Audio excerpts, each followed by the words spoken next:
Hello. Hello, hello. Looking forward to getting this out of the way.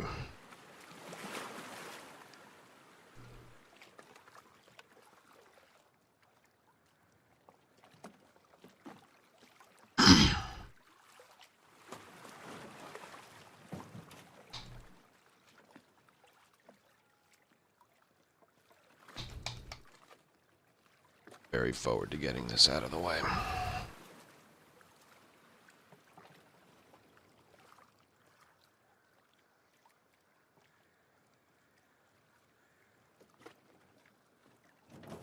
Well, we're moving at a snail's pace, but we're getting it done. We're getting it done. But yes, how is everyone?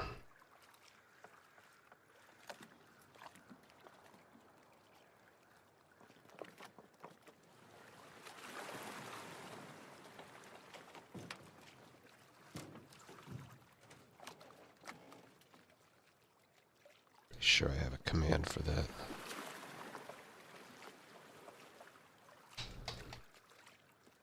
There you go.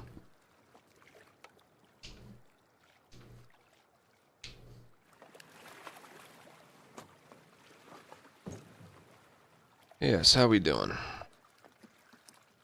little tired again, but I'll wake up once I get going. Depending on how quick day 1 goes, I might be able to get day 2 out of the way. That'd be really helpful.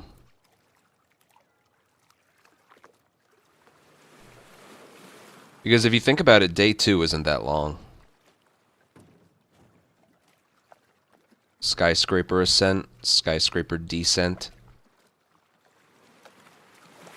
hospital. That's it. But there's a lot to get to in day 1. You got the boring stuff, then you got Home Depot, rail yard, flashback, sunset, forest, boat. That's kind of it. If I get a good groove going, I might be able to get days 1 and 2 out of the way.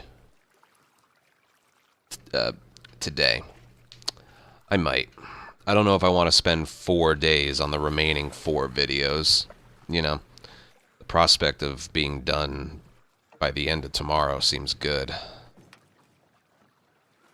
I'll have to think about it.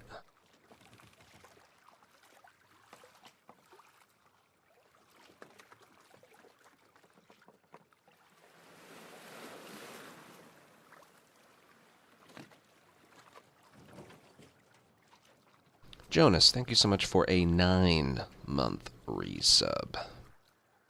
Yeah, I took my normal day off yesterday. I got a lot of chores done, which is good. I needed a day from the tutorials, and, yeah. You know, I worked out every day last week. My diet was a little hit or miss, but I also haircut and shave. I did 4 loads of laundry yesterday. One for, like, towels and another for colors, and then another I did my bedding and my comforter.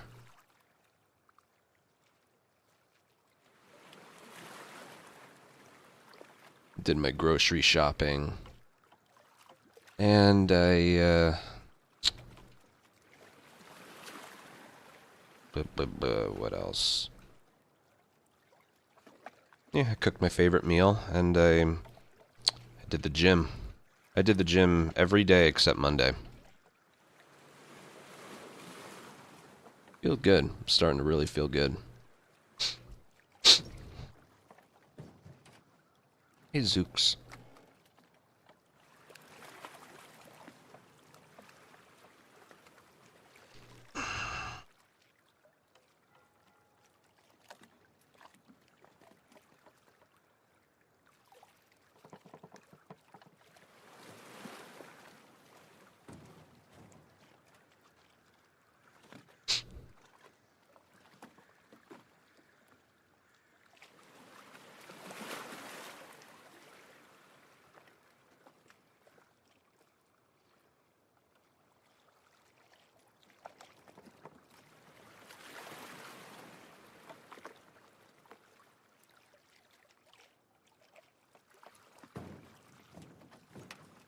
I really don't feel like doing the dailies today. Or, like, right now. I just don't. Not in the mindset for that.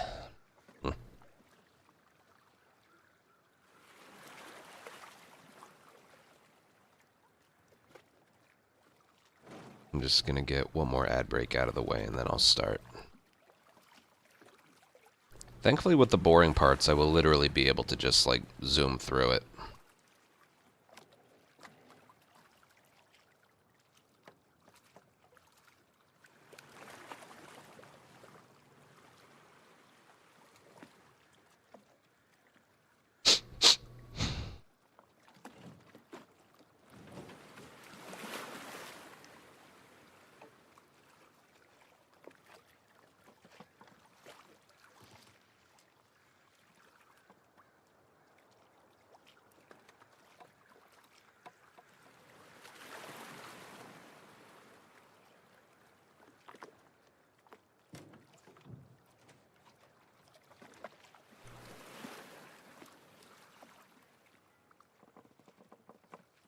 How are we all doing today, though? It is Monday, right? Yeah, today's Monday. I don't know why I've been so tired lately. It might be all the working out I'm doing.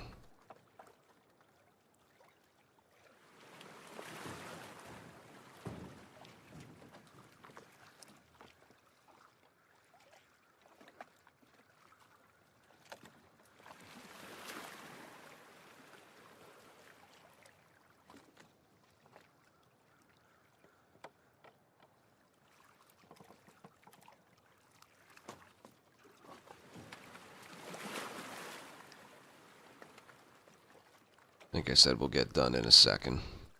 Or we'll get started in a second.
Just hated this setup.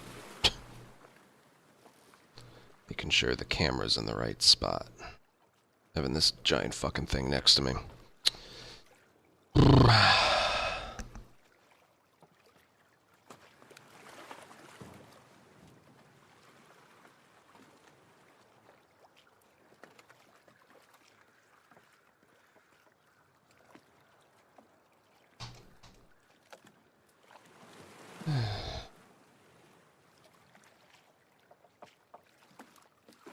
Hey, Kev.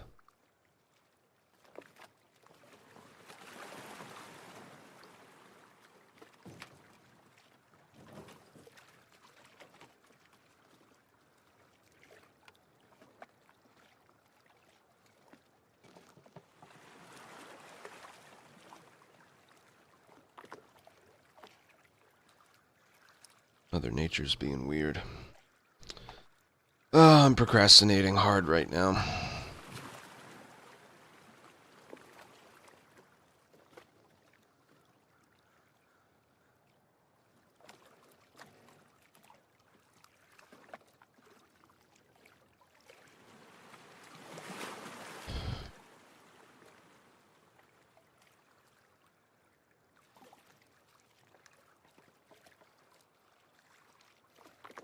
My fucking...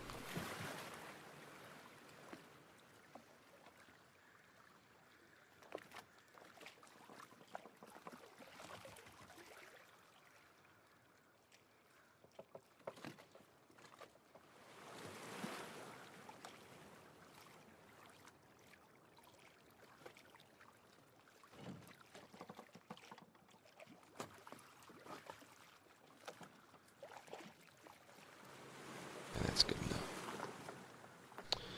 Alright, I'm just gonna start.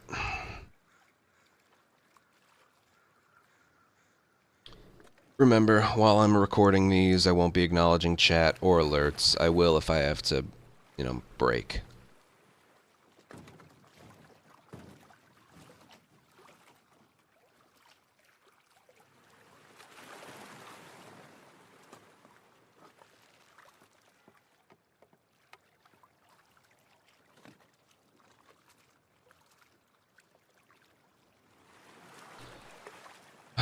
Like I said, I'm procrastinating hard right now. Sup? When this is done, I want to start learning permadeath. I think that'll be fun for a lot of people.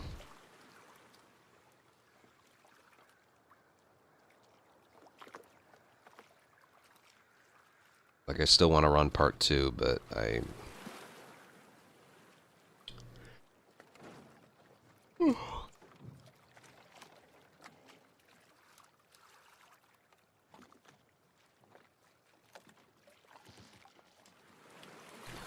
don't want to do full runs anymore. Or halves.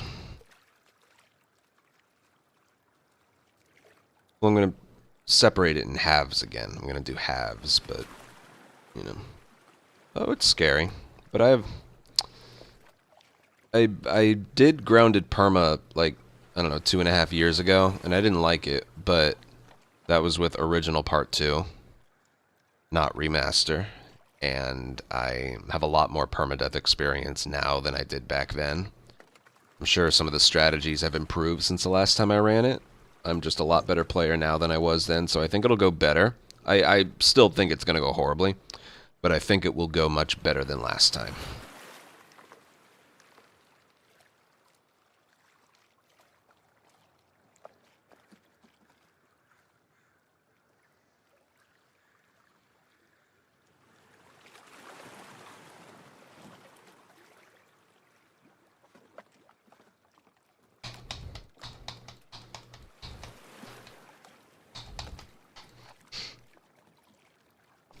Alright, we ready? Am I ready?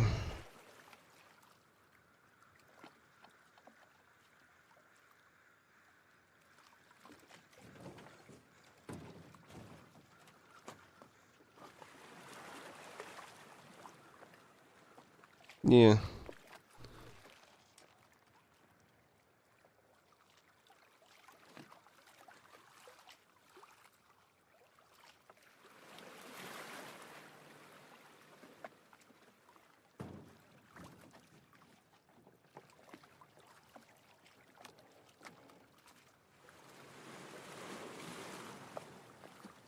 That's good. There we go. Alright, here we go.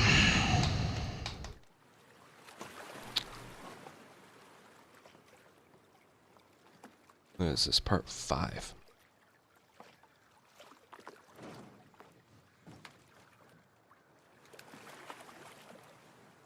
Two things, actually.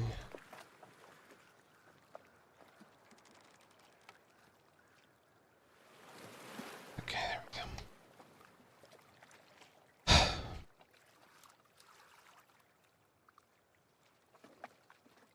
Hello, and welcome to part 5 of this Last of Us Part 2 Remastered Grounded Speedrun Tutorial. Mouthful.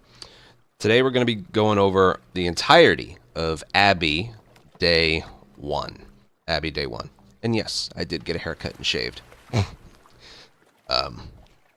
yeah, let's go. Let's pick up right where we left off.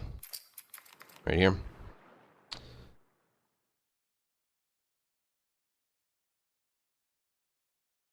Okay. Now, the beginning portion of Abby Day 1 has a lot of boring parts. Like, I'm not saying it's super boring, but it is the actual cure for insomnia. Okay? So, I'm gonna, like, go over things quickly. Like, Day 1 has, like, you know, it has the Home Depot fight, it has the rail yard section, then the sunset chapter, and then the forest. That's when it really starts picking up. But this part right here is really, really boring. Okay? So I'm not gonna be spending as much time over this stuff. It's just movement and restart checkpoints. Okay, that's all it is. So, first things first, this is Abby's default running speed. Dad? It's slow. As you can see, that's faster. So we just go. Dad? And there's only one way to get to where you need to go. And that's this way. You do need sprint held down, so these jumps go further. You can't dodge, so we gotta do a little dive here. Dad! Hitting sprint twice makes it so you can start these up again. And then when we dive underneath here, and we make it inside, there's a checkpoint. It stands her up right away. And then what you want to do, get that, throw it up there, and then go. If you mess up, let me see something. If you mess up, I recommend just restarting checkpoint because there isn't really a replacement bottle. There's some over here. But, yeah, the movement's pretty much this. Go. And then as she's falling right there, there's another checkpoint. Places her down right here. You gotta pick up the coin, then you gotta hit triangle on the dumpster, move it all the way back until she stops, and then just climb it, and then climb this. Halfway through climbing, there's another checkpoint that makes her get all the way to the top. But yeah, if you try and climb the dumpster, then climb this any earlier than that, it doesn't really work. She will jump at the wall instead of climbing, so...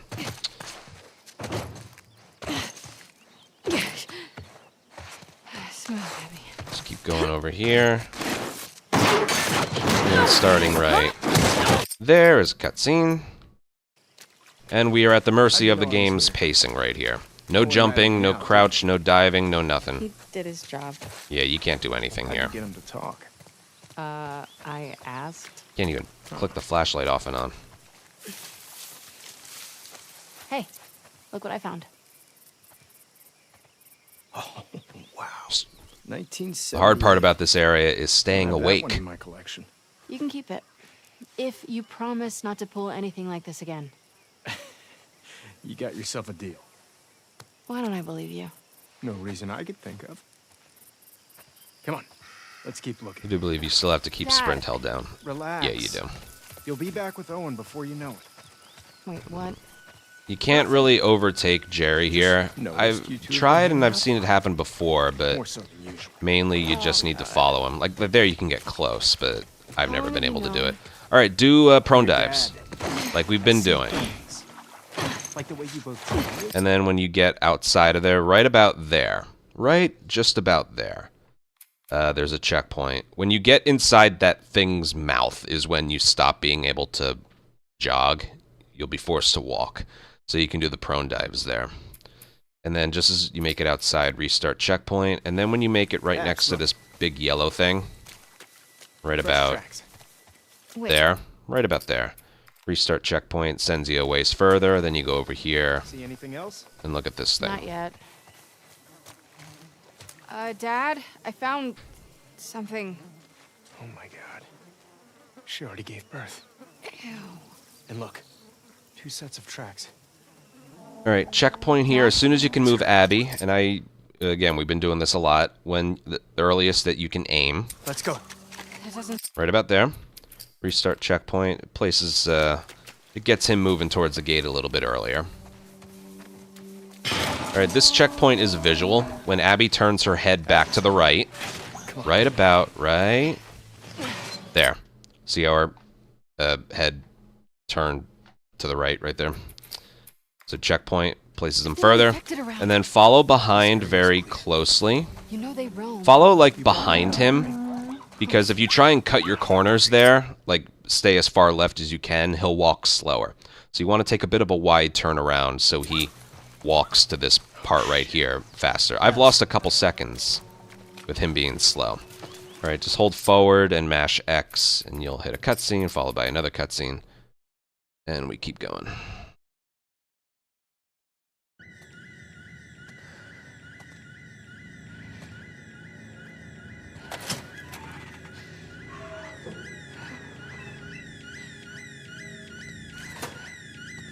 Nothing to do here, just sprint forward. And triangle prompt 2 doors. Once you do the second one, skip cutscene, followed by another skip cutscene. And then, surprise, one more skip cutscene. Alright, starting right here, all you want to do is get ahead of Manny. Ah, my neck. Just walk to his left, keep sprint held down, and then get to his right. Who was it this time? Just like that. That cook chick? Now, he's not pushing us, but if you get behind him, you don't want that, okay? Oh, the science head. And keep sprint held down, otherwise you'll walk. She's a little too excited about her job. Talked my ear off about some storm and I don't know. Worth it, though? Oh, And then when you get to the like green part of the floor right there, Manny can push you here a little You bit. should. You're never gonna Right do better about than her. there. Right when you reach the corner there. Restart checkpoint. And you can jog this part. Just up until right about there. Normally, when you make it to that corner of the door, you have to walk the rest of the way. But here you can jog a bit. gentleman never tells. Okay, we're going to triangle prompt this door, but this is a good spot to... I've been talking about how some restart checkpoints, because we're not allowed to, like, check this during the run anymore. A lot of the checkpoints will have, like, little lag or frame skips when a checkpoint is hit. So this checkpoint isn't when you hit triangle, it's when she starts going for opening the door. But if you look carefully, you'll notice a little bit of lag. So, there. There's a tiny little frame skip right there. So restart checkpoint. Door is already open. Dialogue, some dialogue skipped. Then we're gonna come over here. You too, Abby. And then triangle prompt that woman in the back. Try and be to the right of her, like right around over here. What are they serving today? Burritos. As you can see, Abby's sort of Again. off to her right. So if you hit left, she'll move way over. Abby, what are you doing? Hey, tenemos prisa, dame 3 burritos. Hey man, there's a line. Kenny, what the fuck? Excuse me. Wait your turn like the rest of us. Sorry. We're going to the front. Come on. So embarrassing. Why do you have 3? Put one back. Now, don't freak out. Mel's coming with us. Manny?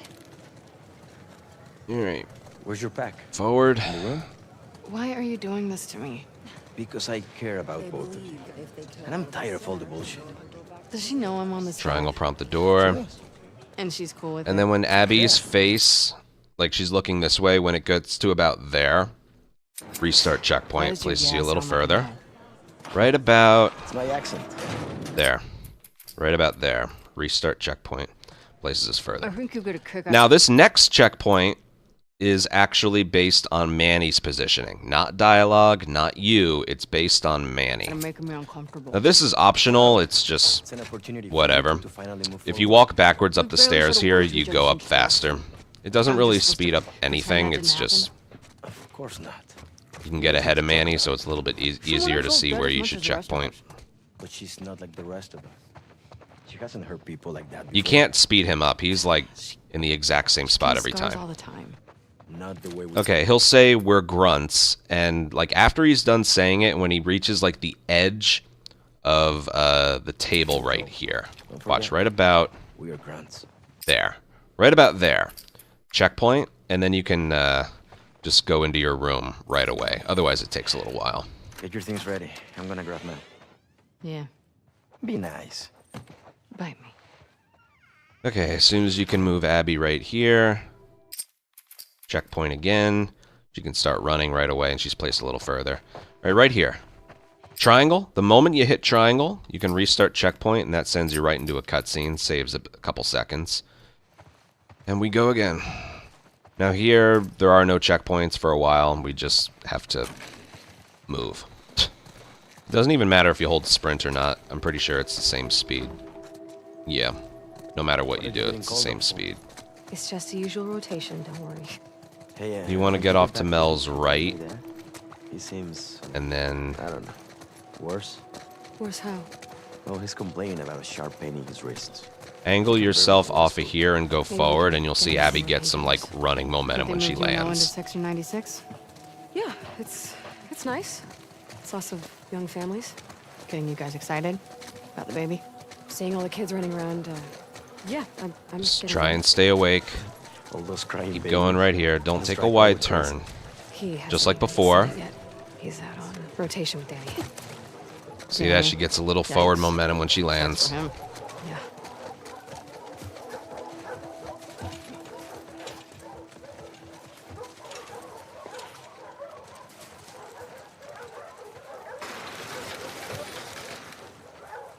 Hey, girl. Hey, you crazy dog. There's my favorite girl. You're the only one that'll put up with your shit. Don't be jealous. Hey, Al. You want to go to the trucks? Let's go to the trucks. Okay. For some reason, Manny's gonna lock you in here. Hey there, bear. You can throw it to him once if you'd like, but it doesn't matter. Go to the door, hit triangle. As soon as you can move Abby again, right there. Restart checkpoint. This will skip. Did I see you with Jen? But it won't skip anything. But there's a glitch that can happen where like their running gets caught up, like Mel overtakes Manny, Really likes it. and then like they glitch out at the door and it blocks you. Hey, Well, I guess you get to. This stay kind of with me. fixes that. Yeah, hey, For the that's most what you're part. into. Hey, Pat. Hey. hey, Pat. Can I have my usual? You got it. Gracias. Which trucks are in? Take Okay. S24. This one's pretty important. As soon as Manny starts talking, right there.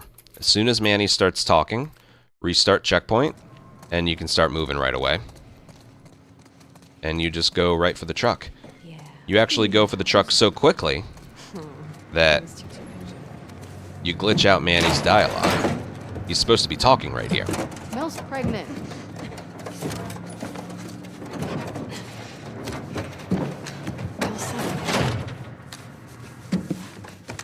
Okay. This one's optional, but as soon as the truck starts moving,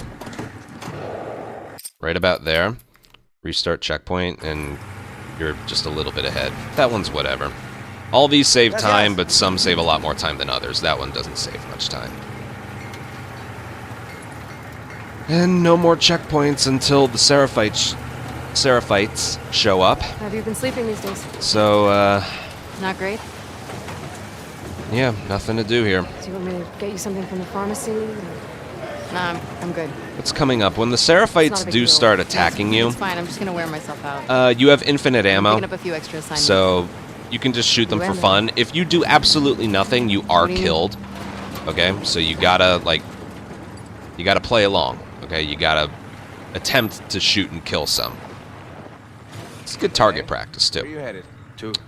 Truck S24 headed to 2. Your survival will be long. Man, you're deadly sweet. Yeah, and there's like 2 restart checkpoints that save a little bit of time. One the when the last encounter just begins, and then Yeah. another when you're first able to start shooting them. Any plan on getting Save it a back? little bit of time. Nah, Isaac says it's low priority.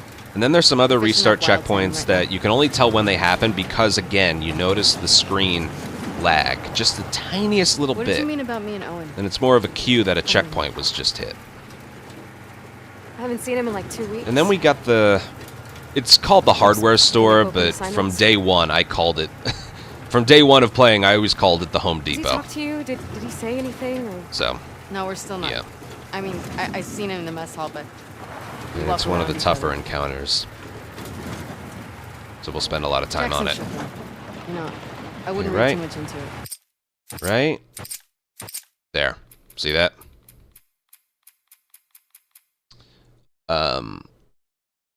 Yeah, Abby says, I wouldn't read too much into it. Then the encounter begins. If you checkpoint right away, you save a little bit of time. And then as soon as you can move her, there's another one. Right? There. You can move Abby, so restart checkpoint again. Not encounter, restart checkpoint. And then, boom. And then you can shoot the horses or the scars. This is... Yeah, again, if you do absolutely nothing, you're killed, okay? So you gotta participate a little. So this is mainly just for fun.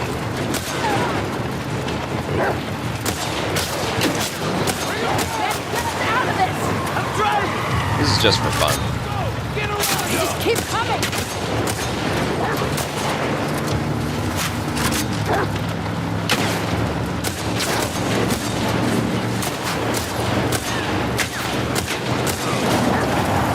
that's good enough. Once we do this turn here, I point the camera this way because coming up right about there. Again, I notice it on my monitor. It's hard for you to see, but I notice the tiniest, right at about there, I notice the tiniest little lag. This places us a bit further. And then, same thing right here. Past this blue truck, right there. Restart checkpoint again. It just places you a bit further.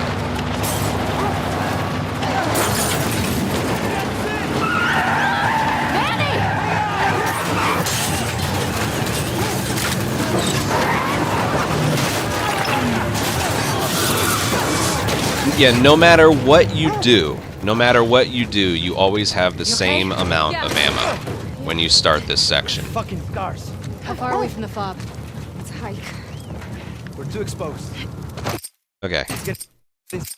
Right about there. Again, the encounter's over, so we're going to restart checkpoint, and that makes it so we can move again. I'll be totally honest. Another runner might actually know this, but I don't. I'm not sure if you enter here with the same amount of health every time. I'm not sure, because if you can see my controller, it's red. So she doesn't have a lot of health. This is just a normal DualSense controller, and I probably should have mentioned this at the beginning. Whatever color it is, whatever color it's showing, that's like what your health situation is. If it's blue, you're good. If it's yellow, it's meh. If it's red, she's almost dead. I think that was in the original Last of Us Remastered too on the DualShock. But, yeah, with this fight, you shouldn't really get hit that much anyway, so... Yeah, and we always heal before we do the rail yard anyway, so... Yeah, it doesn't matter much. Okay. So starting out, Let's make sure this we are place is going secure. to pick up some stuff right here. Boom, boom, and boom. And then walk right through here, and that starts another encounter, which we restart checkpoint because it refills our sprint and places us a little bit further. But as for the movement, again, you'll have sprint here when you do it in a run, but the movement here is pick up this thing, and then look down here, and you can hold down triangle to pick up two things. There's enough stuff here to make a pipe bomb. Only two things, as you see. It's kind of like in the original Last of Us. If you hold down triangle to pick stuff up, you can pick up everything around you. And that's in this game, but it really only applies to two things. So again, the movement is 1, 2, 3, and then go. Okay, you need that stuff. As you can see, right, as soon as you touch these things, encounter begins. And we go. Don't pick up anything. This runner won't hurt you, don't worry. Just run this way. And then like we've been doing, I do a dodge into a climb, and then I sprint right there, and she gets sprint going through there. I'll do that one more time, but just gotta trust me, it's consistent. Just like we've been doing a lot with the climbing. So I do a dodge into a climb. I hold down sprint right here, and then she'll sprint all the way through there, and then we go. Okay. Remember, the climbing speed is the same. Okay. Don't shoot anything here. Don't, like, shoot for fun. Don't do anything.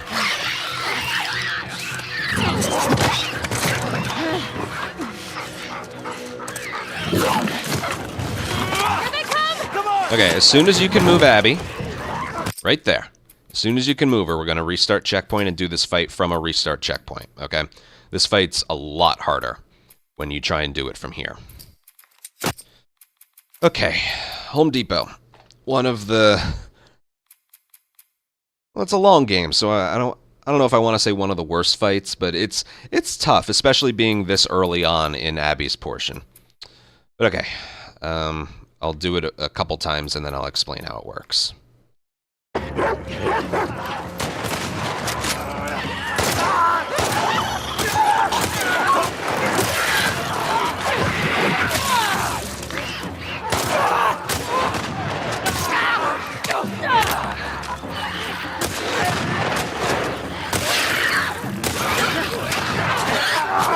Oh boy, that's okay. They got on me. Like I said, we're going to do this quite a few times, so... You just want to avoid... You just want to avoid using, like, more than 2 bullets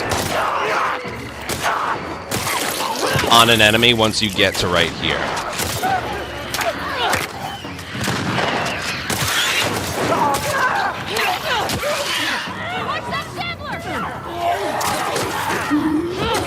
Damn it.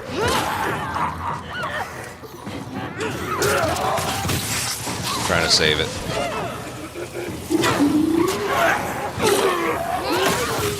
Oh. Yeah, there's a brick on the ground that I wanted to throw at him, but I took out the infected too slowly. Okay, yeah, this is a tough fight. Let me wait until I get a perfect one, and then I'll explain it all.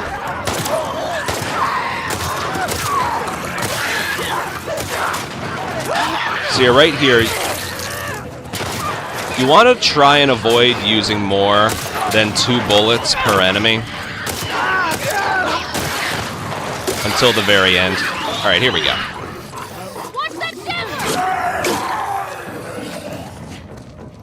And that's that. Okay, that was much better.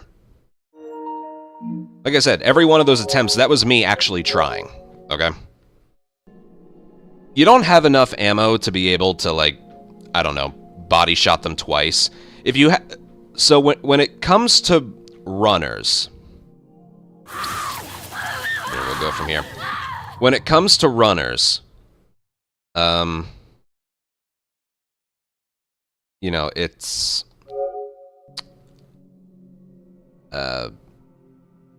3 body shots to kill it. With the variable rifle, it's 2 body shots to kill it. You can do a body shot with the pistol and a body shot with the variable rifle, and it's still a kill. That's what I go with in the beginning. Okay, I don't necessarily go for headshots because I'm trying to take them out quickly. The reason is, if you don't take out those first 3 infected quickly, you know, there's a certain thing with dialogue here. This is part of the strategy that even everyone watching right now live doesn't know. If Manny doesn't say, "Keep at it," quickly, you get an entire other spawn of infected from the left side, like where the Shambler comes from. But because we kill them quickly, we kill the first 3, and then Manny says, "Keep at it," we actually prevent a spawn. So part of the strategy of killing the first 3 infected that we see really quickly is preventing a spawn of like maybe 5 or 6 more infected from the left side.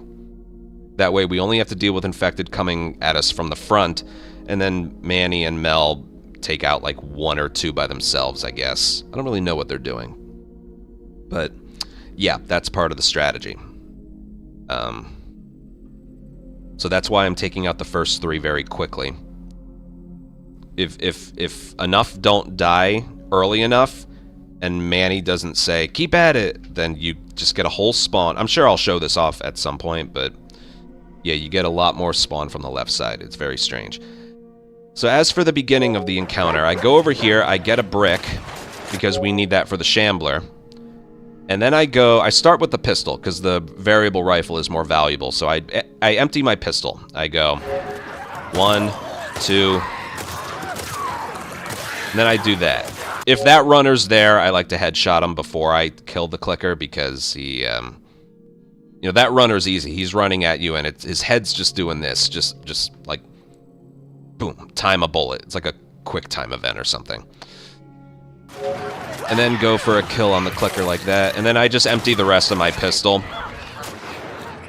Then I go for leg shots. A leg shot, you can do a leg shot with a pistol, but it's easier to do with the variable rifle. I don't know why or how it's easier, but it's just easier. So then I realized these were the last 2 enemies, so I emptied my gun, and then I... So I'm sure you're wondering how I'm getting rid of a Shambler this quickly. It's not enough to just throw a brick at him and then swing at him. Remember the very first patrol encounter when we talked about, you know, hitting... I had a feeling that would happen. Okay, when you hit throw and then you want to mash square right afterwards, it's the same logic right here, okay?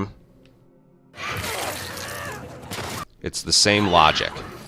So it's not just throwing, hearing it hit him, and then swinging. It's like throw and then do that. But you have to do it a certain distance away from him, because if you throw something at him when he's already started moving towards you to spray his acid, he'll just explode. That actually happened right here. This wasn't the best example, but watch how he just explodes. See right there? He just kind of exploded. That happened because he started his like movement forward, and if he gets hit by anything, he just explodes. So what I'm getting at is the throw has to be done far enough away so that he doesn't explode, and he hasn't started spraying his acid, but also close enough that you don't whiff your swing. So like this. See that? And again, the input is throw and mash, just like before. That's why I don't, if you notice, right before I hit him, right before the throw, I'm not sprinting. Would it be faster to sprint? Absolutely. But I don't really cut it that close. So, again, all of this put together.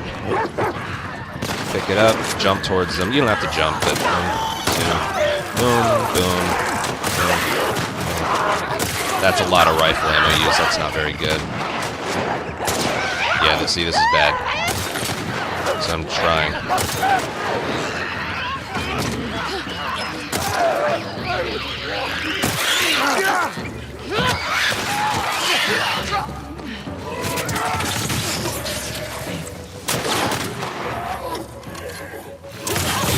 Right there, he exploded. That's what I was trying to show off, see? That's because I was too close to him when I threw it.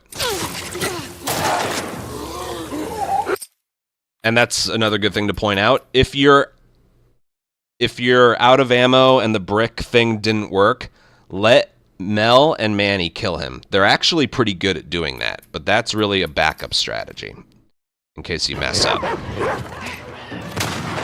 This is a difficult encounter, okay? Alright, that was bad. Also, these two runners don't do the same thing every time. We'll start out with that. See just how many different things they do? That runner wants to go that way, and you want to catch them before they do that. Sometimes Manny hits them with the shotgun shell before that, and it just... Sometimes he doesn't. So just to avoid any weirdness, I... 1, 2, boom, boom, boom. If that runner is there, I like to headshot him before I get the clicker. I'm going to empty my pistol. I try for a headshot there. And then I just go for leg shots. And then what I do is I get a brick. I aim. Okay, the Shambler's going to be over there because I was too far forward when I was killing these guys. So when I'm killing these guys, I like to do it over here so the Shambler doesn't do this. But the strategy is the same. See that? See that? And you don't need this melee weapon afterwards. So, as for why I do something there, after I'm done killing the infected, I swap to a brick and then I pick up the melee weapon. That's because if you pick up the melee weapon and then swap to a brick, she spends forever putting it away and then taking out the brick. It takes a long time.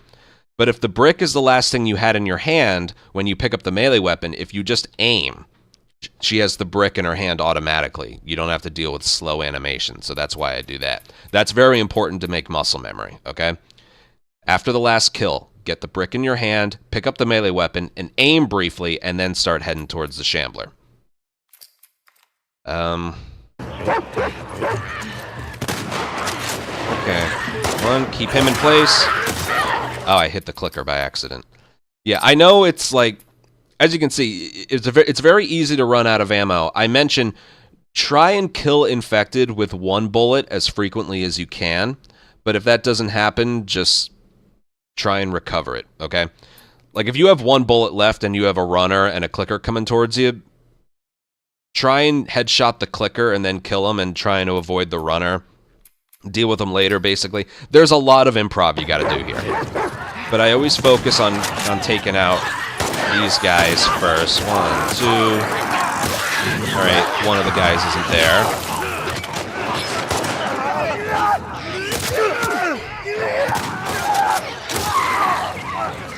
I want to see something. Okay, it didn't happen. I thought... Yeah, let me show you what happens if you don't get that, like, dialogue right away.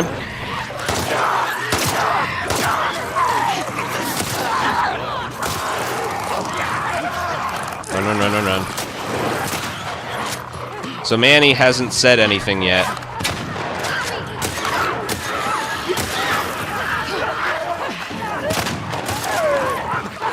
Manny still hasn't said anything.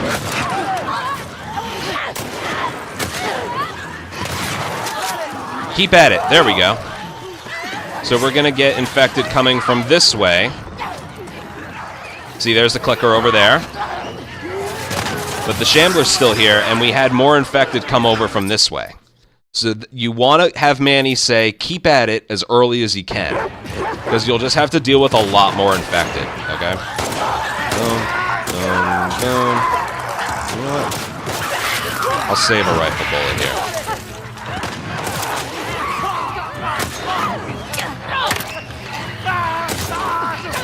Uh-oh. Slow.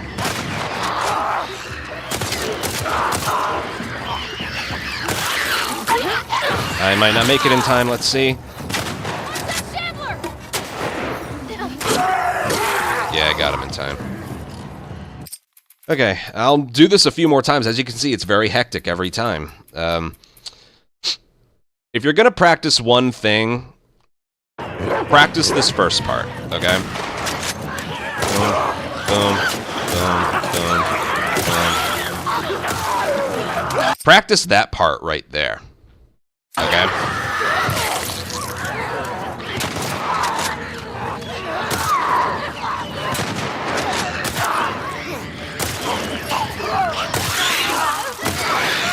Okay, I want to show you something here with the Shambler. Notice I was far back enough so that he spawns over here. If I throw a brick at him and then swing, it's not enough, okay? See that? It's not enough. And then if that happens, let Mel and Manny take care of it. So you can still save it. I'm just saying, it's not as simple as throwing a brick and then swinging. It has to be like I showed you in the patrol part. Throw, mash. Not too close or he'll explode. Do it too early, you'll whiff. There's a certain timing and pacing to it. I personally don't sprint when I do that, but yeah. Okay. 1, 2, boom, boom, boom. I missed. It's not good.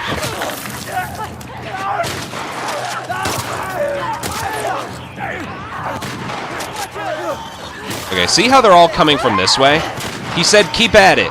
Those enemies are still over there, but now we have like a bunch more to deal with. An extra clicker. That clicker isn't normally there. That's why you gotta kill those first ones quickly. It prevents them from spawning in at all.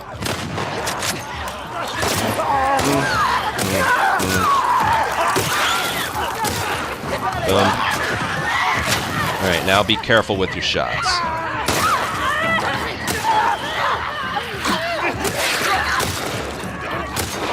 Uh-oh.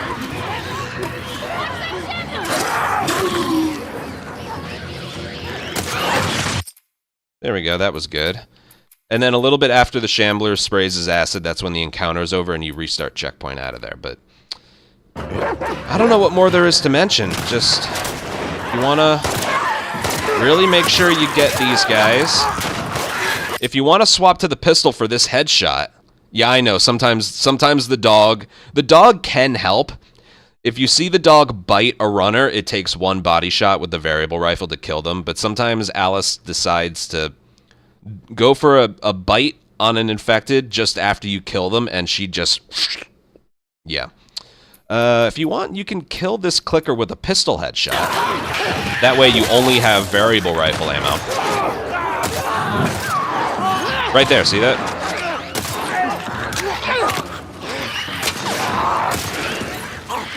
1 bullet left. Okay, here we go. I'm gonna swap to my brick, pick this up, aim, and then boom. See that? That was a pretty good one. So yeah, maybe change it up so you use all your pistol ammo right here. The one I missed.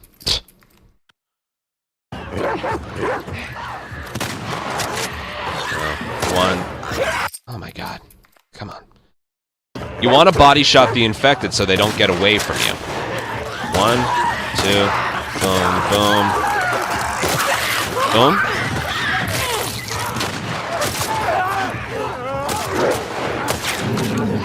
Okay. 1 body shot will kill him. I'm running low. I'm running low.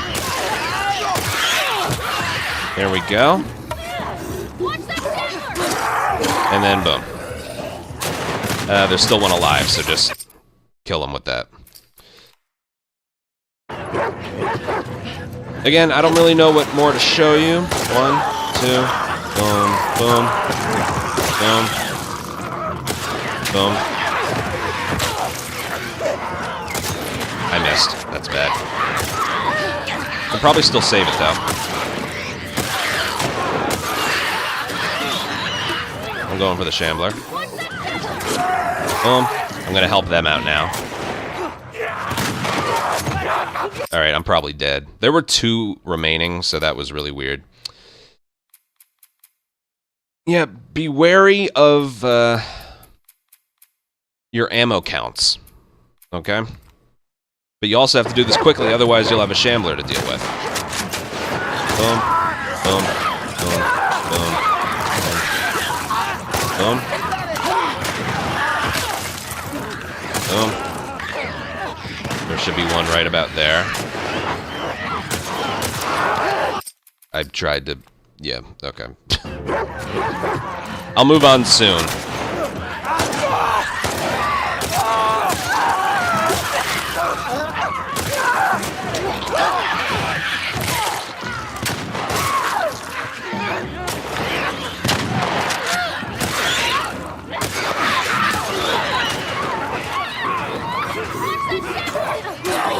Boom.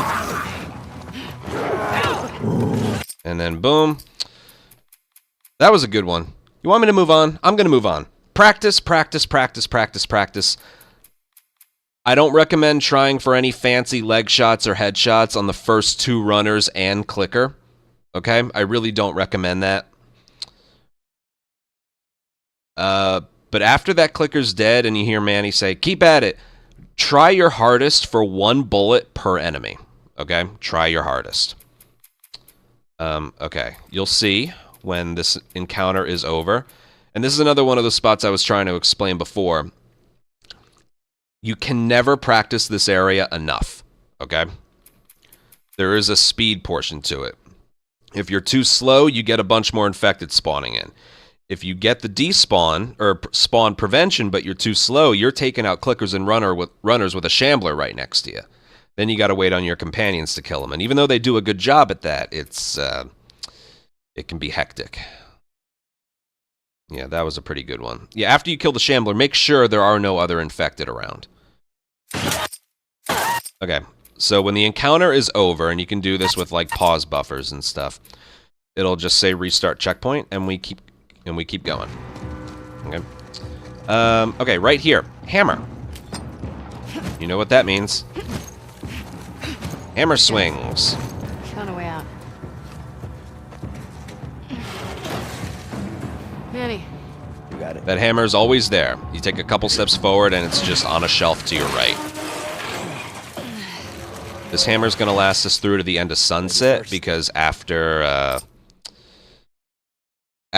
we get captured by the Seraphites, you lose any melee weapon you had.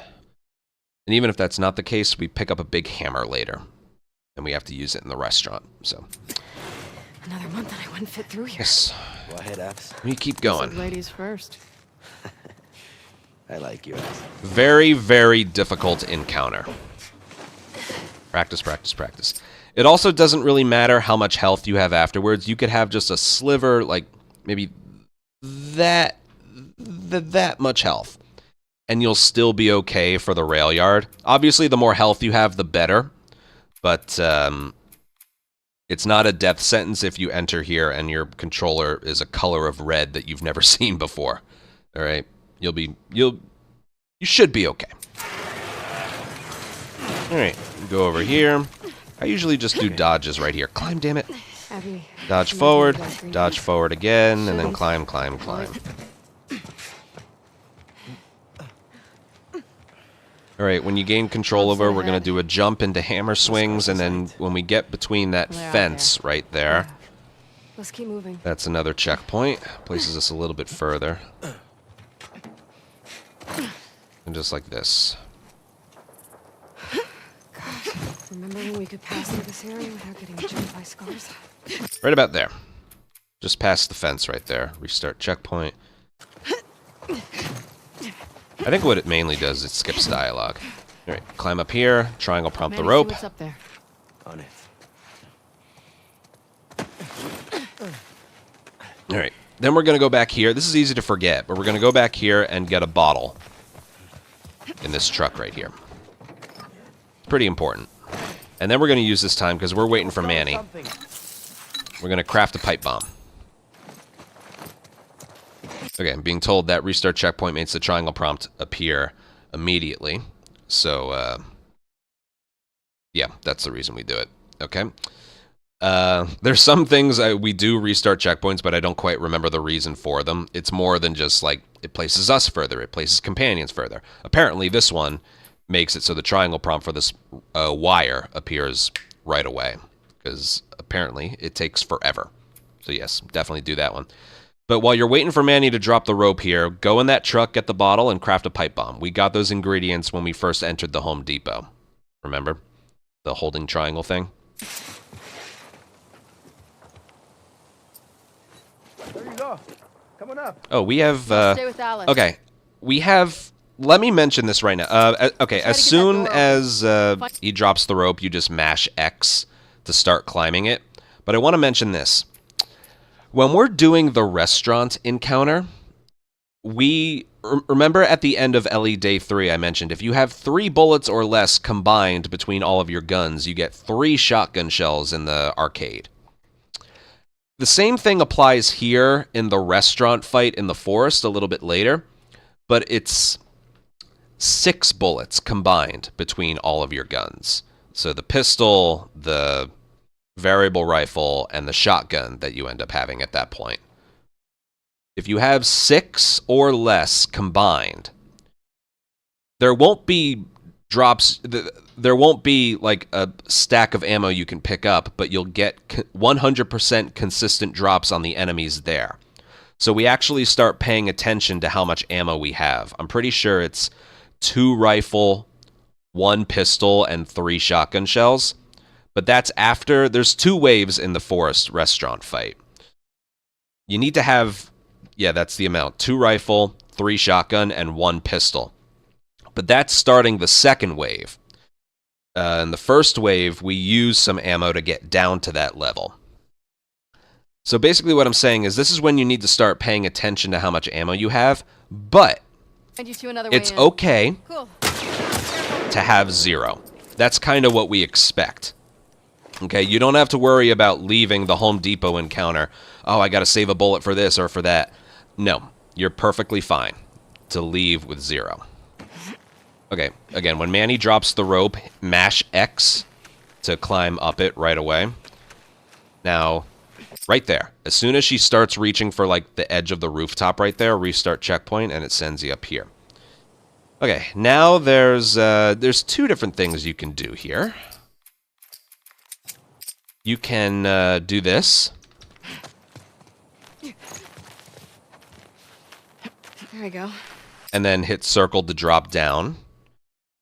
I actually want to see something. How early can I hit circle here? That's something I always wanted to look at. Oh. Long way down. Yeah, it is. Okay.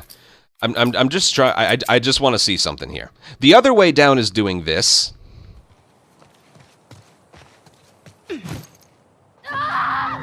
But if you miss that top of that shelf, you, yeah, you die. So this is a possibility. And it can, and then you land. The moment you land, you restart checkpoint, and it puts you close to where you can let them in, but... Yeah, I don't know about this one. It's pretty consistent. You just want to not start the hammer swing too early. Yeah, she's not going to make that. And you don't want to start it too late. Because then she's going to miss there, too. There's a certain timing with this. It's right about there. Just a little bit before. It's kind of like the hammer swing off the ledge when Ellie went for a swim in day 3. It's very similar timing to that. Oh! But then you get one like that where she just plummets immediately. So I personally, this early in the run, don't do that strategy. I just do this. Dodge, triangle, dodge, and then just lean off the ledge. And the moment she lands, restart checkpoint. But also, don't hit circle like immediately when she gets on the rope. You're still too high. You gotta lower yourself a little and then hit circle. One's a couple seconds faster than the other. I never feel like taking that kind of risk, so it's up to you if you can get the other way working. The hammer swing is faster, but yeah, it's clearly not as consistent as literally doing what you're supposed to do. So, yeah. Okay, we'll keep going. Hold on, I want to adjust my camera a little bit. Just a little. Right about. Yeah, that's better. But yeah, once you start getting on the rope, if you hit circle all the way at the top, you're going to die from the fall. So just lower. You don't have to lower yourself all the way to the bottom. You need to do that in day 2 with the fire hose, but for just this rope, you don't need to get all the way to the bottom. Maybe about halfway. It's a feeling to it, okay? Yeah, sure. All right, as soon as you can move Abby here, restart checkpoint. Places us a bit further. Yeah, that places us a lot further. And then a jump into some hammer swings. Optional, because there are some corners you gotta cut there. Faster movement. Basically, you just come over here and get to the crank.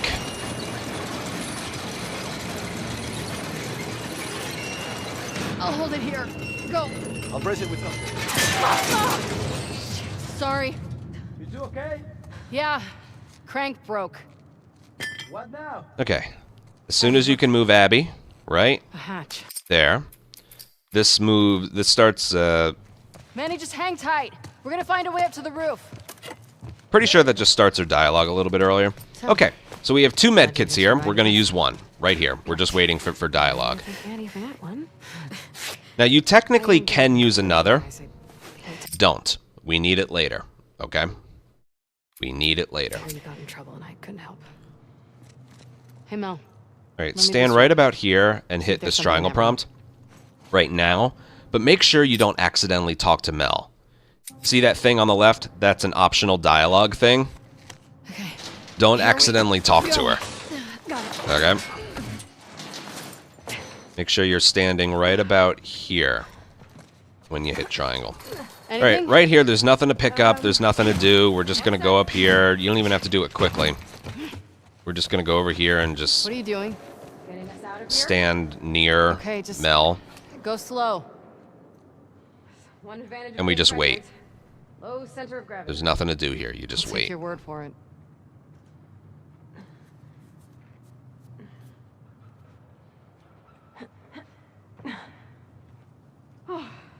Made it. What, you're not even watching? What? And we're going to go right here. Get the ladder. Okay. Now, it's really annoying. Mel, like, stands in our way. So you want to walk to her... You want to walk around her to her left. And then hit triangle. The moment she places the ladder down on the ground, restart checkpoint, and the ladder's in place. We're going to do the ladder first. So we're going to turn... turn around. Hold on, let me do that again.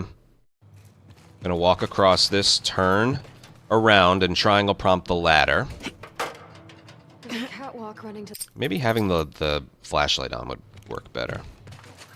A little bit better. Okay, so flashlight on kind of helps, I think. There's a catwalk running to the hatch. Place the ladder How do we get to the catwalk? right there. And then immediately grab the rope, turn around, and throw it up top. Basically do what you're supposed to do, but just in this order. Okay, that's promising. Boom. Boom. Go. And then don't jump, okay? I think I explained this in the supermarket in day 1. Don't jump towards the rope. Stand underneath it and mash X without holding a direction. Okay? That prevents a We'll death. see. Get to the top here. And then as soon as you can move, Abby, Long way down. Vertigo. right there, restart checkpoint. That places us right in front of the ladder here.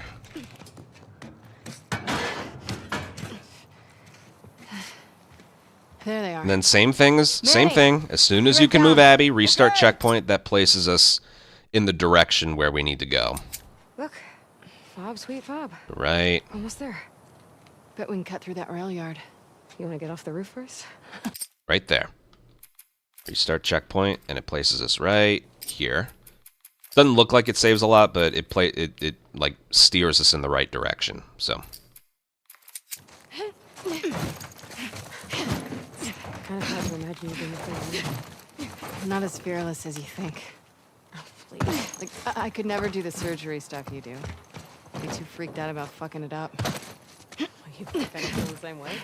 Well, for what it's worth, my dad always said you were his best student.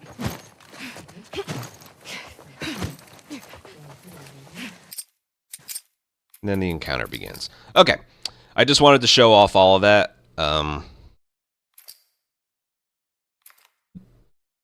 When you like jump off of the roof onto the stairs, she can't move quickly. Same thing for the rooftop. Everything having to do with this building that we're on, we can't move quickly for some reason. So let's go back a little bit. The game wants you.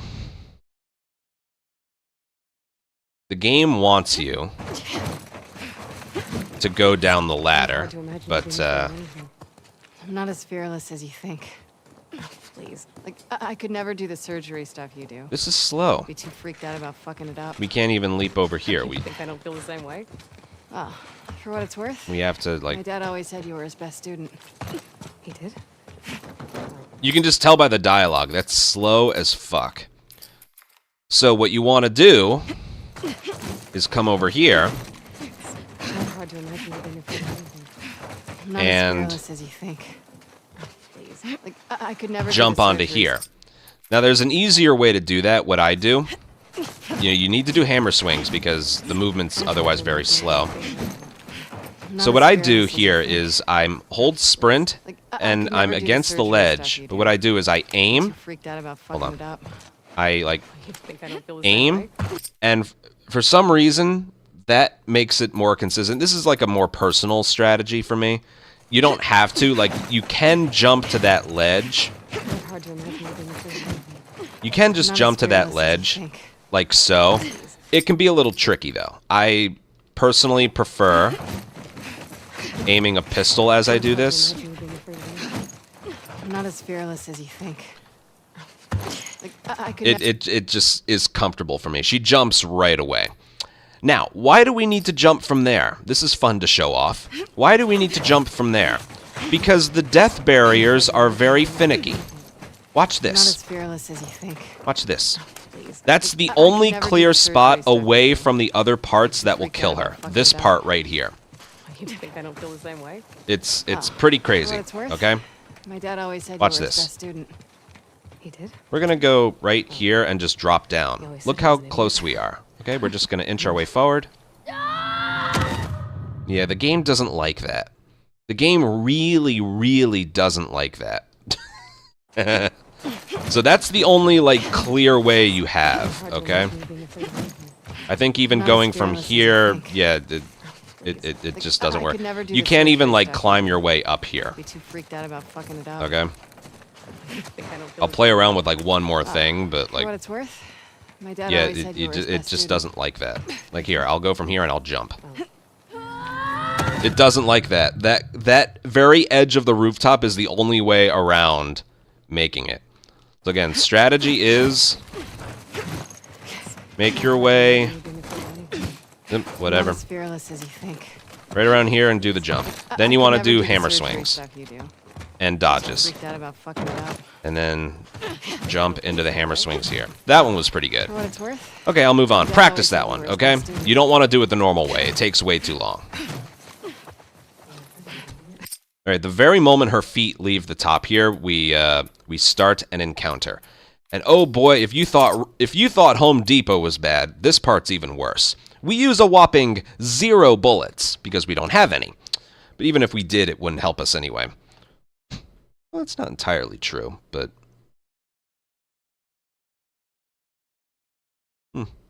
has me thinking right now. But whatever. We don't need ammo here, okay?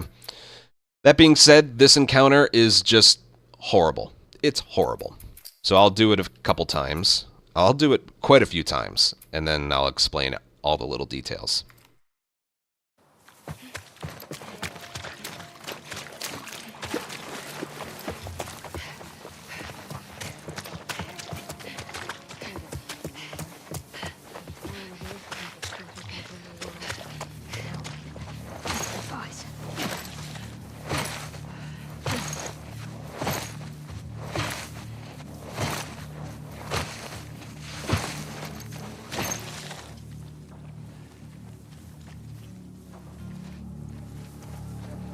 No. He wasn't supposed to see me. That's absolute bullshit.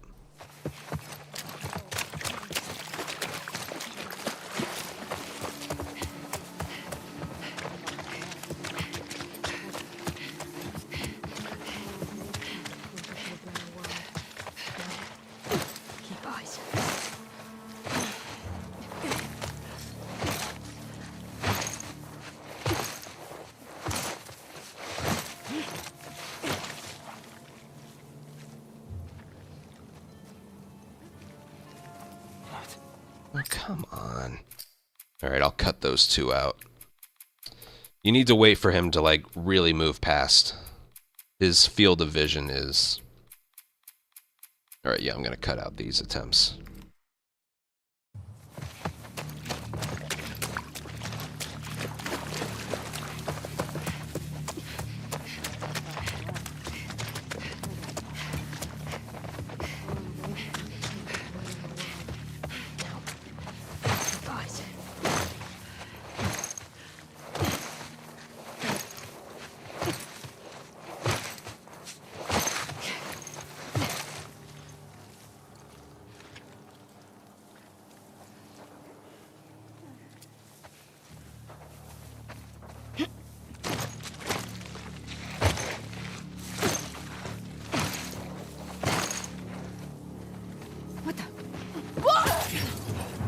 That should work. Don't let her escape!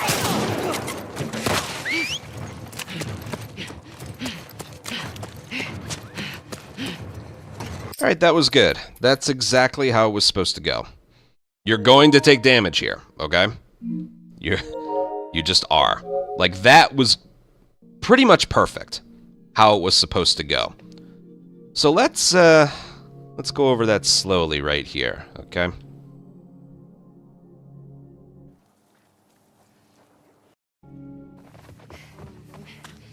Okay, so we start sprinting. We're not going to do hammer swings, but we want to hang to the left. There are Seraphites beyond that tree over there, and this is grounded, so their eyesight's very good. So right here, you want to hang to the left. Okay? And then when you get to this train car right here, you want to be to the right. But this bush right here has a very powerful invisible wall, like, around it. So this is about as far to the right as you can be. Before we wanted to be to the left, so the train car was blocking their line of sight. But when you get past this car to the left, you want to be as far to the right as you can be, so that tree is blocking their line of sight, okay? And this bush right here can make it difficult. So you stay to the right, and then you start doing prone dives when the dialogue, the Seraphite says, now. Okay? Each fallen wolf brings us closer closer to a better world. Now, keep eyes. And it's the timing's actually funny. The moment you hear the word now, as long as your movement was perfect, that's when you start prone diving. It's right just a little bit before that tree where the dirt is right there. Yeah, like just before the tree, you want to do that. If you sprint too long, not only will they see you, but they'll hear you. Okay? And you want to do the shorter prone dives, not the ones with letting go of sprint. Okay? You have to do these because they... Like right there, if I did one of the taller prone dives, he would have seen me. So, do the shorter ones. Stay as close to the wall as you can. Then you can do a tall one right there. Now, this enemy right here has two different walking patterns. One, he turns like 180 degrees from where he is right now, and he's looking that way. You're that way, okay? But then you get this one most of the time, where he turns back this way. And you have to wait for him to take like 4 steps. Otherwise, he'll spot you, okay? So, like, he's going this way, he's going that way. When he gets, like, behind the tree from this vantage point, then you can go. Then you can stand up, and then you do a sprint jump into a dive. Remember, the sprint jumps don't make any sound if you do it properly, okay? So just like this. Sprint jump into a dive. And then continue to do the prone dives. Get to about the edge of the foliage there. Stand up. When she... like, flinches, hey, you sprint and you throw. You have to get alerted by the rest of the enemies before you climb this ladder. Because you see the one on top of the train car over there? If you get alerted, she's going to try and hop down going that way. Okay? And that's what we need. That's what we want. Okay? So the timing of it all looks like this. You basically want to time it so she alerts everybody else, but she doesn't shoot you, okay? And it needs to be done early. So we'll get shot by one to the left, one behind us, but that one, as you can see right there, she hopped down. See, that's the timing. See, look at that one right there. She hops down, and then she hops down again. Once you make it here, she's not going to be able to hit you. And that's important because she can deliver like a lot of damage to you compared to the others. But again, the timing for this, you stand up, wait for her to notice you, sprint and throw. So you get alerted early, but she's not able to shoot you. That's the key right there. That's what makes that woman at the top go away. It's very strange. Okay, so that's how you do it. And it sounds easy when I explain it, but this area just has a lot of randomness, okay? This is why having as much health as possible is for your betterment, but you can only use one med kit when you're finished with the Home Depot area, okay? There's also other things that can happen. I'll do this a bunch of times and, you know, you'll see. So again, hang to the left. If you're over here, I'm sure it'll happen at some point. Oh, look at that, see? Hey, I think I see someone.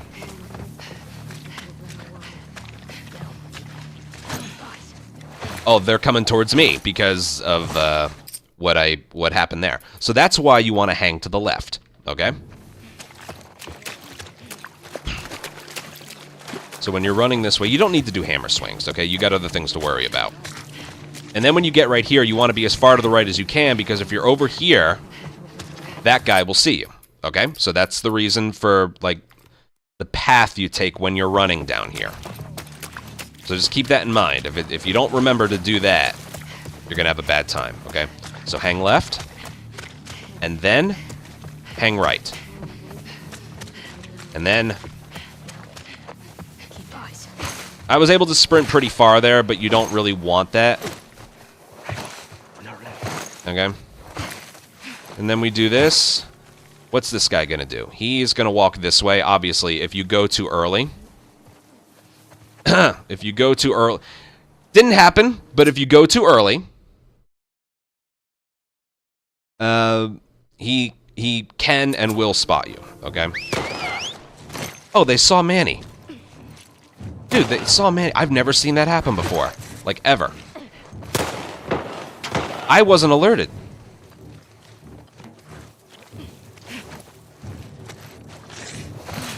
That's hilarious. Oh, there's still more. Okay, ignore what I just did there. Basically, when that one Seraphite is going to turn around and walk this way, you want to wait until he gets a certain distance so he can't sometimes see you. Here, I'll actually spoil myself a little bit. I cut out like the first 2 attempts because I didn't like how they were going. So like I did a couple of attempts, but I edited them out. But it's basically this happened right here. Watch. So he's doing that walking pattern. I wait long enough, but then... And you don't want that to happen, okay? And that's a side effect of just not waiting long enough, okay? It's just one of those things. This is an area you don't want to try and squeeze every little bit of time save out of, okay? You just want it to work first try, all right? You got to differentiate the mindset sometimes like that with different areas. Some it's like, oh, I can go faster than other runners. I can go faster than what the game allows. This area isn't like that. Trust me, trust me, trust me. You just want this area to work first try. Okay? Something else that can happen when you're sprinting in the beginning, I'm sure it'll happen once when I show you this more. You do everything right. You sprint over here, and then you cut to the right. Sometimes that Seraphite right there, see her? She's right here. And there's absolutely no reason or logic behind it. It's just something that can happen. Okay? Yeah, if you see that, you trust me, you'll be able to notice it right away because there's an alert. There's no backup strategy. There's no backup strategy that I know, that I don't think maybe someone else knows a backup, but I just don't have one. If you notice it, just redo the area. Yes, it's a big loss of time, but yeah. I'm sure it'll happen, but let's actually try and get this.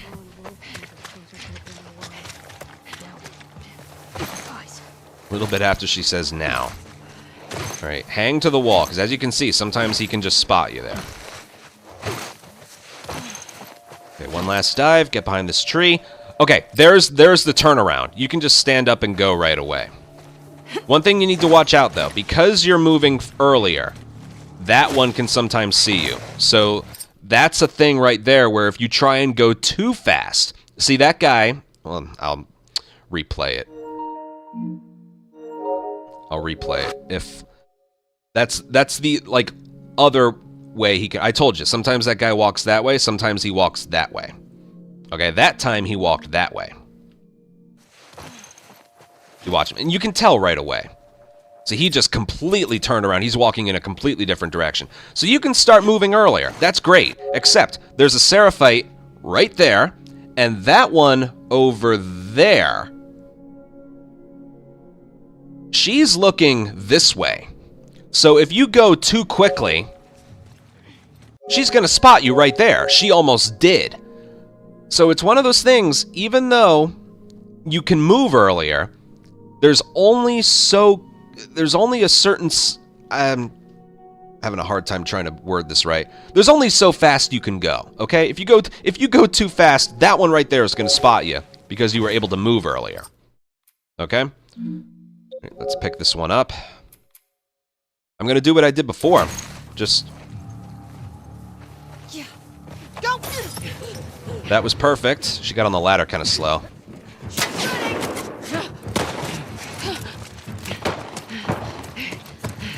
And we're good.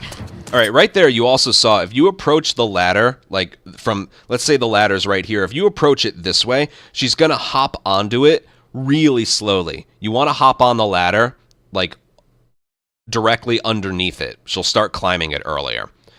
And also... Yeah, fuck it. I'll show this off, too. I'll have to delete a lot of these later.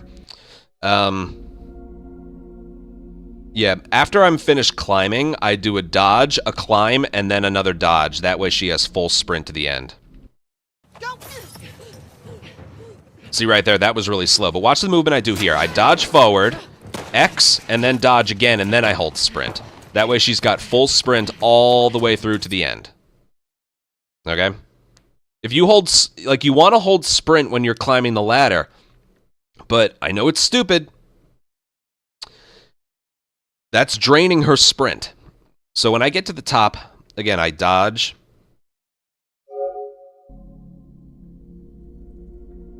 Again with the ladder. Don't hit X right there. You want to hit it just a little bit later. She'll start climbing it earlier, which is important. So I do dodge, X, dodge, and then sprint. Otherwise, she would be tired sprinting her entire way there. Alright, I'll do this a few more times without stopping, and we'll just see how it goes. I think I've shown off everything I want to show off for things that can go wrong, except for the one Seraphite being there. I'm sure it'll happen. You can't miss it. There we go. I think the reason we're not alerted by sprinting too far... Uh-oh. I have no way to explain what just happened there. It's just something that can happen. It's screwy. A way to possibly avoid that is to do prone dives. Instead of doing them like this, you can do it like this.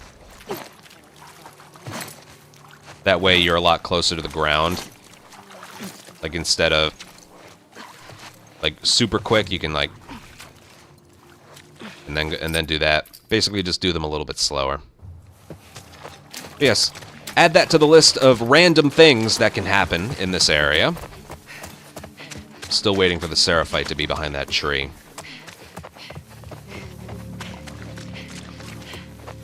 I was mentioning, I think the reason I'm not alerted by sprinting too far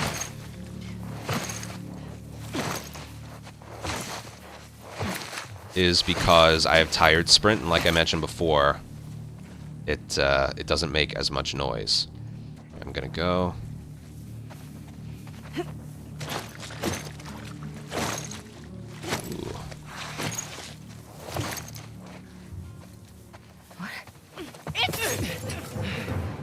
There we go. That looked good. Let's see. Oh God! Jesus! Okay, I think we're triangle prompt, and then we're good.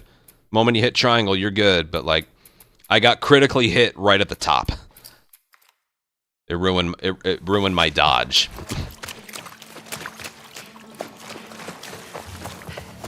All right, but just hang to the left as much as you can. Get behind this tree. Start your prone dives. When you get right about here, maybe slow them down a little bit. You gotta get behind this tree before this one moves. Alright, he took a very wide turn. I'm gonna wait a little bit before going. Okay. That was good timing right there.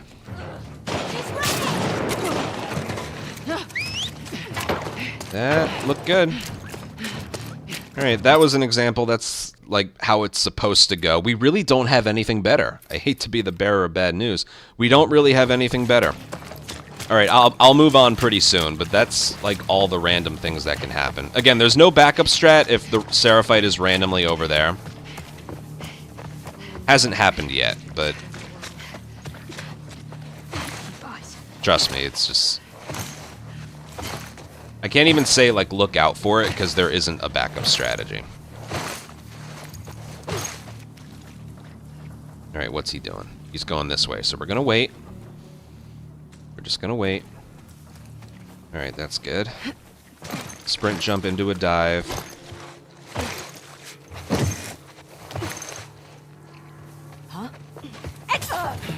That was good. Might have done that a little too early.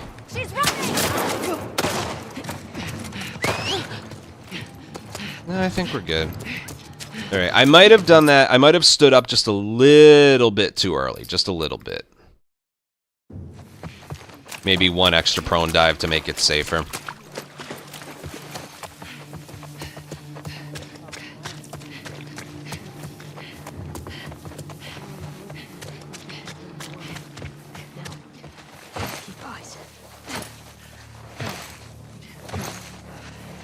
close one. Yeah, the further right you are here, the more likely you won't get spotted by that guy. Keep that in mind. This guy's moving, he's doing the slower route, so we're just gonna wait. Then go. You don't have to worry about this one, enough time has passed.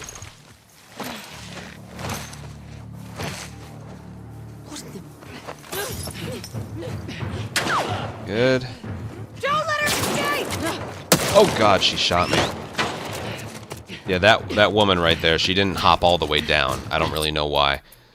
Just a certain randomness. Okay, I want to show off. There's only one more thing to show off. That, performing it like that is literally the best thing we know how to do there. I still want to show off that one Seraphite being there, so I'm going to keep doing this until I get it.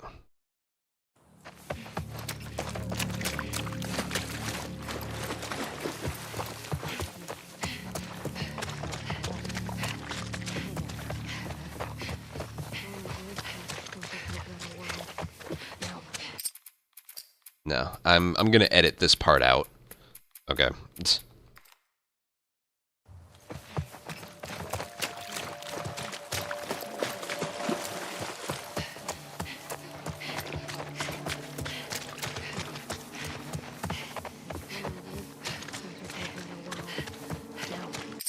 Nope.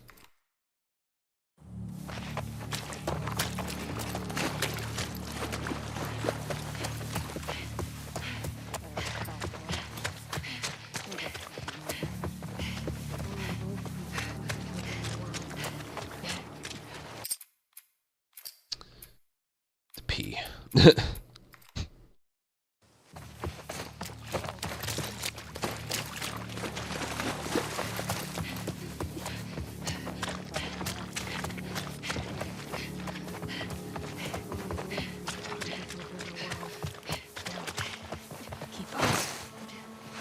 Yeah, it's not happening. I know it'll happen eventually. Again, this part I will edit out. What'd we get?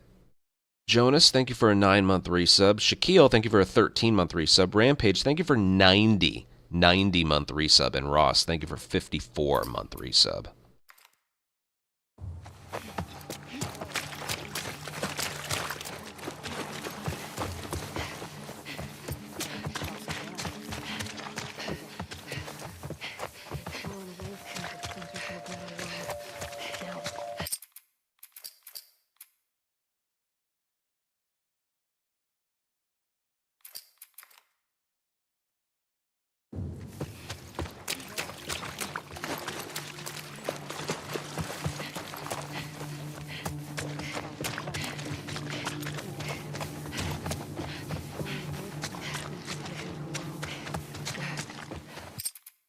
Surprise.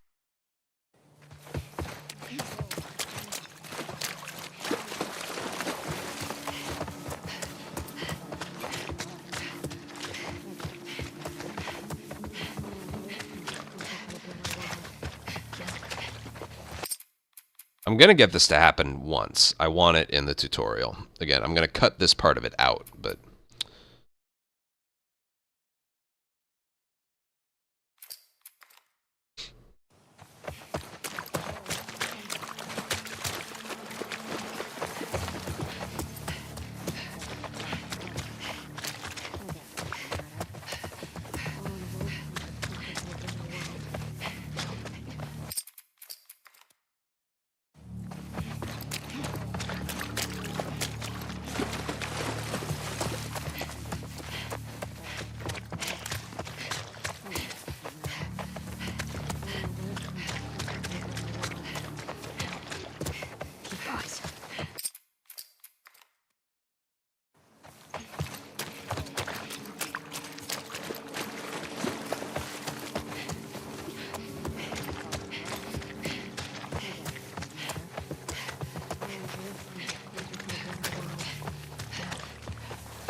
Of course it's not happening.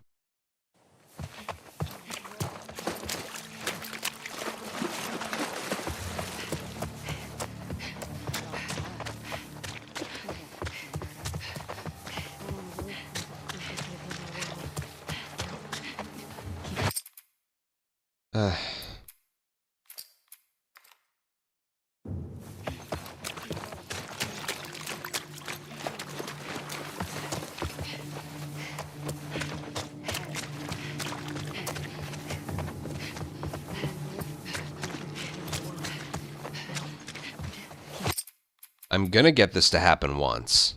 It has to. I don't know if I have a video of it happening anywhere. I'm sure I could find it, but...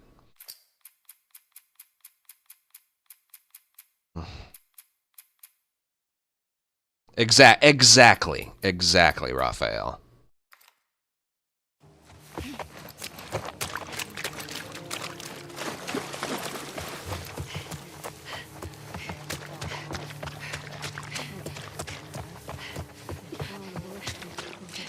This is crazy. Keep eyes.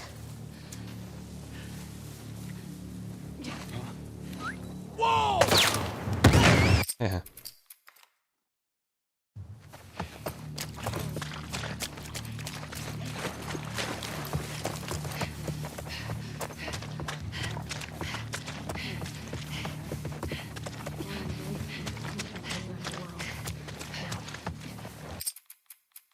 This is like 20 times in a row this hasn't happened. Hasn't happened at all since I started doing this. But like you said, it's probably going to happen in a run first try.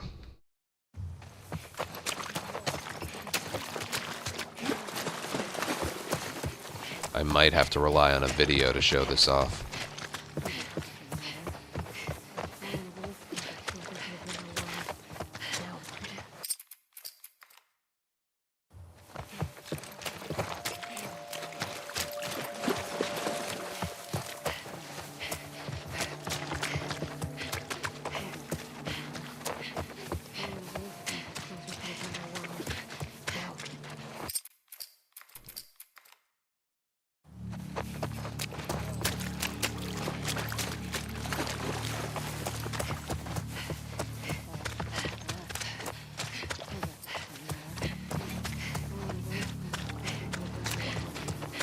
This is unbelievable.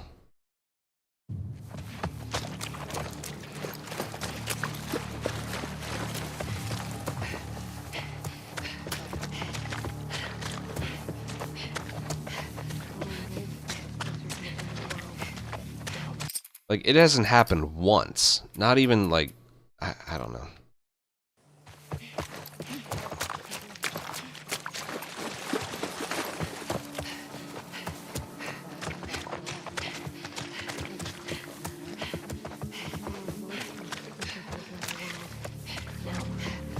Keep eyes.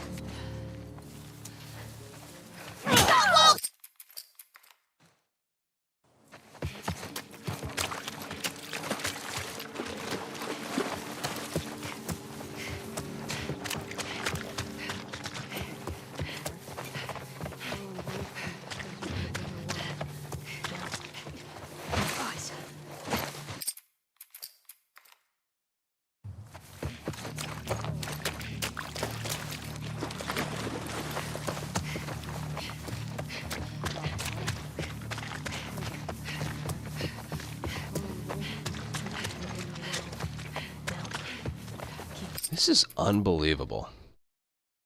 I'm gonna have to rely on a video, I think.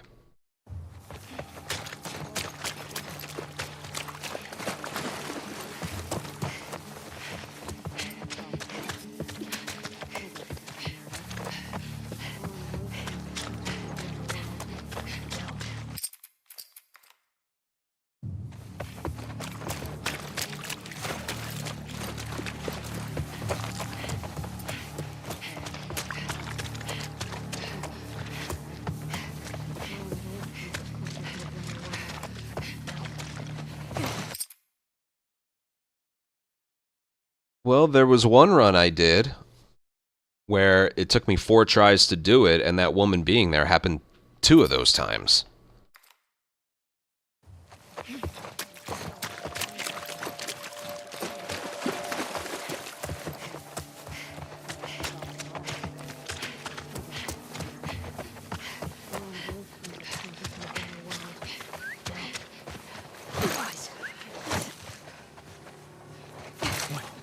Not even the right guy.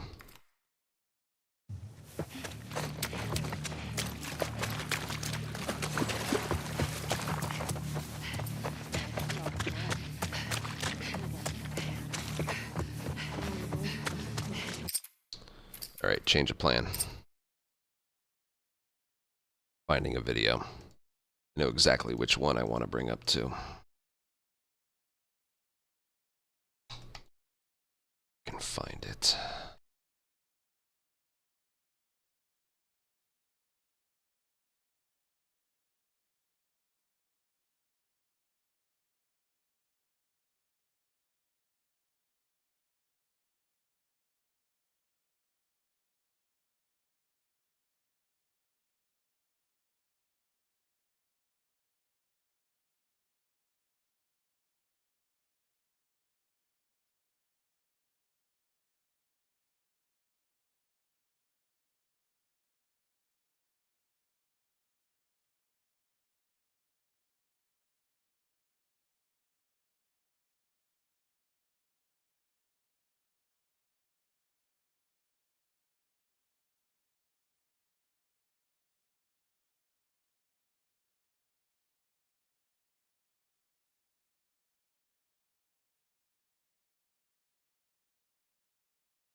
Alright, let's try this one.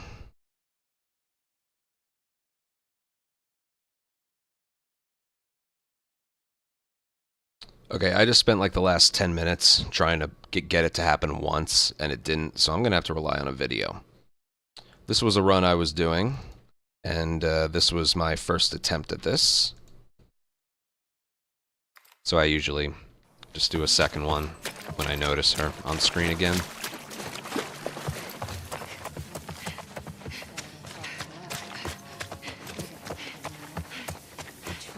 Nope. Nope. I got it.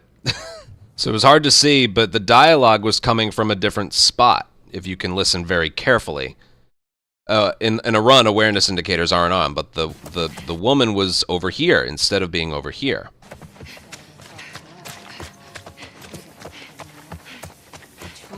Nope. She's over there instead of over here. So then I get pissed off. I gotta do it a second time. And then I failed it. I forget how. Yeah, Thing yet. I died right. And it just hasn't worked. I died right there. And then I go and do this a third time.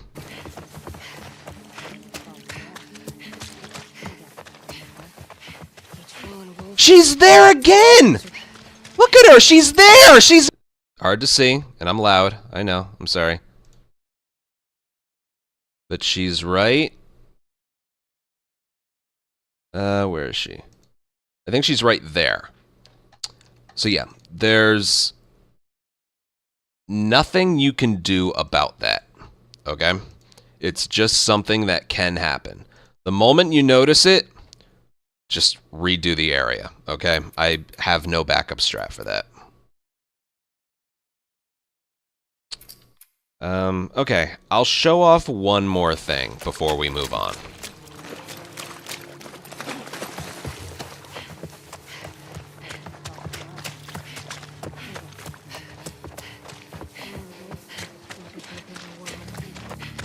And that is doing the, what is it? The bottle throw incorrectly.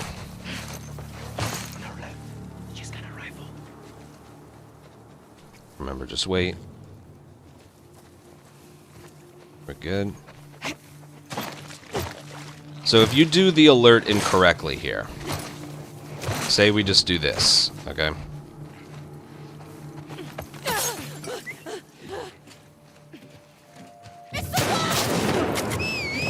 She's gonna hit us.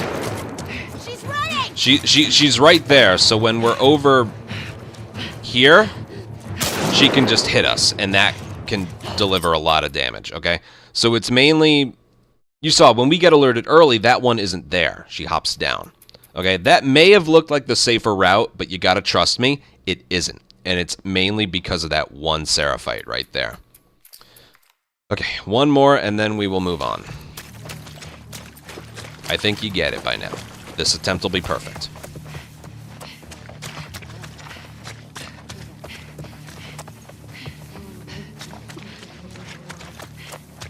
He's not there. Doing the dives. Be as far to the right as you can. At around that tree, watch your dive there. That one seems to have good eyesight when you get past that tree. This one's taken a while, but he's moving this way, so we gotta wait. He took a while to start moving. That's kind of weird. That shouldn't affect what we're doing here.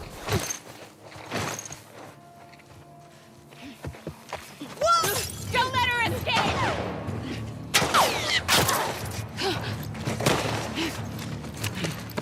There we go. And then we triangle prompt our way there. Now you saw, because we took a little too long, that one woman turned around and started walking away. So there, we couldn't just stand up and have her get alerted. So we had to sprint in order to achieve it. Whether you do it via a sprint or with that woman's eyesight, just throw the bottle and have it hit her right before she would otherwise fire the weapon. Because, you know, it works in an order like, whoa, it's the whoop! And then she would fire a weapon. If you bottle her right before that, that's the timing. Whether you use your own sprint or whether you just pop up in front of her. That one was a good one. So we'll move on. Okay. As soon as it goes from 1 minute to less than 1 minute, right there, that's a checkpoint. We'll move on. Restart checkpoint. And then this is the strat. There's not much here. Bottle pickup.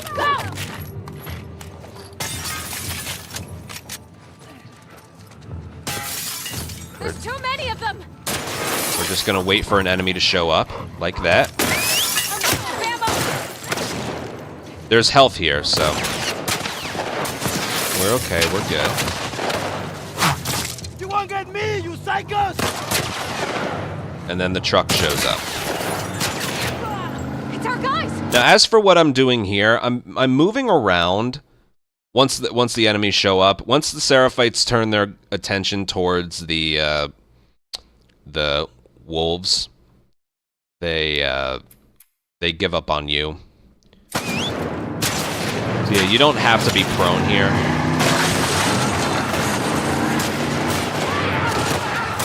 And then you can just... You're fine. You don't have... Sometimes they can collect ammo. Or sometimes they can drop ammo, which you can pick up. But it's not necessary. Okay. So the strategy is crouch, get that bottle, pick up everything here, which is 2 things of pistol ammo, health, and a variable rifle bullet. So we're just going to wait here. We're just going to wait here. There's always going to be one enemy that rushes you from the side. You have to kill him, okay? So I'm just going to do that. And then Alice will take cover behind there.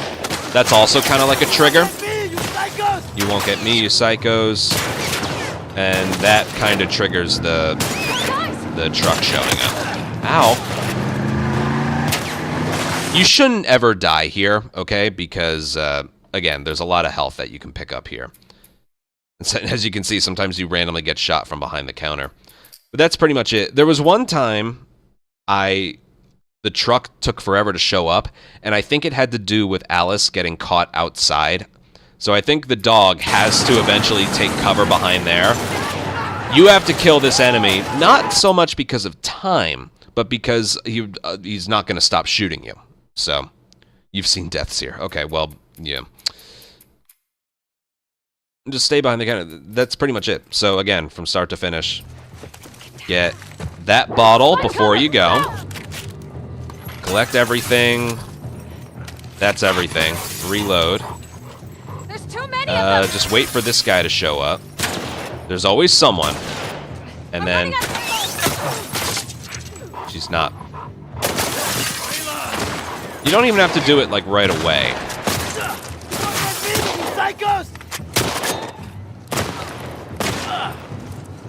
And the truck, you'll hear the truck showing up.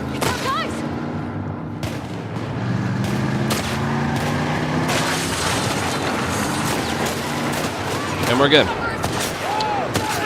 You don't need ammo, okay? It doesn't help you because I mentioned we have to be under a certain amount Ready? heading into the restaurant. So 1 and 2, that's what you need, okay? And then hang close to this truck, and then we can go. You okay? I'll survive this. Here, got you. Hey, let me see your hand. But yes, don't use more than 1 bullet, okay? That'll put you at risk of not having enough in the restaurant.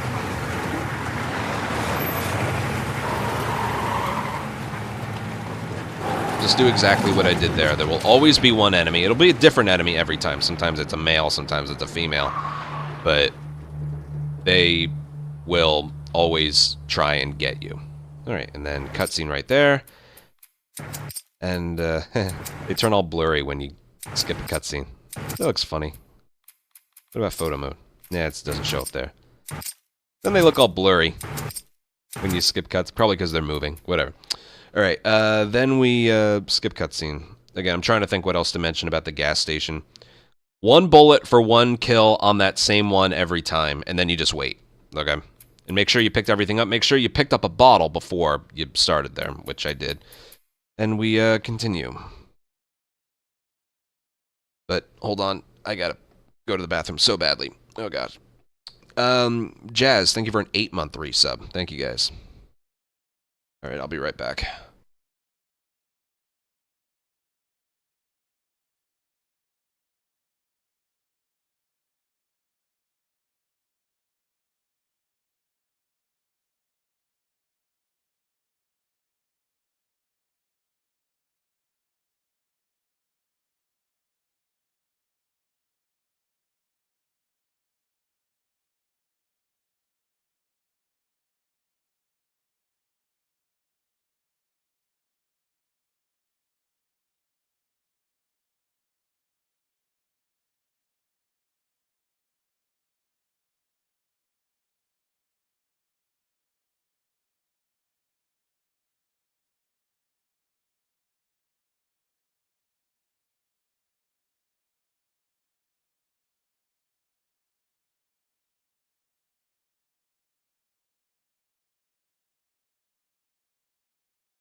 We back.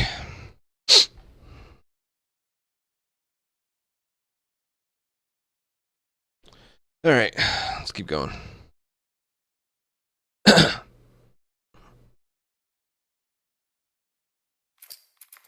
Skip cutscene. Then we get back to more boring stuff. Thanks again, guys. Hey, Manny, hold up. You're top dogs. Know what's going on?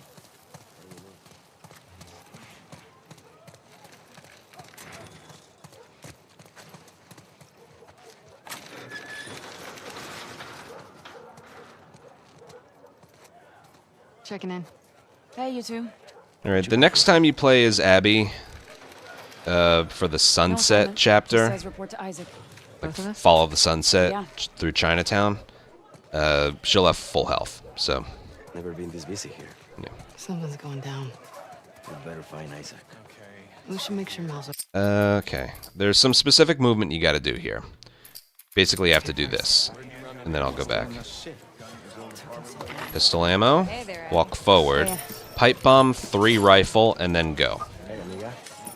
The reason you have to walk forward after picking up the pistol ammo is because this guy, if you just move quickly right away, this guy's gonna block you. This busy here. Something's going down. We better find Isaac. We should make sure Mel's okay. Like if you go this, then that, then this, don't accidentally hit triangle on that, okay? This person won't start pushing the wheelchair until you get right about a little bit before the edge there, I think. Right there. Yeah, okay. So right about there. So again, if you pick all of this stuff up in order, they'll just be blocking where you need to go. So that's why you want to pick it up in that order. Okay? Something's going down. You don't need the parts. No parts, no supplements in this entire run. We should make sure Mel's okay first. Okay, so pistol. Hey there. That should be good. Pipe bomb, variable rifle ammo, and then we go. Abby, come here, side. Okay. And then triangle prompt right there. Don't talk to anyone else, okay? And then you want to pick up this alcohol right there, and then triangle prompt this, which leads into a cutscene, and we skip. Have you had a chance to relax? The crafting ingredients, we're going to craft a bunch of pipe bombs and 1 med Desire to kit get everything. throughout this entire run, okay? Well, the baby's vitals were a little elevated, but I'm not worried. Someone should get word to Owen. He'll want to be here for her. There's nothing to do here. Just follow behind Nora. What is it? Follow me. Oh my god. Are these all ours? You can't push her out of the way. She's locked to More a coming in by the walking hour. pattern, but...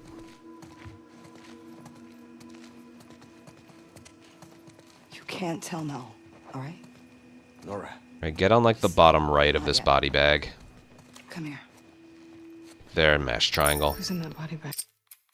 It avoids you like readjusting yourself before you readjusting yourself before the cutscene. If you're in the right spot, the cutscene will start right away. Why the hell hasn't Isaac set on a search party for Owen? Maybe he has and just didn't tell Nora. I fucking hope so. Just walk around here. I don't even think you need sprint held down. Triangle Ooh, prompt look at that. dialogue. He's inside.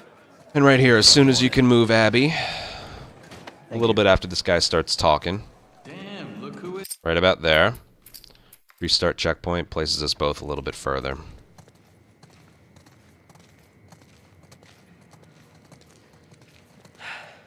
I don't miss this place. Fuck. Always hated the smell.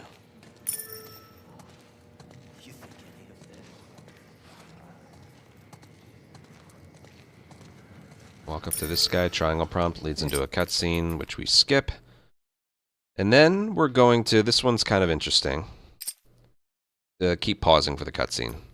It happens during a black screen, so skip cutscene, but right after what you want to do. Remember, like, quite a few times throughout this run, if you hold, like, sprint and forward, you can actually move either Ellie or Abby during, like, when the screen is still black.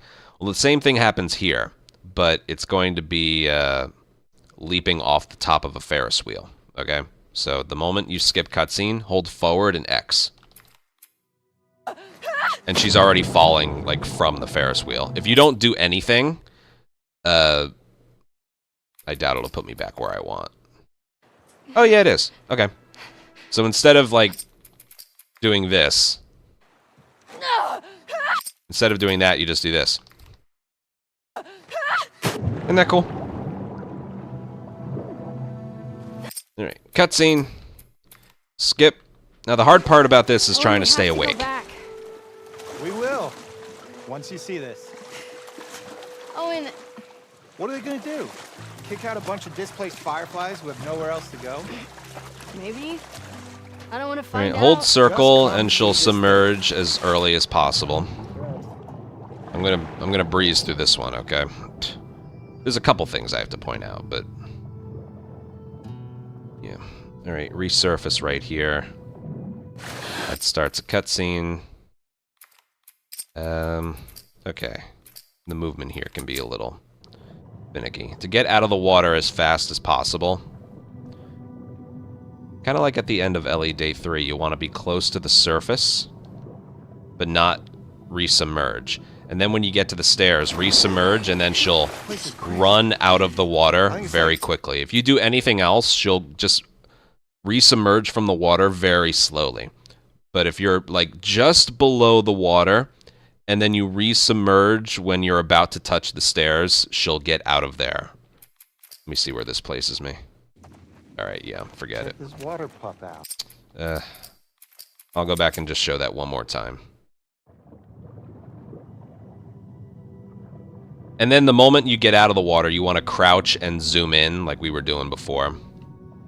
Okay, so right about there is good. And then resubmerge right about there.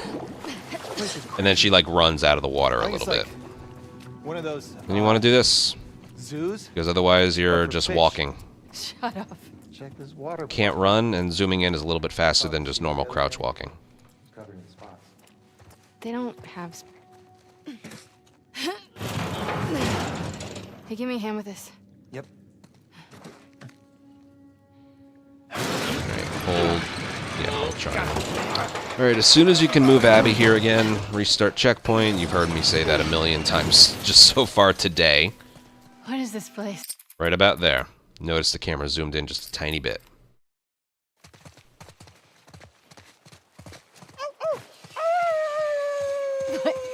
Are you a rooster?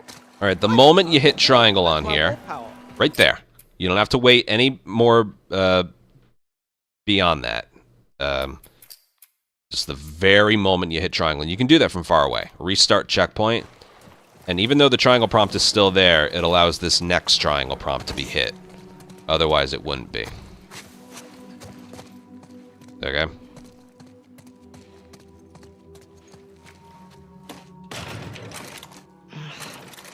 Think you can get through that? Get me up there. Yep.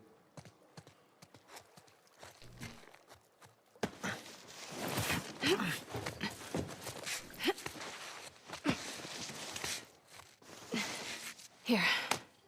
Okay. Holy shit! Look at you. Pushed 185 pounds yesterday. Yeah, right. Okay, just sprint forward, So go to the we right, take a quick look around and just then... crouch. Head right back. Oh my god. Oh, you don't see that every day. Alright. Run up here. We're gonna triangle prompt the note that's on the corpse.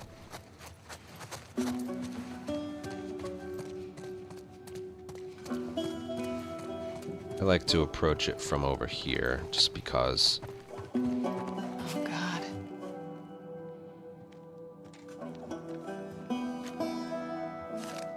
Shit. Alright, instead of reading it, we're just gonna mash circle to put it away. His kids ran off to join the Scars. Jeez. Well, I'll update the file here, because this is the other spot. There's that resubmerging from the water, and, like, right here are the only two spots you can really save time in this chapter. on the bright side, We're gonna run to the left and go through the door, hopefully before it's Owen. a skeleton. He doesn't need them. I just don't understand how anybody willingly joins And the then we have him Scars. push us. Why not? Because they're an insane Okay. cult. That's why. If he doesn't push you, In the QZs, people would refer to the fire. then he's blocking you the whole time. Fanatics. And that's bad Don't and slow. say shit like that at the stadium, okay? Okay, all right. It's very similar to original Last of Us in the intro. Oh god. In when Tommy's pushing you while the world's falling apart around you. The only thing you have to focus on in the speedrun is Tommy pushing you in original Last of Us's These intro. kids are enough to join the scars. Kinda the same thing here. Well, on the bright side, I don't really know what like makes it Sam's consistent to teeth. get in front of him, but What's just like wrong with you? He's a skeleton. He turn the doesn't camera off of him, run forward, I just don't understand. and then on how the anybody stairs really run to the enjoys right a the little bit, and you'll scars. get in front of him. Why not? And then stay in front Because of they're him, an insane cult. just like that. That's why. On the stairs, These people you would run go to faster than Firefly him, so you're good there. Fanatics. Don't say shit like that at the stadium, okay? Okay, all right. But that, if you fail it, that can make up a difference of maybe like 3 or 4 seconds. So Wanna try those keys? Oh, yeah. in a section where absolutely nothing is happening, it's still a pretty big, This one? Nope. still a pretty big deal. How about... Got it. Oh, even I'm struggling to stay awake during this part. Painting this must have taken forever. I could be the most like energetic I've ever been, and this will put me to sleep. You don't have to look down; it just looks funny. Ooh, bright light to the right, and then when like the in-game cinematic Don't starts, tell me you wanna go down there. the colors Come on. readjust. Owen, Last thing. I promise. All right, like I've been saying, as soon as you can move Abby. I do this with a camera turn here. Don't look down. Right about just go. there. Restart checkpoint, and you can start going down the ladder a bit faster. Alright, so I usually mash circle to get off here. And then to really speed up, I Look at these. crouch zoom until you get right here, I mean, and then stand up, scar. Maybe you have. and then crouch again. Whoa. Otherwise your movement's even slower. Get on in here. That's pretty much it. And then cutscene begins, and we're done.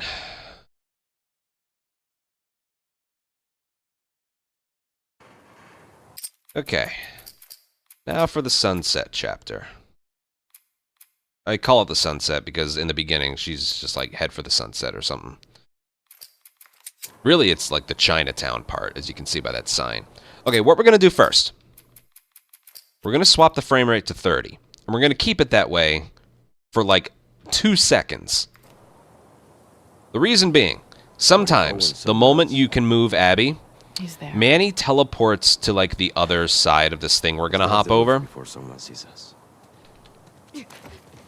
Like so, like that. If it's on 60 or unlocked, there is a chance that Manny, like, literally, and I've seen it happen, teleports on the other side of this thing that we leap over.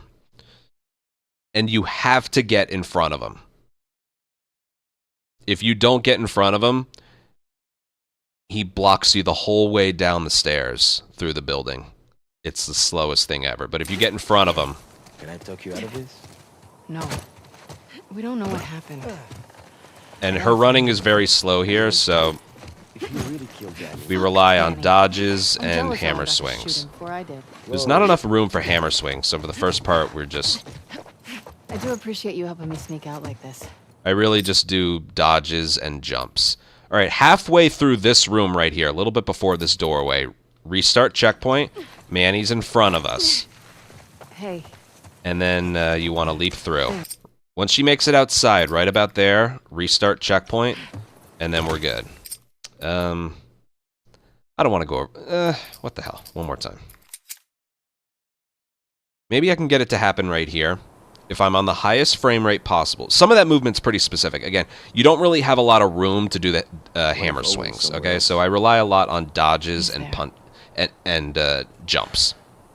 let's get off the roof before someone sees us. Okay, let's see. Okay, he didn't teleport, but just know that's something that can happen, all right? no. We don't know what happened. I gotta find him. I mean, if you really killed Danny. Fuck Danny. I'm jealous Owen got to shoot him before I did. Whoa, Abby. I do appreciate you helping me sneak out like this. And right about there. Checkpoint. Hey, And then thanks. right there. Checkpoint again. And we'll keep going. Reload your weapons right here. We're just waiting for Manny anyway. Remember to do that, okay? Because the next time we use weapons is going to be in the forest, and you might forget. All right, so you have downtime there. Reload your guns, because that's the ammo we picked up. Not at the gas station, but at the part right after, where we picked up a pipe bomb, ammo on the 2 tables with the wheelchair. You can't take out your guns there, so you didn't have a chance to reload. Do it here, okay? And you won't have a chance to reload them here because we're about to do hammer swings again. Hey, look. When you find him, don't hit him too hard. Okay, so as soon as we gain control of Abby, restart checkpoint. See ya. Right there. And in terms of ammo, you should have 3 and 4. Okay. Okay, as for this, it's just movement. Just follow the sunset. Hammer swings. Great.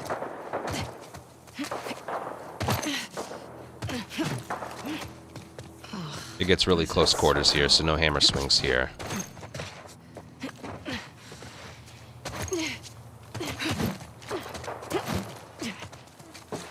I like to do a dodge into a leap and then another dodge. Just movement, okay?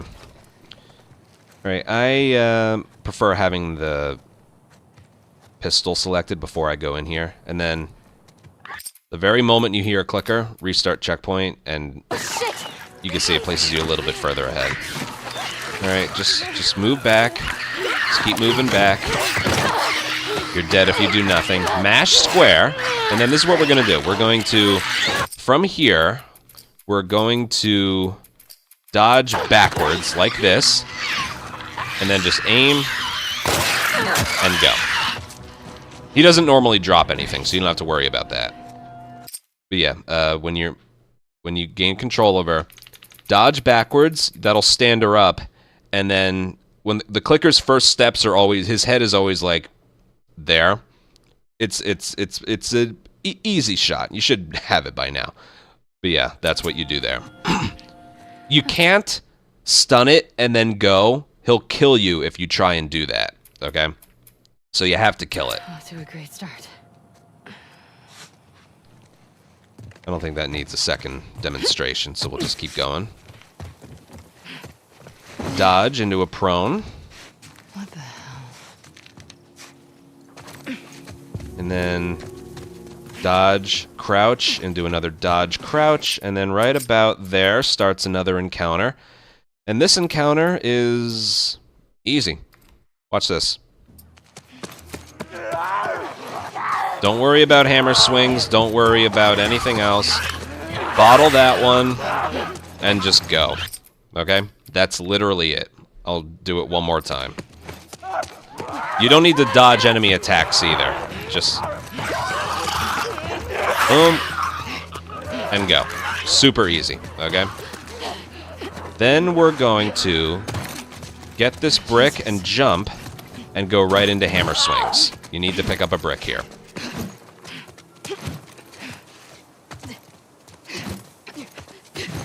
Go around this way. Martyr's Gate. Truce is dead, but just keep coming back here. You don't have to worry about sprint here. She doesn't have it, so just keep doing that. Jump at the very ledge so she makes the jump. And then halfway down, we're gonna trigger another encounter. And this is another encounter that's up there with like Home Depot and Rail Yard as just like the worst parts of this run. Okay. We have a strategy that isn't that good, but there isn't a way we can make it better. Okay. So I'll try and do it perfectly. If it's not, I'll tell you why it failed, but yeah, let's tackle this part.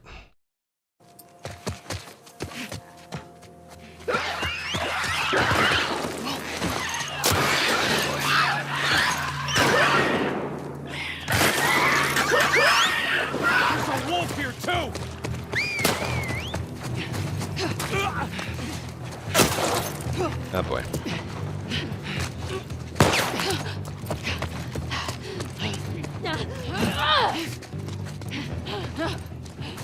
Not bad.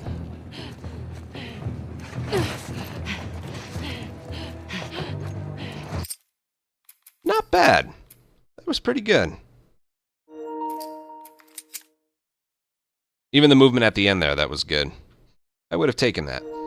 Now, it is okay, once again, if you have about that much health heading into the next part. You're perfectly fine. And odds are you're going to have that much. It doesn't always go that smooth, alright? But there are some specifics to it. Here we go. Let's break it down a bit before I start showing it off a bunch. Okay. First of all, you do a dodge, crouch to get through here quickly. Now you see right where the reticle is a little bit before, where the grass starts. You know, Abby's variable rifle to the left. You see the very end of the gun, the top part? That patch of grass, if you sprint past there, the humans will see you and the clickers will hear you as well. So right before then, you want to do prone dives. Now this is doing two things. One, it's preventing you from getting spotted. And two, it's refilling your sprint. And this clicker, as long as you don't make too much noise, is scripted to get killed by the Seraphites every single time. Now you would think keeping the clicker alive would distract the Seraphites, but that's not the case. It's really like it really turns into they both start coming after you, okay? So we start doing prone dives at that patch of grass, and we just wait here for the clicker to die, which is always right there. You can see the contrail of the bullet. Once that happens, our sprint should be full, and then we just start, okay? Now, if you're too far to the left there, you'll run into some terrain, so you have to be far to the right. And then this brick is for that enemy right there. And sometimes he shows up, sometimes he doesn't. I also climb this without sprint held down, so we can get it refilled for a little bit. And the same thing goes for here. Once I land and I'm doing those climbs, I'm not holding down sprint, okay? So no matter what enemy is here, I jog, climb, dodge, climb, and then climb again, dodge, and then sprint, and she'll have full sprint up the way. As for what to do here, it's random whether there's an enemy here or not. Whether any enemy is in your way or not. One time I got shot here 5 times, and she lived. Okay? One time, the person I bricked had a gun, this person had a melee weapon. Sometimes there's nobody here at all. You don't have time to hit anyone, shoot anyone, you just use that one brick. Sometimes there's an enemy just to your right here. If you still have your brick, I recommend checking, but if not, all you can do is just go. Because we need every bullet. And that's pretty much it. It's rough. I wish we had something better, but yeah, I'll do it correctly one more time and then slow things down a little bit.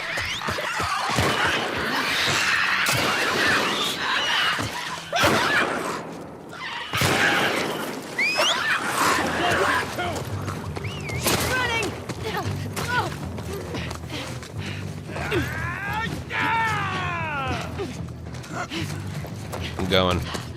Oh, there she is. See that? She's right there. Okay. Only worry about that enemy possibly.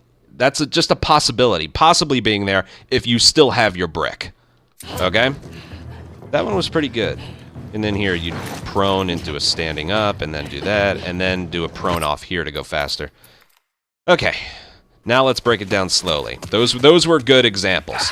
Okay, if you sprint past right about there, the clicker will turn around, and the Seraphites are after you too. So you need to start doing prone dives there.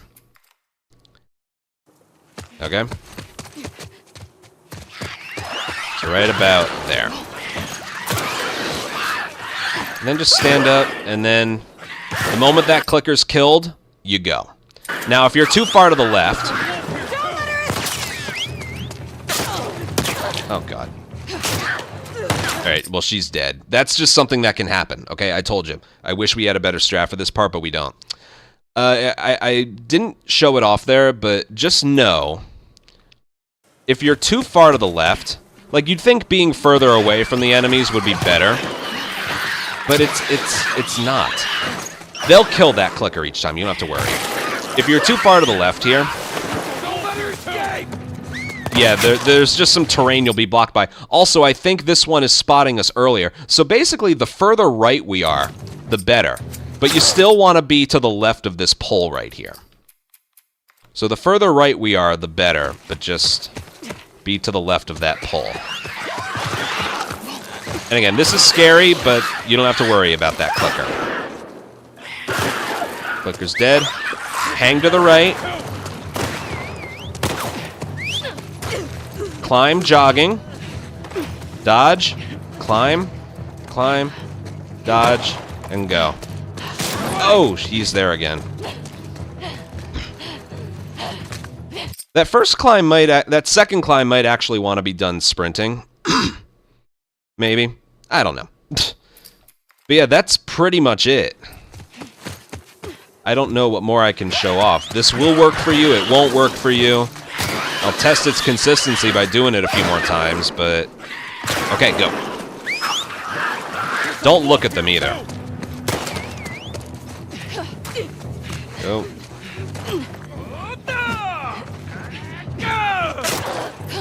Just go.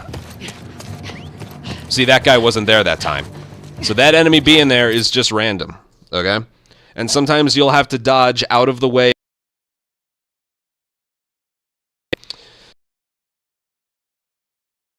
She has full health right now, so you don't have to worry about that. Here, I'll sprint right before the clicker's killed just to show you it doesn't help anything.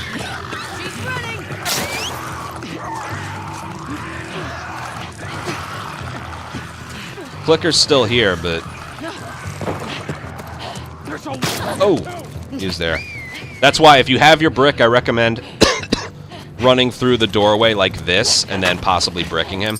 I know that looks like it helped me, but trust me, I've had some examples where you just learn it's not the better strategy to let that clicker live, okay?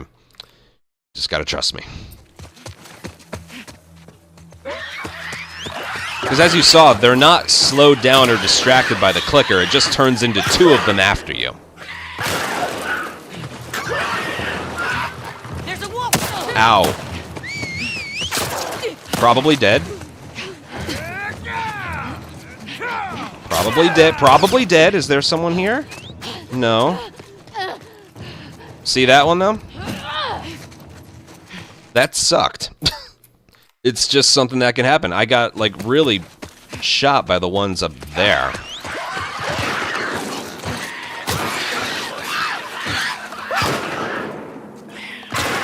See, that underbrush, you're concealed there for a while, so... I don't see anyone here. She's probably dead.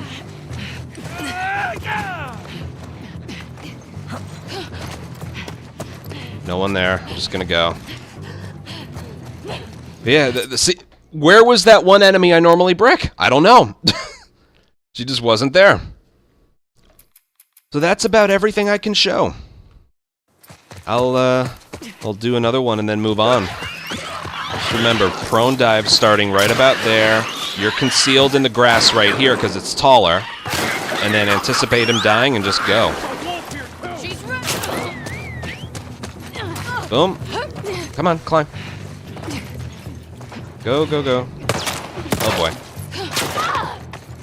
Oh, God. I don't know how she lived through that, but...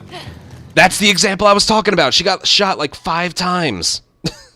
As for that brick throw, I guess I should mention that.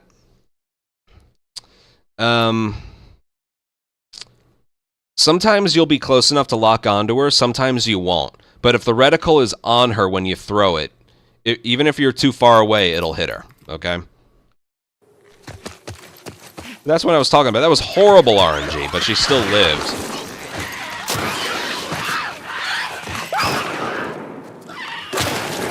Just go. Don't let her escape! Oh, God. Oh, God, she's fucked. Fucked. For the sole reason of... there was just... when I climbed up, there was just a woman with a gun. She shot me 3 times. There's nothing you did wrong. There's nothing you could have done to improve it. It's just something that can happen. Sorry, folks. We have nothing better. She's running! Oh, God. Oh, this is gonna go well.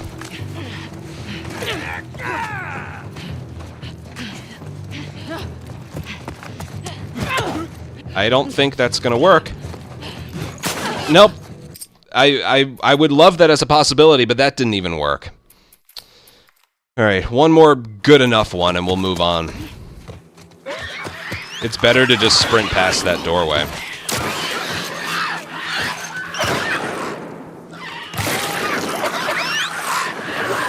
Don't let her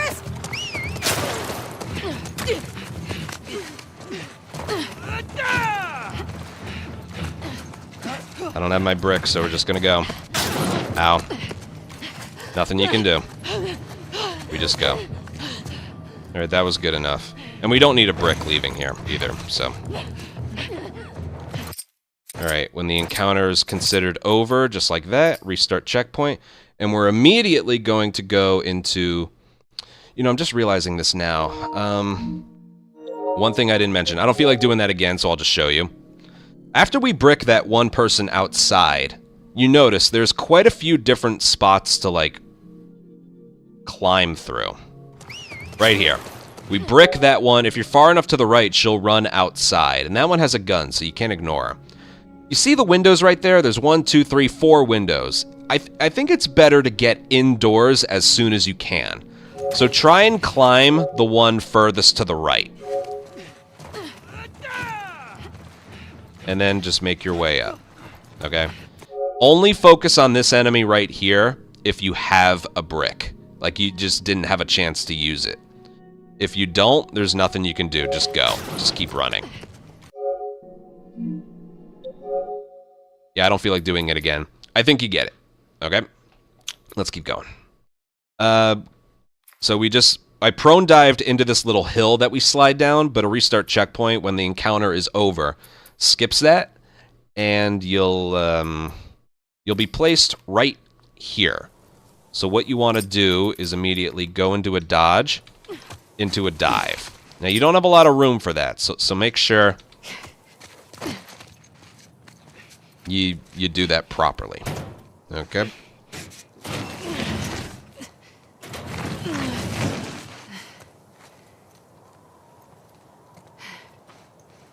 And here we're given a free double-barrel shotgun, which is a lot better than Ellie's shotgun. This'll help. We use it in the restaurant and not much else. Alright, half a rag right there. And then start up your hammer swings. If you used a brick, you get one back right here. Then I like to dodge into a crouch and pick up the... I believe it's a right holster. Or is it left? No, it's left holster. Right. Okay. And then we keep going. This is faster than crouch walking. Until you get to the edge here, then you want to dodge off of it. And a little bit after she's fallen, the encounter begins. And this encounter is very easy. Okay? Watch this.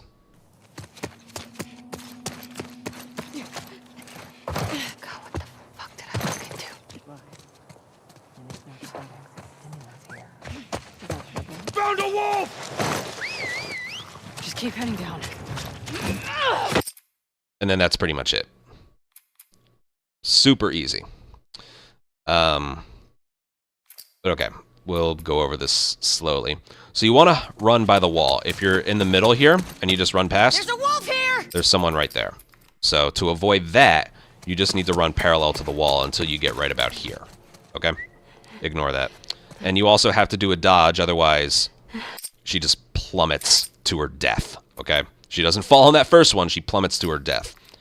So first things first, hug the wall to the right, and then dodge.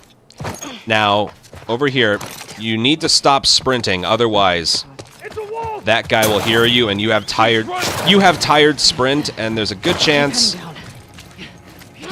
you won't make it, okay? So that enemy that spots us right there, I'll show him to you. He's just about... He's right there. Okay?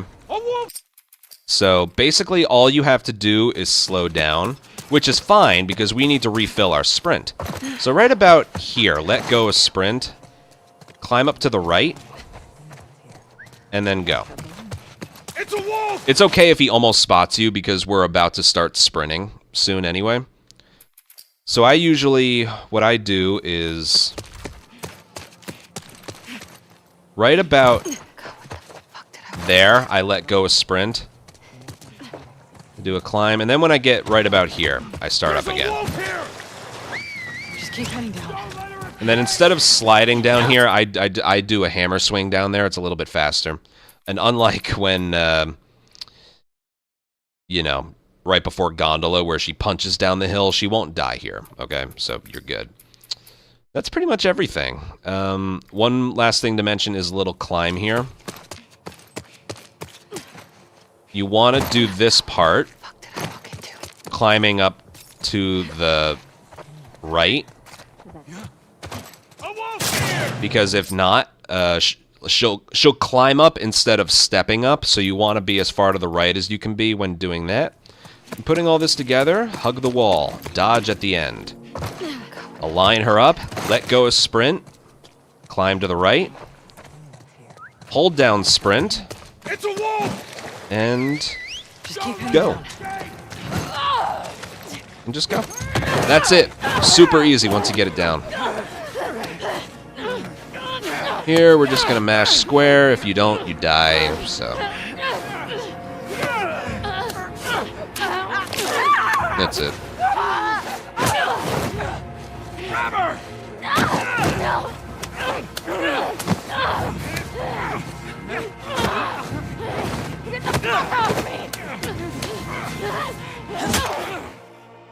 That should have killed her, but game logic.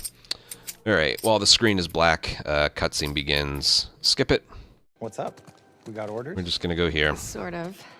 Sort of. Alright, walk. You know what? Doesn't matter if you How about we hold on? zoomed in or sprint held down. Oh, and When's the last Doesn't time you were matter. here? Alright, as soon as you can triangle prompt the toy bow and arrow, that actually begins what the game considers an encounter. Restart checkpoint, you already have it like what's picked up right this? here. Oh yeah, Mel and I have this competition thing going. Oh, I don't think you would enjoy it. It's pretty complicated. I see. Okay, funny enough, this is not a nothing area. What you're doing, and it's working. What do I do? Okay. Okay, so I want to show you something. I'm going to open a live split right here. And this isn't performance intensive, so I'm going to change the layout here real quick. Hi. You see those There is a strategy to do here, Yeah. okay? Just hit as many The as you can strategy before the time's is, up. if you've seen this in a run, you have to aim at a I target. win. And the You reason better is let me because know. it's faster, but I want to show you. Got it.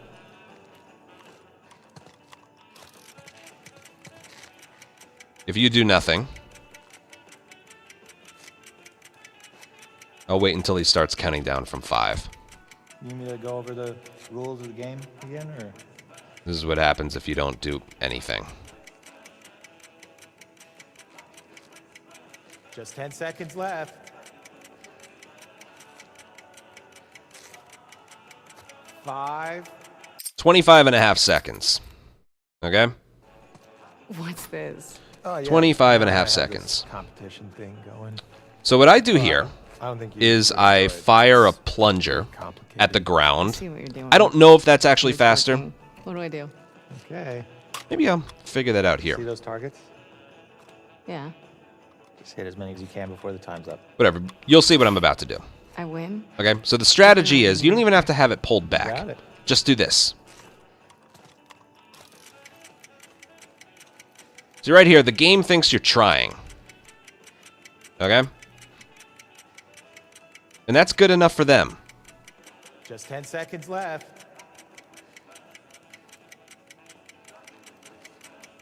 5, 4. See how much faster that is? 3. 16.5. I forget what the number was prior, but it's a lot faster. Okay? Isn't that cool? What's this? 16.5. Mel Keep and I that in your have mind. this competition thing going. I So, don't think you yeah. would enjoy it. It's There's not pretty complicated. nothing to I do see what here. you're doing. You don't even have to, like, What do I do? Okay. you don't have to even, like, have it, See those the targets? string pulled back. You just have to Yeah. aim it. Just hit as many as you can before the time's up. I win? There's one thing I want to check, You better though. write my name up there. You got it. Shake it off. I wanted to check if that speeds anything up. Just 10 seconds left. Oh, I think it might. 5. Nope. Speeds up nothing. 4. Okay. So you don't have to fire anything at all. Okay? Just the moment you can, aim at a target.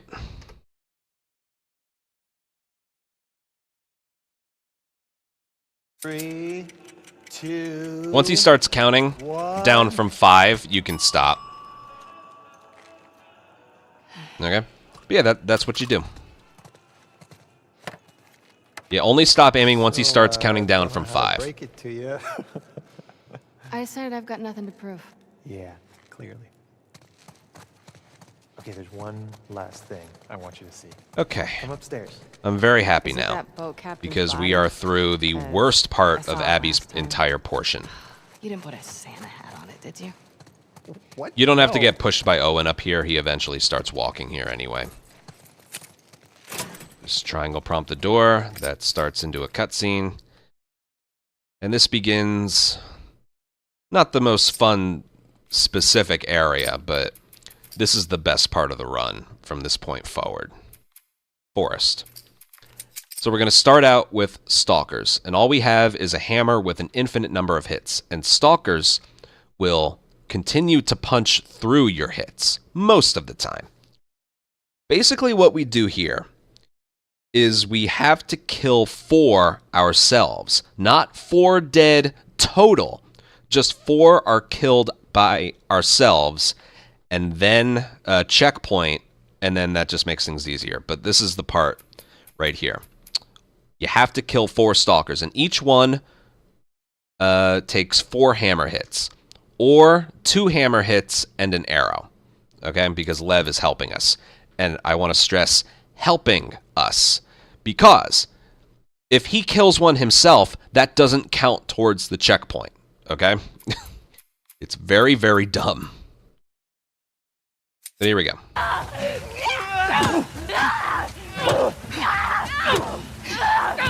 There's one.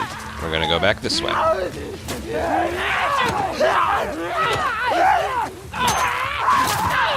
All right, that's 2. Lev killed one himself. We'll go over here.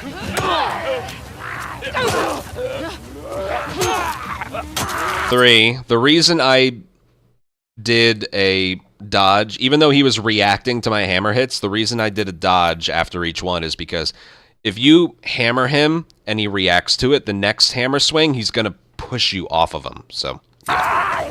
What the...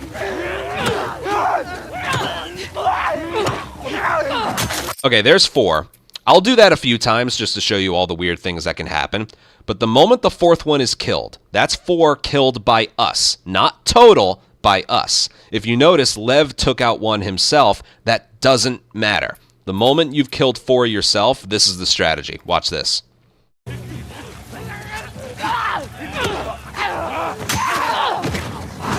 And then the area being over continues. That's how you know the area is finished.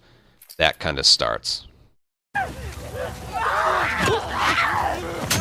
You can even do that. You don't have to dodge the first one. So just dodge. Okay, it didn't. I want to see something that can happen. Hold on. Okay, this is something funny that happens. Watch this. The area is now broken. How did it break? I don't know. Okay. What happened before is what was supposed to happen. You dodge, and then she eventually just starts hammering the Stalker. But watch this. The area is broken. Oh, no, it's not. Because that wasn't going to trigger. Something that can happen is the area is broken, and it just won't proceed. You keep getting, like, 2-hit kills every single time until eventually a Stalker just kills Lev. This area is super annoying with how it decides to end. Okay? At least with the bloater, in the motel flashback, at least like we have a system. There really isn't a system in place for this.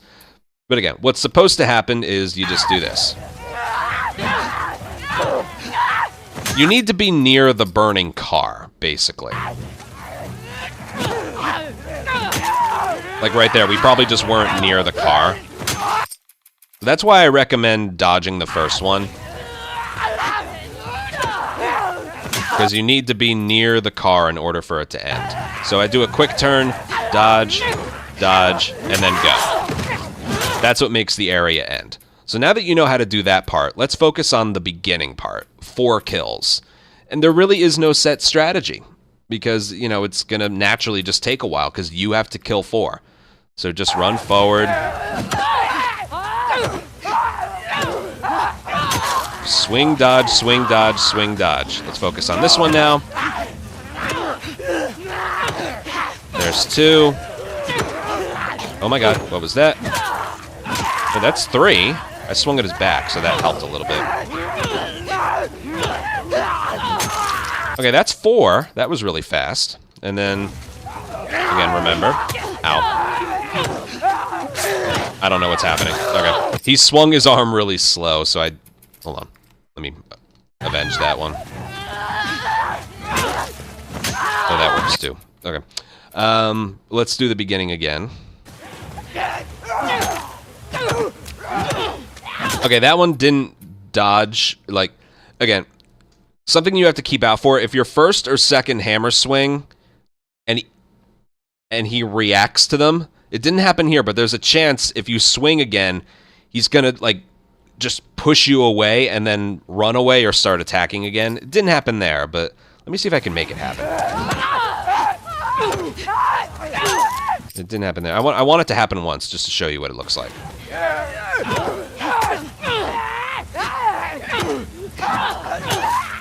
Not quite happening. If it's the 3rd and 4th hits, you're fine, but I might not be able to get this to happen.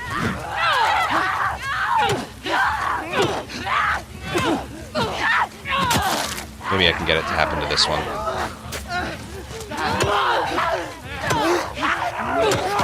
Nope, can't happen there. Should be one over here. There we go, see that? And then it just starts up again, but that's why I'd be a little weary about if it's the first or second hit where he reacts to your hammer swing. Maybe keep doing dodge swings just in case. But yeah, this area is weird. 1, 2, 3, 4. See, that was the 3rd and 4th hit, so I didn't have anything to worry about. Oh, that one's hurt. That one's hurt. 2. Oh, God. 3. 4. I just got lucky there. All right, so that was pretty fast. But yeah, the worst thing that can happen here, it hasn't happened yet, of course, during practice/tutorial making. You can hammer it twice, and then Lev just kills it with an arrow. That's the worst thing that can happen, because it's like, any that he kills himself doesn't count towards the total. So then if you restart checkpoint, it just sends you back to the... It sends you back to the beginning.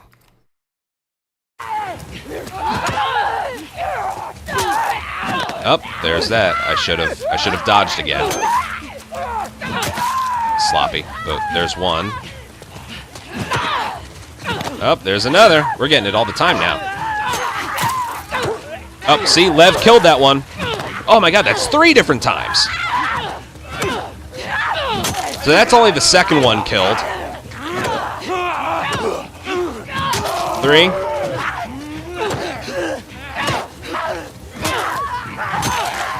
Okay, so did you see that one? I got pushed back 3 times, all because either my first or second hammer swing, he reacted to it.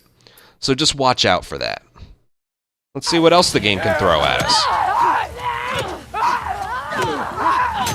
There's one. Let's go over here. Lev helped. No, Lev helped. I want to get that one. Oh my god, Lev didn't help. That's only 2.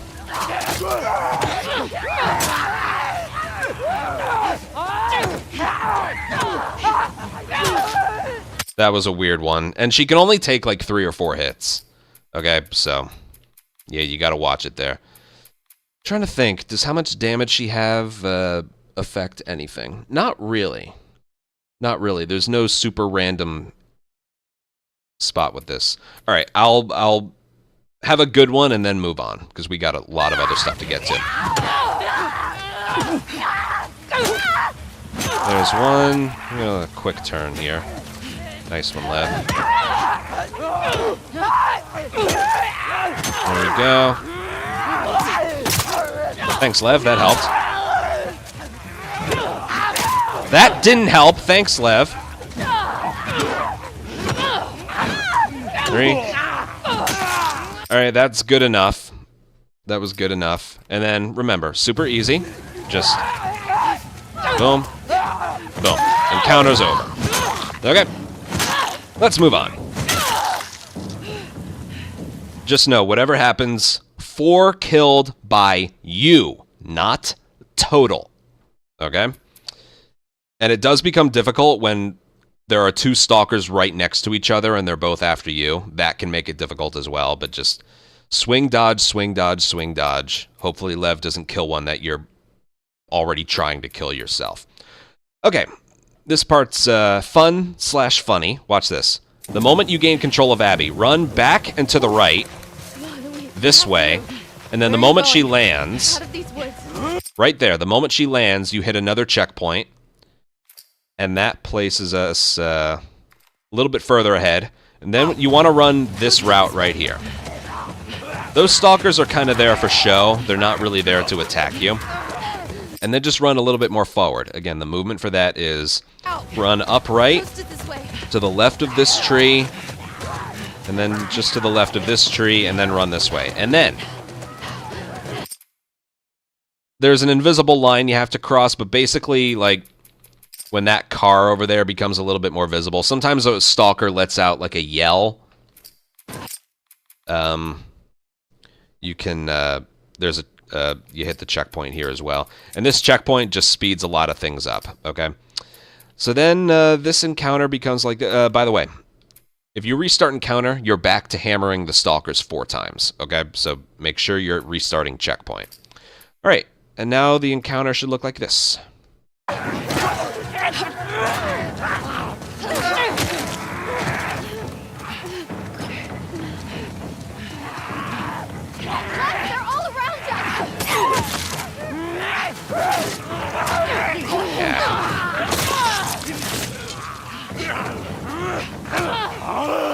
These things have range, by the way, okay? These things have range. That was the last of them. And then the very moment you kill them quick, yeah, restart checkpoint. But, again, that's the reason right there. There are 4, let me show this area. There's 4 bricks and bottles around. There's one right here, there's one right there, there's one right here, and there's one right here. Okay? So first thing you want to do is pick up either this one or this one. But this area is like other ones I've been mentioning, where if you hold sprint and forward, you can actually move while the screen is black. See that? So you can either pick up this one, but it's kind of close. Also, I notice if you pick that one up, this one kind of decides to run away a little bit. I've noticed that. And also, yeah, some of the bodies can block the bricks. So, yeah. But every kill, you want to do one of those things where you throw it and then immediately mash square, like I've been showing off and showed off with the Shambler and the Home Depot and stuff. But yeah, it's easier to pick up this one right there, because then this one, like, doesn't... Okay. This one doesn't run away as much, like that. Then you run around and get this one. And you kill that one. And this one should be, last one should be right here. And then the very moment you make contact, restart checkpoint. That was the last of them. That was the last of them. You okay? That's the closest you're ever getting to someone in this game saying, "We are the last of us." That was the last of them. I know Joel said that once, and here's Yara saying that too. It's the closest thing we got to them just going, they said it. They said it. But yeah, that was a good one. I want to show that one off. Just by itself, because that area can be tricky. I'll do it a few more times, but that's exactly how it should look. There's randomness in some of the, like, what the stalkers do, where they go. Okay, so it was right here. Yeah, sometimes that one runs away a little early. I think it has to do with how you approach them. If you pick up this brick and then jump far to the right, I think it decides to rush forward a little more. Yeah, throw, punch, get this bottle. I don't know. Sometimes this next stalker can come around from the left side or the right. He's right there, so I do that. Boom, boom, and then you got one more. And that brick's right there for that remaining one. That one was really good. I'll, again, just to show off some weird things that can happen, I'll do it one more time, or a couple more times. Let me see if picking up this brick, actually. Nah, I don't like picking up this brick doing this encounter, because then he runs away, and then the first kill happens kind of slow. So I like getting this one first, and then make sure the punches land, otherwise you're stuck doing this, because it's slow. And then, boom. I didn't even have time to dodge that one.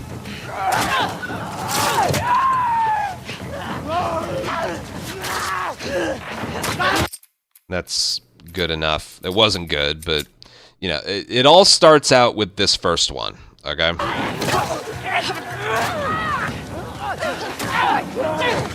Once again, I kind of messed that one up. There's this one over here. Boom. I'll go over here, because it should be right here. And then good. A couple more times, and then we'll move on. But I like grabbing this one. You gotta get off to the right quickly, I think. Like this, and then rush. Like that. That's better. Yeah, make sure that jump is far to the right, and then just look at what the game's giving you. Boom. Here comes one. Then there's that. Alright, here comes one more. Should be right. Okay, thanks, game. I think the checkpoint's still there. Yeah. Sometimes when those long animations, like the checkpoint happens right away. One more time.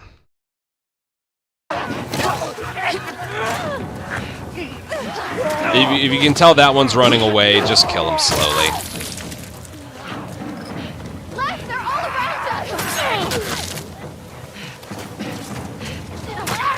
Last one should be right here.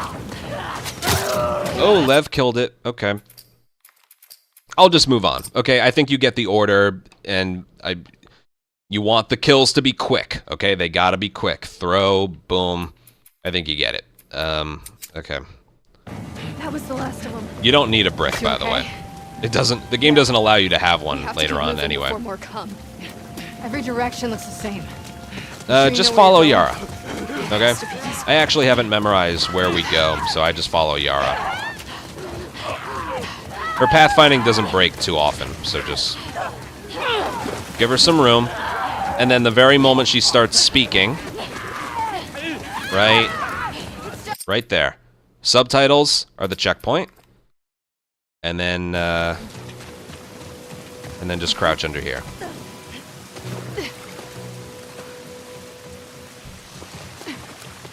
And then this checkpoint right here is when the encounter is considered over. It's based on dialogue, not positioning. So Another way. right there. Restart checkpoint. Run forward. There's another spot where you can do this while the screen is black, I'm pretty sure. Yeah, a little bit. Okay, so hold up left, look down, and you'll triangle prompt the corner right there. Go. I got you.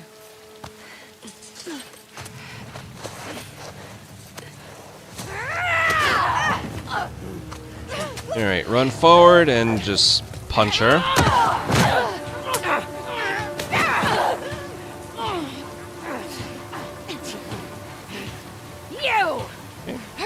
my backpack? Okay. Right there, you can see the encounter begins. I love this strategy so much. We don't do this encounter from here. Main reason being, if you hold sprint and forward and punch, you can get a punch on her right away. You can't do that the other way. But this is the strat. If I do it perfectly, I love this strat so much. Watch this.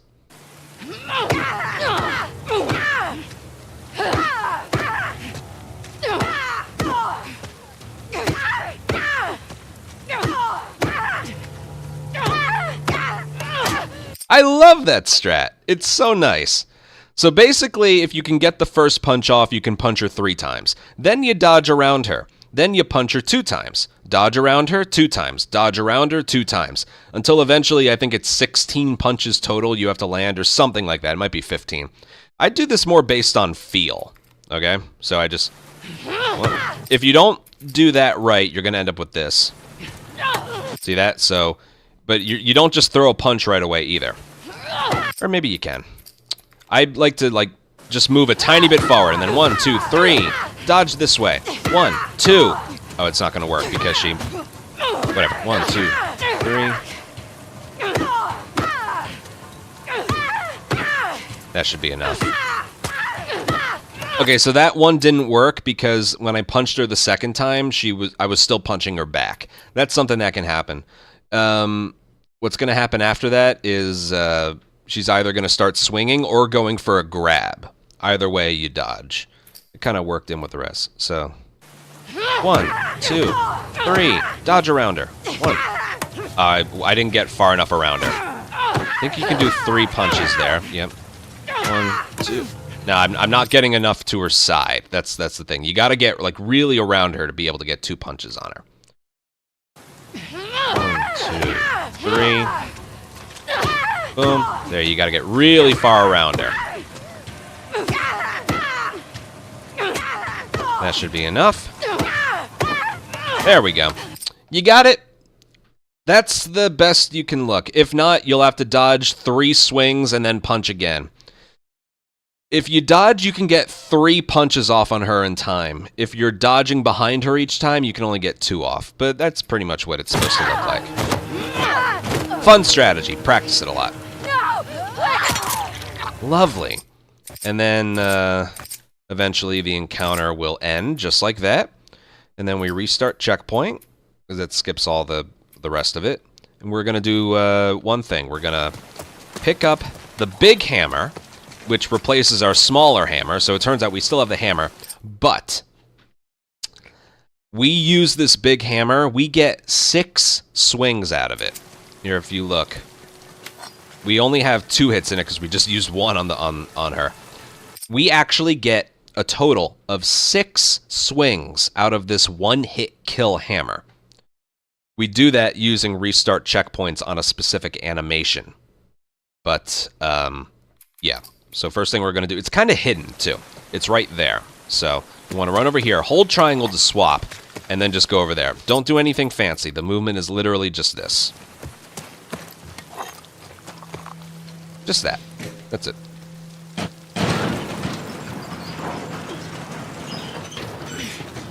Go on.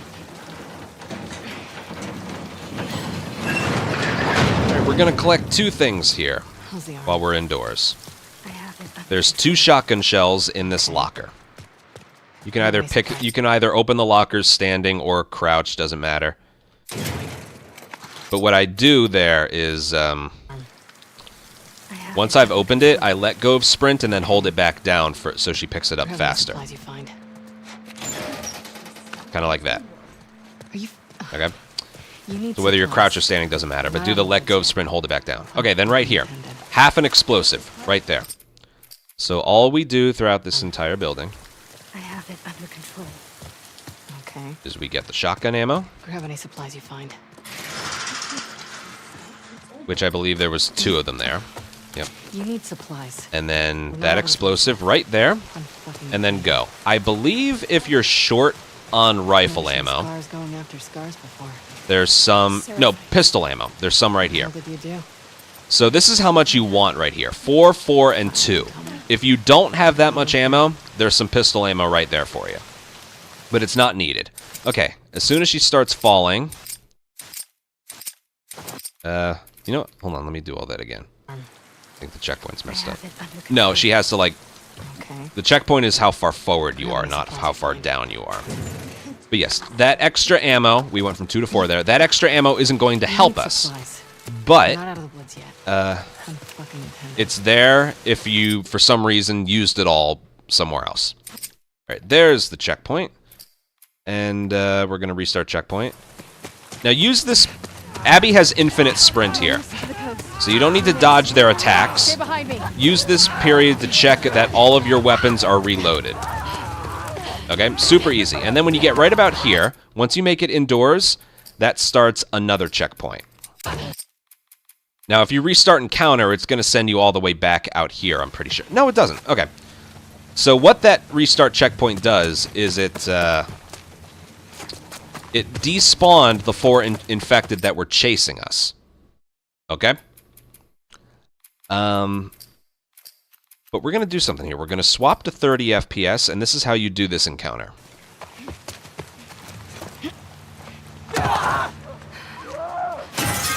Watch out!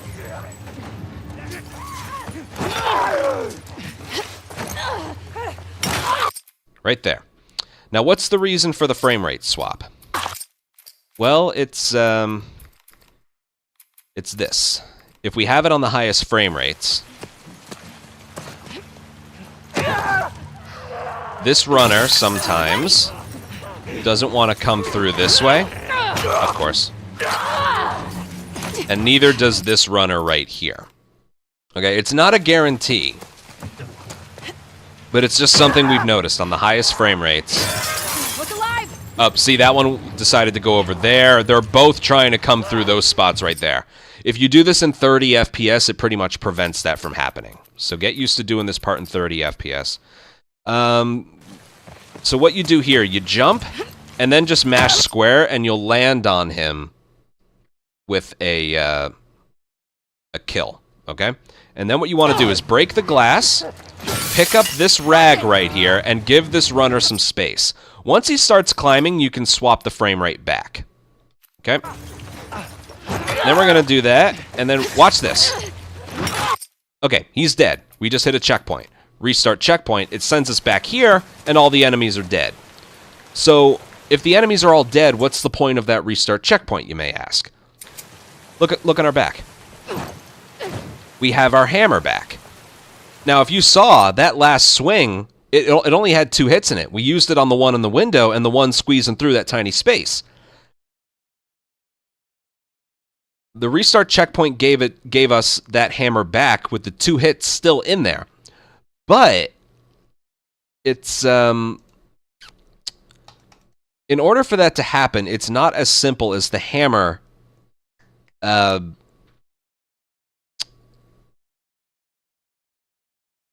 you know, just killing those enemies. It's actually pretty specific. See, watch this. I'll just do this and hopefully the area works. So it doesn't have anything to do with speed. Here, watch this.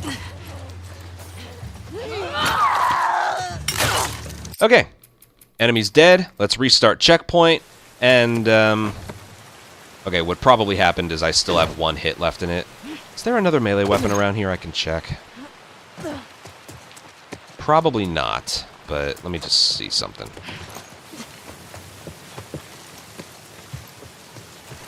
Alright, I can't check how many hits I have left in my melee weapon, but it should just be 1.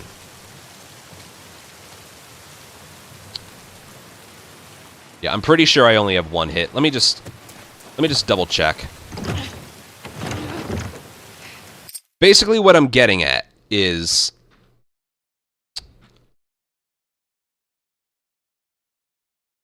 the swing you put on the last runner has to be a specific swing, okay?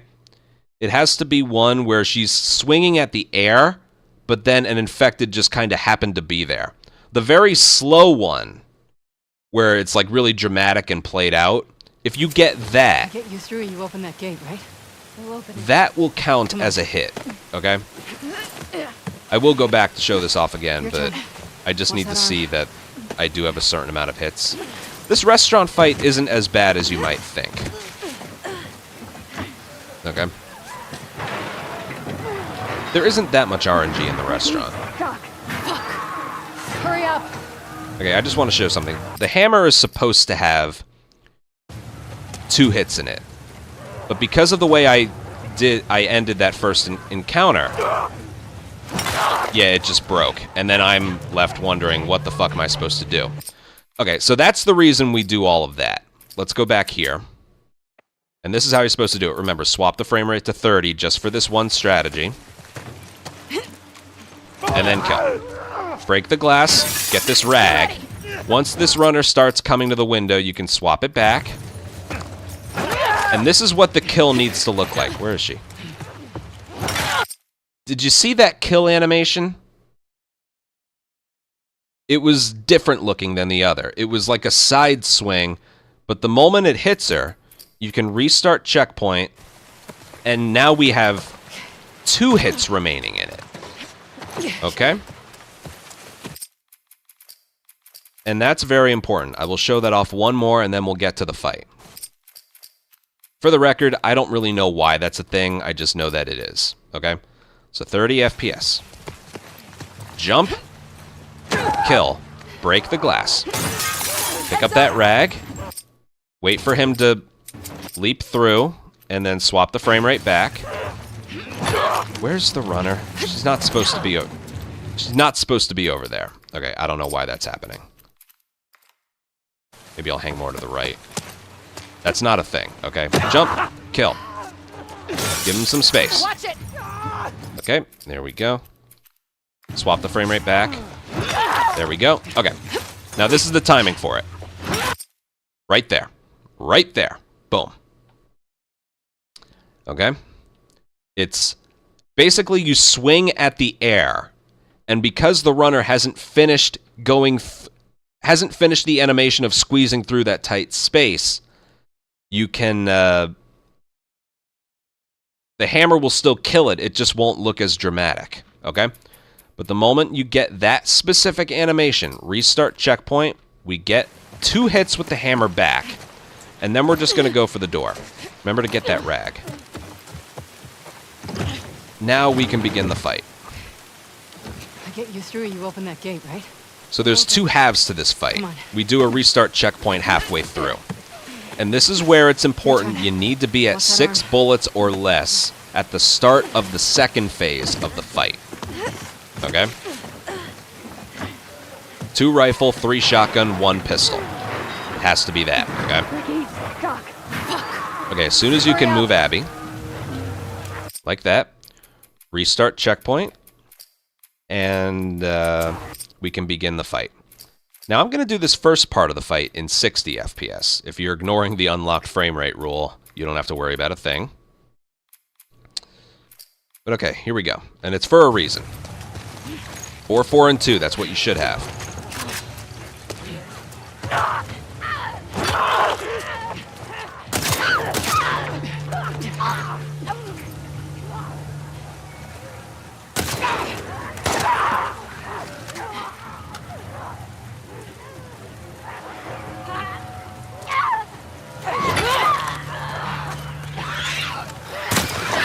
How's it going out there?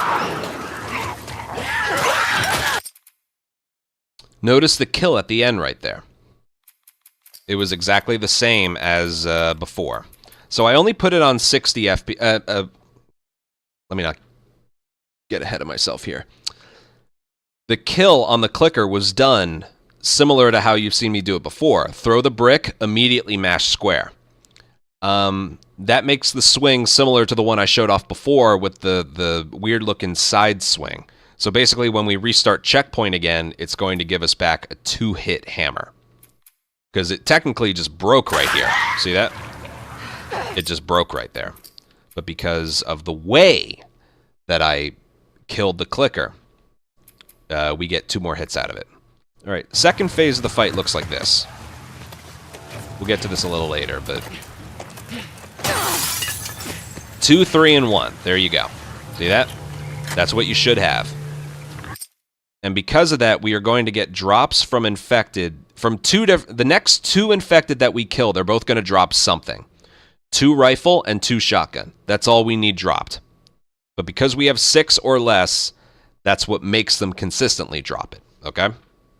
Again, there were the 2 pistol bullets in that drawer if you were empty for some reason.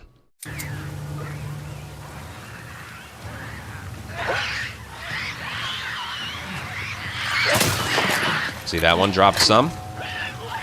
And then this one's going to drop some, and we picked it up in the air.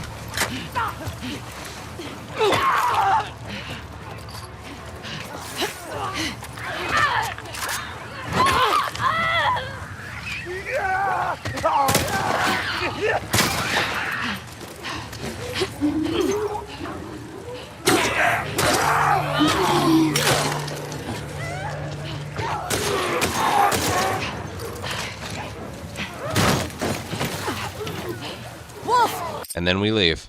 How pretty is that? That's exactly how it's supposed to go. Exactly. Okay. First things first. Why did I swap the frame rate in the first part to 60? I'll see if it happens here. Right now we're in unlocked. If what I want to have happen happens, I'll point it out, but we'll see.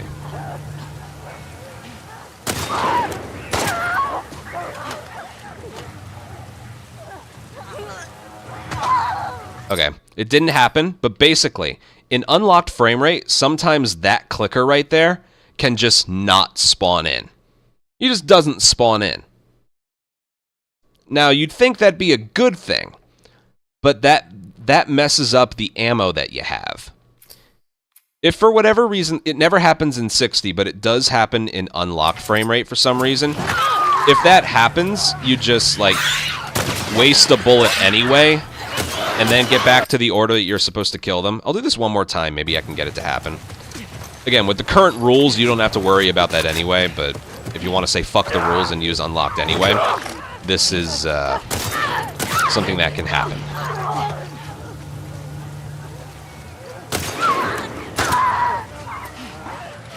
See if it happens. No, it still happens. I don't want to spend all day trying to show it. Just know that's a side effect of unlocked frame rate, and it can happen. So because of that, I always do this first encounter in 60 FPS. Okay? Just because. Alrighty? And again, even if you do want to keep doing it in unlocked and the clicker doesn't show up, make sure to waste a shotgun shell because you want to be at those ammo amounts that I mentioned earlier. Alright, let's get to actually talking about this area. So, in 60 FPS, rifle. There's parts here which you don't need, but there's 3 rifle bullets right here that you do need, and then you immediately reload them and then get back to your starting spot, okay? So rifle, pick up, reload, get right here. We're going to kill this guy with a swing, and then 2 bullets on this guy. 1, 2. It doesn't have to be a headshot. Don't try and get fancy. And then when you squeeze through here, rifle, pistol. Oh, God. Yeah, that's bad. Rifle, pistol. And don't miss, okay? That's important. The second phase of this fight is harder than this fight, so make sure you get this down. Swing. Boom. Boom. And then we're going to do rifle, pistol. Boom. Boom. Get your shotgun ready, and then do a swing, and then shotgun that one, and then boom, boom, and then here. Did you see how I killed him? Throw, quick swing. If you do a throw and then a normal swing, you're going to have 1 hit or no hits in the hammer for the next part, and the whole strategy's ruined. And I mean ruined, okay? So, yeah. There's not much else to mention. Make sure you're... Again, you want to be at 2, 3, and 1 when you're finished with this. If you had to use... And this is something I think I did in my record. If you had to use 1 extra bullet in the gas station accidentally, I'm pretty sure this happened in my record. Yeah, I accidentally used 2 pistol bullets on the one I had to kill in the gas station. So what I did instead is I did this. Next. And, yeah, that made the ammo situation work out. So, yeah. You can back it up. Or if you, like, for some reason used a rifle bullet or something, you can get, like, 2 headshots. Find a way that makes it work for you to leave this part with 2, 3, and 1. Okay? You should start with 4, 4, and 2, and then pick up this 3. And here we go. Swing. I'm also pretty sure, I gotta mention this, if you swing at that one too early, you just whiff. Okay? Let me see if that's a thing. Alright, not really, but I think that's a case for some others. There's no reason to rush it, okay? Because you're waiting for this guy. Okay, so then rifle, pistol. Get your shotgun out and wait for this one to drop. Kill. Boom. How's it going out there? This runner can either spawn there or there, okay? And then the moment the hammer breaks on the kill, restart checkpoint, and we are good. I will do this one more time just because the second half of this fight is its own demon, okay? So I'll do this one more time and then we're finished, okay?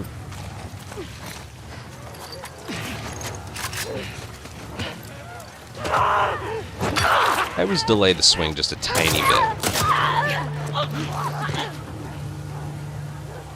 You can do the rifle. If you feel more comfortable doing... You can also do this if you'd like. I might start doing this, actually.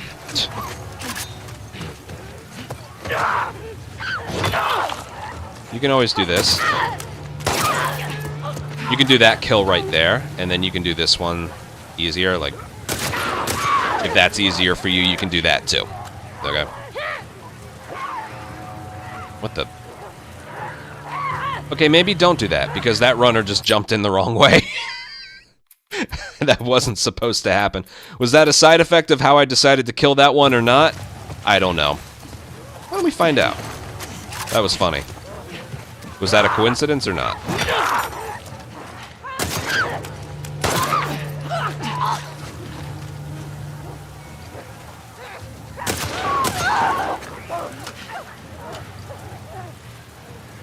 I think it was just a coincidence.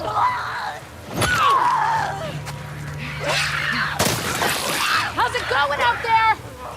Okay, things are getting weird. Hey, where are you two? One more time. That was... Things... They're starting to get a little weird. I'm gonna do it the way I know how to do it. Get the ammo. Come over here. Swing the hammer. 2 bullets. 1, 2.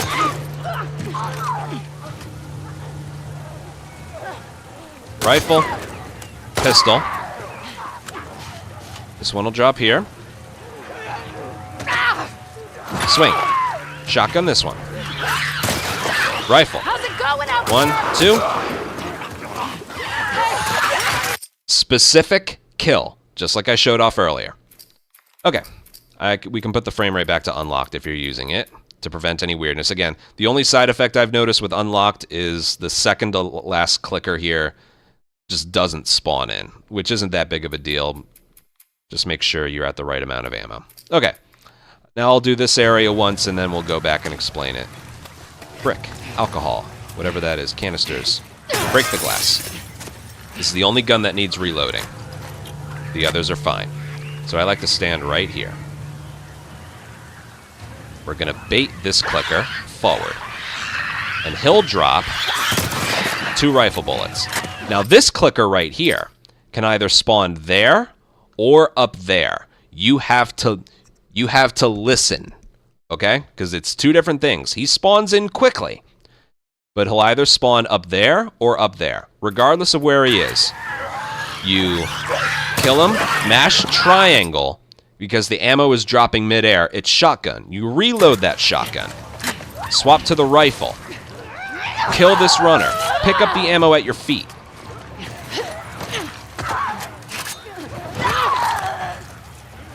Let me just do this and I'll explain it.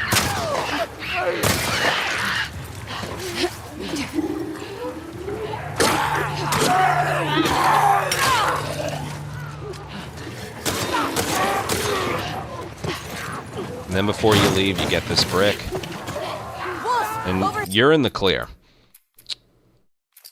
Okay, let me do this area, like, cleanly. I'll save the recording, and then I'll explain why we do what we do. I should have done that first.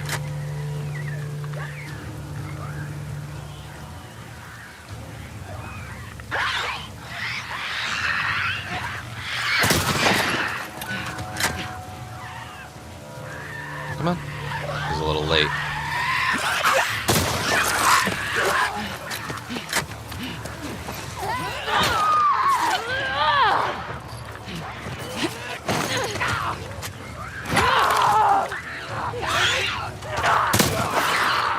Whoa.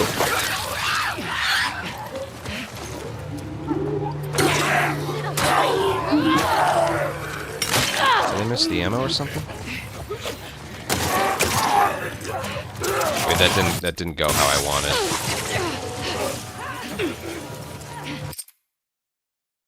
I'm sorry. Let me do that again. Let me just, yeah.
And then we go. I didn't mean to do that, but whatever.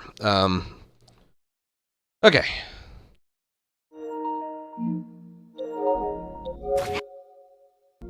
So, yeah, the last 3 shots is part of it.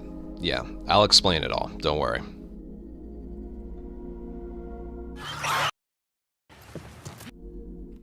Okay, so once we're able to move...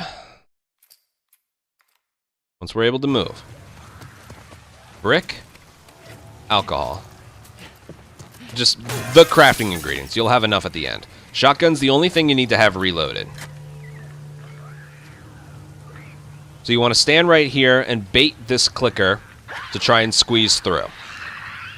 Move back a little bit and kill it, and you can't see it there, but he dropped 2 variable rifle bullets. We need those.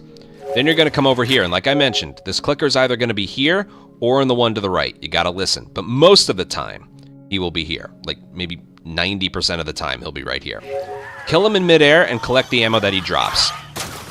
Right there, which is 2 shotgun shells. Now, this is important. Swap to the rifle before you go through here. And then kill this one.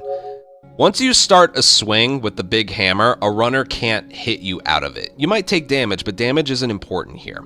Okay? This runner will always go for a punch first. He'll never push you against the wall. He'll never grab you. Alright? Squeeze through there and hit him. Then you want to immediately grab the rifle ammo that you saw right there at Abby's feet that the first clicker we killed dropped. And then you want to come over here and get this runner. Now, what I like to have happen is I reload the variable rifle before I swing. But if you don't have time for that, just swing at this one, because this runner is 100% guaranteed to do a very quick bullshit grab with no animation letting you know that he's going to do that, okay? So you gotta focus on this one. And then get the shotgun out. And then boom, boom. Now sometimes that runner spawns with this clicker. Sometimes. But most of the time you're gonna get what I just showed you there. And then what you want to do, swap to the variable rifle, reload, and then go through here, and then swap to a brick, and then do a swing.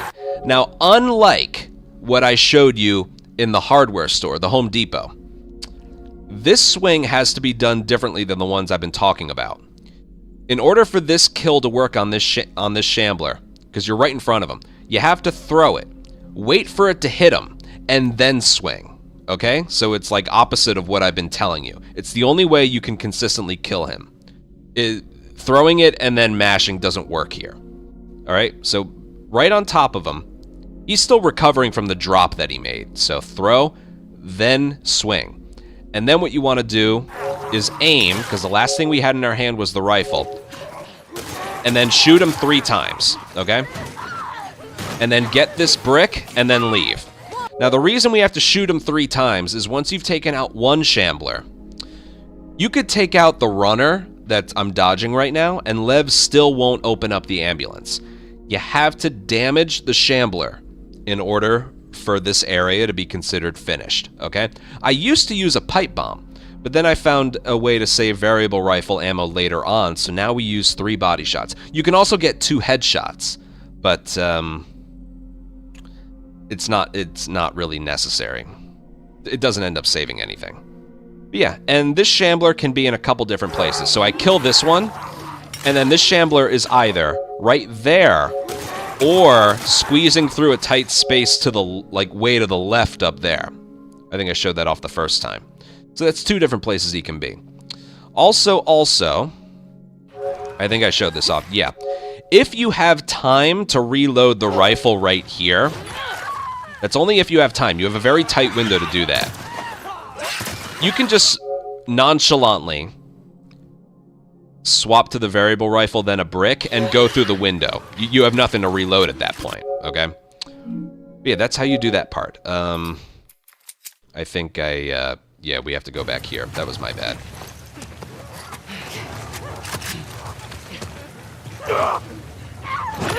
I'll update the save file. But it is a refresher on how to do this part again.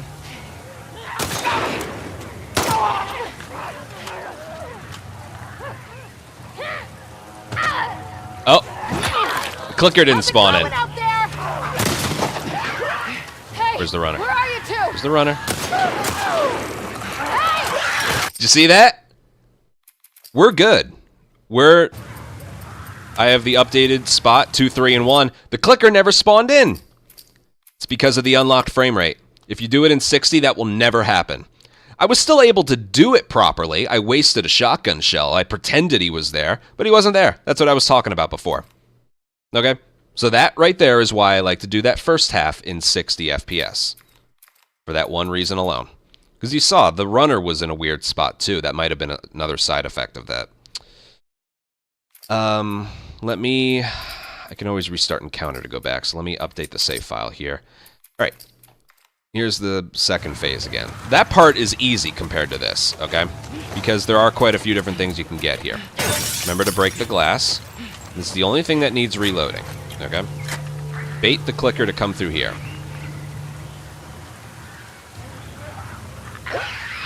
Alright, and then kill him. He's coming over here. I can hear him. But he's being really slow, so this will be interesting. I told you, it's more of a rarity. I'm still gonna... Well, I will show you this. Where's the one runner? Alright, they're all out of position now. That one, this is what I wanted to show off. This one always goes for a grab. I don't know why. I also don't know why all the enemies were out of position, but I told you, this part's worse than the first half, okay? That one always goes for a grab. That's why I say if you don't have time to reload your rifle, that's okay. Just make sure you're in position to take that one out in time.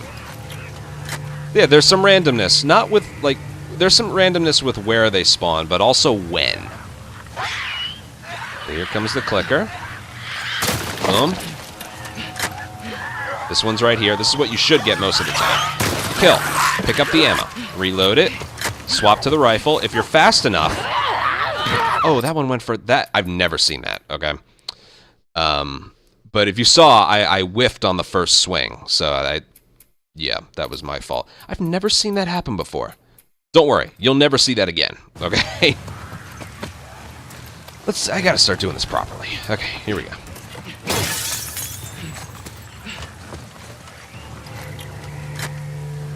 We're pretty much done with day 1 after this.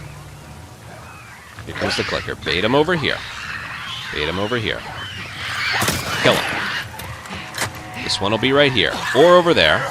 But most of the time he'll be right here. Kill. Collect the ammo. Swap to the rifle. Kill him. Get the variable rifle. Reload. Kill. And then shotgun. Shotgun. Now I had time to reload it, so I'm just going to get to my spot nonchalantly. And this is the kill. Boom. Boom. Alright, the Chandler's right here. And then we go. And then we leave. The very moment he says wolf, you're allowed to leave.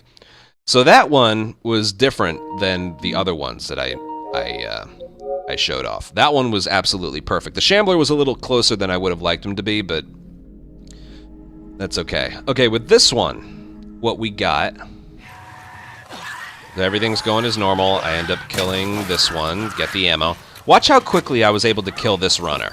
I run forward and I do like a big swing. I get the ammo right there. I aim to pull out the rifle, and I have time to reload it. So I do reload it. And then I swap to the shotgun. Boom. Boom. And then I have all the time in the world to just get to my spot. And that's how you have to kill that Shambler. And then 1, 2, 3. They're very clumsy when they're climbing over stuff. The point being, right here, this one runner, he dropped down kind of late, so I had time to kill him quickly. That's the moment right there where you have time to reload. I recommend leaping over first and then reloading. If you do it the other way around, again, this runner right here, 100% of the time, here, I'll show you. He goes for a grab, okay? Let me show that one off.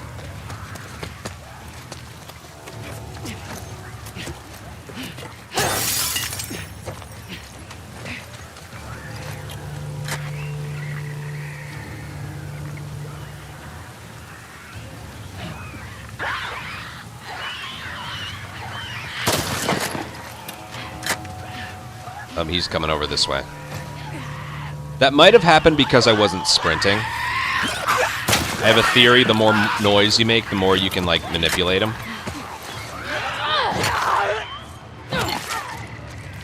Yeah, this also affected. Yeah, that's the second time. But this one always goes for a grab first. Let me do this properly. It seems to be when that clicker goes to the other spot, their spawns seem to be a little bit out of whack.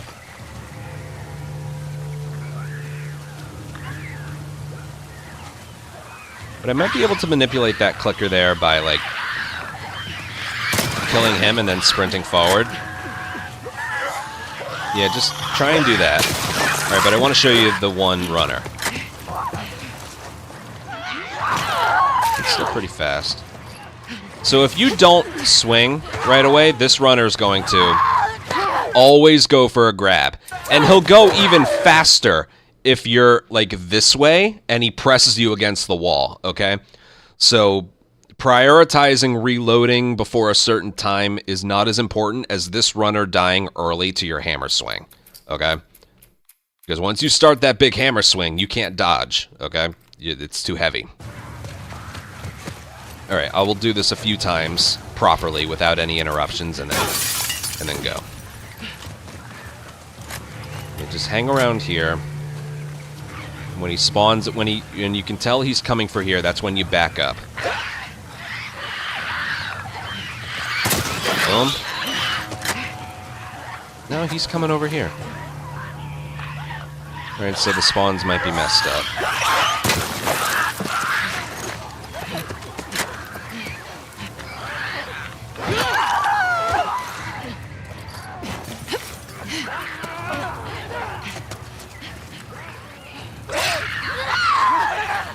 I don't know what's happening. I think I'm dead. I'm not dead. Make sure to reload. Kill them just like that. Here comes the shambler right here. 1, 2,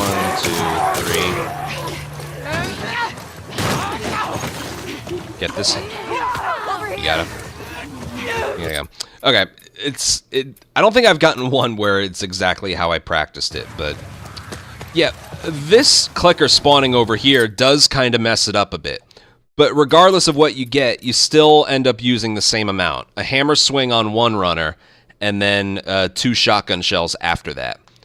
And I think once you get the hammer swing out of the way, it's either the runner or the clicker that you kill with the shotgun that spawns in the rest of the shamblers. It's not nothing that spawns them in, not like elapsed time. It's just, I think, again, that group of infected, you hit it with the hammer, you pick up the variable rifle, and then it's runner, runner, clicker. You kill one runner with the hammer, and then it's whichever one you kill first with the shotgun that spawns in the shamblers, as well as one more runner. That runner we don't worry about. It doesn't make Lev open the door any faster. So yes, there's randomness with when the clicker spawns in. That seems to be, or where he drops down.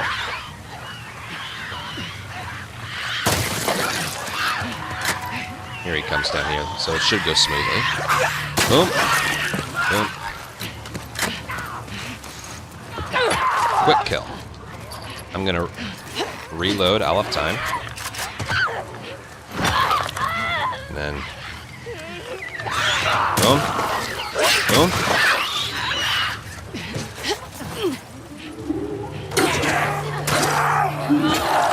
Quick kill.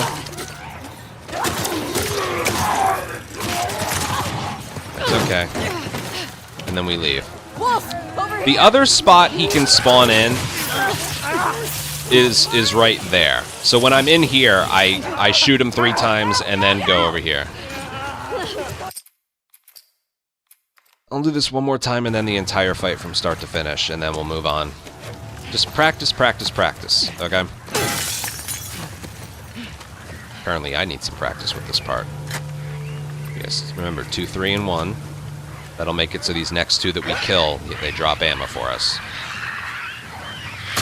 Oh! He's spawning over here. He's quick, so we might be okay.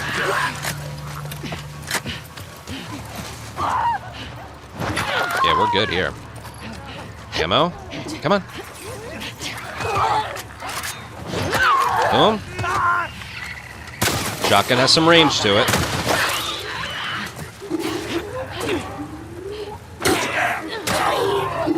Kill has to be like that. Okay, watch this. He's right there. Be that much easier. And then we move on. That was a more, like, normal one. I told you, where the second shambler drops in is a little random. Sometimes he drops in right next to you, sometimes he drops in pretty far behind you, and then that's where you have to aim from inside the little window. Okay. So even though... Wasn't that one weird, where the clicker spawned and dropped in from the wrong spot, but he still spawned in really quickly, so I was able to get to my spots in time? Very interesting. But, yeah, I think you get it. Hopefully you get it by now. Alright, I swapped it to 60. We'll go back here and we'll do the entire thing straight through.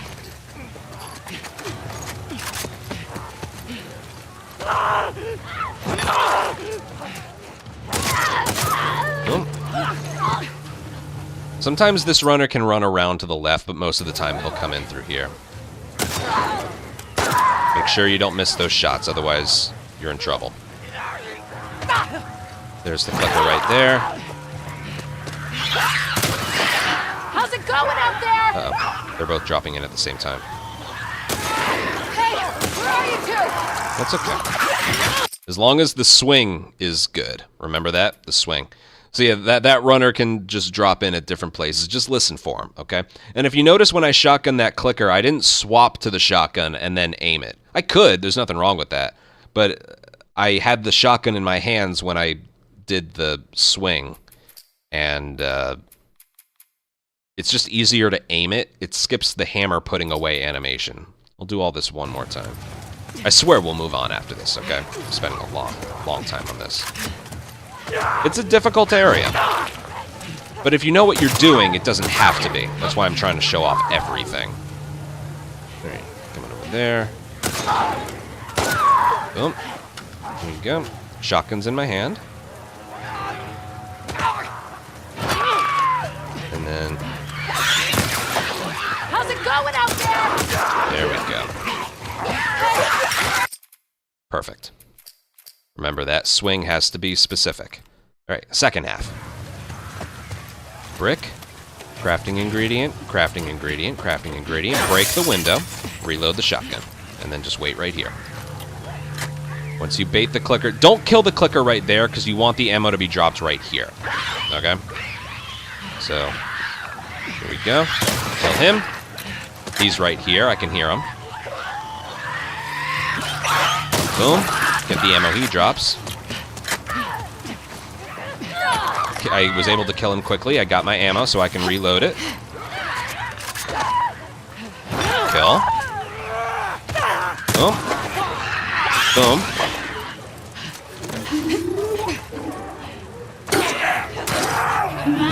Good.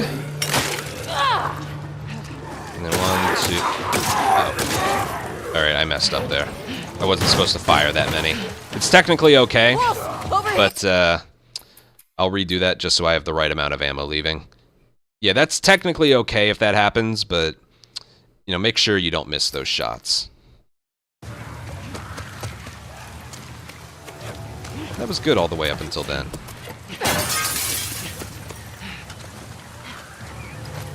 So yeah, you want to collect the ammo here instead of there, because you might accidentally open a drawer or something. We're going to bait him back a bit. He's right there, I can hear him. The ammo. Okay, slow kill, so I don't think I have time to reload this. Alright, I did, but...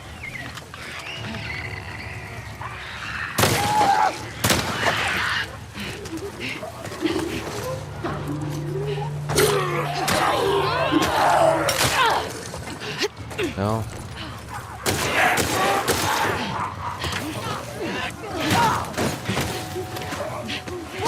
Over here. I'm just gonna go. Okay, that one was also a bit weird. That's what I mentioned before, though. Sometimes the runner and the clicker spawn together, okay? Practice, practice, practice. God knows how many different things the game threw at me in both versions of that fight, okay? Practice this enough so that you can react and work with whatever the game gives you, alrighty?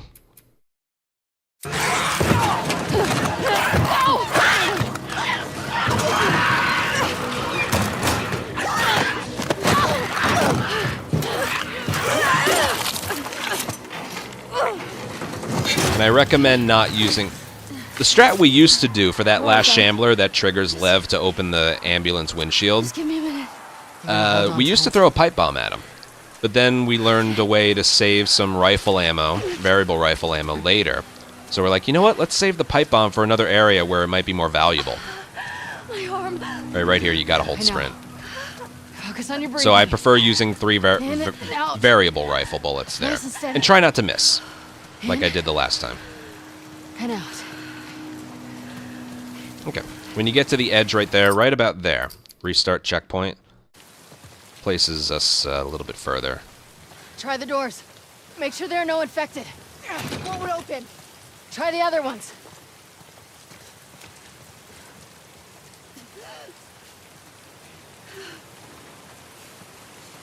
Camera gets a little weird here. In here. Let's get inside before someone sees. Right about there. You can probably see the textures change there. Skip cutscene. And we'll keep going. I think the shotgun's the only thing that needs to be reloaded here. All right. Pistol's good. Going. Use this time to Arms right double here. check. Let's do it. You don't have to worry about the variable rifle because there's some parts right here we don't want that. We want that. Free variable rifle bullet right there.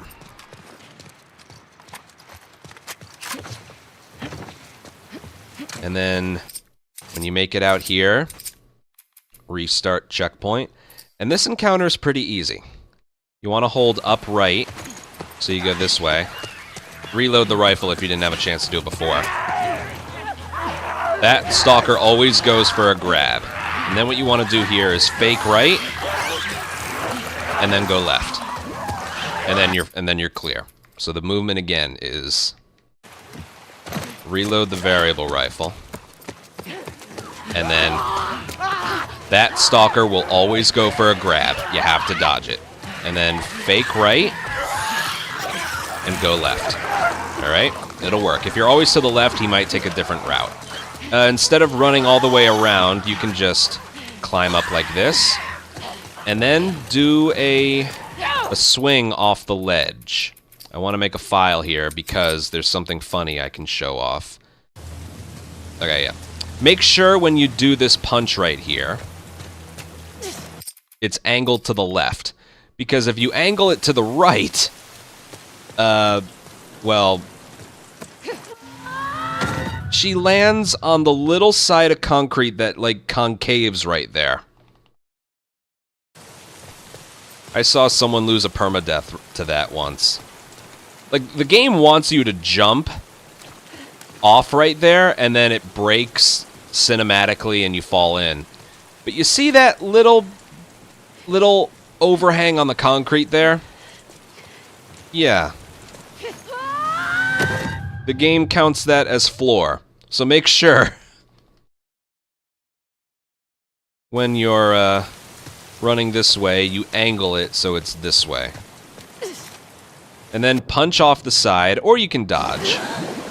And then just go. We don't have to pick anything up, we're just gonna go. You know what? Let me go back because normally she has sprint here. So I'll just go from here. Get one more. Oh. No, I can go back here.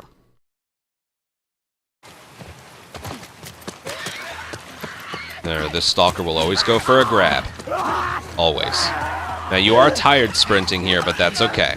And again, you want to, like, fake right and then go left. You're waiting for this guy to squeeze through there anyway.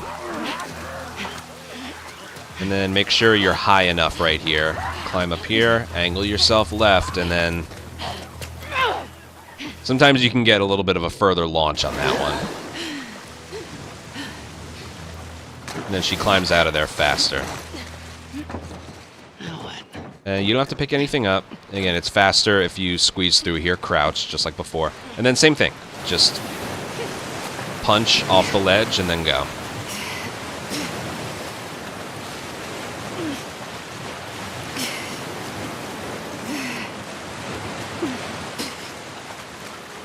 Okay, and then when I'm going to do dodge punches, when you make it to about the edge of this little piece of wood right here, you want to restart checkpoint, and I'll update the save file.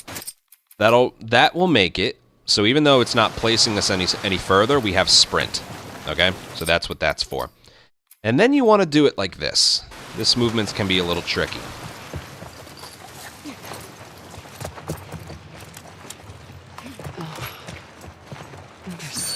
That was good. Okay, so what exactly did I just pick up? You also pick things up faster if you're in the alert phase. So we're picking up this crossbow. We don't really need binding now that I think about it, but it's in our way. We need a pistol bullet, and we need that crossbow. What's over here? There was something over here. I don't think we need that. No, we don't need that. All the other ones are broken, so...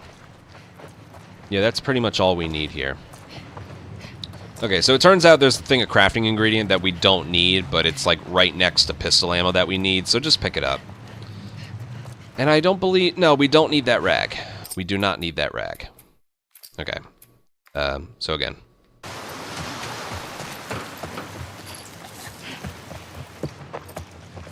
Boom.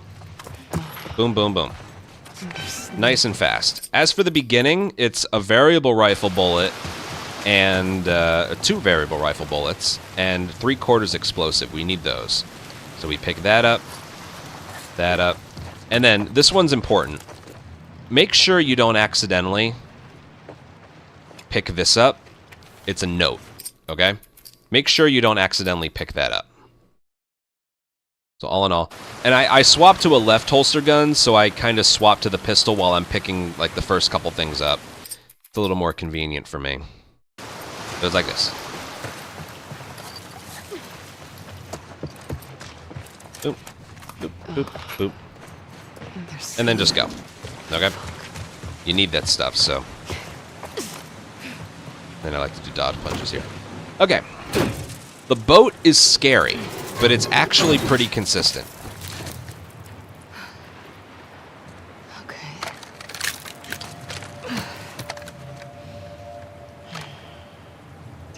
As soon as the encounter begins, like right there, you want to restart checkpoint, and we'll go.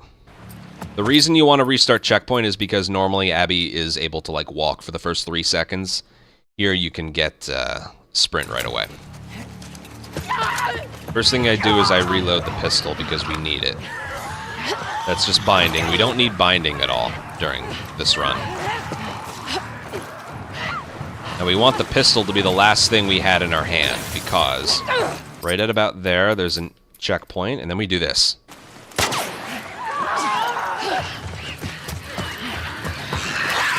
Pardon me.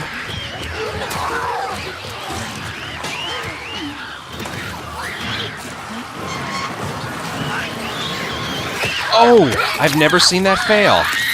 Interesting. Wonder if I did something wrong. I swear to God, I've never seen that fail before. I'll do it again.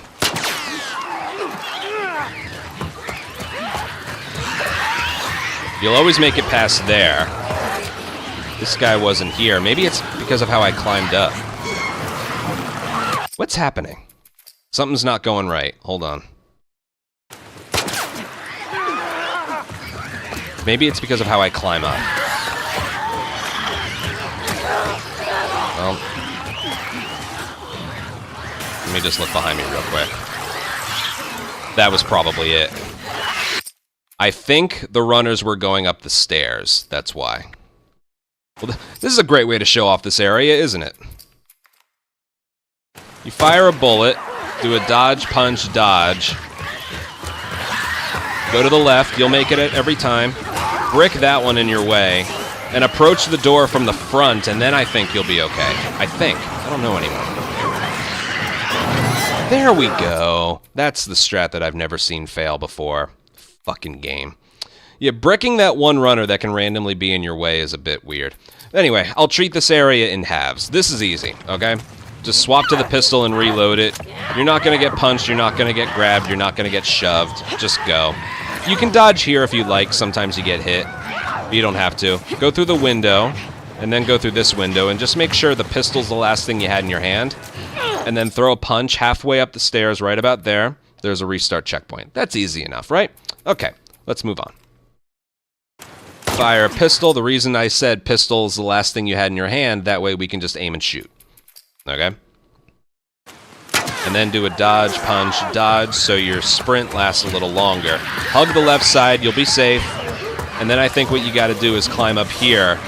That'll force the shambler and clickers and runners to also climb up that way. And once you make it here, you're safe. Okay? Yeah, I think what made this fail, and I'm actually going to play around with this here, I think if I climb up at a bad angle, they do that. I don't even have to open the door. I'm going to turn around and see what they do. Because I've never had this fail.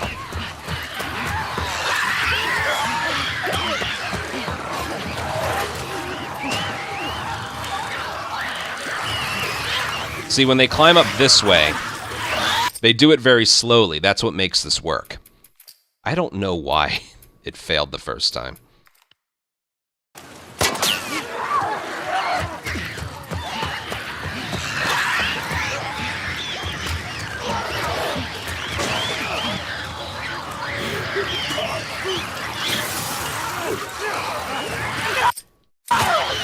Anyway, you see how slow they are to climb up here? That's what makes this work.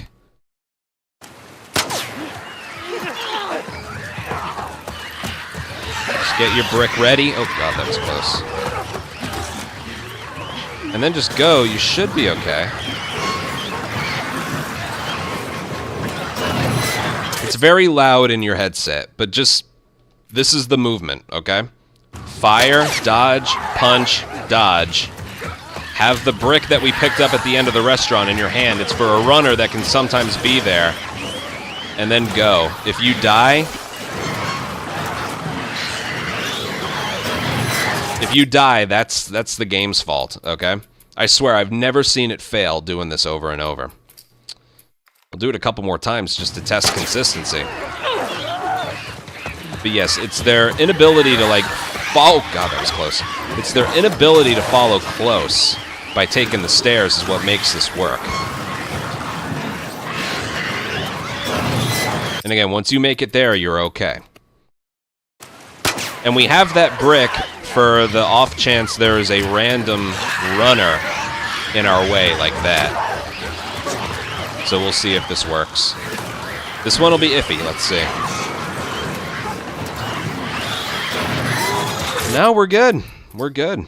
So I guess it doesn't matter how you climb up there. They refuse to take the stairs. They prefer spending like 3 or 4 seconds climbing. That's what makes this work.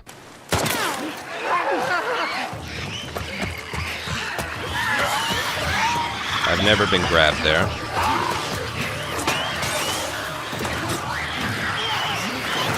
I don't think this is gonna work. No, it works. It works. All right, one straight through, and then we'll move on. So it's not that performance intensive, and you just saw the success rate of it, despite the fact it failed a couple times. Again, you can dodge here. You don't have to. If you want to play it safer, you have very little health. Right about there, checkpoint, and then...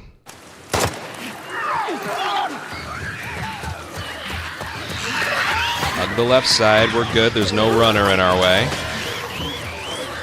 And let's see if we make it. Pray, fingers crossed, whatever you gotta do. Oh, man. Okay, we're good. And then, right away, alcohol, crossbow. What you gotta watch is there's a... Oh, there's shambler acid. That's funny. There's a note right here. Okay? You gotta watch it. So when you're finished going through the door, you'll have sprint. Make sure you collect the alcohol and the crossbow. Don't accidentally collect the note. Okay? You can do that by, like, pressing yourself up against it and then going. So alcohol, note, and then we go.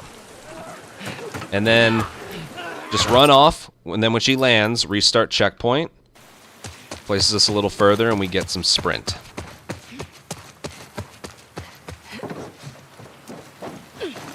Alright, hold on.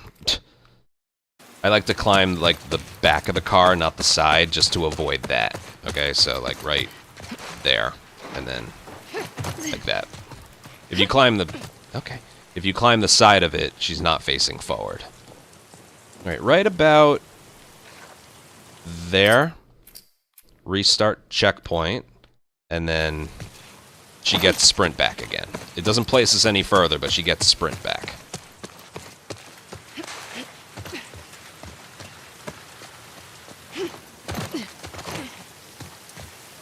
And then you're going to want to do a dodge crouch into another dodge crouch right there.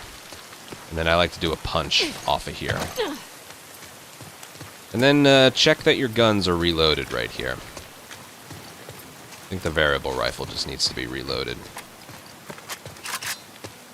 Now again, that brick is if there's a runner randomly in our way when we run past the clickers on the boat. Let's say hypothetically that we used it, okay?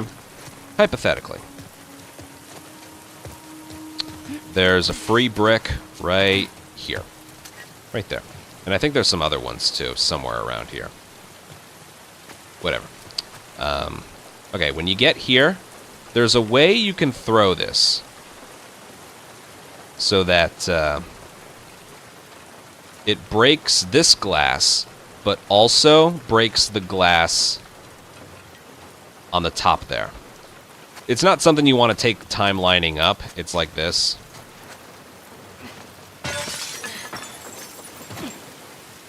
Okay, I think that missed here. I'm just going to make a file here.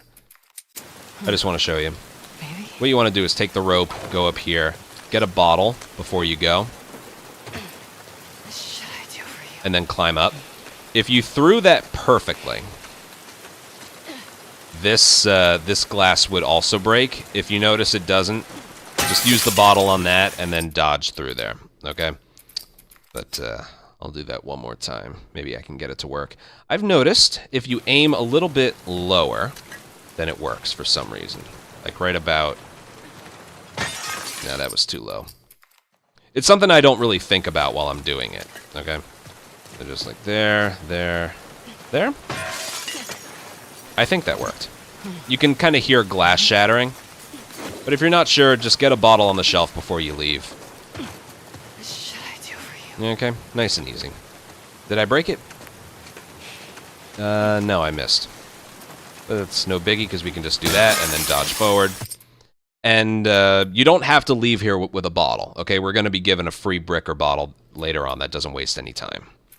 Okay, when she lands, or just before she lands, restart checkpoint and then run this way. It's in pitch black. So when you gain control of her, run this way.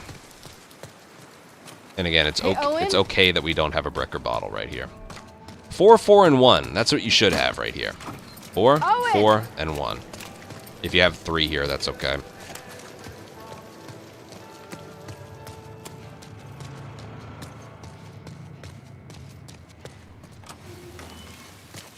Of course. So come down here. We're going to go in the boat. We're almost done. Owen? There starts a cutscene, which we skip.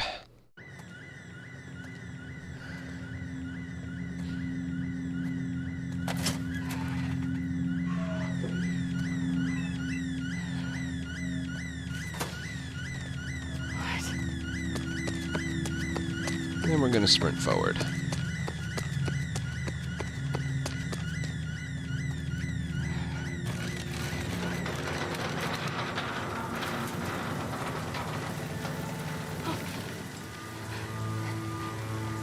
Leading into another cutscene. Lovely. Which we will skip as well. Alright, even though it's daytime, this is technically still... Or even though it's going to say, right here, Seattle Day 2. My controller's in the way, but it says Seattle Day 2. I'm going to include this part in Seattle Day 1, because technically this is included in Seattle Day 1 in Chapter Select, but... Yeah. Shit. I'll just include this part, then we can focus on the skyscraper. Okay, so we've seen this part before, right? I showed this off in the last video. What the hell am I doing? They're Remember this? Cars. I'm not falling. Just like that. If you skipped through it, What the hell am I you doing? you can just take the plank, Cars. put it down, and then walk across. It's very slow, very slow. But this, I'll be brief here because I did explain it once before. The strategy isn't as simple as just like jumping across. It's not like that. When she gets to the very edge, you lose control of her. You want to hold the left stick in a direction besides forward and then jump. Okay? I think this is better seen on my controller on the right. They're fucking scars. Just watch. I'm not falling. Just like that. I'll do it a couple times just to make sure you got it. What the hell am I Nothing doing? quite faster than this. They're fucking scars. I'm not falling. Just like that. All right, we're good. When she reaches the top right there, checkpoint, and you can start moving her right away because you can see she takes a while to climb back up. Okay, important detail. I know the pistol's reloaded, but make sure the pistol is the last thing you had in your hand What the hell am I doing? before you come down here. Don't go off to the side because that will kill you, and there's no checkpoint, okay? The checkpoint is technically as she's falling, but not like that, okay? So pistol in your hand, punch this way, and then dodge that way, and then as she's falling, the encounter begins. Alrighty? You gotta watch that. I do recommend punching off the ledge because she just takes a while. That first ledge and then the second one, it takes a while. Punch off the ledge and then dodge to the right. That works best for me. Okay, I don't like this part because it's very random, but Here's how we do it. Fire off a shot and dodge. Then we're gonna get the pistol bullet that's there, reload it.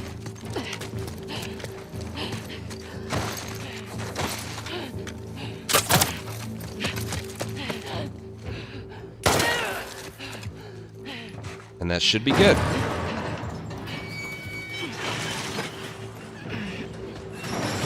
Watch this. So that technically looks like it delivered damage. It actually didn't. Once the triangle prompt is through and this little cinematic takes over, you are invincible. Okay? That's just there for the funnies. But there's something else that can happen. Let's see if I can get it to happen. This is what you want to have happen. That would actually lose you time compared to what I'm about to show you.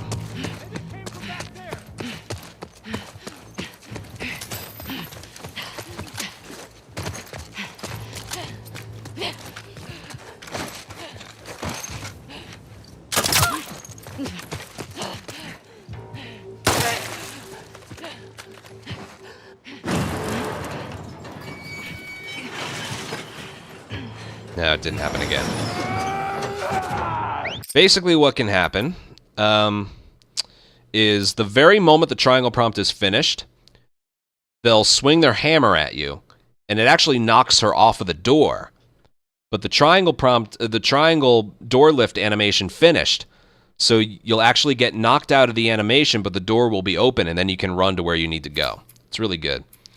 I'm sure I'll be able to show that off to you at some point, but let me... As far as like getting the door open, that was perfectly performed, so let me go over the basics of it. First of all, fire off a bullet with aim and then dodge into a sprint. And then you want this pistol bullet right here. I collect both of them. If you don't reload it there, reload it right here, and then swap to the crossbow. Now, if you sprint past this corner right here, you'll get spotted. So you want to start a dive into another prone dive a little bit before that corner. Okay?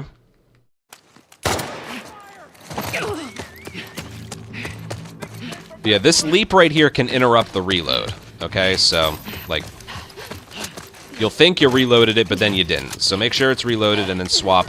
Do a dive into a dive. Now, this headshot right here, make sure you're aiming to her left, because I've had it one time where, like, that wasn't a headshot. One time I lined up a headshot perfectly, and then it said, oh, it hit her shoulder. It's like, fuck you, game. No, it didn't. So make sure you're aiming at the tippy top of her head, okay? And then you want to go right here, stand in front of the door, and then headshot her. Here we go, watch this. See, it's finished. It's finished. The enemies are despawned, and then we just go. So that's what you want. There isn't really a way to get this on purpose, though.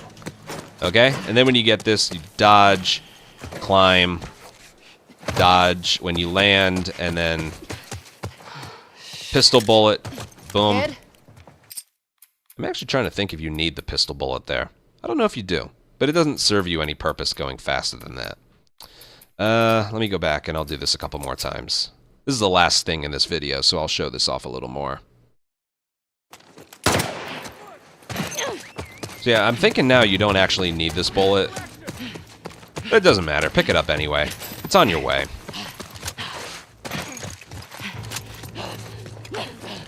Right before that corner. 2 dives. Headshot. Stand right about here. And that woman, as you saw, will do 2 different reactions. So it's not the noise that gets her alerted. She doesn't even care about her buddy dying. She just eventually sees you standing there. And she'll react 2 different ways. One, like with her head moving this way, and another with her head like moving this way. Okay? Just react to what you see. Like, aim at her, even though she's not there, and then just put the reticle where she is. As for if you want the rest of the enemies to know you're there based on the noise you make or her vision, I don't really know. I just know you want to be standing right around here, so when you let go of aim... Uh-oh, it's not going to work. Okay, so that didn't work. For no reason, really. Well, I think I did sit somewhere for a little bit. Whatever. Yeah, all your movements have to be consecutive, but that's another important thing right there. Once you get the headshot, you want to hit triangle on that door as quick as you can, okay? It's like the priority is making it through. If you happen to get that trick that lets you skip the rest of the door animation, that's a bonus, okay? For record, it's pretty much required, but you don't want to do this area over again, all right? So make sure all of your movements are clean, okay? Boom. Boom. I like to pick this bullet up just to feel safer later. Make sure it's reloaded. Swap to the crossbow.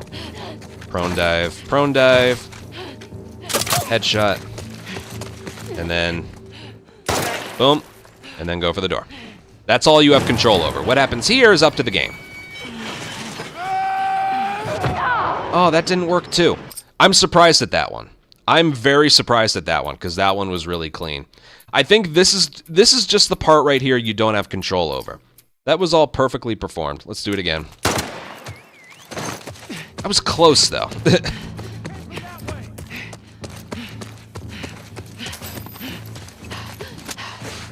Okay, ignore the brick, ignore the other pickups. Crossbow, dive, dive, boom, and then boom, and then go for the door. What happens next is up to the game.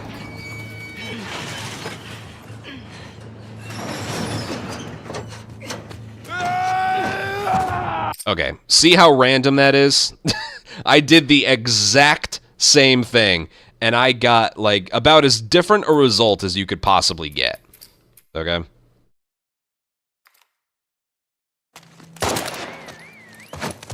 Doesn't make sense. Yeah, so we don't need the parts, but I like having the bullet.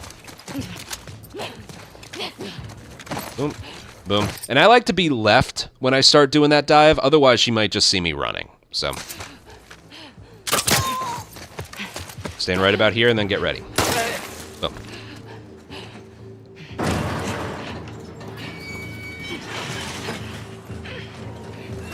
Nah, it's not gonna work. Oh, it worked! Look at that! That is about as late as you can get hit and have it work. Okay? So you see, you do have a decent sized window there. Dodge, climb, dodge, and you'll get sprint all the way here. Pistol pickup, into a jump, into a dive, that goes into the cutscene. Yeah, I like that stuff. It's very random, as you saw, but when it works, it's a thing of beauty. All right, there's like 4 cutscenes to skip here, so just skippity, skippity, skippity, skip, skip, skip. And this is where I will stop for this video.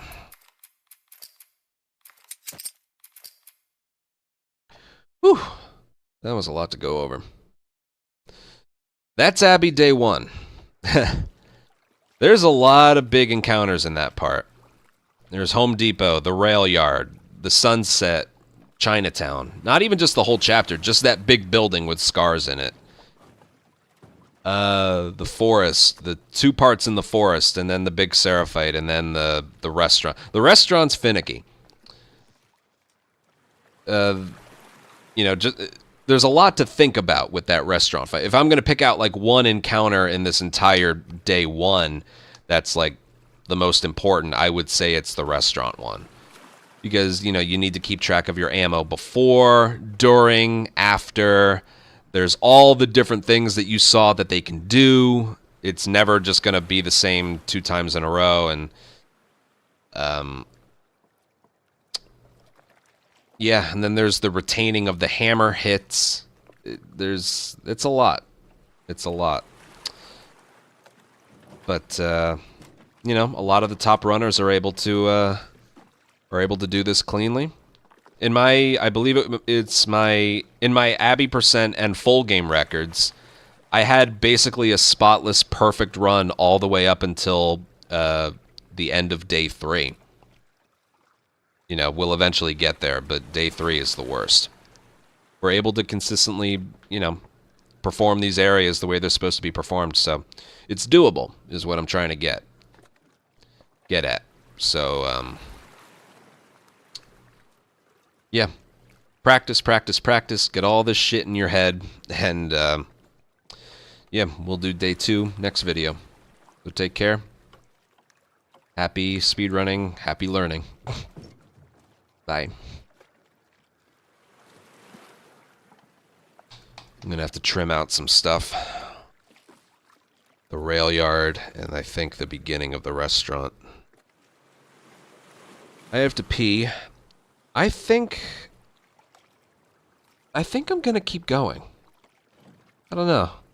That's one less thing I have to worry about for, like, tomorrow. I want to get this done, and I feel pretty good about things right now. I'm energetic enough. I think I can keep going. That being said, I'm going to take a bathroom break. And an ad break for you guys.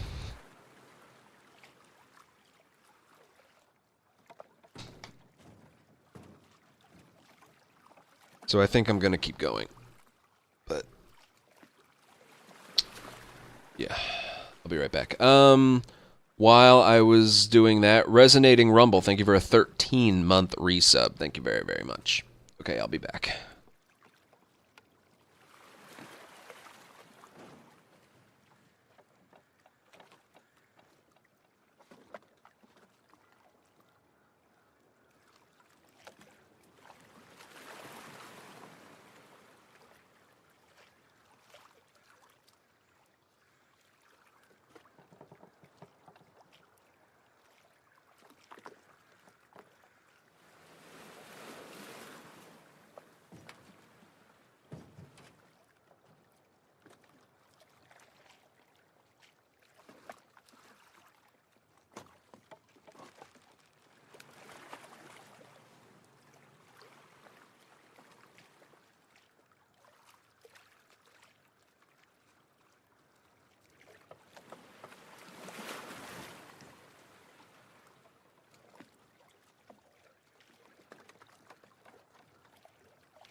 Okay.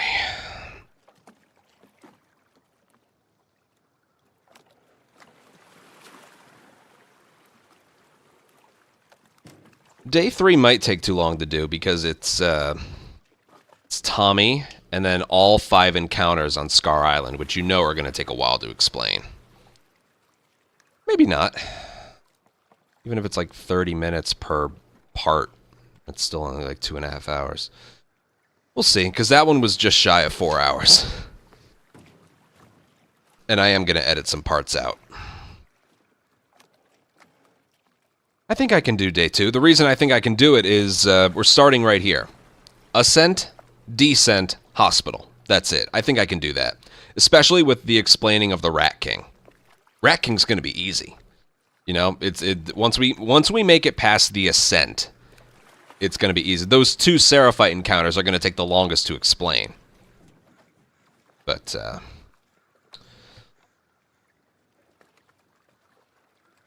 yeah, let's just go, before I get tired. See? I've stopped. Let's just go. I've lost a little weight. I mentioned last week I went to the gym all 6 days. Been feeling good lately. My diet I need to get under control, but that's... I don't care. I don't care right now. I worry about the gym more than that. Alright. Before I lose motivation, it's almost 11 o'clock. What is this? Part 6. You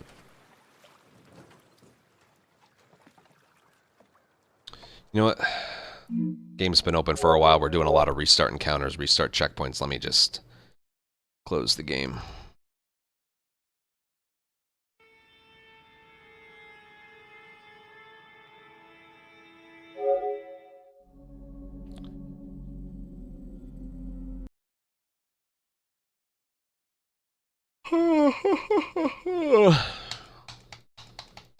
Yeah.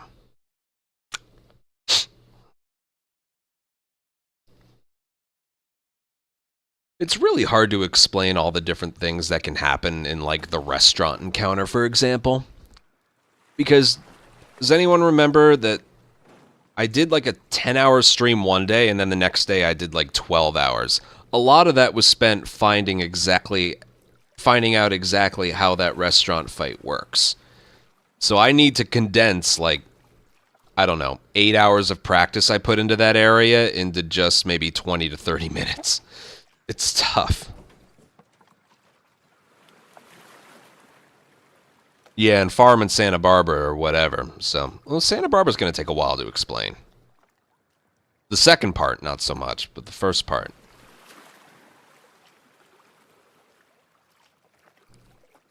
Okay. Before I lose motivation. Day 2. Day 2. I can do day 2. Okay.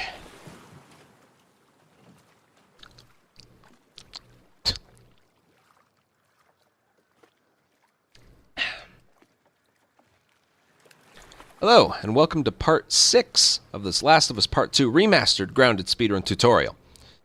Today we're going to go through the entirety of Abby Day 2, which is not as long as you might think. I knew Day 1 was going to take a while, but Day 2 we have the skyscraper ascent, descent, and hospital. That's it. So, let's pick up where I made the last save file, and we'll go. So to start out, we're just going from point A to point B. All you want to do is make sure that all of your guns are reloaded, because you don't want to have to worry about that later.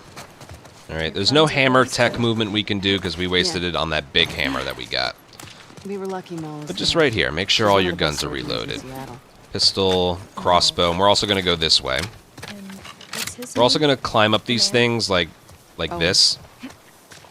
If you climb up in the middle, you'll climb, but if you step really far to the right, you'll do that. These bridges are really step going to up. get us over the rapids? Yeah. Oh, hold on, that was bad. Oh, there's a checkpoint there. These bridges are really going to get us over the rapids? Hold on. I can show the climbing thing again. That was a really piss-poor display of punching off the ledge. Yeah. You don't want to do it at the last second, but don't do it too early, otherwise that'll happen. So when you're climbing these, again, make sure everything's reloaded. You want to climb them in a way so that she steps up instead of climbing. See the lower elevation here? So like that. Okay, everything's These good and bridges are really going to reloaded. get us over the rapids? Let's try this. Yeah. That's better. All of Sorry, them? that bugged me. Yes. Right. It's all reloaded. We don't have to worry about it. We don't have a brick or bottle, but we're gonna get one on the path. It won't waste any time at all. All right, don't hit all 3, otherwise you'll look. All right, right here. This is a difficult climb right there. You want to do that, but you might accidentally do that. If that happens, that's okay too. But just try your hardest to climb up there. It's faster. Right here, just like every other ledge. Make sure she's touching the edge. Otherwise you'll get this. You've been to these sky bridges before, right? Or that. Yeah. You know? So just make sure... See if we Checkpoint. can get to the top of this building. Just make sure she's touching the very edge You've been to these sky bridges when before, you, right? Yeah. when you do the jumps. Think we're gonna see a lot Okay. of scars? Seraphites. I don't know. You gonna be okay if we do? I like to do little dodges up there. Yeah, but those guys were hunting you. Break the glass. Come on up here. I like to do dodge punches up the stairs. A little faster. Okay. Then you want to jump off of here. The moment you hear her land, restart checkpoint, places us a little closer. Then right here, I don't think you can dodge off of... Oh, you can a little bit. I wouldn't recommend doing that. Wow, that was scary. What I do recommend doing is when you get right about here, jump, and then you can just go there. Okay? We're gonna have to That do a little alcohol zigzag pickup, you need it, but it can get a little tricky because there's a note right next to it. So make sure, as you saw right there, you don't accidentally pick up the note, okay? So you're running through, angle the camera that way a little bit, and pick up the alcohol, not the note. Then we're gonna come back here. And then we're going to get this crossbow right here. And then transition that into, like, dodge punches. Okay. I don't know where this is going to place us. Okay. We don't need to pick anything else up. Just crossbow into dodge punches. And then dodge. Make sure you don't fall into the water. You're dead if you do. But halfway falling down onto the concrete right here, the encounters are going to begin. And this is easy. Watch this.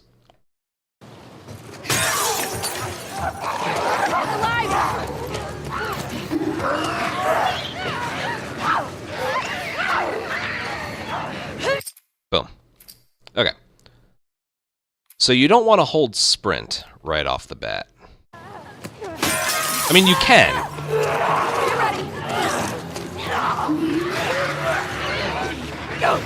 Like, it really is just that simple, but specifically what I like to do, as soon as you can move her, I like to stand her up, break the glass, dodge, and then start sprinting. That's just me.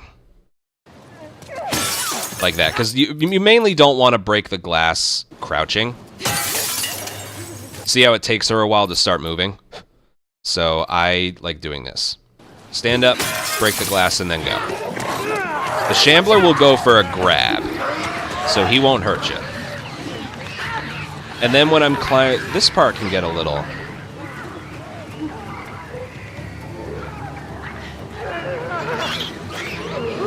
Yeah, like right here. You can't stand up right here, but you can right here. So when you're leaving here, you want to hold sprint, and when you get to the edge, that's when you want to, that's when you want to... Because that jump can be weird, okay? So boom, boom. So hold sprint right here. Maybe hit it again, so so the jump is a sprint, okay? I'd say that's the hardest part right there, that very ending part. Because you'll be holding sprint, but she's not in a sprint yet. So just make sure that she is when you do that jump. Because you can sometimes undershoot it, is what I'm getting at. Okay, right here. Here's the free brick I was talking about. Just pick it up like that and move on. Dude, we got it right here. Literally in our way.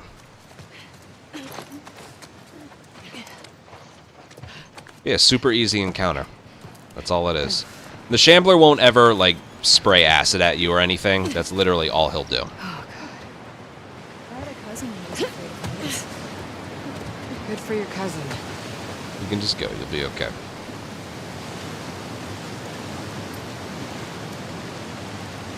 This way! No need to yell. Here we are. Just follow him. Right here, you do kind of need to overtake How him. much higher are we going? You're gonna Just be get to his okay. left and then go. Otherwise, he'll climb up first, so you want to beat him to the punch. All right, instead of going through the door right here, you can do that if you want, but this is a little bit faster. And I mean a little bit faster. And just like before, don't accidentally pick up the note. Okay? You want the ammo. Then you're going to come over here, break the glass, and I recommend you do that because if you accidentally, like,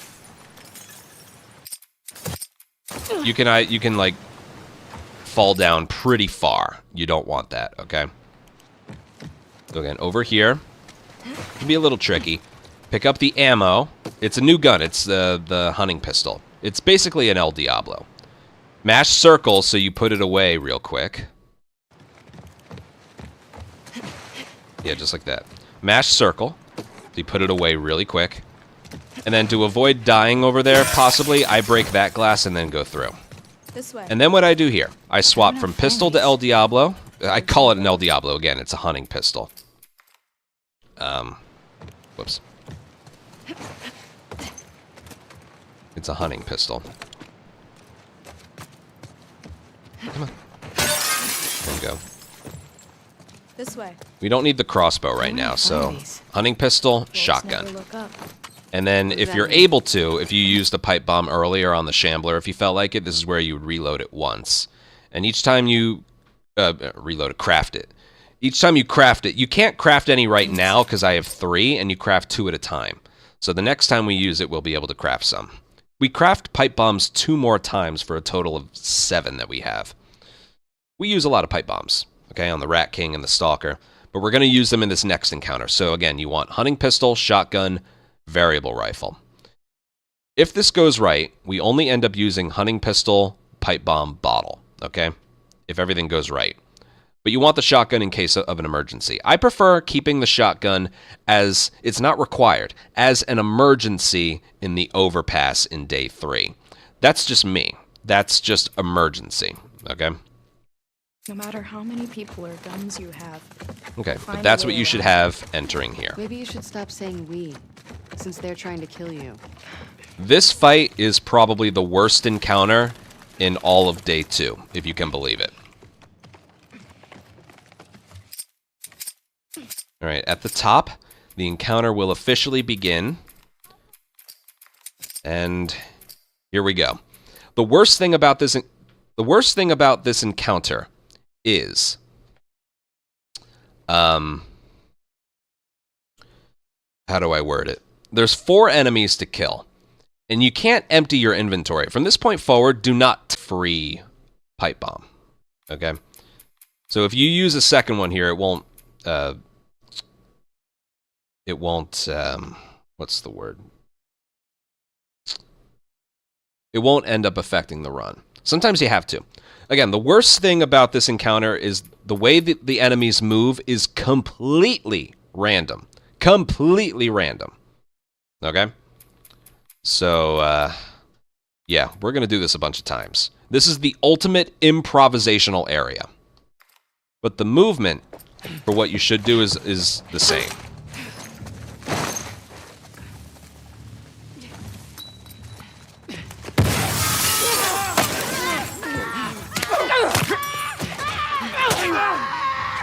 Alright, well, that didn't quite work the way I wanted, but that didn't quite work the way I wanted. That's this area just down to a T.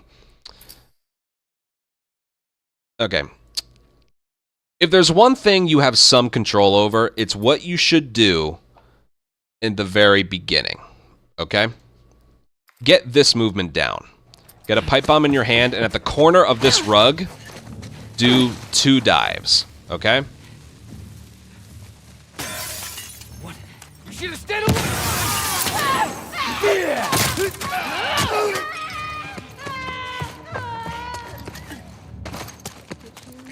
And then we go. Yeah. Nice. Okay, the reason for this movement right here, if you sprint up all the way, they're already shooting at you here. They move that way. It's weird. But if you don't move up that quickly, then they have time to, like, move over this way, and you don't want that either. See? So there's something about doing this. Get this in your head, okay? Do this.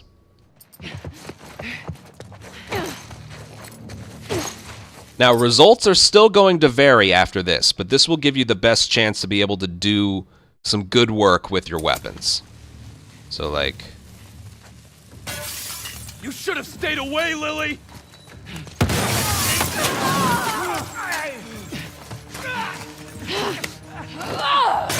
Okay, too slow.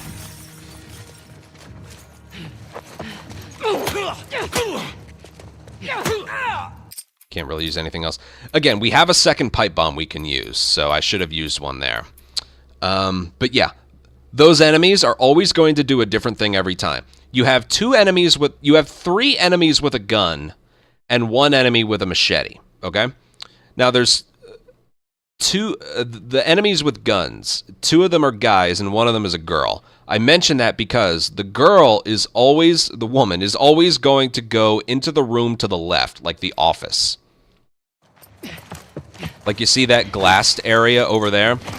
The woman is almost always going to go over there.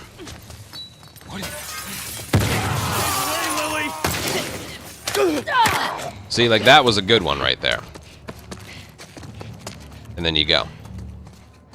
That is it, right? You can pause to make sure, like, when it restarts.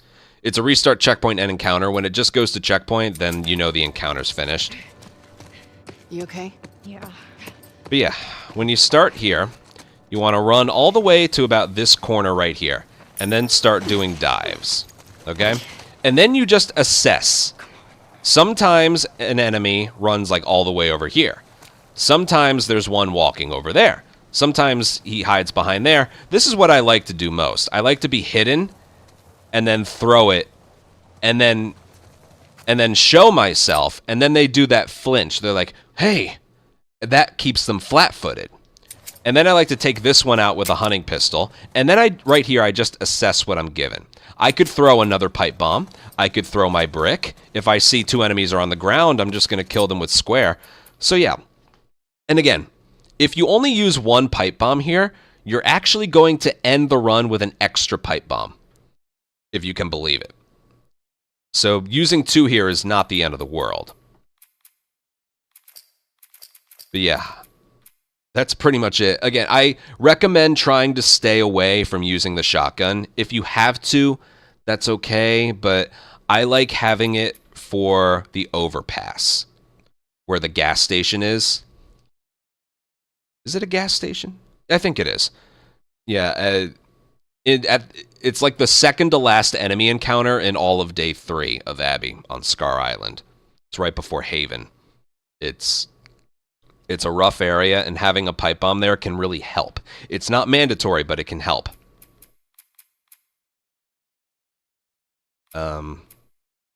You'll actually have it here. Yeah, you'll have, if you use 2 here, you'll have 1 for there, but you won't have 1 for the last part, which you don't need. So yeah, 2 pipe bombs you can use here. But again, let's see what we get. I'm just gonna... And then... This guy's just right here. Alright, I would prefer to not have the machete, but it's not a big deal. But yeah, that was good. Sometimes, I'm just gonna keep going until we get something that's weird. Like, these are all working pretty well. I prefer not throwing them through the glass.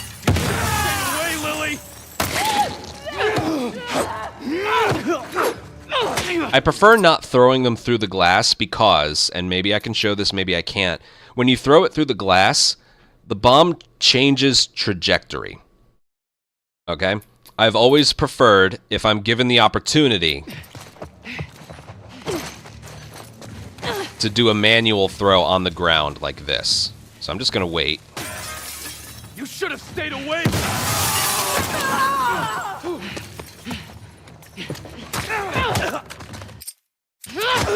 Now what's important, if you do use a brick or bottle, you gotta pick this one up before you go. Okay? You gotta pick that one up before you go.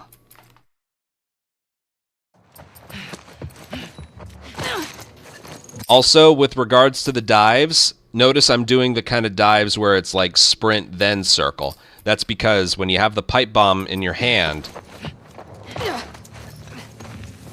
See, she's not doing them because she's, like, lighting the pipe bomb. So you want to do the higher, loud ones. Like this. Just like that. And then... You should have stayed. And then kill. Yeah, that's good. I'll do this a few more times. Just to show you some weird things that you can get. Alright, they're all standing up that way. So I'm gonna...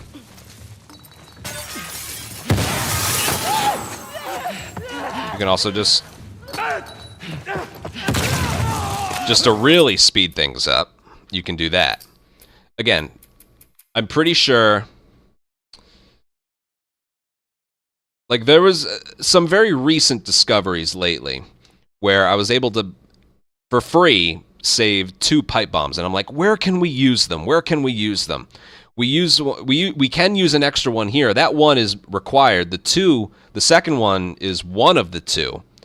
And then I'm like, all right, we have 1 pipe bomb. Where can we use it? And I couldn't find any place to use it. I'm like, what about the very last encounter when everything's on fire in day 3? And I'm like, no, I'm not there. So if you use 2 here, you'll have 1 for the overpass, and that's really all you need. So basically what I'm saying is if you use 1 here, you're going to end the run with 1. And if you don't use 1 in the overpass, you end with 2. But I can't think of a good spot to use it. You can safely use 2 pipe bombs here, okay?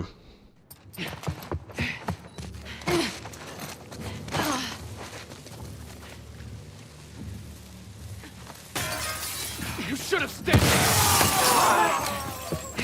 Oh, that got all of them. Look at that. I'm just gonna go. Did you hear what they called me? I'm just gonna go. Right, as soon as you can aim, that's checkpoint, and it places both you and Lev further, like right here. Just some more things I can think about with that encounter. Sometimes you're just given enemy alignments that we haven't gotten yet that just, you know, will require... Sometimes the guy with the machete just keeps running towards you. I like to use a bottle on him and then use 2 pipe bombs. But just know, if you use a pipe bomb through the glass, it's going to change trajectory. Like, I've had it where the lock-on works. It says when you throw it, it's going to hit him. It goes through the glass, and then it just misses him. Okay? Which should never happen with the lock-on. So unless he's, like, behind the table or something, I recommend just doing a manual throw on the ground. You know, I just because of weird things that can happen. I just want to do that again. Okay. Pipe bomb. 2 dives. They're standing. I'm going to let them get as close as possible to me and then just... You should have Lily. Wait, where's the woman? Alright, that guy's alive. She is over here. See that? And then there's that. So that one was a weird one, right? The enemies were very far apart, and it barely got anyone. Hold on, I just want to see something. I want to load this one up. No, okay. Never mind. I just want to do this a few more times, okay? Like I said, this is the worst encounter in all of Day 2. Alright, look at them aiming at me. I'm just gonna... That got all 3. I don't even intend for that to get all 3. But what I'm doing with the timing is I'm throwing it, and then right before it explodes, or I'm revealing myself to them a little bit before it explodes. That way they're flat-footed. And then the woman in the office room with the gun, she's still reacting to me, so it's an easy shot. But you saw, sometimes she's way in the back, sometimes she's right there. So there's like 3 different spots she can be. Okay? But just master that movement right there. Uh-oh, what is this?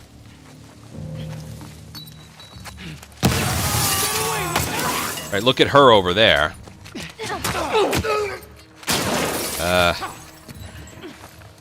Oh, I missed. See, the disaster. And that was just because the first guy rushed me so early. There's nothing you can do about that. Let's see what we get here. Okay, they're all right there, so I'm just gonna... Oh. Alright, none of them died from that. None of them died from that, so I'm probably gonna get hit. And it's... That would be a way to save it, but it's really... This is the other thing I mentioned. It's really important you don't take damage here, because the next part can be even more random than this. Okay? Let's just see what we get here. They're all grouped together. I'm just gonna go here. Look at that. I'm trying to think what else, like what other things can happen here. Yeah. Sometimes I see them come this way and there's a guy right there, so I'll throw a pipe bomb at him like this. Sometimes it doesn't lock onto him, and then I have to do this, and then aim at her. And she can be either right here, right over there, or back there. Sometimes the guy with the machete, without stopping, runs this way, huh? Hey, I see her! And then just does that. This is another one of those spots you can never practice this area too much. It is the ultimate improvisational area, okay? He's just got a gun. They're all going to be right there. Let's just... Look at that. Beautiful. And again, if you have to use a brick or bottle, pick this one up before you go. The encounter's over. Alright, now I'll continue. Yeah. Just do exactly what I do in the beginning with the pipe bomb and the prone dives, and then work with it, okay? You'll see what you can do. Now, I only used one pipe bomb. For this sake of this tutorial, I'll show you. I should end the run with a free pipe bomb, okay? Just to show you. Okay. The very moment you can aim or move as Abby, restart checkpoint, and that places us quite a bit further. And then the movement speed here is very slow, so we're gonna Scars do built this. all this. Seraphites. Yeah, I was gonna say that. We're gonna do that, okay? And then triangle, hit the triangle prompt at the top, because if you hit it as early as you can, she'll start climbing the ladder a bit slowly. So right there. Okay, this area is equally as sucky, okay? Even though we can do this area from a restart checkpoint, I don't prefer doing it. This area is just weird, okay? I played around with it enough to know what I'm about to do is still the best way to do it, but it's still kind of sucky.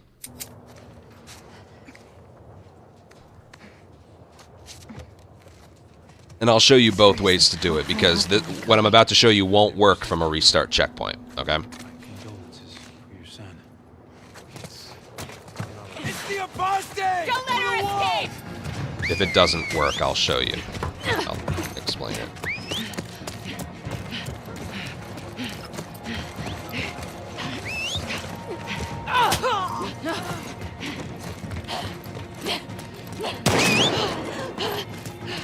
Damageless. That was perfect. That was perfect.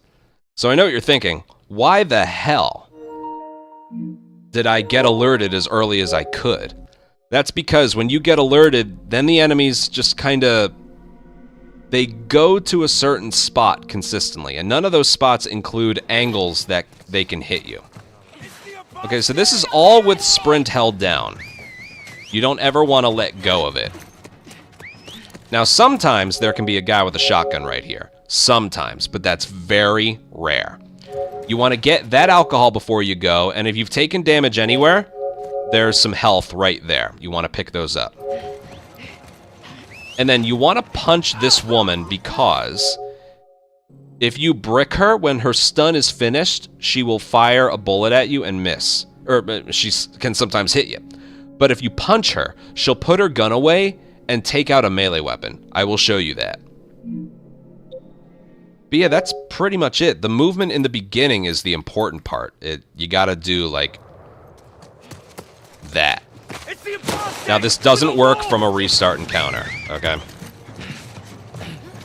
See, there's an extra enemy there. There's an enemy back there. I think there's a guy with a shotgun right there.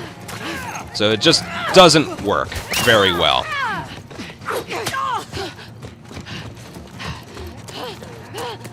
Did you see how many extra enemies there were when I was doing all of this? I'll focus on, like, the non-restart encounter strat for now, but Scars built all this. Seraphites. yeah, the backup strategy isn't. There is a backup strategy. It's very different, but it works equally as much. If I can remember it. No, I think I do. It's one of those, hopefully, you never have to use that strategy, you know? So yeah, let me think. Well, I already showed it off. Hold on, before I do it, I'll show it off one more time, because every time I want to practice it, I have to go back from the to the previous spot. There's no closer checkpoint. Okay.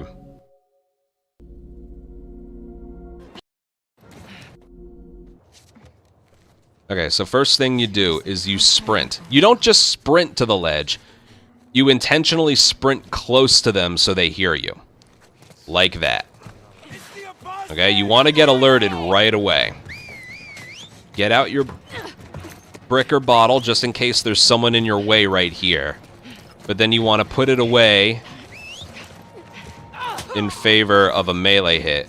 Because then, what she does, and I will show you this, she puts her gun away and takes out a melee weapon, kind of comedically too. So that's how it should look, okay? Sprint is held down pretty much the entire time.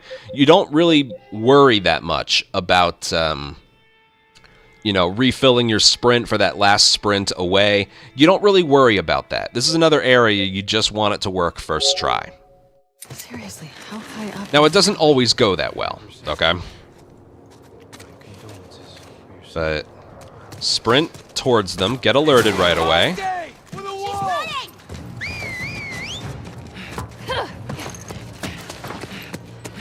Oh god, shotgun guy, shotgun.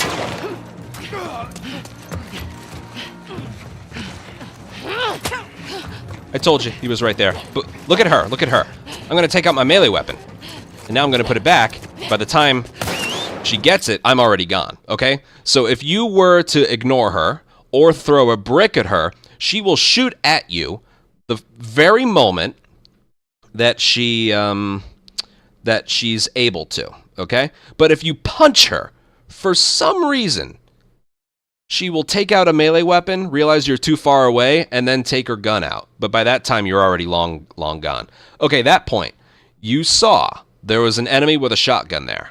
That was close, but it's something you have to react to. Again, I view that more as a rarity. Alrighty. Built all this?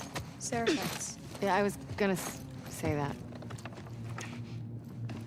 It's more of a rarity, but as you're just running forward, it's something to look for, okay? Because he has a shotgun. With full health, you are dead if he gets a shot off on you.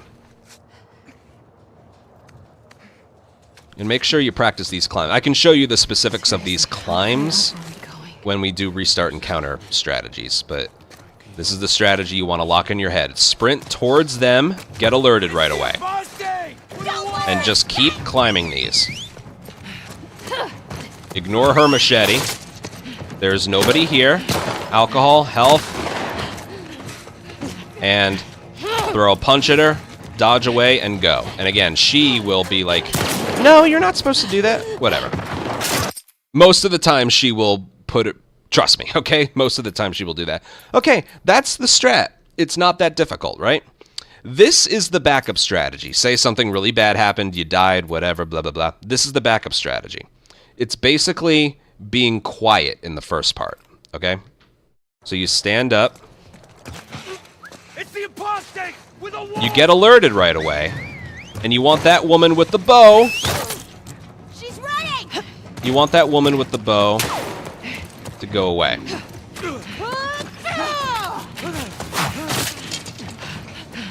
Oh, God. Oh, God. Okay, well, she never should have gotten hit in the beginning in the first place. I didn't say this strategy was good. So you still want to get alerted, but we're going to do this quietly. Or, like, softly. So that woman right over there, see her at the top there? She's got a bow. You need to wait until she moves onward before you start climbing. That's why we do everything a little bit slower. So she has moved, I don't see her. And then we're gonna go. Now, remember that enemy with the shotgun? I think he's right here. Yeah. This is gonna be bad. That enemy is there almost 100% of the time. So their odds are kind of flip-flopped. When you're doing it the first time, he's almost never there. You saw it, sometimes he's there, but he's almost never there. When you do it from a restart and counter, he's almost always there. So I like to use the brick on him. Even if it doesn't look like he's there. He was there. He was just in a spot you couldn't see at first. Okay, so I like to brick him and then go. But you also need to collect that alcohol before you go. Okay? So again, just stand up, climb, climb. We're not holding sprint. We're waiting until that one moves on, which she just did. So we're going to go. Ignore her. And where is he? I think he's right here. Oh, God, there he is. Yep. brick was just about to hit him. Yeah, I didn't say the strat was good, okay? But still. That woman with the bow. Has she moved on? Yes, she has. We're gonna go. Run away from her. He's right here again, I think. Yep, there he is, and we're dead. Normally, when you make it to that part where the wall isn't there anymore, you're supposed to see him right away, okay? This is why I stress, you want to get this area on the first try, otherwise you got to deal with this RNG. Don't you see it's working just great, right? Right there, she goes. And now we're gonna go. And where is he? Where is he? He's right here again. So you know what? I'm just gonna do that. No, I don't want that. I don't want to do that. This isn't gonna work. Come on, quick! I mean, it worked, but that's not what I want exactly. I need the alcohol first before I do that. It's the apostate with a wolf! I mean, there's nothing much else we can do. We need to... Oh, God. Is she dead? No. But these climbs can be a little bit finicky. It's the apostate with a wolf! You just want to climb up here. This one can be weird, so you want to make sure you climb it correctly. Whoa, there. Right, where is he? He's over there. Okay, so I just hit him. If you hurry up. There we go. Don't let her escape! So that's where he should be most of the time. Okay? Again, this is just a backup strategy. This isn't... Like, I know most of the time, okay, we're going to do a restart checkpoint for this encounter because it makes it easier or something. Not here. You want this to work first try, otherwise you got to deal with this crap. Okay? But we don't have anything. If you move too quickly, she's just going to hit you with a bow. Okay? And you want to crouch right here. You want to crouch right there because that shotgun guy is supposed to,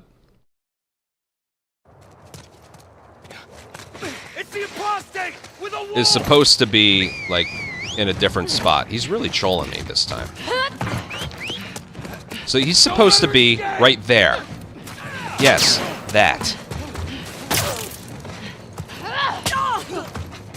That's what it's supposed to look like. That right there. Okay? Here, that I will show off again. Yes, thank you, game, for finally giving me what I want.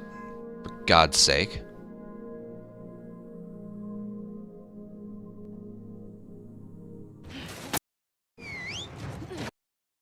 Okay, so...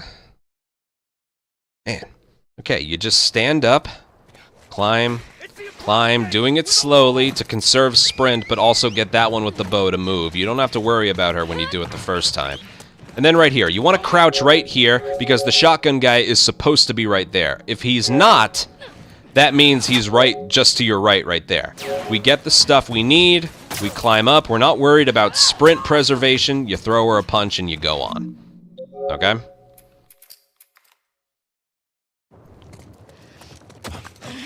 It's the apostate with a wolf!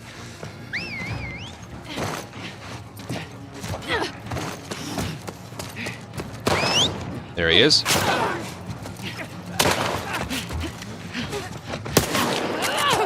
Ah! I think it was because I spent time trying to... Yeah, if you brick that guy, you don't want to mash triangle to, like, get the health or the alcohol, because then you might put him in a headlock. It sucks. It's the apostate with a wolf! It's terrible.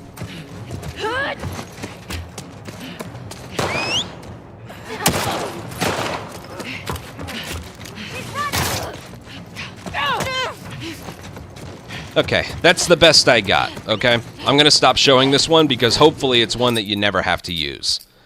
Let's go back to the main strategy. Scars built all this? Perfect. Yeah, I was gonna say that. And I have to show that one off because what I do here won't work with the backup strat, okay? It's two completely separate things. I don't know why, it just is. Seriously, how high up are we going? Here we go. Complete opposite. Sprint, and sprint close to them, like that. Come on! And then go. Okay, is shotgun guy here? He is! Holy random! If that happens, go buy a lottery ticket, okay? I'm telling you right now. If that happens, go buy a lottery ticket. Oh no, I died. Backup strat? It's the apostate with a wolf!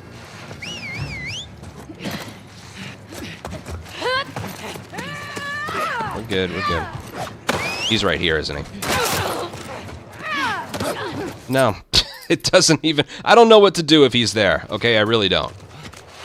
It's the apostate with a wolf! But I'm just telling you, from what I've seen and played around with, if that shotgun guy is there doing the main strategy...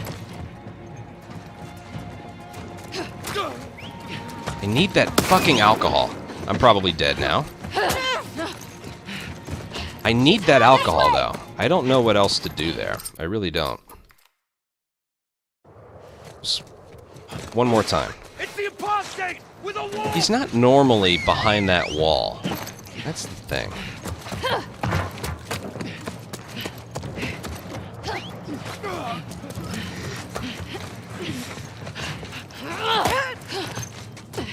There. Don't let her escape! Come on, quick! That's the best I got. As for the first try strategy, it's basically what I did before, except that shotgun guy 100% should not be there.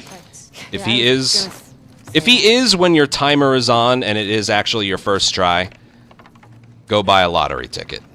All right?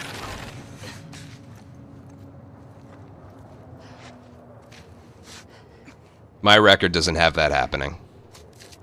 For full game and Abby %, which are two different runs. Alright, remember. Sprint near them. It's not enough to just sprint right here.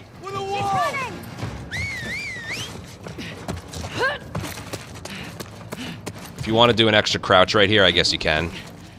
I need the alcohol. Oh, God. Am I dead? No. But I'll do this one more time. I'm struggling with that alcohol pickup. I don't know why. It's probably just you're under pressure and stuff. Notice how shotgun guy wasn't there, though, so. Yeah, I was gonna say that. Plus, he's in, like, a specific spot where you can't react to him anyway. So, if you want to crouch there for the fact that he might be there, you can. Yeah, I guess that's not the worst thing that can happen. Yeah, if you're worried he might be there.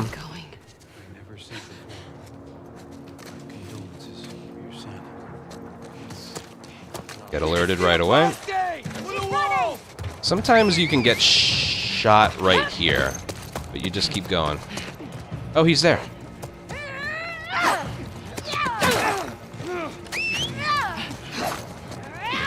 Oh my God, this is gonna hurt.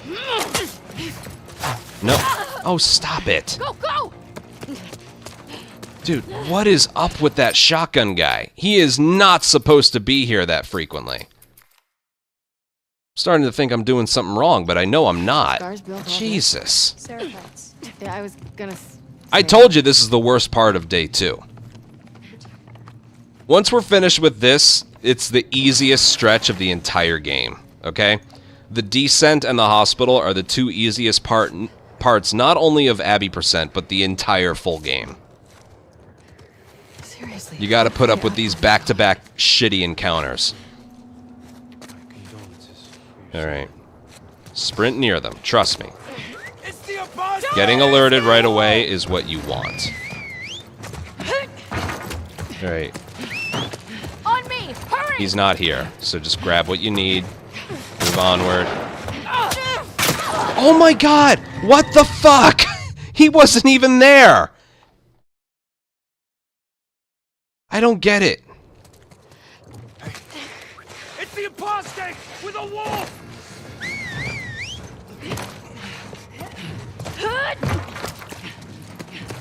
She's running!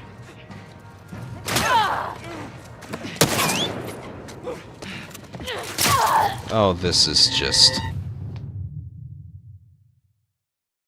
I don't know what to say. I'm gonna have to edit some of this out. It's the apostate with a wolf!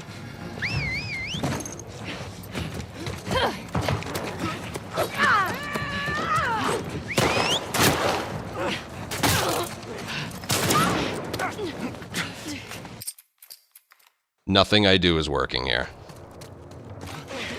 It's the apostate! And it's all because of where that guy decides to hide.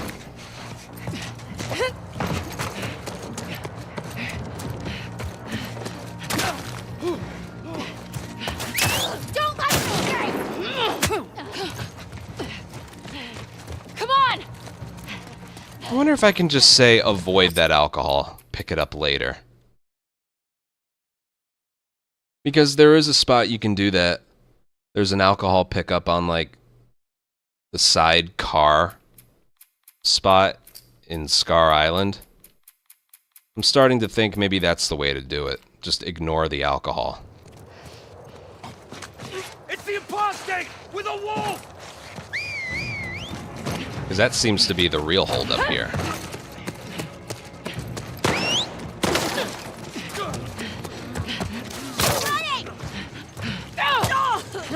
You know what? I might change it up to do that. Go! I think that was it. It's the apostate with a wolf! This is only a quarter, right? Don't let her escape!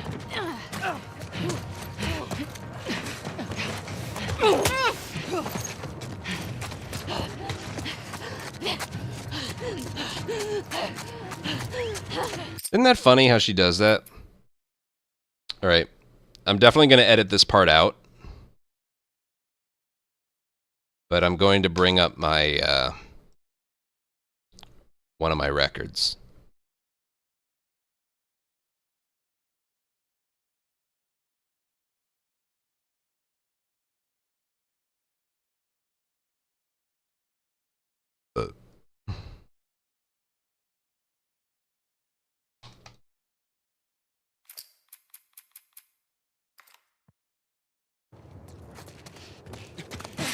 It's the apostate with a wolf!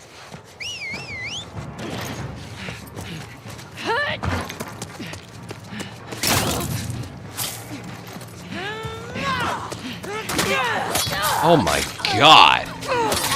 Did you see her shoot me the very moment something on her was visible?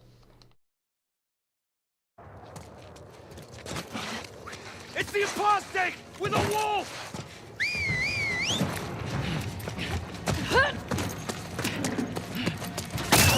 And again? Jesus Christ! It's the apostate with a wolf! Is it any wonder I don't like human encounters in No Return?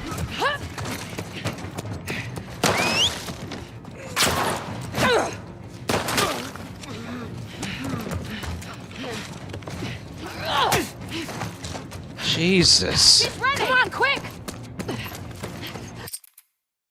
Alright, I need to start up this video somewhere.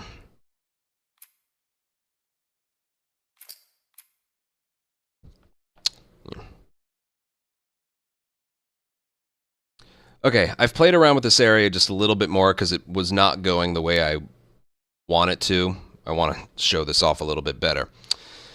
What can make this area strange is, well, just enemies guarding the exit where they're not supposed to be.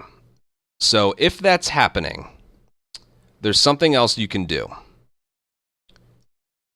The complicatedness part of this ends up happening with that alcohol pickup. What you can do, and this is part of my full game run, and as you can see, this isn't part of the route, but when you first enter Scar Island, there's a quarter alcohol right here, okay? If you don't want to pick up the one leaving the ascent that I'm talking about right there with the health, you can pick up this one. And then you can just craft whatever you need to craft right here. It's alcohol, so it would just be for a med kit. It's not for a pipe bomb. At least I'm pretty sure. I I would have done that before the ladder climb, so let me just see here real quick. Yeah, right here. Yeah, it would be for an alcohol. It would be for a med kit, not for a pipe bomb, so it wouldn't matter. See, you can pick that up there, and then as you can see right here, you have some free time where you're just doing nothing. So, yes. If you don't, you either don't want to pick up that alcohol that's there on the table, or you just aren't able to pick it up, you can pick up that alcohol at the beginning of Scar Island Day 3, and then you can craft the medkit that you need right there. Okay? That'll be for later. Basically, don't pick up this quarter alcohol, pick up this quarter alcohol. It won't mess anything up. Okay? So let me do this area from a restart checkpoint to show you that it's probably a little bit more doable than you think if you don't have to worry about that alcohol. Okay? Don't let her escape! See, this guy's right here. I know he is. So I'm just going to go. And then immediately throw a punch, and then see how much cleaner it is? Come on! So if you have to do a restart checkpoint, I recommend just skipping the alcohol. Mainly just because of that shotgun guy. It's the apostate with a wall. You'll see, I think this area is going to work a lot better now. I'm still going to crouch here in case he's... Oh my god, okay. Don't shoot me. Whatever. I still need to crouch there in case the shotgun guy's there. But what I'm going to do is just start it up right away and then go. Oh, that's not... Oh my god, this game. The fact that she can even just do that. It's the apostate with a wall. Maybe if I just hang here a little bit longer. Like, just...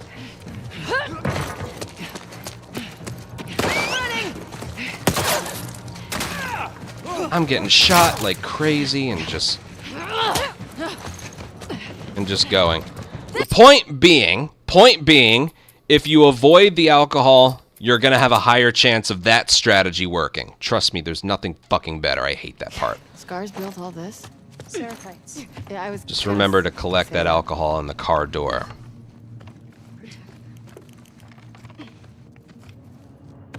As for this video, as for this part, the shotgun guy shouldn't be at the end when doing it the first try.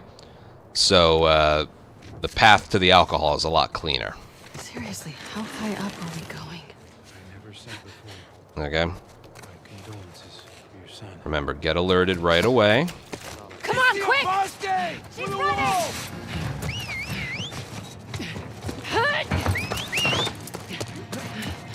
See, he's not there. Alcohol. Oh boy. Come on. Throw a punch. Probably dead. And then go. Where the hell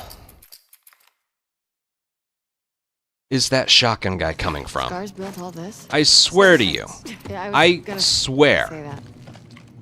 When I'm doing this in a run, he just isn't there. Maybe it's one of those things where it works differently in the run versus doing it from a load file restart checkpoint over and over again. It could very well be that. Seriously, how high up are we going? I swear it's never this inconsistent. I mean, it's pretty inconsistent, but never this bad. It's the apostate with a wolf!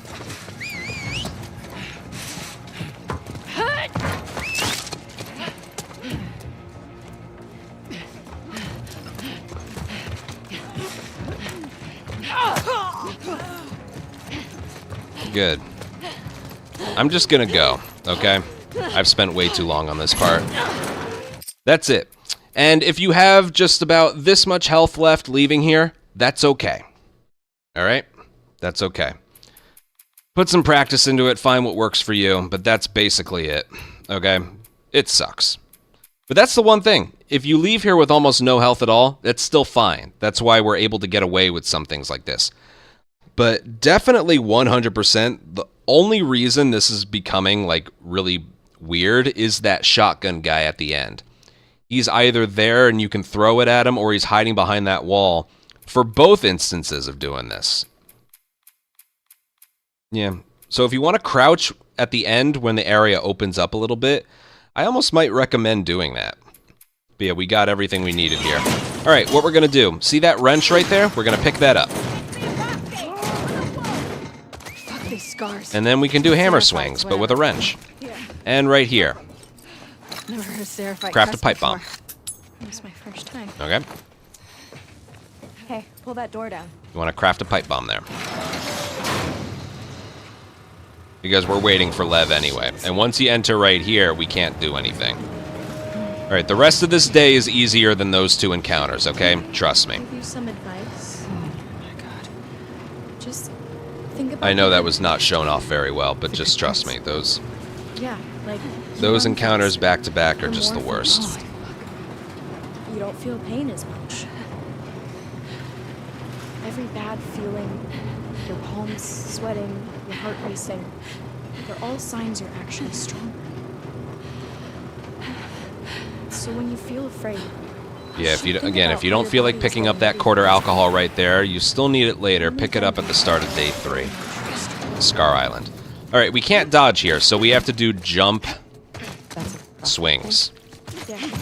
Again, we cannot dodge here, so we got to do this. And the running speed is slow as well. Lev is eventually going to overtake us, but this is the fastest we can move here. especially for soldiers. That's convenient. Yeah, he's going to overtake us right here, which is fine. Windy up here. Okay, make sure you don't do this. What is that? That's the thing. You can do that, okay? Follow me. Fuck. We'll go slow. I don't know if I can do this. Okay? So when you're doing Not as bad as it looks. when you're doing this, make sure you don't accidentally jump off there. All right, then you want to go here, crouch under here, get to the right of it as soon as you can so you can just keep doing these little jumps. It's faster. You're lying. I'm not. And then 2 more, Just try not to look down. and then just go. Okay?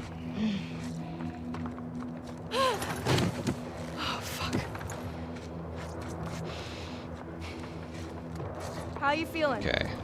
Do a jump, and then I like this strategy. True strength. If you hold up and left here, Cool. What? Abby will, like, Never mind.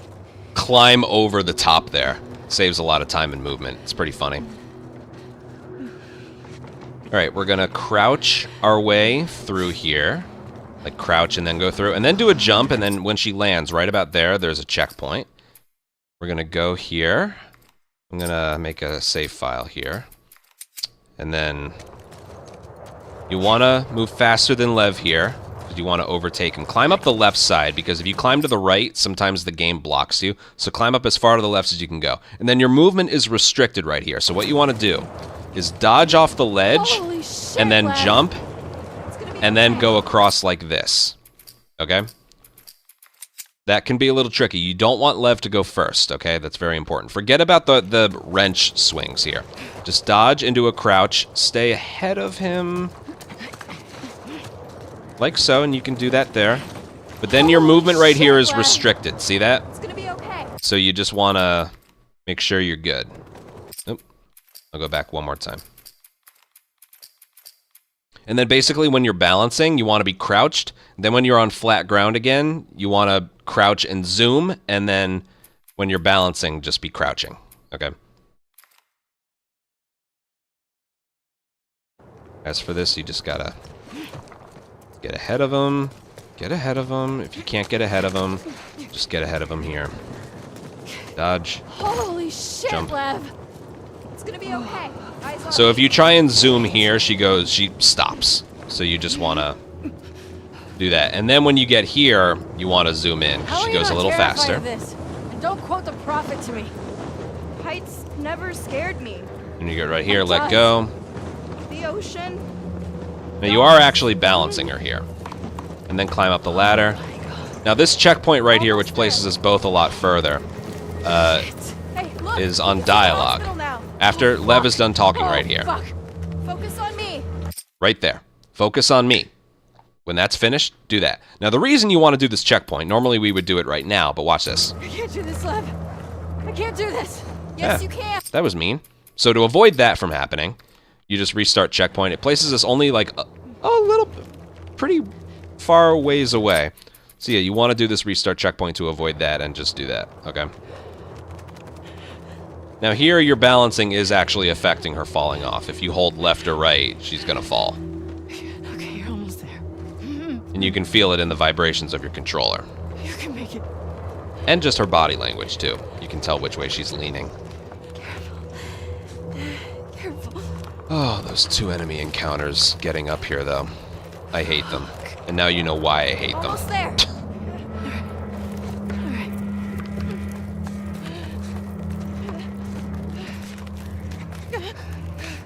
Come on. I'm dizzy. That's supposed to happen. This is all supposed to happen. Okay? It's all supposed to happen. You don't have to ascend, she'll ascend herself. Right there, this is a cutscene. And just like a bunch of other times, while the screen is black, you can actually move Abby forward. Like this. There, see? If you do nothing, she's right here, but if you hold sprint and forward, she's already, like, moving. So, same thing. I'm just gonna go from point A to point B here, nothing to pick up. Where's you now? Watch your hammer swings, because sometimes right there, you can just break the glass like this. Find our own way down. So just watch your swings, okay? To avoid that consistently, if you start your swings right about here, you'll avoid the glass. Okay, well, let's see if See we that? can find our own way down. So start them early. Here's our way down. If we get to the street, we'll figure out the hospital. Okay, now I believe we're short a little on hunting pistol. But that's okay. From this point forward, we pick up like No. 2 different things of hunting pistol ammo and we use it later. Here. Looks dark down there. Oh, I see how this works. Alright, just smash circle to put this away. Yeah, we have 0 right now, but there's a free one right We always there. set elevators down to the bottom, so I don't know. And then come down here. Skip cutscene. This part for me is more fun than anything. This building's fucked. So I like right there. I like to do a dodge into a crouch right there, Holy shit, this building's fucked. so you can go through there. When the area opens up, you can do some wrench swinging. Not too long though, otherwise you'll do that. It's so short-lived, you don't really like have to. Yes. Okay, now for like the actual encounter in this part. This part for me is fun, so this is what I do. Alright, back to There are many different ways you can approach this, but this is what I do. Let me make a file here. Okay.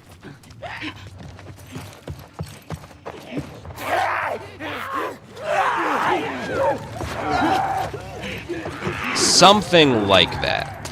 Okay? Something like that.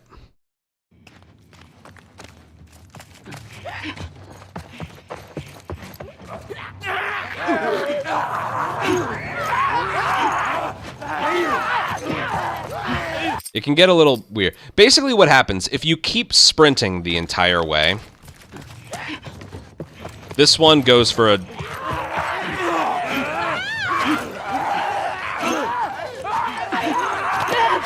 Okay, that's another thing to mention. Right here. So, what I like to do is right around here, I like to let go of sprint. So right behind that doorway is a stalker, and he will always, 100% of the time, go for a grab. Even though you can't see him, he's there, and he will do that every time, no matter what you do outside, okay? So that's one thing. You want to, like, time your dodges so that you avoid the swings and that. But to avoid a swing on this guy,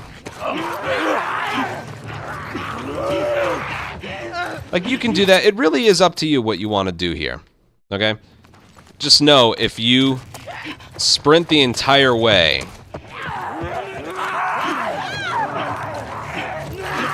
Again, you gotta dodge that one. I really prefer not doing that. That's just me. So what I do, when this stalker stops running, right before I let go of sprint,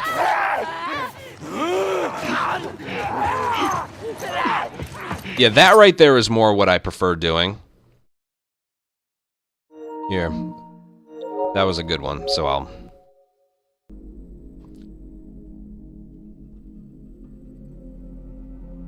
do that. Okay, it was this one.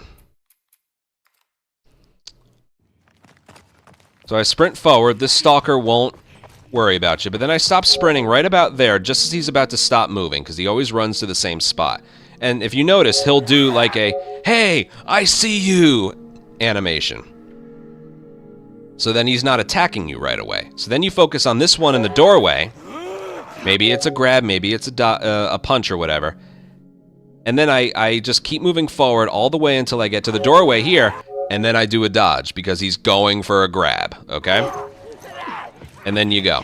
That's the way I prefer doing it. Alright, so just a couple more times. So, let go of sprint.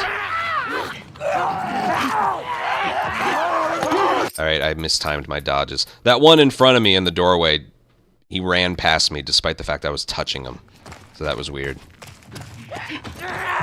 Okay, that isn't going to happen in a run. I've noticed that happens sometimes when you're restarting encounter, but when you do it in a run, that doesn't happen. Okay.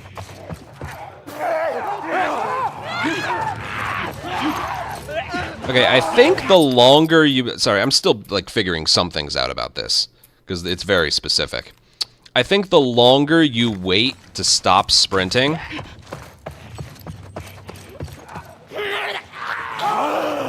There. Yeah, that right there is what I want. That right there. So I'll do that a couple times. Again, if you sprint the entire way, this stalker's going to throw a punch at you. You don't want that. So let go. I don't think I did it right. No, I did it right. It's a little tricky. This is one, if you want to find something that works for you, by all means do it. But I like to let go of sprint and then do that, okay? That's just me. Just know that's how that area works, okay? If you stop sprinting at the right spot, the stalker will be, like, alerted to you instead of throwing a punch right away. And then on the left side of that doorway, a stalker will always go for a grab the moment you run past it, okay? After that, what you want to do with that is up to you. Okay, but let's keep going. Okay, so right here, Lev is actually really slow, so what we're going to do is run this way, and Lev will sprint into the room. If you just go into this room and just wait under here, Lev is like...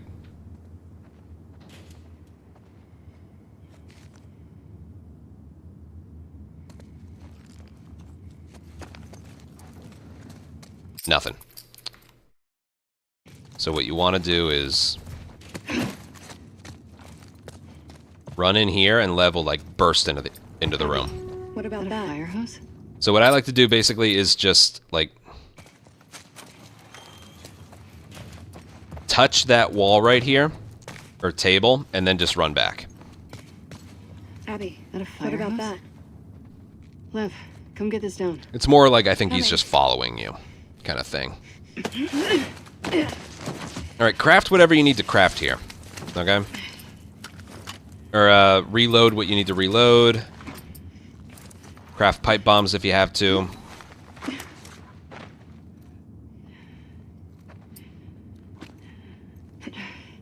I'm gonna head down. Okay.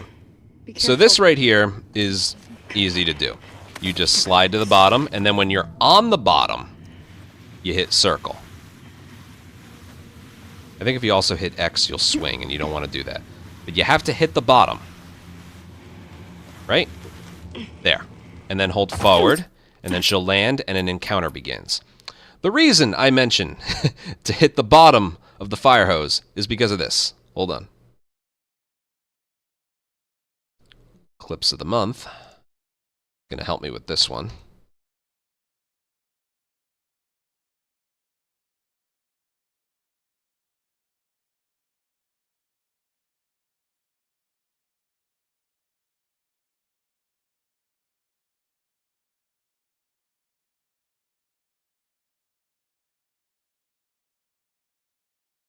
All right, got the clip. I don't need noise. I don't need game audio. Just watch this.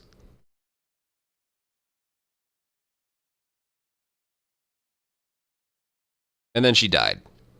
The reason that happened is because I was sliding down, and then I tried to anticipate her stopping, and I hit circle.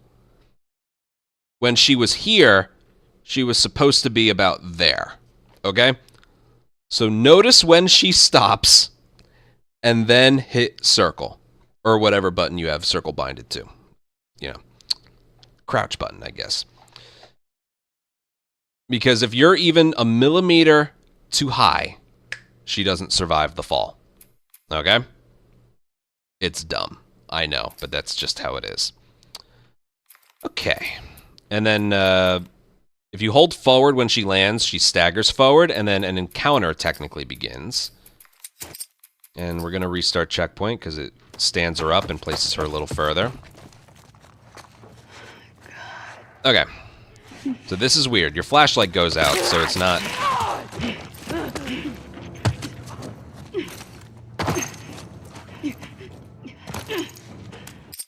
I'll explain all of this in a bit.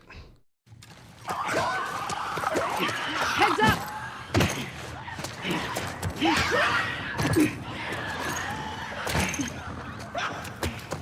And then you head downstairs. Oh, I'm glad I made the file.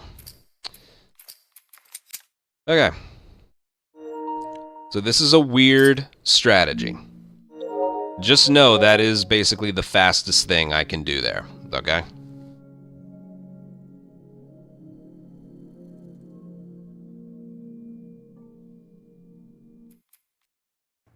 Okay, you move across this thing. And I think... No, you don't have infinite sprint, but... it lasts long enough for what you need to do here. Okay, right here. You can either choose to go through that door and then to the right, or you can cut the corner and jump onto the concrete here. It's a little bit faster. And then you want to dodge forward. And you land right here. Now, normally falling off of here will kill you.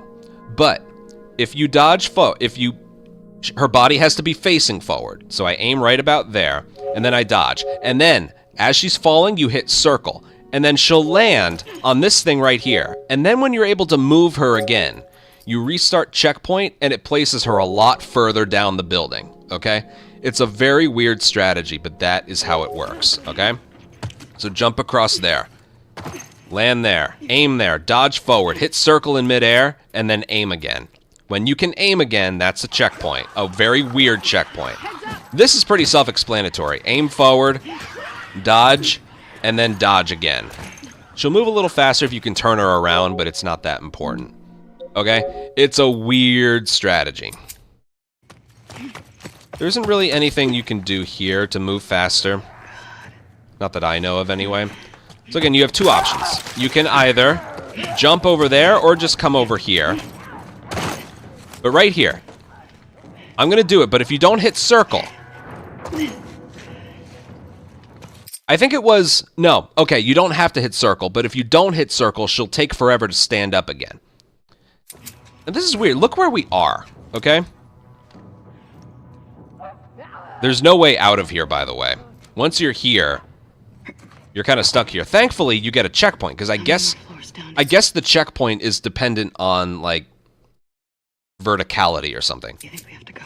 Because if you fall, you're dead. That's a long fall. Ouch. But yeah, checkpoints you down here. You're pretty far the way through the building. I don't remember where we were, but yeah. Trust me, this is the preferred strategy, okay?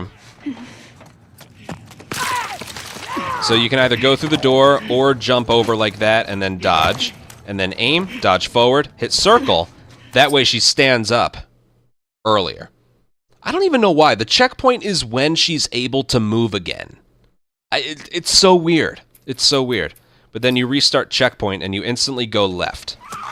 And then you do a wrench swing off the ledge. I've had it occasionally where I don't survive this one. Oh.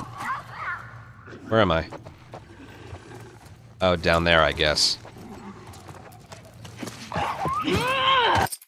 But she almost always makes it. I'm guessing she won't make it if you don't... Where am I? Jesus Christ, it's putting me in a different spot every time. Okay, fine. We'll go back.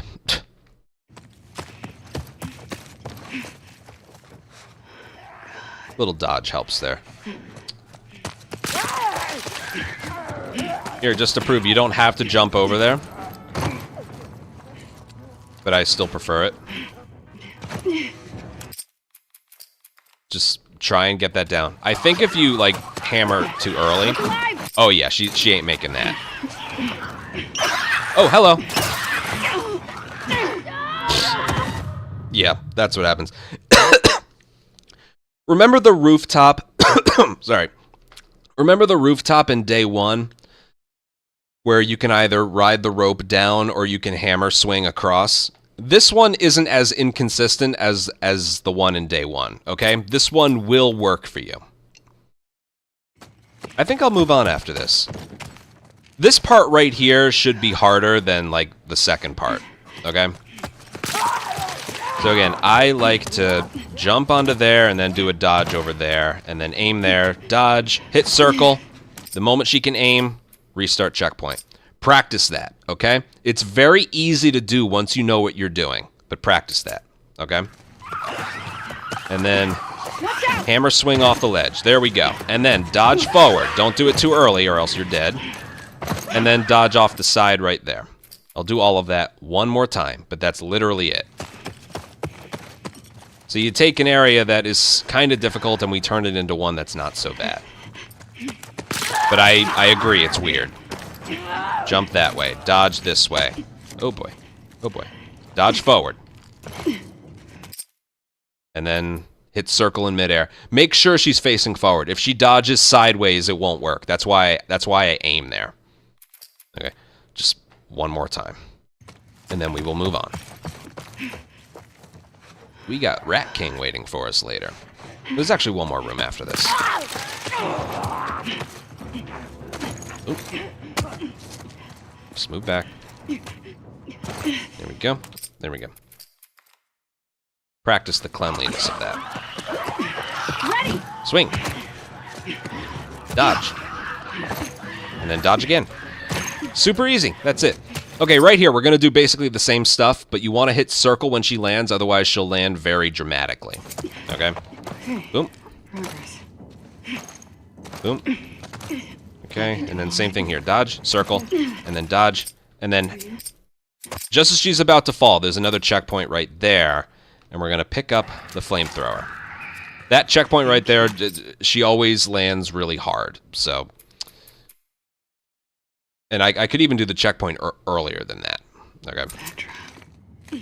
What'd you get? This next room is so much fun. I enjoy watching it all the time. Exactly.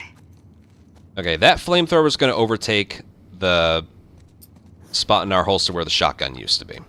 Okay? You don't have to worry about that right now. I told you, the next time we see the shotgun is either never or at the end of day 3. Okay? So once the triangle is finished, when this door is halfway open, the encounter technically begins. Okay? And this is one of my favorite spots. We're going to swap the frame rate to 30. And do this. This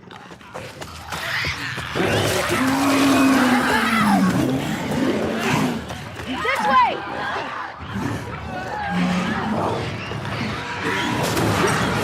And we're safe. That strategy has never failed me. But watch this. Let's put it on the highest frame rate.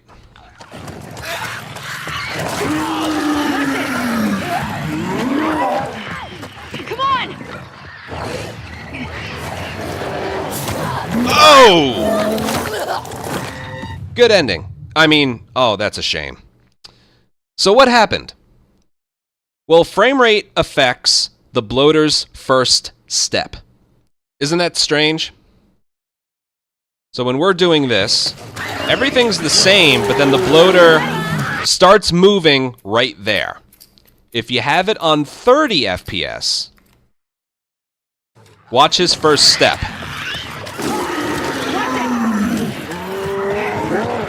He's so much further behind us now. And we're good. I'm pretty sure this is also the case in 60. I'm pretty sure. Let me try this.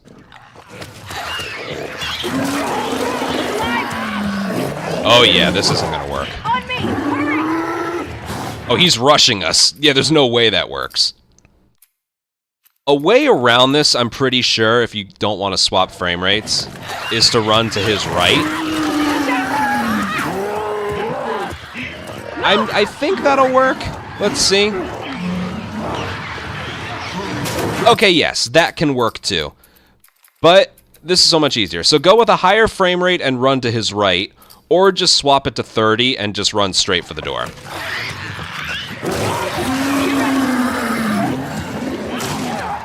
Move it!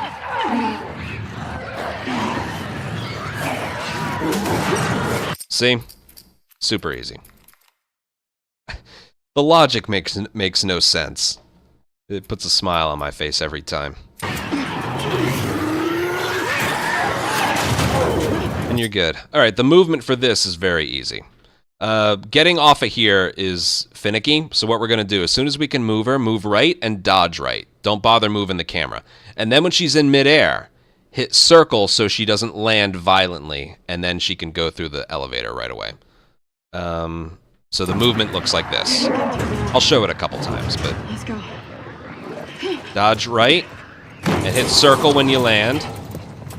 And then all we need to grab is that canister. Okay? That's all we need to grab, so... You don't need to grab that. I don't know why that's there, but just... Dodge right. And make sure it's a dodge, because if you, like... If you don't dodge, she'll plummet, and she might fall in between the elevators. So make sure it's a dodge. Now, when you do this from the previous encounter and not from a checkpoint, you'll be able to get around Lev, but right here. Dodge, and if you don't hit circle, you'll see I can't move her right away. So you want to hit circle when she lands. And then if you're fast enough, you can get ahead of him there. But yeah, I think you get it. And then when you get through here, you just want to grab the canister, and that's it. And then you move on. I will do it from here, just to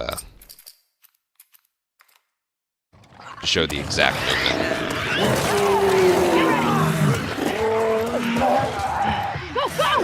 Isn't that great? Whoa, whoa, he was close. Woo. Whatever, that'll work for you, okay? It's not like the fucking Ascent with the Seraphites. This'll work, okay? So again, either higher frame rates to his right, or 30 FPS, just go right through him. Anyway. Let's go.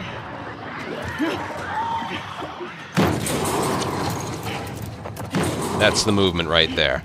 And if you keep holding sprint here, you'll actually have sprint. Out here. If you let go of it, you'll lose it. But that's not that important because we just need to slide down here.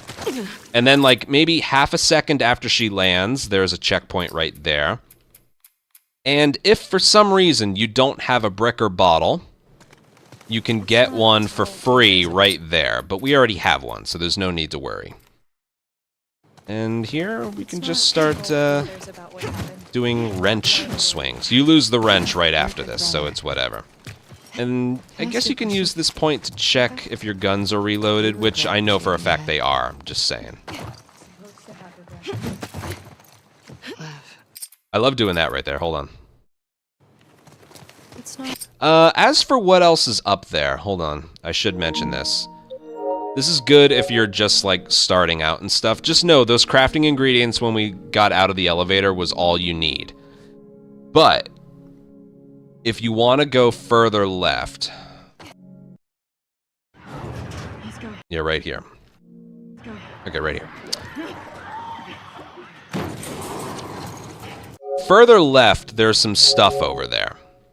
There's some variable rifle ammo. I think there's a shotgun shell. I think there's some more crafting ingredients that you don't need. There's some stuff over there that you might find. Even if you're like really low on health and you're scared, you can break the vending machine right there and get some free health.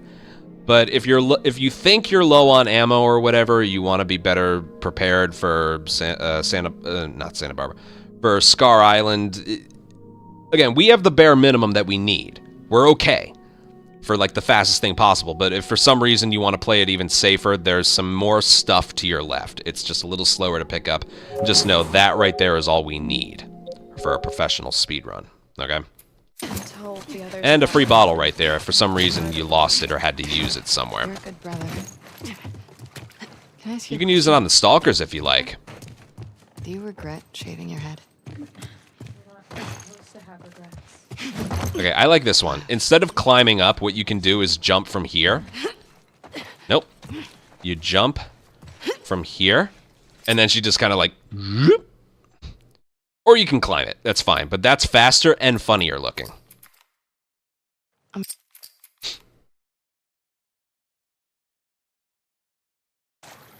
Okay. Yeah, if you want, you can find a strat that uses a brick or bottle... uses a brick or bottle throw on the stalkers, if you'd like.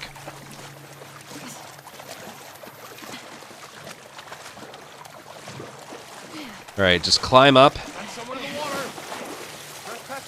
I'm a as wolf. early as you can Don't shoot. and just It's walk me. through. It's Abby. This is a bunch of nothing right here, okay? It's Abby. Shit.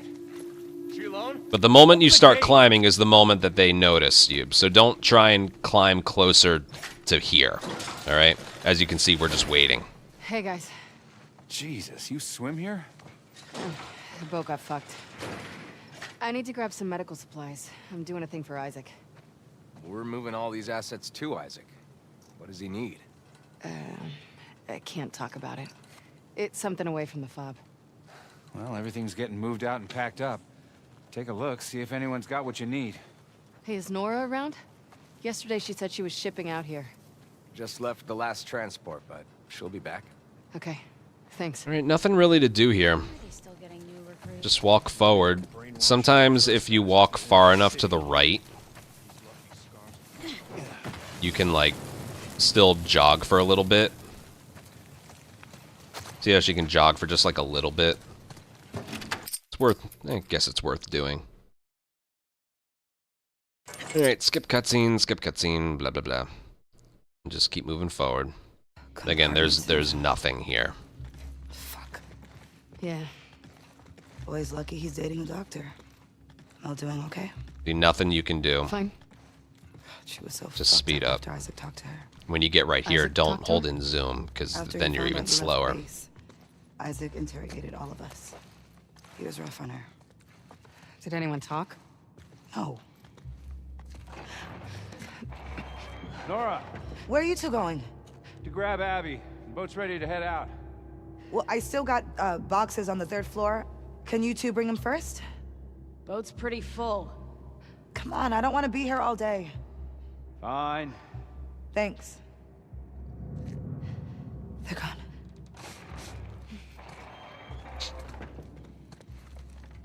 And you're okay? Always. Just follow. Well, Manny's been worried sick about you. You know I'm here? I bet he will soon. So what's Owen's plan when... Hold up.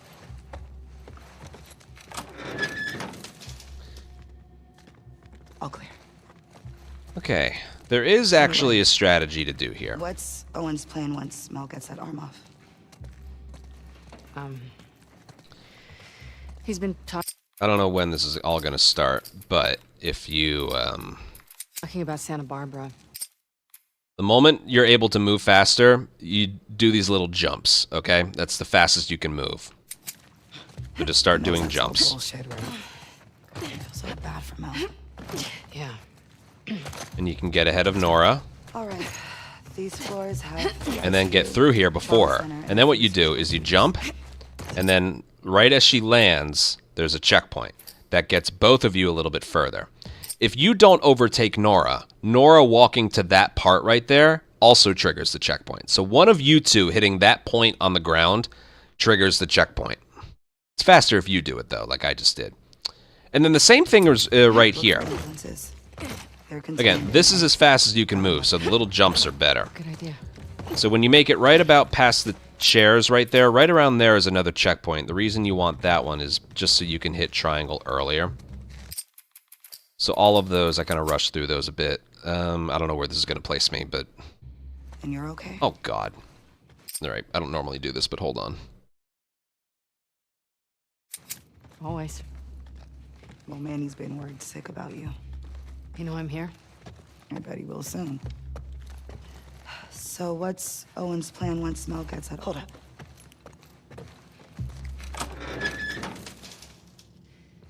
All clear. Right. So Okay. what's Owen's plan once Mel gets that arm So off? basically just start doing these little bunny hops and get ahead of Nora. But same thing with the jumps. If you notice, I jumped up on a crate to the left, and then I jumped off on the edge, just like with every other jump I've been describing. Don't jump off earlier than where the ledge is, okay? That's important with Think this. about Santa Barbara. So just keep doing some jumps, and then climb up the side here, and then jump off the edge. Yeah. I might not be able to overtake her. Nope. All right. This will show off where These the floors have the ICU, the trauma checkpoint center, is. and a few See, medical suites. right there. She just hit the ledge, and there's a checkpoint right there. They're contained in. Okay. Gotten lucky before. As for where this checkpoint is, let me actually double check. 440-52. Yeah, it's right there. It's when Nora crosses, basically when she goes from a run to a jog. That's where the checkpoint is. A little bit later, though. Let me do all that one more time. It took me a while to figure all this stuff out. And you're okay? Always. Well, Manny's been worried sick about you. You know I'm here? I bet he will soon. So what's Owen's plan once Mel gets out? Hold up.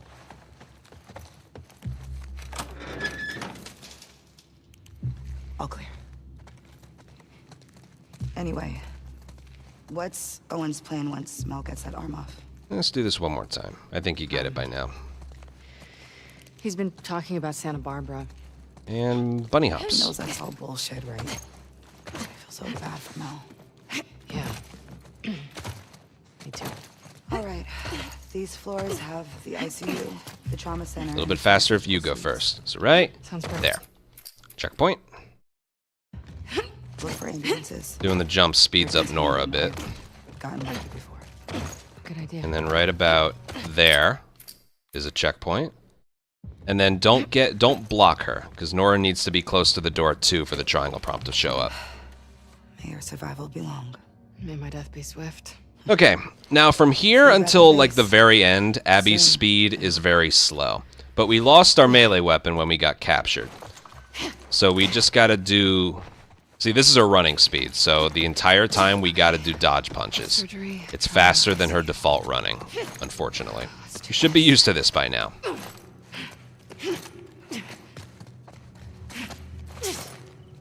I usually like to do a dodge off the side there. Yeah, that was pretty good movement. Okay, as soon as you can move her right here. Right there. Restart checkpoint. She's got her mask on. She can move quickly, and she's a little bit further. Alright, like I said, the movement here can be a little bit weird. Just know she's got like permanent... She's got like permanent slow running speed. Okay, this doesn't save a lot of time, but when she's through, squeezing through there, it stands her up and you can start moving again. So, all right, right here, very hidden, is a hunting pistol bullet. We do need this, okay? So again, from here, we get that, and then we continue on our way. Come on. There we go. It's just really hard to maneuver around these beds and stuff. Surgery. All right, so right about there, there's another one. Oh, that was horrible movement. Let me just... Yeah, just do a dodge and go and do a leap. I hear you. Then we climb up here, go up here. As she's falling, another checkpoint, saves a little bit of time. Let me just go for the generator.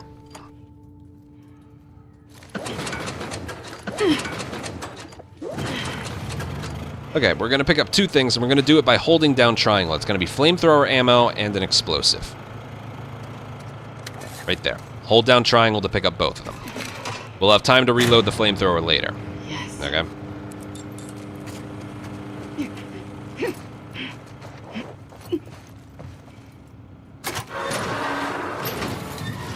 Okay, right here. You don't have to hold triangle because as she reaches her arm up for the door, that will start an encounter. And this is easy. It is not frame rate related. It's nothing. You just avoid the beds and sprint for the door. And you will make it every time. Here, I'll show you what's waiting behind you.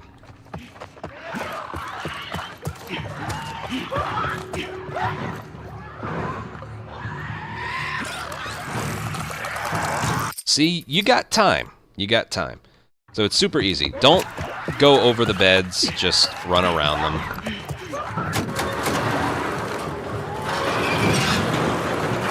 You have plenty of time. Now this one's interesting. We're gonna run this way, and then look to the left. The moment gasp appears on the subtitles, that's the checkpoint. And she'll only do that when you're looking at the big hole in the wall. Okay? So right there. Gasp. If you have the camera pointed down or away, she won't notice it. It's not dependent on where Abby is standing. It has to do with the subtitles. Okay? And she'll do that when she's looking at this doorway. So look at it as early as you can. Restart checkpoint, and this places us way further. Okay? Totally worth it. And then start doing dodge punches this way. We'll worry about ammo later.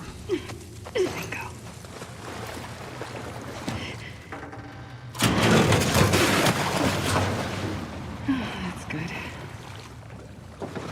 And it's the left drawer. There's 3 drawers to look in. It is the left drawer every time. Thank God. Get ready to celebrate. Yay, my sister's arm is missing. Yay! Get ready to celebrate. Okay, so since the last time I ran this game, there's a lot of new tech that's been found for this fight. And I love it. This fight is not one to fear. Alrighty?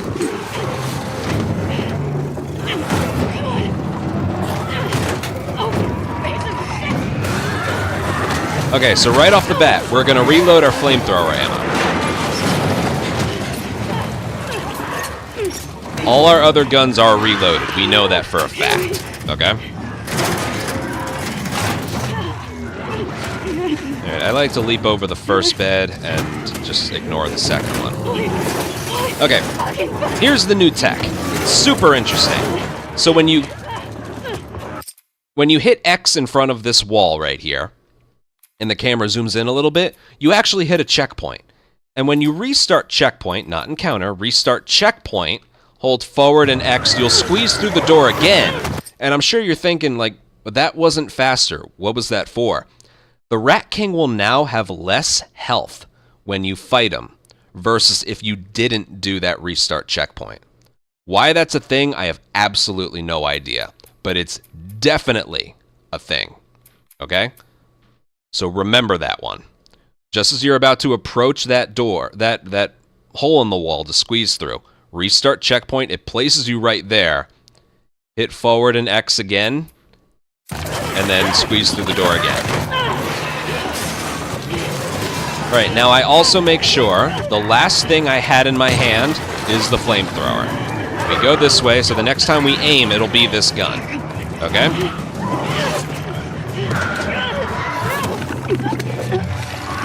And then mash square.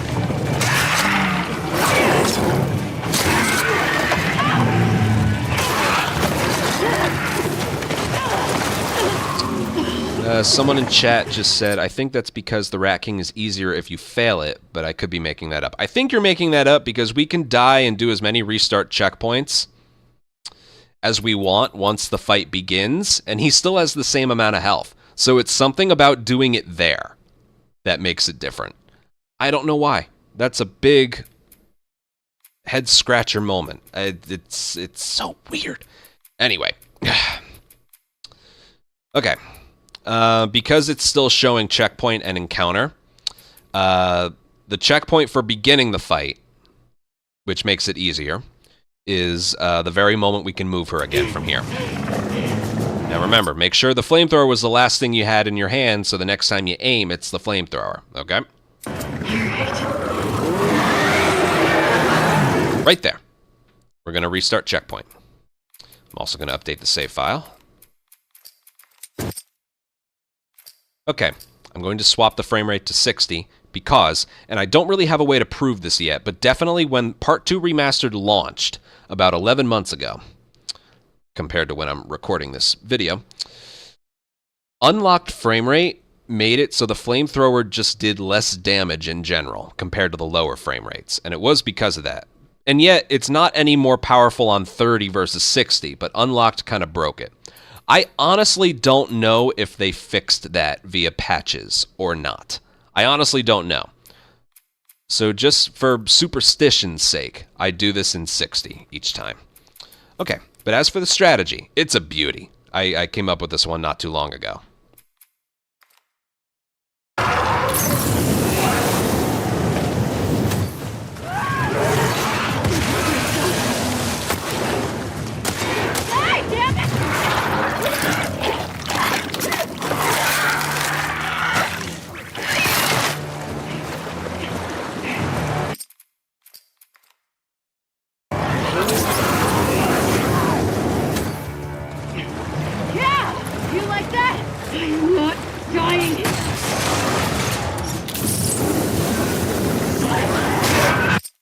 Dead. Okay, so there's a lot to that. First of all, I love that strategy so much. I want to show two things right off the bat. First thing is the frame rate difference. So look at when the Rat King first reacts to my flamethrower. Like, first starts, like, saying, oh no, I'm on fire. In Unlocked... Actually, hold on. Yeah, they might have fixed this. I don't know. Did it pretty early there. Yeah, they might have fixed this. In the past, we noticed this was a thing because it took the Rat King like maybe half a second longer to react to the flamethrower, which made us realize, oh, it's doing less damage because as a side effect of the higher frames. But you know what? I'm starting to think that they did actually fix it. They might have. Regardless if they have or haven't, it's more superstition. I just do this on 60 just in case that's not the case. Okay? So how much flamethrower ammo do we have? We have 53. So you basically want to use about half of it right here. Okay? He has to catch fire. Because, and this is the main strategy, your bullets will do double the damage if he's on fire compared to if he's not on fire. Okay? So when he's lit up and charred, each bullet will do double the damage compared to if he wasn't. So you start out with this. And you keep moving back. As you can see by the flames behind him, the flamethrower has some range to it. Okay? Then you throw a pipe bomb, hit him with a hunting pistol, and then you unload on him with the variable rifle ammo that you still have, and you go until right here. Now what happens when he starts severing his body, he becomes on fire, okay? You have to reignite him again. Now, the reason I was moving backwards that entire time, I'm firing the flamethrower, I'm throwing a pipe bomb, I hit him with a hunting pistol, and then I shoot him with 2 or 3 variable rifle bullets. Why am I doing that backing up? That's because I'm going to checkpoint myself later on. The checkpoint is when he's able to move again. Okay, so that's about right there. The checkpoint is right there when he is able to move again. You can hear it, and you can probably like count out in your head. Now, the reason we do that checkpoint is because... Look. Okay, where's my flamethrower ammo? It was there last time. It turns out the flamethrower ammo is there when you do a restart checkpoint halfway through the fight.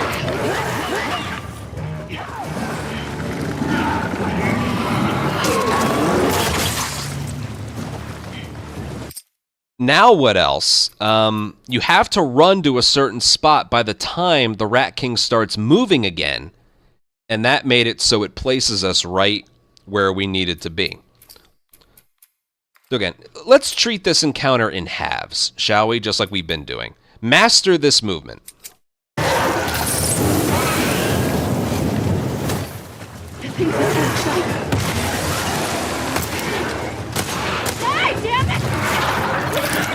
Just master that right there, okay? Again, the flamethrower has reach.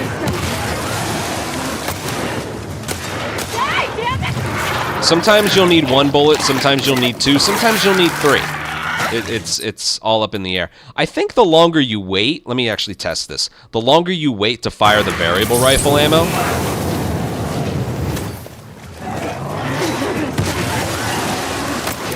like here. Alright, I guess not. Like you allow the fire to continue damaging him a little bit. But I don't think that's the case. Whatever. If you did the restaurant properly in the previous video, you'll have 4 bullets here, okay?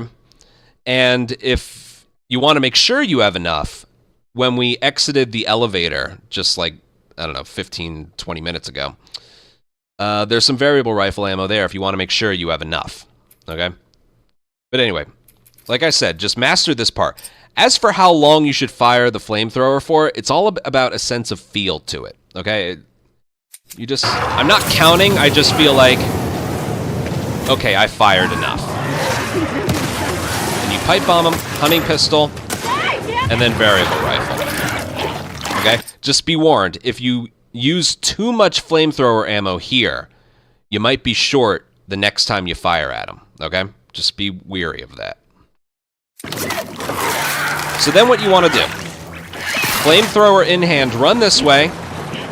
Right about there is where the checkpoint is. If you do it too early, it's not going to place you in the right spot.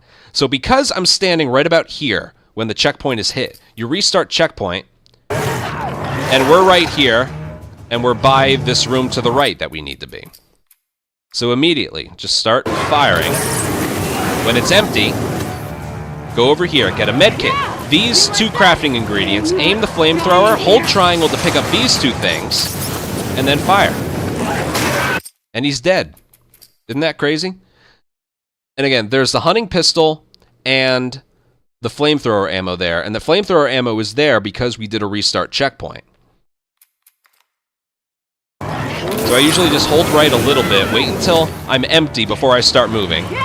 Boom, boom. I aim to get the flamethrower in my hand instead of using the D-pad.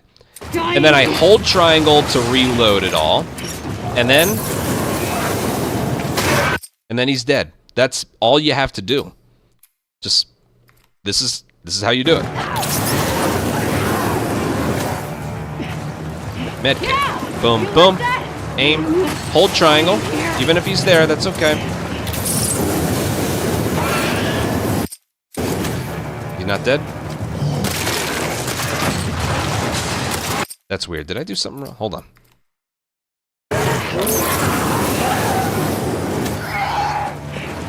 Yeah! You like that? I'm not dying here.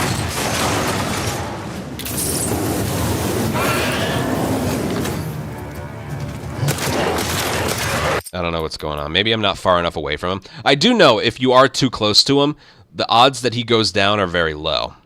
So that's part of it. One other thing I need to mention is after you're done flaming him, I also might be a little short on the flamethrower ammo in the beginning. 23 is kind of short, but yeah, if you're further away from him, I think you'll deal more damage because it's kind of a thing. If you're too close to him, he just won't go down. Okay?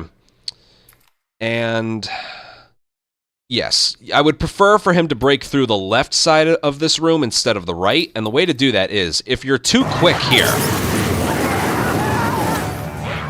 Like there, I move pretty quick. You like that? He's gonna break through there, and then you cut it kind of close.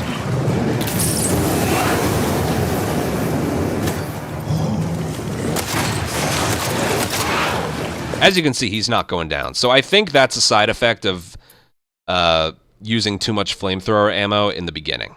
Okay? But anyway, a way around him breaking through the right side, because I don't really want that, is to do this. So I aim and I just move right. Okay, so that's the first movement right there. I aim and I move just a little bit right. Okay? And then I react. It's like, oh, he's out. Now I'll go. You like that? I'm not dying here. And he'll break through there. And then just... See, that killed him. See, it's one of those things. If you put enough distance between them, it's almost like the flamethrower is more damage at the end of the flames, not the beginning of it. Okay? But, yeah, basically, if you want him to break through, just don't go into the room as quickly. You like that? Okay? I'm not dying. And then just back up. Do this from a distance. See that? So putting all of that together, it looks like this. I don't think that was enough, but we'll see. Hey, damn it! As long as you get him in 3 bullets, should be good. Alright, flamethrower in hand. Right about there is the checkpoint. Again, the checkpoint isn't your physical location, it's when the Rat King starts moving again. Alright, waste the flames on him here. Then start going. You like that? Boom, boom, aim, hold triangle, reload it, and then...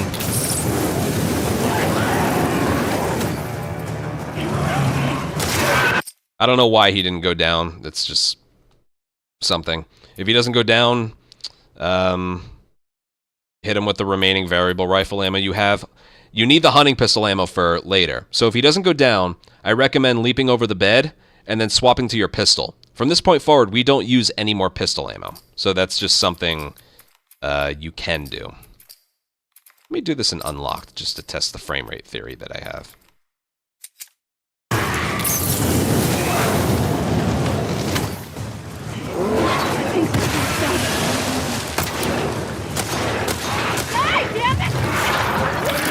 Yeah, my guess is they probably patched it. I still swap it to 60 just for superstition. Okay. There we go. Checkpoint. And then... Yeah! You like that? I am not dying here.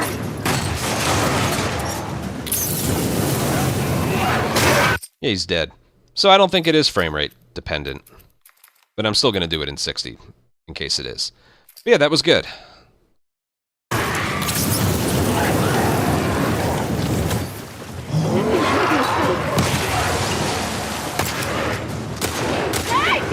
I only need 2.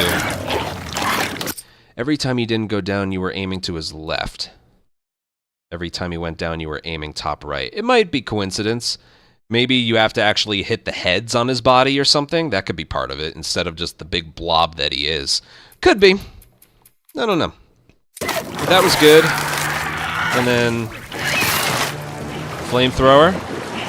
Right about there. You can hear him make some noise so you know where the checkpoint is. And then... remember, don't move too quickly. Otherwise he'll burst through. You like that? I am not dying here. Yeah, that's good. Alright, if you want, aim for the right side of his body if that makes you feel better. That's it. I don't know if I need to show this off again, but Yeah, that's pretty much it. One more time. This fight is not as bad as you think. And again, the reason you want to do the checkpoint strategy is because then it saves a bunch of ammo that you would have used otherwise.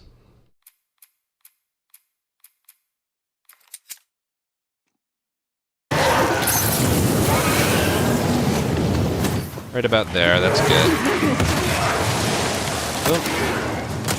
Hey, damn it!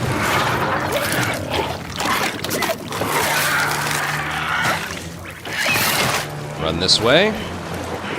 Right about there. Restart checkpoint. Then go into the room, get that. I'm not dying Hold here. triangle for that, and then keep some distance. Boom, he's dead. That's it. Trust me, that'll work for you, okay? Just make sure, if there's one thing you're going to pay attention to, make sure you disperse the flamethrower ammo the first time and the second time you use it. Don't use too much of it on the first one so you don't use that much the second time. All right? Make it so you have like maybe anywhere from 24 to 26 fuel remaining for the second time you fire, okay? And again, that's all based on feel because the heads-up display is disabled, all right? When he's dead, the encounter goes away, so it's restart checkpoint, and it places you right here. Use this time to reload your hunting pistol, and then sometimes, if you used 2 pipe bombs in the Ascent, the first Seraphite encounter, you would craft it right here. The reason you would craft it right there is because... would you guys mind if I did the fight again? You get to see it one more time, too. And then I'll update the save file.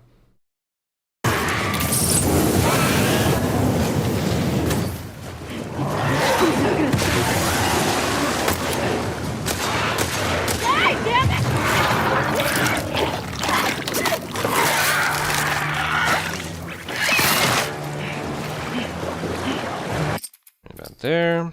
Here we go. Yeah! You like that? I'm not dying here!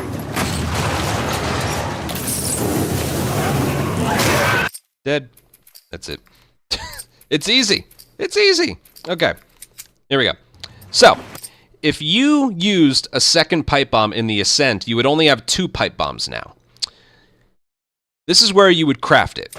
You would craft it, reload the hunting pistol. You would craft it right here because the Stalker, you can't go through just yet. See that? In this case, you just want to get close to the door. You don't have to worry about what order the guns are in just yet. So you would do that right here. And then go through. And then go. Because we don't have to, because you need at least 3 pipe bombs for this strat right here, okay?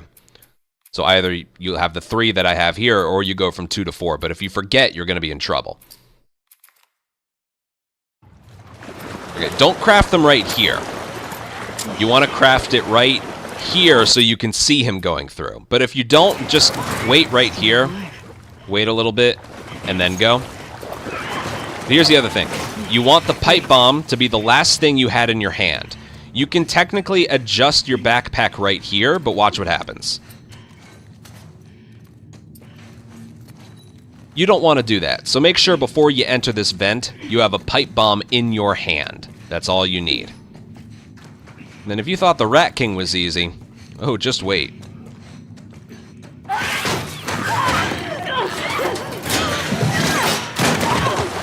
As soon as you can move her, right there, as soon as you can move her, restart, doesn't matter which one, just restart checkpoint, I guess. Watch this.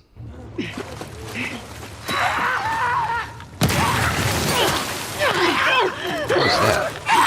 Wait, hold on. That... Why is she throwing punches like that?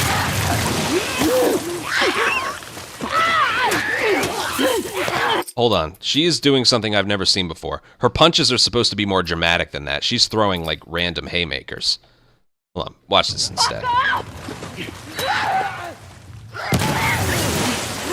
Alright, there's one punch. Here's another. There's another. One more. and then a brick. Boom. Okay. I have no clue what was up with that one. And then you leave. If you'd like, there's a shotgun shell right there and some rags and alcohol right there. But that's just if you'd like. Okay, there's nothing else really in here.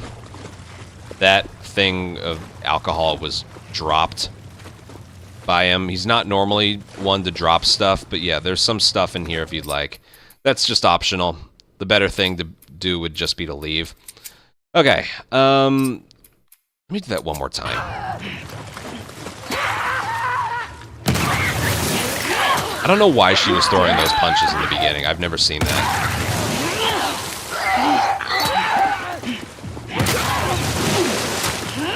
Oh, I messed up.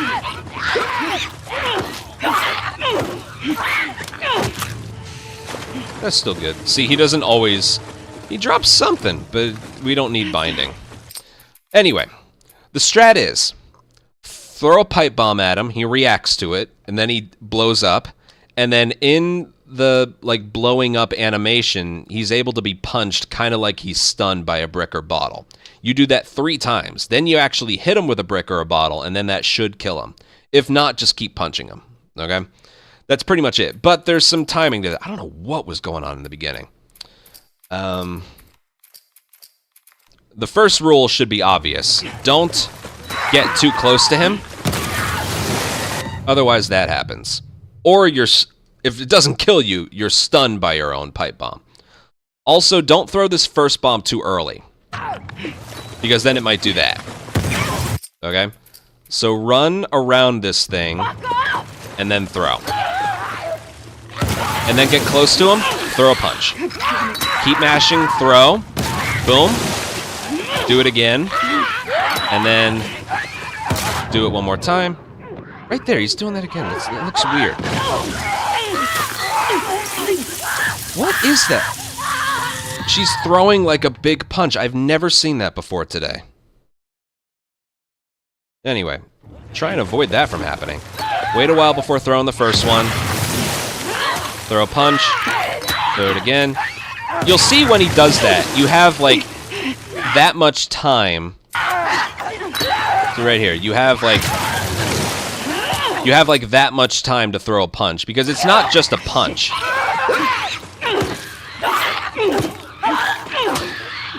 See, these are punches. See, those are punches. You don't want to do those. The punches she's throwing after the detonation are kind of specific to this, okay? Again, run around this thing, throw it late. Boom, run in, throw a punch. Throw another punch. Boom. And then brick. And that should be a kill. You don't want to, like, checkpoint, because then you're just too far away from the door. See? Fuck this place. Then you're just too far away from the door. Although, if you'd like... Fuck this place. Free shotgun shell, if you'd like. Not necessary, though. Okay, so yeah, one more time. Run around this thing, throw it kind of late so it doesn't hit anything but him.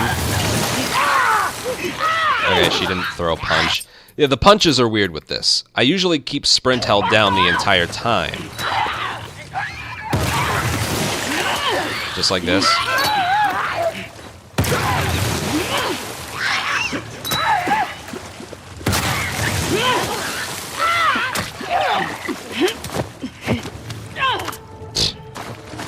That's kind of funny. And then that. So pipe bomb, punch, pipe bomb, punch, pipe bomb, punch, brick, punch, and he should be dead. Alrighty? Make sure you're not too close to the pipe bomb when you go for the punch, otherwise it'll kill you or push you back. And then, yeah. One more time, just because this is the last thing.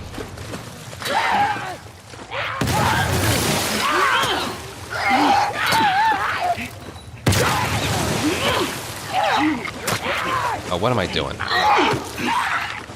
I'm not thinking right now. It's kind of late. It's 1 in the morning. My apologies. In this order: pipe bomb, Punch while he's stunned. Pipe bomb again. Punch while he's stunned. Pipe bomb again. Punch while he's stunned. Brick. Kill. There we go. And then you leave. That's it. Make sure she's not throwing normal punches. I still don't know what that was. Alright, nothing to pick up, nothing you need to check. We're just gonna go. No one's ever gonna believe that shit.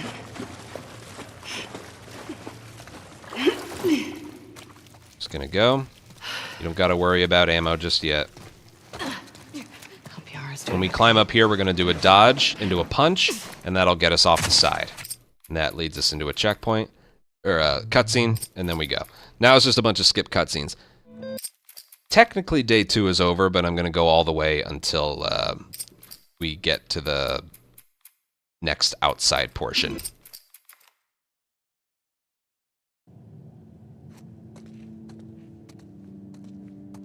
Just like the other 2 times we've done this. There's nothing you can do to speed up. No punching. Oh, you can crouch. How about that? Yeah, that's not faster than this. Just do this.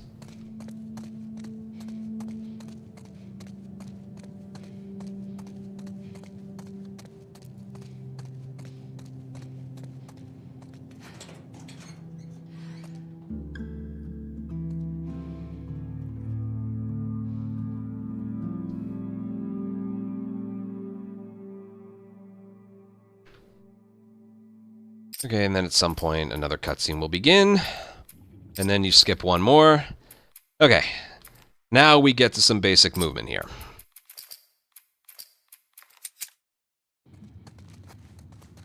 Crouch and zoom, because we're forced to walk. Lev! And then try and get Yara to push you just a little bit. And then we just go.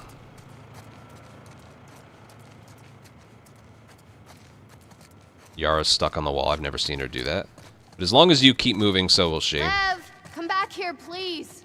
You just want to kind of keep her in front of you. Let's go. Why are you getting stuck on everything? Why Go. doesn't Lev want to go to Santa Barbara? Yara has to go through the door. About what'll happen to her because of us. Should he be worried? Lev! You know, I wonder The if door it's up here us. that's slightly open, Yara has to go through it before you. You hear that? So you just want her to keep moving. Lev!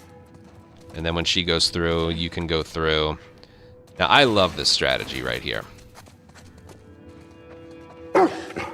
There's no checkpoints right here. I just love the logic of this. So I'm going to do it properly first and then go back and show you something. So we're going to swap it to 30 FPS. Okay. And do this crouched. Okay, you got to pick up the toy and throw it twice. And then triangle, do a dialogue prompt for Yara. And then you can leave. Girl, what you got there? We're going to pick it up and throw it, kind of throw it on the ground and also try and keep it in front of Alice. So I didn't do that quite right. Yeah, she's kind of derped out a little bit. I think she wants you to throw it again. You want to throw it straight on the ground so it's still in front of her. And then... You want to try? That doesn't seem like a good idea. And then you just triangle prompt there, and you progress the area. Oh, alright, that's why I made the file. Let me just show you the funny part. Oh. Lev! Alright. You know, Sorry about that. I wonder if he saw this. He loves sharks. I'm sure there's a checkpoint for the first throw. Loves sharks, but hates I'm the positive ocean, there huh? is. He really opened up to you. You hear that? Lev!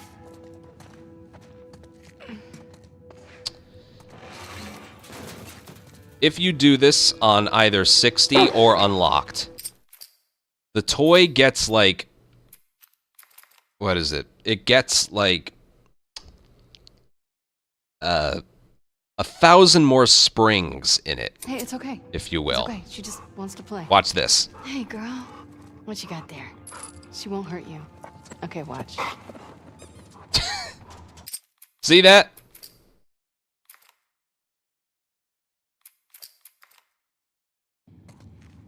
Here we go.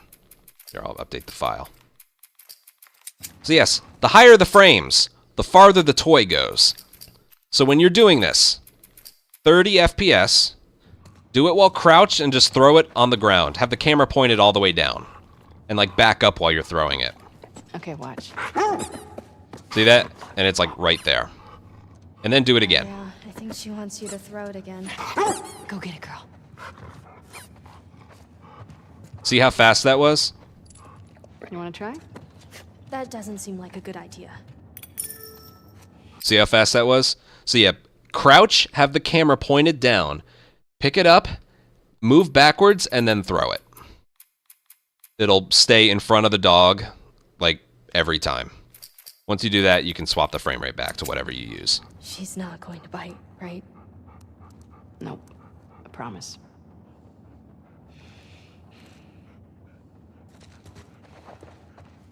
Okay, and then we move on. Can't move on until you do all that crap. Okay. Another funny thing here I will show off. If you hold down... I want to not do this. You know, I'll show you how to do it properly once. Well, why do you think he did it now? Saved his So this life. dialogue only triggered in because I didn't hold down aim at the very beginning.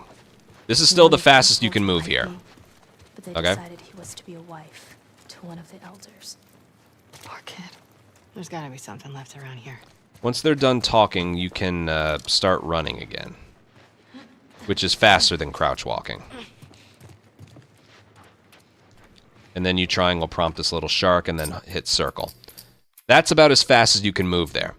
What can happen, though, if you hold down aim at the beginning, that delays their conversation. Notice how they're not talking?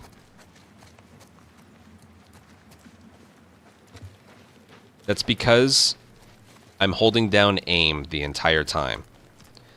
Now, that may be funny because it's all going to start up again later. Left around here. But,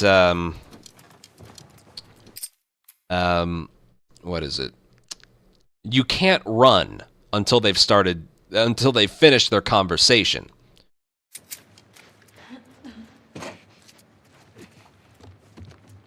So then I let go of it, and now it's going to start up again. But you can have it happen at the same time as their conversation here. Listen. Signed his role in the community. What about this? He wanted to be a soldier like me. It's But they perfect. decided he was to be a wife to one of the elders. Poor kid. No, what's wrong? Isn't that funny? So even though that's funny, and I love showing off funny things, what you want to do, because that's not just a funny thing, you can't run until they're done talking. So basically, crouch and then hold down aim, like Well, back why do to you think he back. did it now? That way they get this conversation out of the way, and then when you hop down the stairs, you can start running. Signed his role in the community. He wanted to be a soldier like me. Isn't that weird? But they decided he was to be a wife to one of the elders. Poor kid. There's gotta be something left around here. And then you can run. You still want to go through here crouched. It's faster. And then just the movement around here. Just a little bit faster. The running speed's still slow. Right, you want to mash circle. Cutscene. Cutscene. And then one more cutscene. As far as I'm concerned, this is the start of day 3. So, we're going to call it there. So that was Abby Day 2. Overall, it's not that bad. But those 2 Ascent encounters with the Seraphites, a living nightmare. That one encounter in the office, which you can use 2 pipe bombs on. I used 1 because I didn't need a second. And that outside portion, which failed more times today than I've seen it failed in like years of practice. Yeah, it didn't do me any favors trying to show that off. But yeah, like I mentioned there, if you can't pick up that alcohol before you leave that outside section, you can pick it up at the start of Scar Island on that little car door. It doesn't lose you anything. And we need that for another med kit. We really do need it. We end up using, like...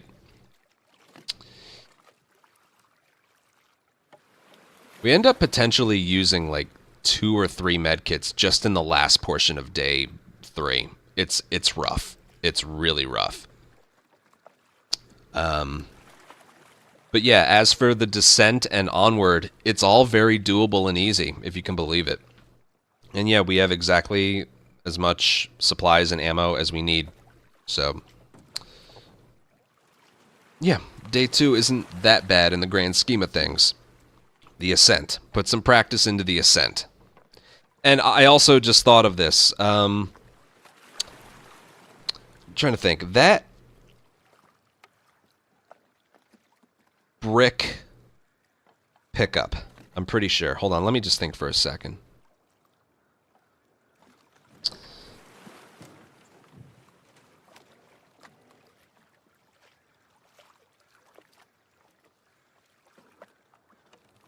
Yeah.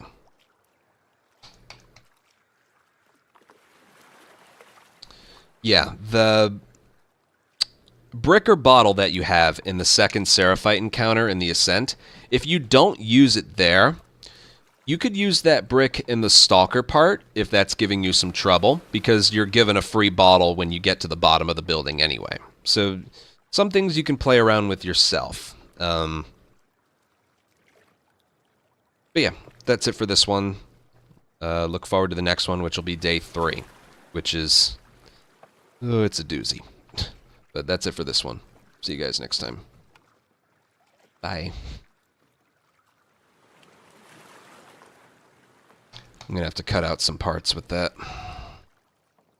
Alright, that's gonna be it for me tonight. I wasn't going offline right there, that's just for the recording. But that was a lot. That was 6.5 hours. This uptime. That was 6.5 hours. We can get this done tomorrow. I'm way too tired to keep going. I know, I had alerts turned off for, whenever I'm doing tutorial recordings, I have alerts turned off. But thank you for an 11-month resub and 31 bits. Thank you very, very much. I don't want them appearing in the tutorial. But I also like doing the tutorials live because something might be said that helps refresh my memory or something. Or someone that knows an area better than I do.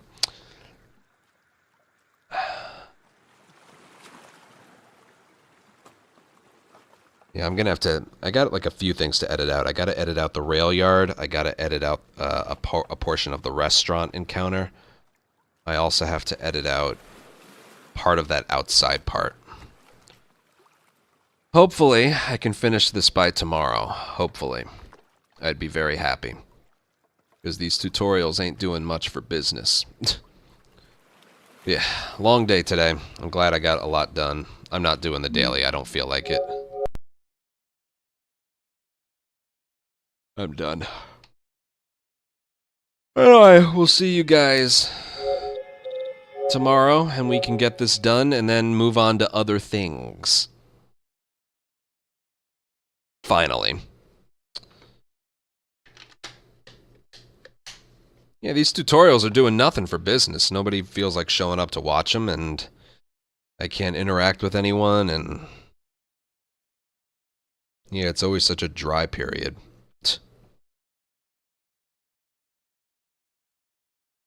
You know how everyone says, like, oh, you should play what you feel like. Yeah, that doesn't work for my business, okay? You end up with, like...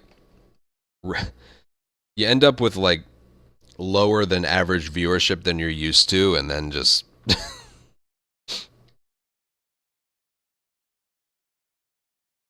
yeah. Because I think when I got my Part 2 record, I had a little over 600 people between both platforms. And, yeah, when I'm doing this, I don't even reach 200. So that's just the thing with my business. And with other speedrunners. I didn't invent this. People only want to show up for the good stuff. If you're practicing or strat discovering or tutorial making or God forbid you're doing Left Behind, people don't care. They just don't care.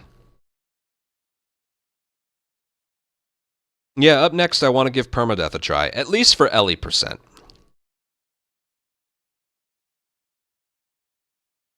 I want to give Ellie% permadeath another try.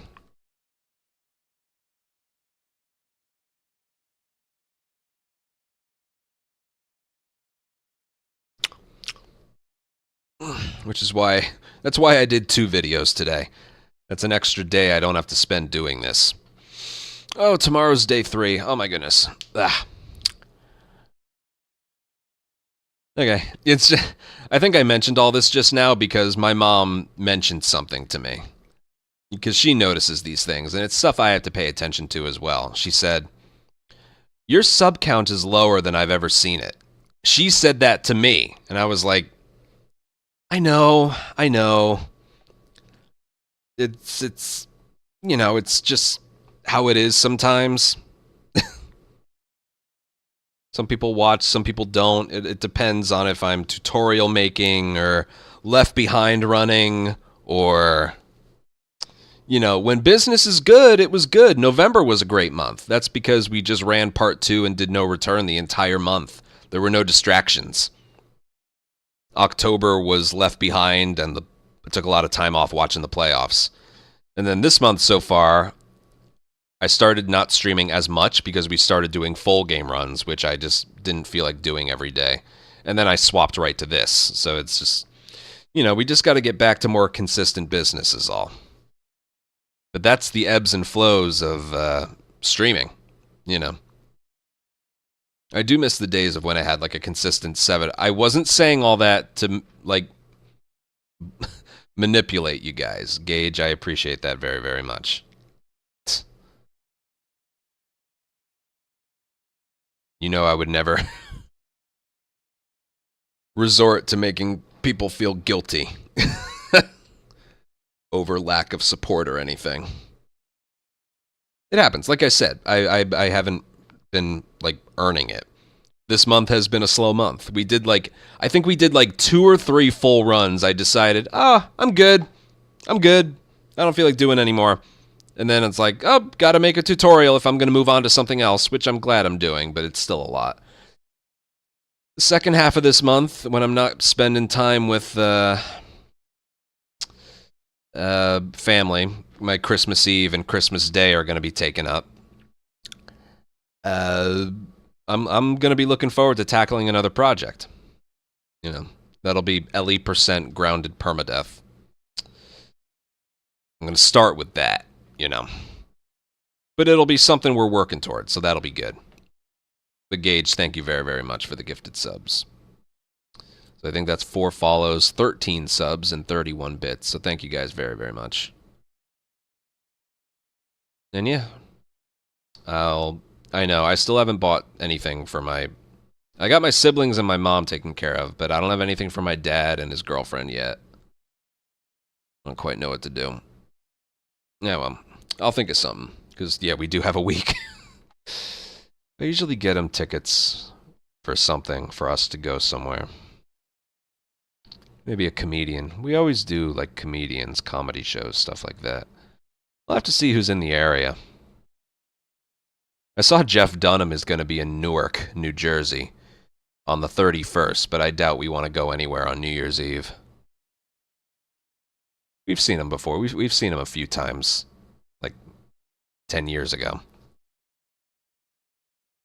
We saw him when he was like really, really big, like 2009, 10, 11. He's still around doing his thing. I'll have to look to see who's around. We have tickets for Colin Mockery and Brad Sherwood in May. They'll be in Morristown. We already have tickets for that. But I gotta think of a gift idea for him. I'm one of those people that's like, can't just like spending time together be the gift?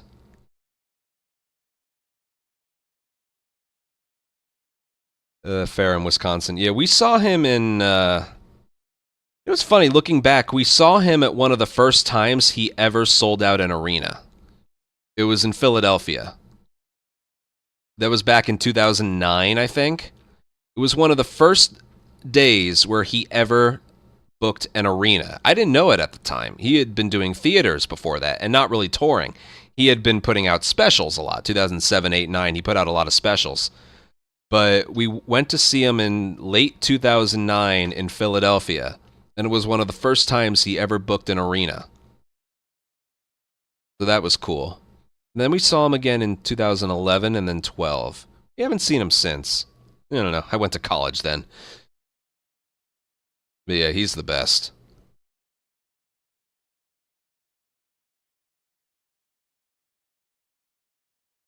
Yeah, mandatory gift buying. Yeah, I don't like that either. It's like, we do a grab bag with our siblings, and we each usually get my mom something, because she's our mom. She gets us something as well, because she's mom. But my parents are divorced, so we have to get something different for my dad and his girlfriend. It's Christmas Eve with them, Christmas Day with my mom, so that's 2 days I'm not going to be working. But, yeah, I got my mom and siblings all something. It's not even festive related, it's just something I wanted to get them. And, I gotta think of something to get him and her. They've been divorced for like 22 years. It's fine.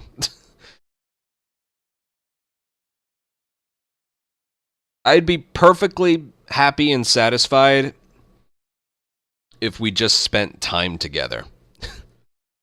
Like, I will agree to not receive anything if I agree to not give something. Because I'm just not creative when it comes to the gift-giving department. And we're adults. If I want something, I can buy it. You know? So when we're all adults, what can we get someone who can literally at any time get just about whatever they want? It doesn't freakishly break the bank. I don't know. That's the one thing I really don't like about Christmas is all the planning. I've been trying to get that idea through my family's head for a while. How about no gifts? How about we just spend time together?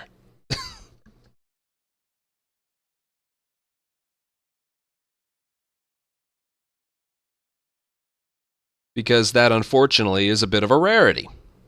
You know, we're all adults. We're all doing our thing. If I want this number to go up, I gotta stream more. You know? Mm.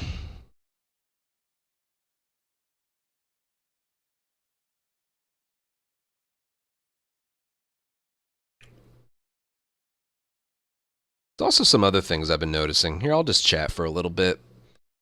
I'm just uploading and going to bed when I'm finished, but Moist, I don't know, it was crazy coincidence, crazy timing, but Moist Critical put out a video talking about, like, oh, thank you for 31 bits. Talking about, you know, Twitch revenue versus YouTube revenue. I don't know if anyone saw that. He put that out like yesterday or the day before. It was literally Twitch versus YouTube revenue. And he said basically exactly the stuff I've been saying. Twitch is much better than YouTube for the live stuff, but when it comes to like watching a past broadcast or something, YouTube is way better. That was your Christmas present. Okay. I'll take it.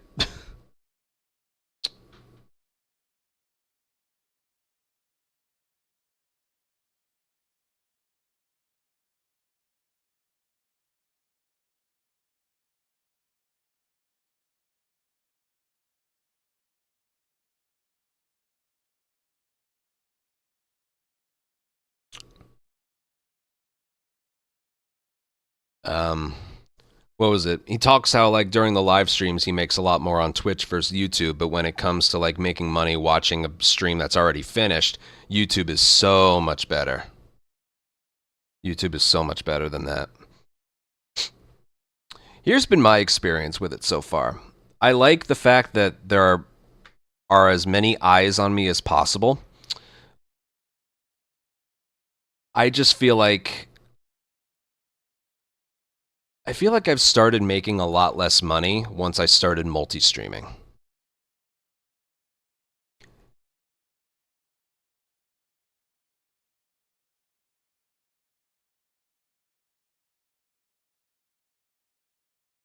Less. Yeah. Because the number of Twitch subs went down. The number of Twitch subs went down. The number of YouTube memberships, I only have like maybe 30 memberships, maybe 38 at the most. Nobody gifts them. People don't have enough of an incentive to go for it, which I guess is my fault. I guess. I'm not creative in that department. This number a few years ago used to be at like 800. That was good. I was doing good then. You had part 2 released, and then you had the remake that came out a couple years later. Business was good then. Now that things have died down a little bit, maybe it's me. Maybe I'm just in a bit of a dry spell. But I feel like once I started being on YouTube, which we've only been doing for about 2 years or so, YouTube became the place where people can watch for free. You know?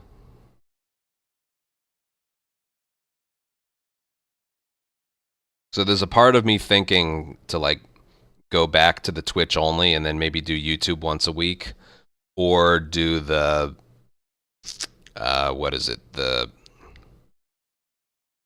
do Twitch and YouTube for like big event stuff, like a new launch or something like that. I mean, they may have. They may have. The TikTok streaming thing, that was such an inconvenience for me. That was such an inconvenience. Having a third chat and then, like, having to change up my setup to accommodate it because they don't give out stream keys. It's annoying. They want people to use their, like, TikTok live studio, and that was just... It taxed my PC a little bit more than normal, and it was just really inconvenient to use. So I gave up on that. The only way I'll look into doing that again is if they actually hand out stream keys so I can be on TikTok using Restream, which is what I use to be on Twitch and YouTube.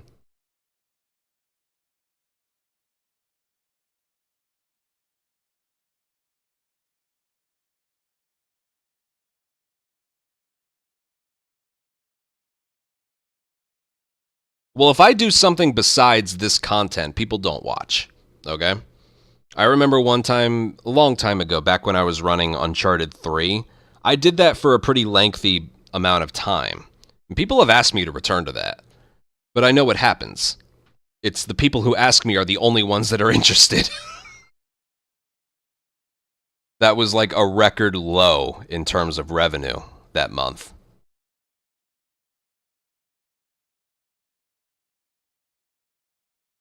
And I found the same to be with this, with tutorial making and Left Behind. If I'm running a campaign and I'm not practicing or strat discovering myself to death, things are good. Like I said, last month, November, I had a great month. I had a very good month.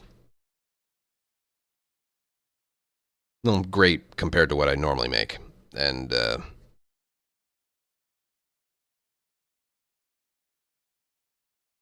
not really, because I honestly don't mind doing the same thing over and over. I honestly don't mind. Because we do have some variation. We can do part 2, Ellie or Abby %. We can do full game. We can do remake Grounded or remake Grounded Permadeath. We can do original Last of Us, which is what I kind of feel like doing like right now. You know, we could do Grounded. We could do Grounded Perma. I could go back for the easy glitchless times. I could lower my any % time if I feel like it, although I really don't feel like doing that. I'm not as limited as you guys think. I could do some factions. I could do some no return streams. I could... You know, I know what brings in the most people. When I got my full game record just a couple weeks ago, we had over 600 people watching. That's a lot. Between the two platforms. More than that, I'm just saying, I feel like I'm the only person in the world where multi-streaming isn't actually benefiting me.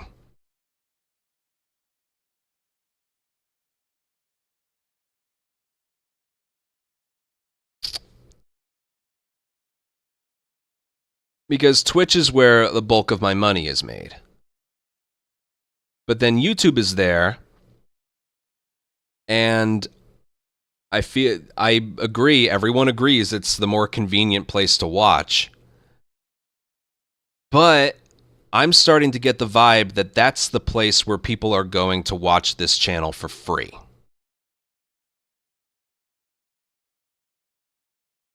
You know? The lacking of revenue really started the moment I started multi-streaming.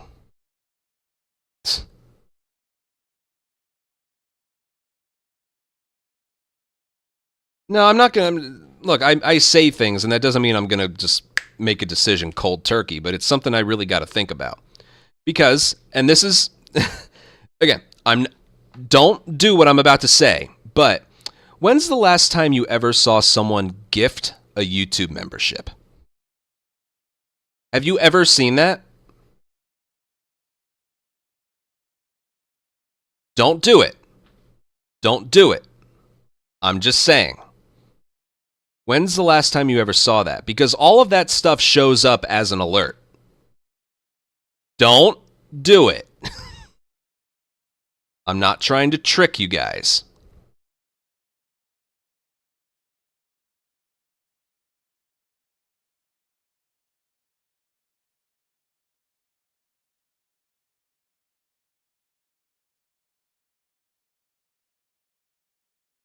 We just got 5 gifted. I got a couple gifted when I was doing a no return stream.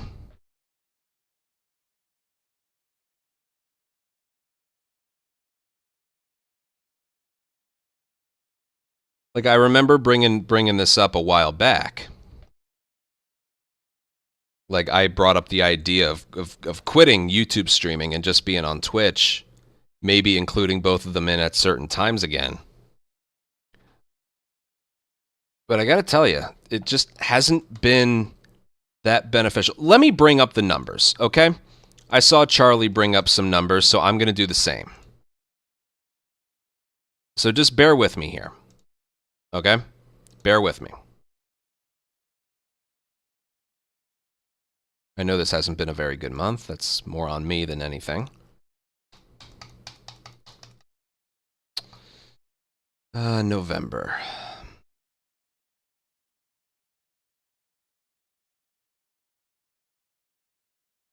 Okay.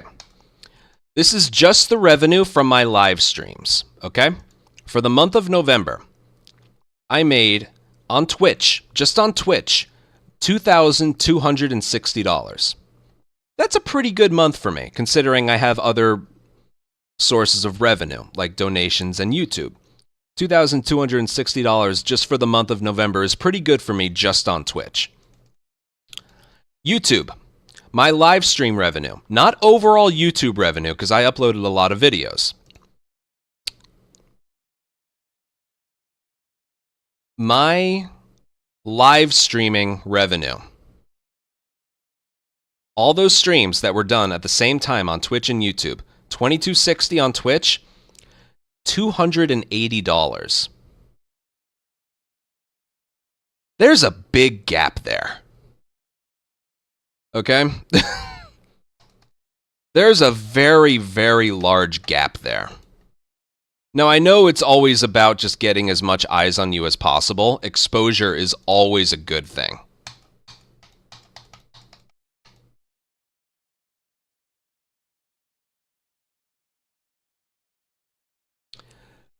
But that's a big gap. My revenue Twitch to YouTube ratio-wise is almost like 7-to-1, 6-to-1. That's a lot. It's to the point where it's like, let's say I have 600 viewers, 350 on Twitch, 250 on YouTube. If I had 600 viewers on Twitch, that's great. That's fantastic. That's great. The way it is right now, I just don't know if it's sustainable enough.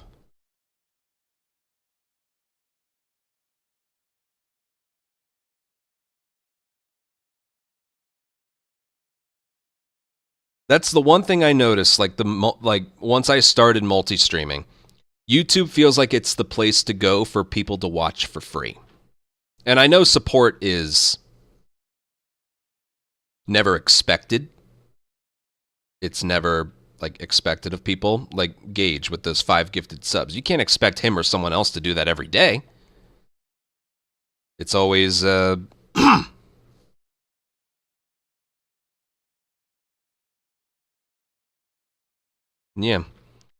Plus the thing is, a YouTube membership doesn't give you ad-free viewing. Twitch sub does. So yes, I run a lot of ads. Ad revenue is a big portion of my income on both platforms. But if you're going to watch on Twitch, but you're tired of the ads, what are you going to do? Well, you could leave. Or you could sub. It's an incentive. Subscribing to a channel that you're going to watch frequently is an incentive. It's an incentive, and I don't feel like that incentive is there on YouTube. You know?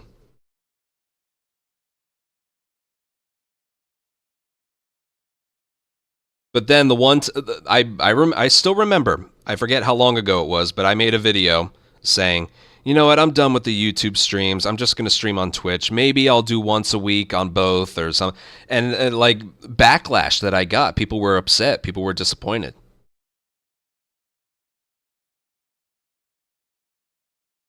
And so much so that I changed my mind. I'm like, okay. I got a lot of feedback. Okay. It's like, I guess it's not that bad.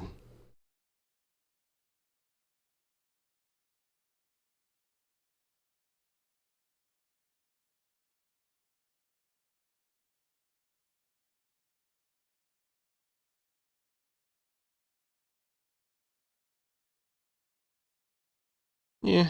A part of me wishes it was just like the old days again. Being on one platform was just a lot more simple. And yeah, I agree. I am in a bit of a slog right now.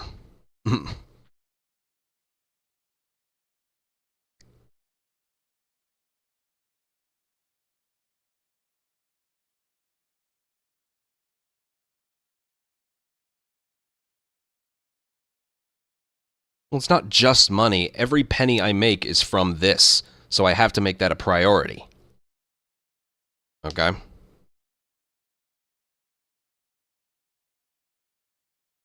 And everyone's always like, "Oh, multi-streaming is the best thing for you. It's perfect."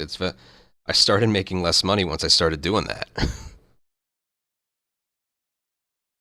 Just in general.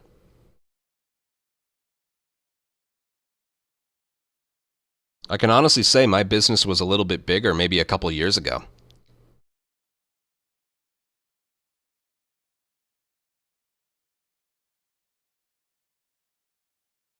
Again, maybe I'm just letting the fact that right now things aren't so good get inside my head.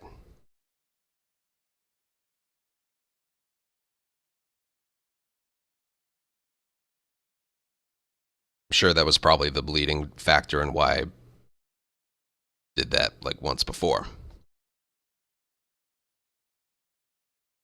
Yeah, Nolan.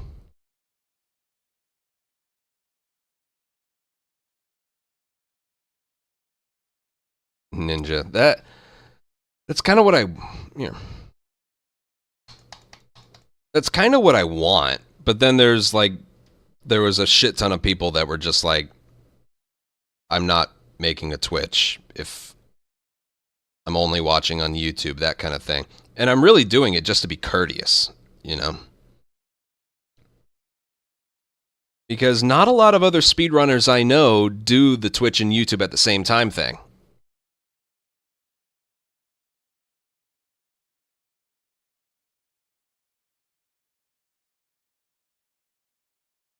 Yeah, there's a part of it where it's just like the old days. I mean, look at it. This is every day. I got 2 chats worth of people to like just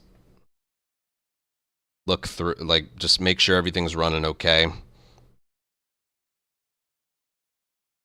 I even like block it off to make it more appealing on my eyes.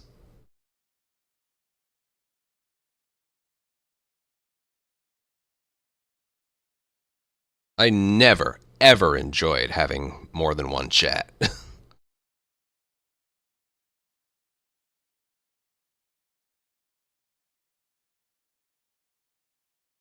But again, from my experience,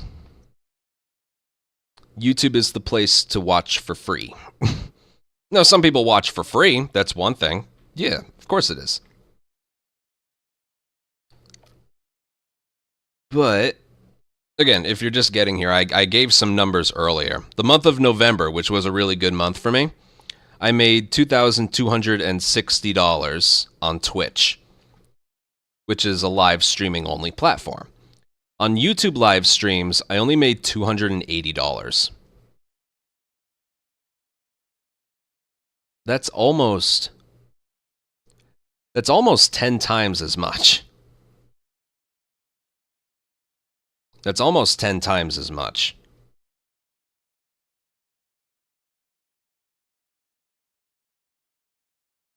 Almost, not quite.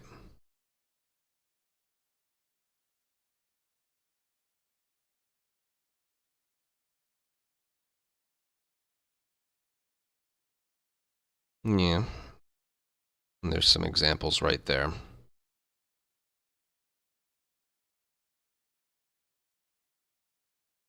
I don't know. I kind of just...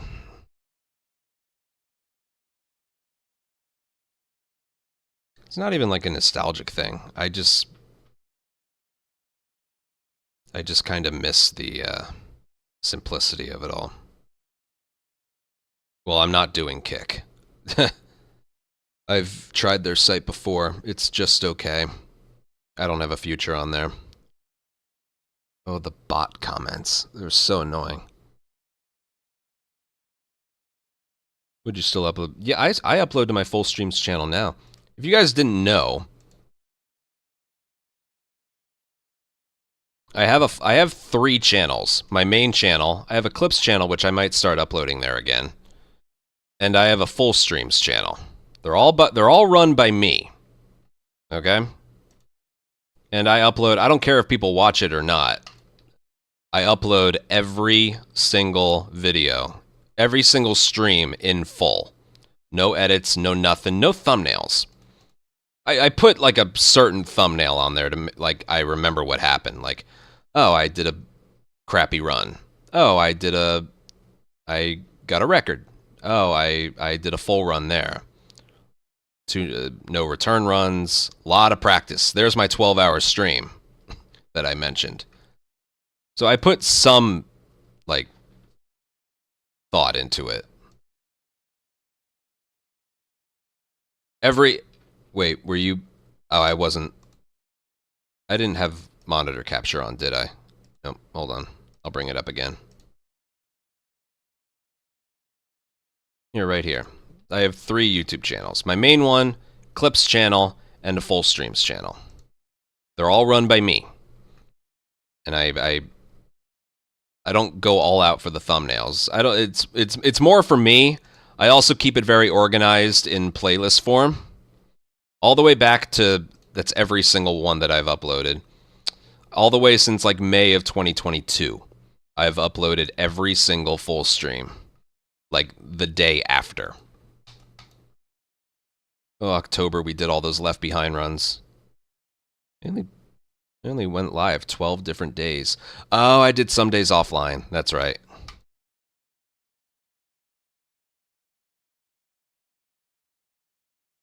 Yeah, November was a good month. So was August, I think. So yeah, I already do something like that, which technically I don't need to do because, you know, live saves your streams for you, but you know, just in case I don't do this, you know.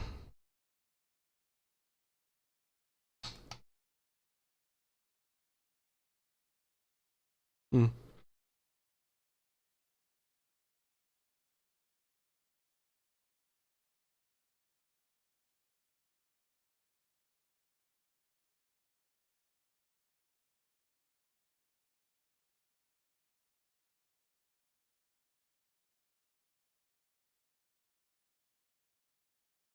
Yeah, subscribe to my own channels. Why wouldn't you be?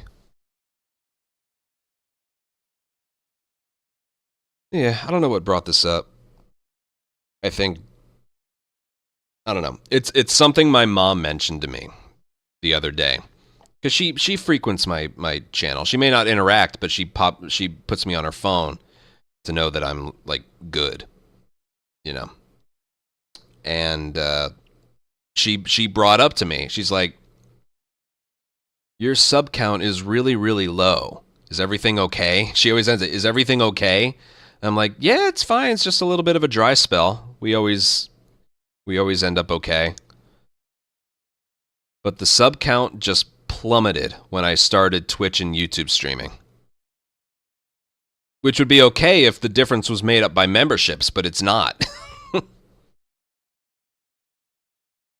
Nobody really wants to YouTube membership either. So it's like I ended up losing, what, 200 subs and gaining back like 40 memberships. It just hasn't...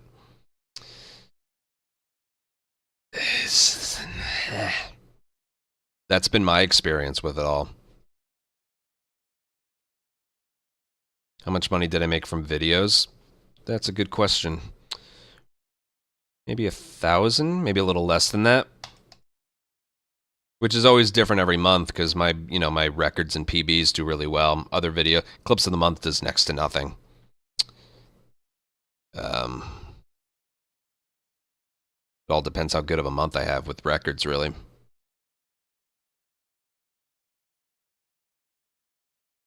I don't have enough money to pay someone to help out with videos and stuff.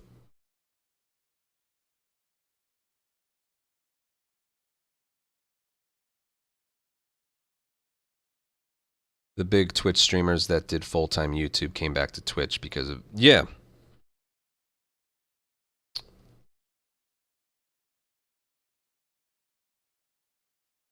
Yeah. I don't know. I'm basically just saying out loud what's been on my mind for a little while. Because again, Twitch and YouTube is full-time. But I've noticed that business... Even my best months weren't as good as some months in the past. Charlie can afford to do both because he's absolutely freaking massive. Okay? What he makes in a day, I don't even make that much in a month. He can absorb whatever losses he makes from streaming on both.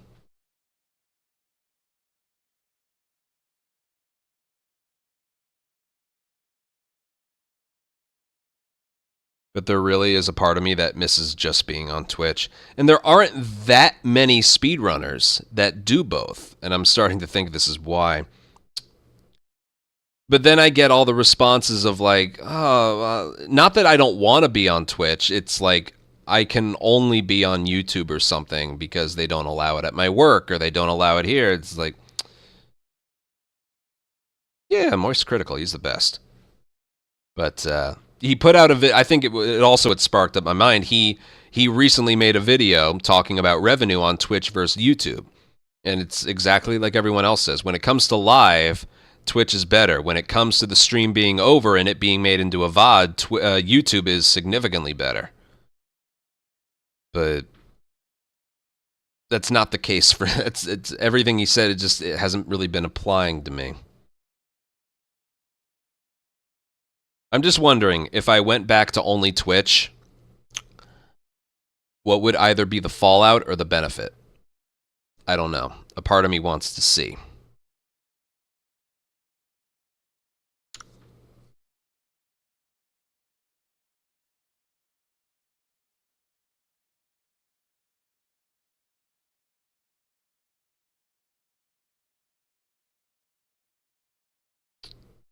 Part of me wants to see.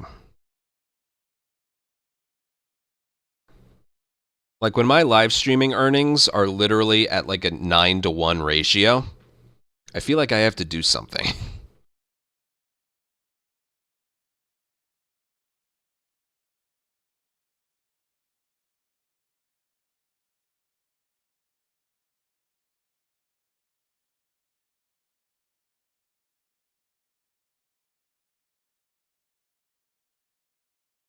Oh yeah, I agree.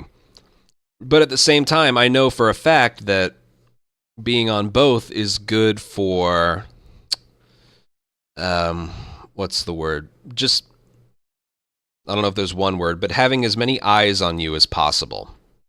You know, being in as many places as you can is good for you. There's no downside. Well, and yes, that's true. I do have the Partner Plus thing, which means I make 70% from paid subs and gifted subs. Not Prime, but every paid one.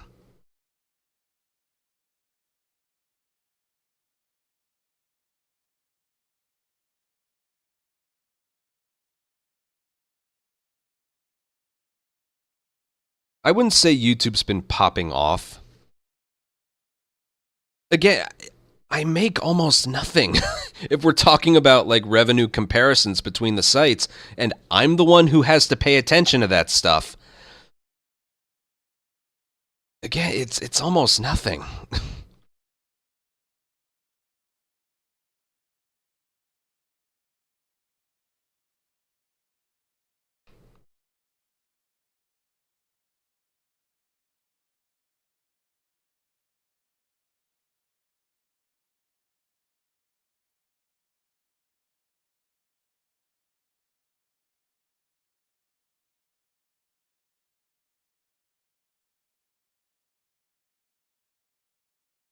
I know. Well, I'm doing the weight ones. That's a once a month video, and one video with a couple thousand views doesn't make as much money as you might think. Okay, like my full game speedrunning video, that one's doing pretty well. It's at like 8 or 9,000, 7 or 8,000, and with the length of the video, that one's doing well.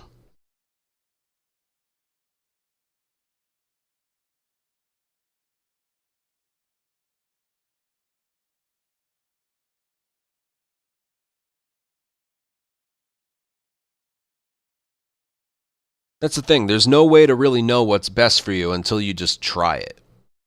You know? Moist Critical's advice was there's no downside to multi-streaming. Everyone should be doing it. My experience has been my revenue has gone way down since I started doing it. This right here is the lowest number it's ever been since like 2018, I think.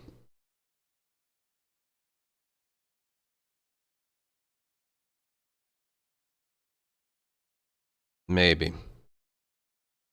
Yeah, I'll say since about then. Which again wouldn't be an issue if I had like maybe 200 memberships or something.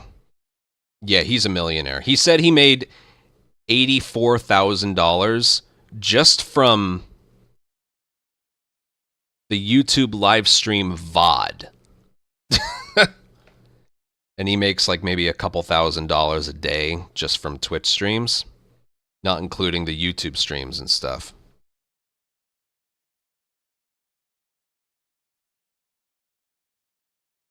I am niche. Again, I don't mind providing the content that I do. You'd think after what is literally now a decade, I'd be tired of this, but I'm just as passionate and talented a speedrunner now as I was back then.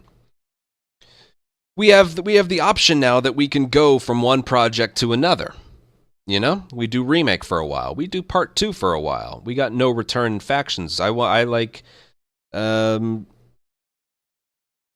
interested in going back to original Last of Us and stuff. I'm always interested in the next thing. What can we accomplish? And then hopefully by the time we're out of accomplishments, another game comes out. I'd be interested in running a Metal Gear Solid 3 remake. I feel like that could be fun. Because original MGS3 is one of my favorites. No, I don't want to make another channel. I have a Clips channel, which I could upload more. I kind of stopped uploading there. And I have a full streams channel. Basically a VOD channel.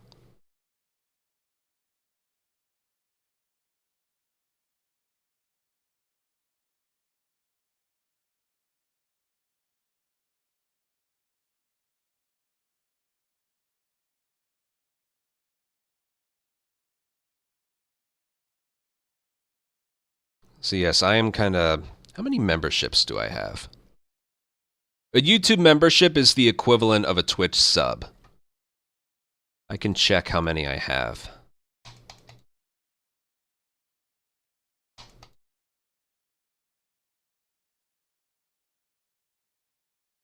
I have 40. I have 40. That only translates to about $100 a month. There's not enough incentive for people to do that during a live stream. Maybe if I offered something else, but...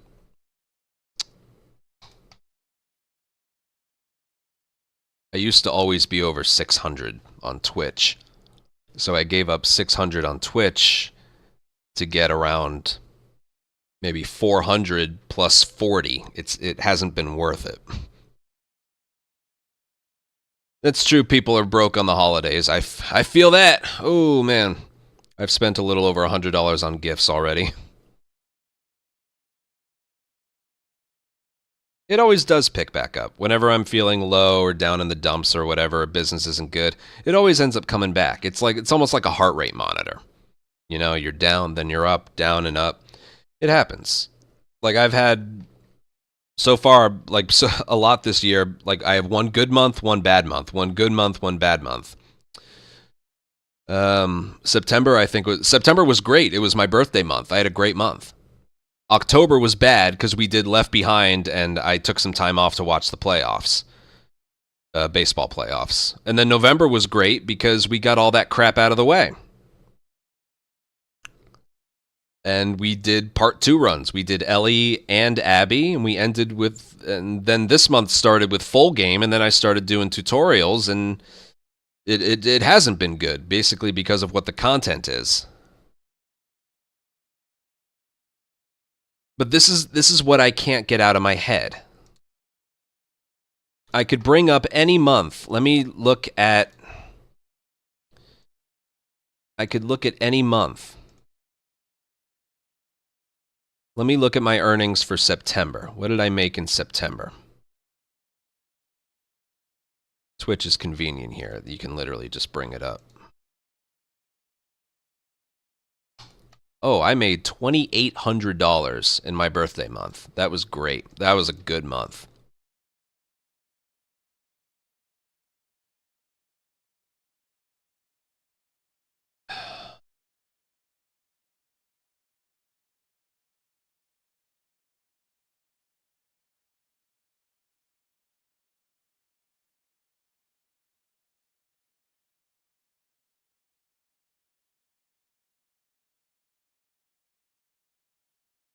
Yes, September I made $2,800. Live streams.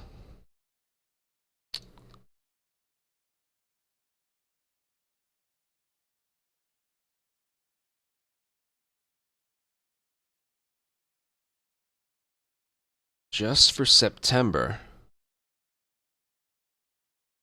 I made $310.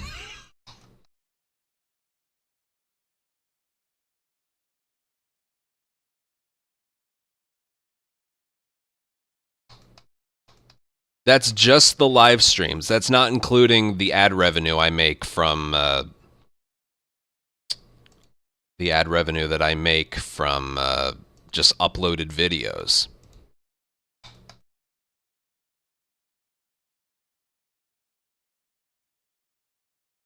Just the videos in September, I made about $800, which is good for just uploaded videos for what I do. That's pretty good.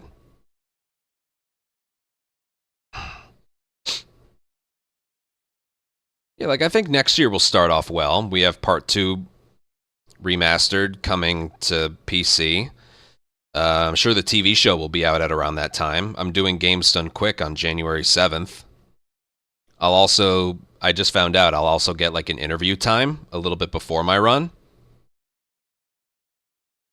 So that'll be nice. You find you get more viewership based on what game you play. Yeah, as long as it is a Last of Us game, viewership goes up. As long as it's not Left Behind, No Return, or Factions. If it's a campaign that I'm speedrunning on Grounded, viewership's always up. Always. Which one gets me the most? I don't know. I feel like maybe Full Game Part 2 gets me the most, but they're also the most exhausting. No, it'll be in person. I'm going to Pittsburgh. I am going to Pittsburgh. Only like a 5-hour drive. I've done that before.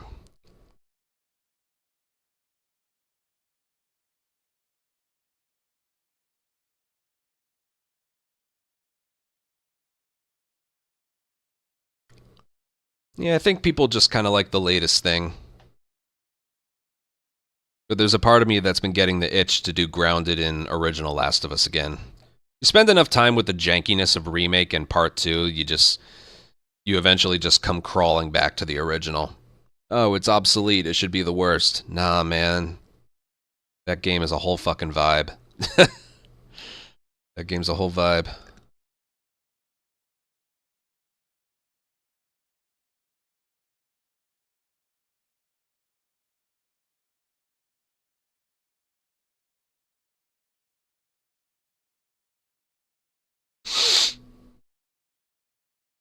But yes, back to the main argument, would streaming on Twitch just be the better move? Yes, in some departments. I feel like yes in the revenue departments, no in the discoverability departments.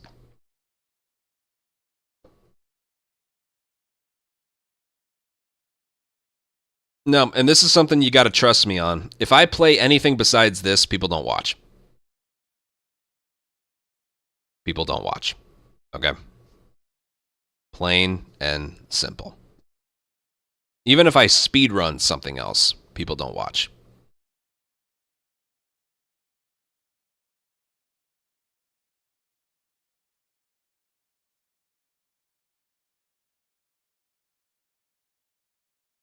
It kind of is that simple, man. It is. This is my career, so I gotta think what's best for me. It's easy for the biggest streamers in the world to say, oh, this is the best thing, when they don't have to worry about money.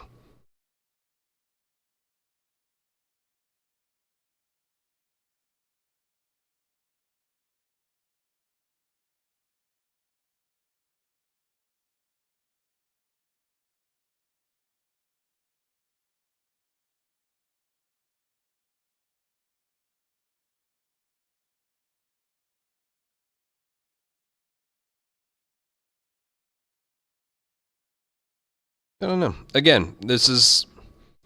You won't ever know what the best thing is for you until you, like, try it. Because so many business decisions are good in theory, but then you go to practice it, and it turns out it was actually better. It used to be better. So yes, this month I've been taking some time off. I'm spending like, what, 5 days so far on tutorials. It hasn't been good. But even when things are well, I feel like the revenue that I make from YouTube live streaming just hasn't been worth it. You have to think a good amount of them would come back over to Twitch. There's the losses I make on YouTube versus the gains I would make on Twitch. I think the gains on Twitch would be worth it. But then there's just... I don't know. Because you all have to remember, maybe you don't realize this, maybe you do. From the moment I did my first stream, October of 2014, all the way through the end of 2021. So that is 7 years and 2 months. I was just on Twitch. Only on Twitch. And then starting January of 2022, I started doing... I didn't even do both. I did Twitch on some... Twitch didn't allow both at the same time back then. So we're coming up on almost 3 years that I've just, in general, been YouTube live streaming. I've only been here since January of 22. Well, you joined the very, very beginning. I have a 7-year and 2-month history on Twitch. I've seen it grow for the better. I've seen it grow for the worse. It's the better platform minus the ads. Okay, it just is. In terms of community and just in terms of moderation. Moderation is so much better. Have you guys noticed on YouTube some asshole that just keeps spamming random comments? Not you.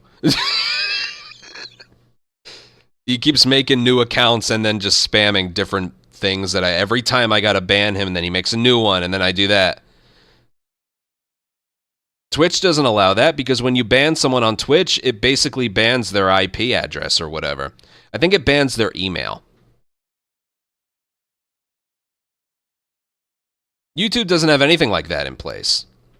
Actually, I can look at it right now. I think I have an unban request. Yes, there is a thing on Twitch. There's an unban request.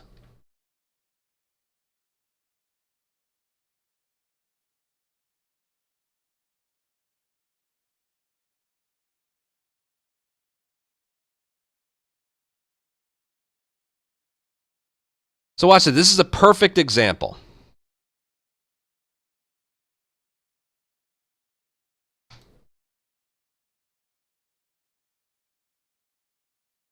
Look what Twitch has. It has this mod view. You can see who's watching you. You can see your chat. It lets you know the decisions that were made. This guy, I banned him a while back, and he was just being weird. You can see chat history. This guy's being weird, and so I timed him out. And then cap locks. You know I don't like that. I timed him out again. And then he's just being weird. Look at this message right here. So I obviously banned him. He was allowed to submit an unban request. It was just a not funny joke. My apologies. Should I unban him or not? Well, I really didn't like what he said, so I'm going to deny it.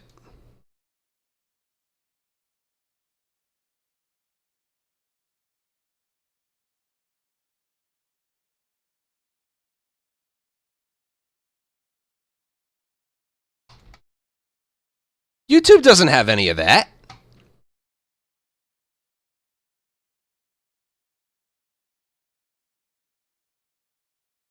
What can I do? I can go to their channel. I can report. This is basically remove their message. I can time them out and I can ban them. But it doesn't have all that other stuff.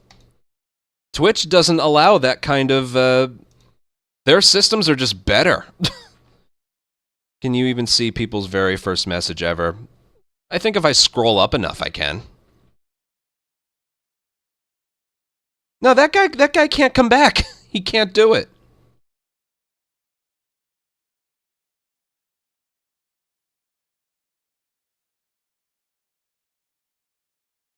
And then there's a message right there, you streaming on YouTube is the only reason I discovered you. Yeah. There's that.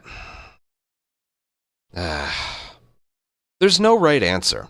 Again, no matter what. And also, not even just talking about other streamers, just other speedrunners. There aren't that many that do this. Twitch and YouTube. Let me look up the YouTube channel of a guy that I've known for a while that does really well.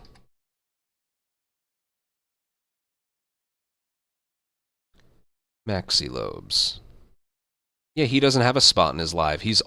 When he's live, he's only on Twitch, and he does very well there.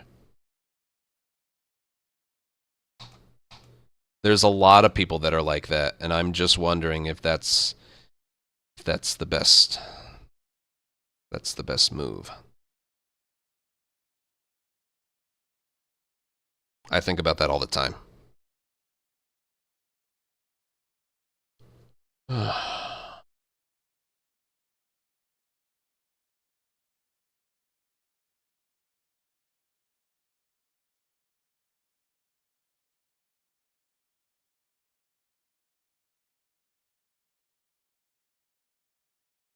The people who only YouTube stream either have an exclusivity contract or they just never did a Twitch stream.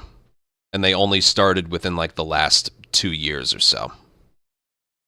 That's exactly what Moist Critical said. YouTube live streaming always seems like the afterthought of the site. It's obviously designed for uploaded videos that you can scroll to the end of if you feel like it. The live streaming side of it has always felt like an afterthought. Always.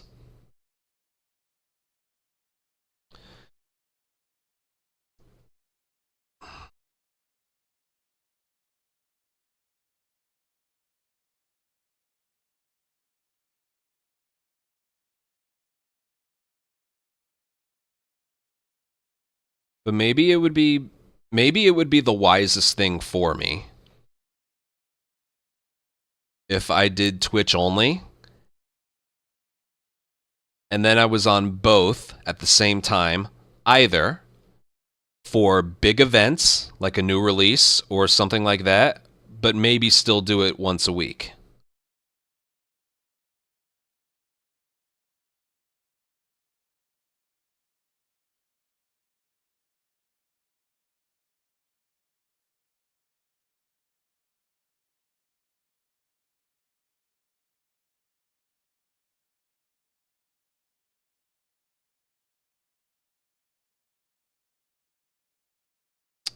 Yeah. Just keep swimming. Literally. I'm going to go swimming tomorrow. I did great. Let me talk about that for a second. I went to the gym, not swimming. I did weights every single day last week. And I feel very sore today. But, yeah, I wanted to get the soreness of all my muscle groups out of the way so that when I reintroduce to swimming, I feel better. So I'm still doing, starting tomorrow, I'm doing again the swimming for 2 days and then weights for 4.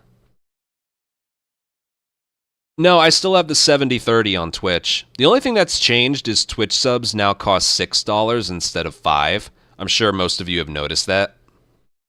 That's not me, okay? I don't set the prices. Only Twitch does. Only Twitch can. But that's not a bad thing for me, because that means I technically make a little bit more. If I make 70% off of $6, that's more than making 70% off of $5. So if it's any consolation, I make more from them now. The 70% on $6 versus 50% off of $5 has been huge. It's like this many subs now versus like maybe, what, just under 600 back in the day. It's almost the same. Swimming routine. I don't really have a routine. I get in the water. I go forward and back, forward and back. I take like a minute breather, forward and back, forward and back. Take a minute breather, forward and back, until like maybe 35 to 40 minutes have passed on the clock. Because every indoor pool has like a giant digital clock, which is really nice. I only just swim. I don't do like backstrokes or, you know, just like the forward. I just swim.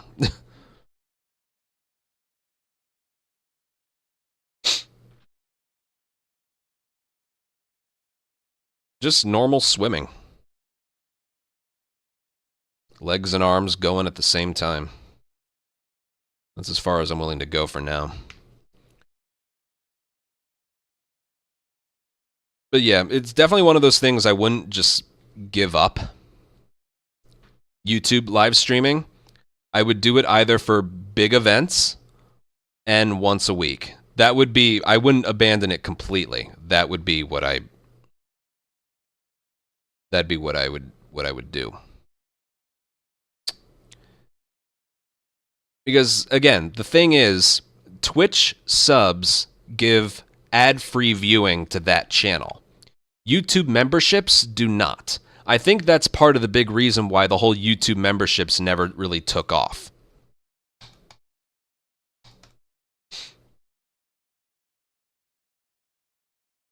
Because here, if I pull up my channel,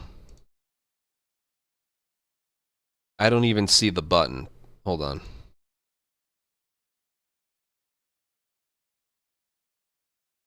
Maybe it's because I'm live or something. There's no join button. There's supposed to be a join button. Somewhere on here.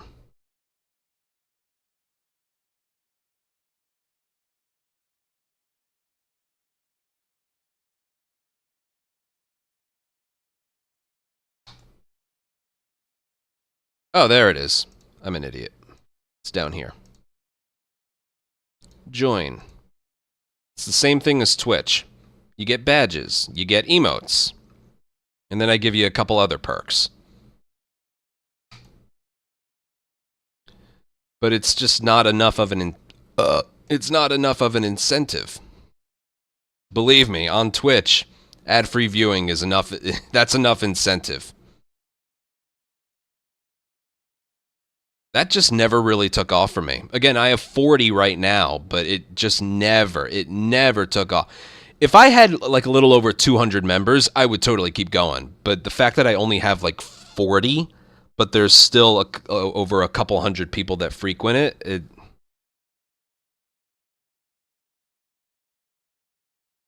yeah, I don't even know if I'm technically a member to my own channel. I don't know.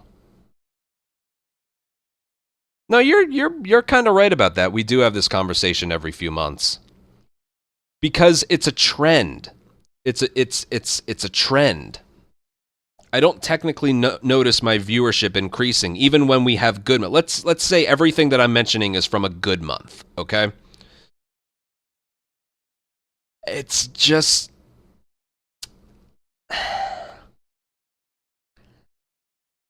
I don't make enough from the YouTube live streams for streaming on both to be worth it. That's the trend I've noticed over a year or so. Yeah, I'll say over the past year or so. It just hasn't been enough.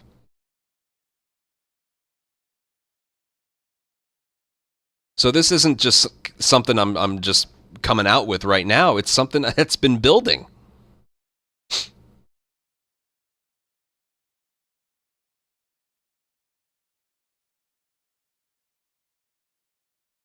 And it goes beyond just the, I don't know, the slow month we're having here and the slow month I had in October. I knew those would be bad. No matter where I was streaming, no matter how I was doing, I knew those were going to be bad. But even on the good months I had, September and November, those were some good months I had. The revenue side of it is like 9-1. In September, I made $2,800 on Twitch. That's enough for a living. And on YouTube, I think I made like $1,200. That's not including donations. That's a good month. That's profitability for what I spend money on. That's great. The live streaming portion, I'm just talking the live streaming portion. 2,800 on Twitch, 310 on YouTube. For splitting up the people between two sites, I don't think that's worth it.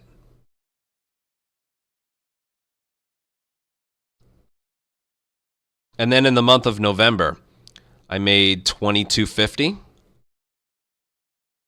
And then on YouTube live streaming, I made $280.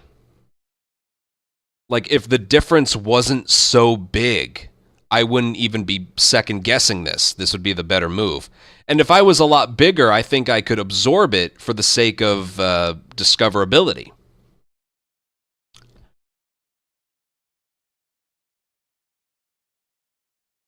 But just over the past year, I think I'm just starting to realize that things used to be better. Things used to be better.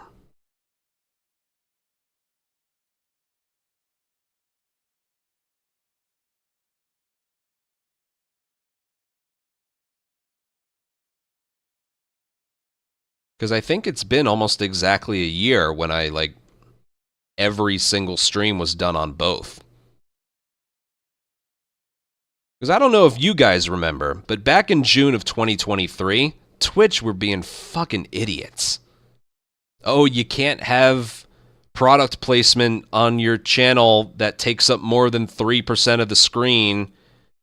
You can't do this. You can't. They were idiots. But they made the necessary corrections, and now it seemed to have cooled some heads. They're... Yeah. Have you ever considered not being a streamer? I've been a full-time streamer for about 8 years now.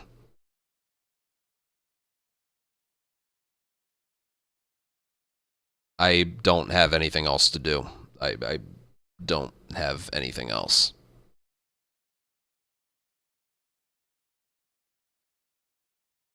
This has to work, otherwise I'm fucked.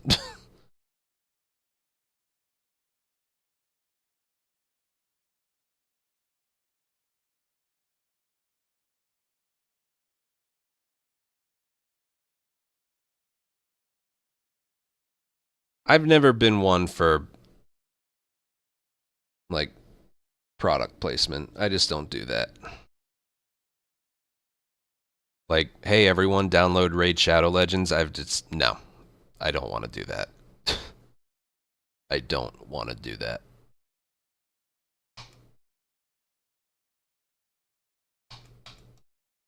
Wasn't that 2010? No, it was June of 23. They were just being idiots.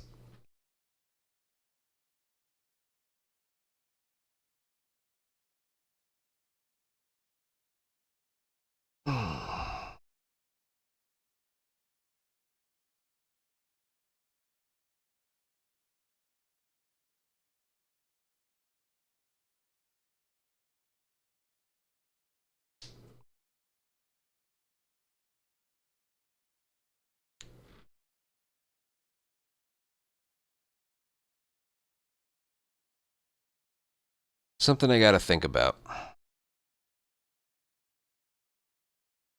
Because it is one of those things where all the advice given to me from a lot of people is, you know, be everywhere.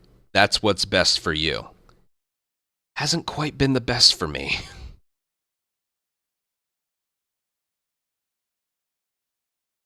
No, it's pretty much permanent. I think after a year, you need to maintain those, 300 plus sub points.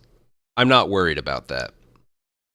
I think I have the Partner Plus program on Twitch for the foreseeable future. At least I think I do. How's the Patreon? I definitely could be paying more attention to the Patreon. Definitely. Definitely. Over the course of like 9 or 10 months or so, I have accumulated a decent amount that I'm saving for tax season. But I definitely could pay more attention to that. Definitely.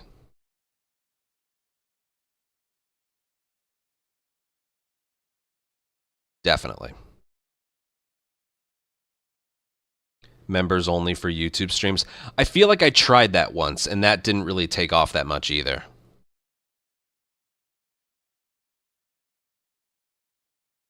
Like members only live chat. That didn't... I feel like I did that at one point for some reason.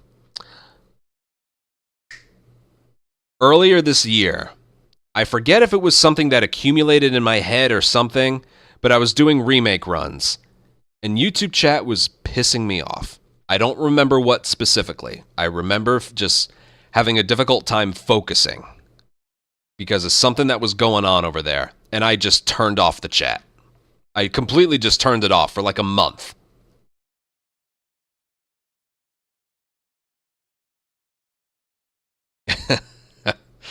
I just completely turned it off. No, it wasn't you. It was something else. It was something else.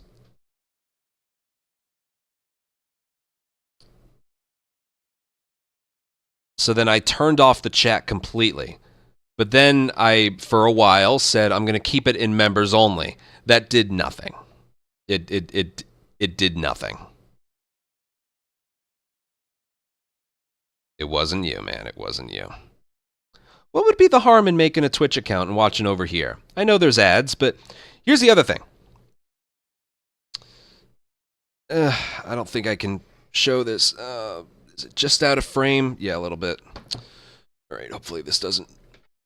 See this little thingy right here? I press a button, and an ad will play. This little button right here makes it so a Twitch ad will play.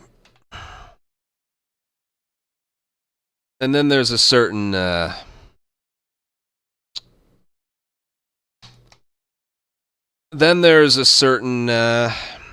grace period until another one plays. You're right here. Look, it's right here. I always pop this out from my Twitch dashboard. I can always click a 5-minute snooze. So that's when the next thing of ads will play. That's by itself. But if I press this button right here that plays an ad, this number is going to go up, and I control when they play.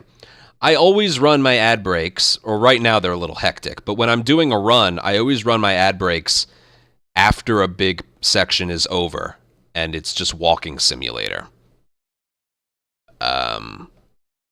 Or I,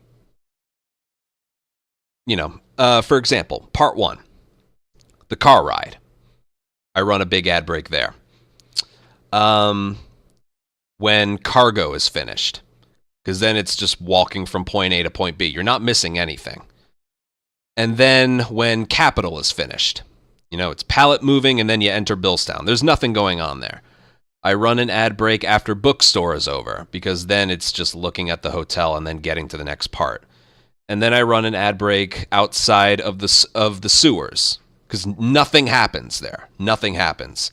When you're finished with the sniper and you're overlooking Jackson, or you're getting to Jackson, nothing happens there. So it's a perfect spot for a break. When do I run my next one? Oh, after Joel gets impaled. 3 minutes of walking. Nothing happens. I play it there. When winter is over and you're just walking on the highway, that I play one there. I control where they play.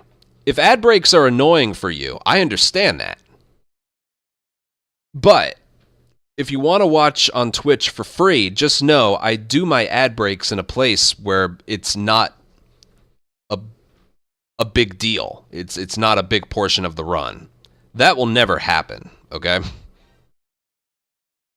Angry Son, thank you for an 86-month resub. My gosh. Man. Well, if you love ads so much, why are you paying for a sub? Huh?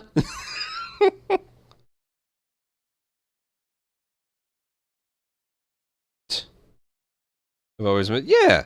Now, that being said, I do run them a lot. That's a lot of areas where I mentioned it.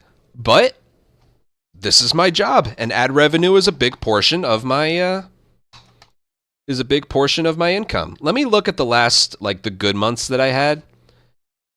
This is something I can look at where the revenue comes from individually. September. What was my overall revenue on Twitch in September was $2,800. Good month. Of that, 560 of it were ad breaks. Ad revenue. So out of 2,800, 560 of that. So that's literally 20% of it. Yeah, exactly 20% of it was ad revenue. Now, you also have to keep in mind that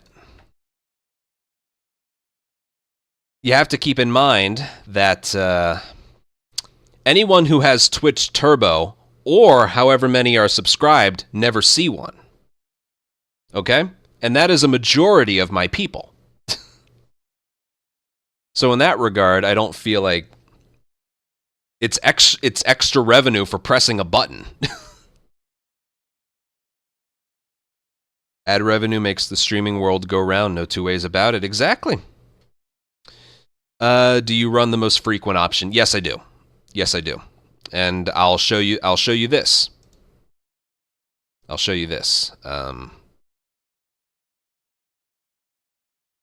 Here, it's right under here. Monetization, ads. So this is our ads manager. This is our ads manager. So right here, you can select if you want your ad breaks done in a bulk of 1 minute, 1.5 minutes, 2 minutes, 2.5 minutes, or 3 minutes. But you have to go at a rate of 3 minutes per hour. Otherwise, look at this number right here. Net ad revenue share. If it's anything less than 3 minutes per hour, or anything more than 3 per hour, it jumps. It jumps right here. So you end up making more. And also, in terms of frequency, I'll put it right where I had it before. Would you rather have a 1-minute ad play every 9 minutes or a 3-minute ad played every half hour? All right. Would you rather 1 minute of here, round numbers? Would you rather a 1-minute ad break every 10 minutes or a 3-minute ad break every half hour? I'll answer that for you. You're going to want the 3-minute ad break every half hour, okay? You are interrupted a lot less frequently.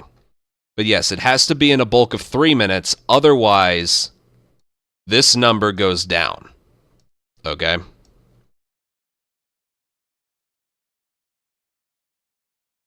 Look what they recommend. Pfft. I've been putting it right about there. I can control this, okay?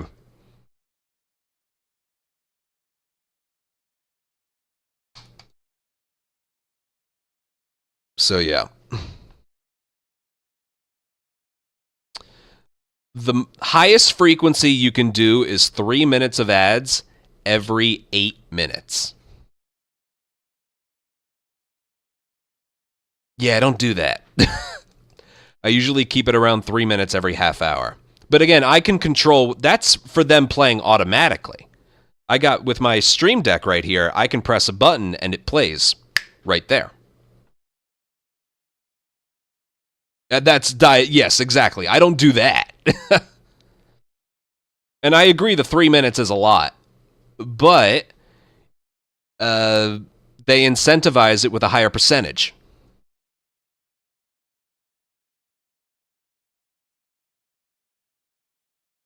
So that kind of takes the option out of my hands, okay?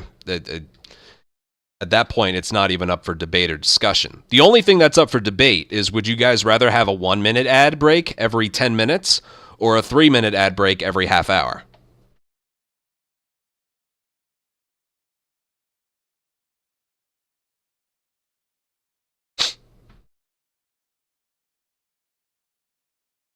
No, they just determine the range. It depends on viewership. The higher amount of viewers you have when you run those ads, the more money you make. Which is why the lack of Twitch viewership and having the viewers split hasn't been that good to me between two platforms. We've been talking for the last hour about how, like, maybe I should start being on Twitch only again. Yes, I'm gonna play it Intergalactic.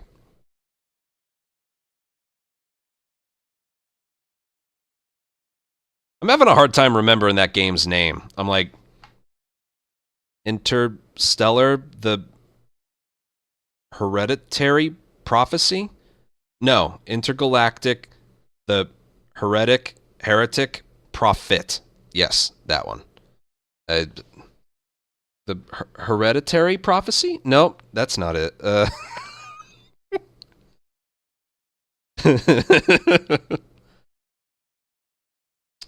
Someone commented on it. Non-stop ads, no gameplay. Yeah, okay.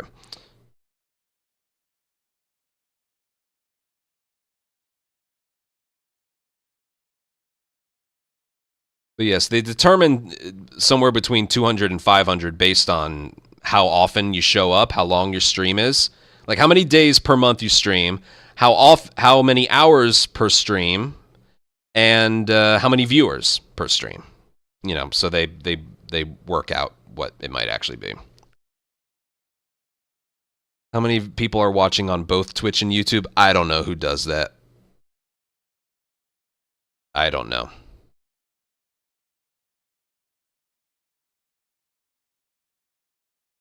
Because I can remember on my full game run, I had like 350 Twitch viewers and like 280 YouTube viewers. And I know if I was just on Twitch, I wouldn't have like, what's that, 630 viewers. That's not exactly how it works. I used to have that much.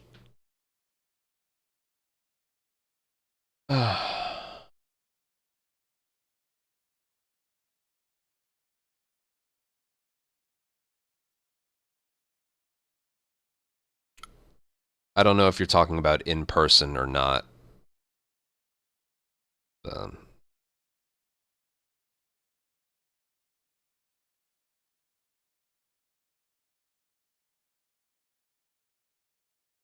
He's probably still in college or something. But,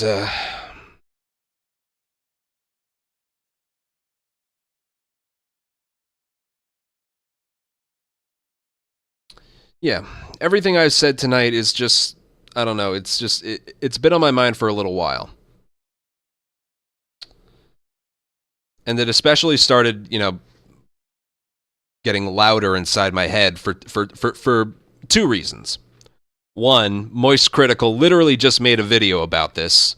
He said Twitch versus YouTube revenue. It's only from a couple days ago if you want to look at it. It's right. Hold on.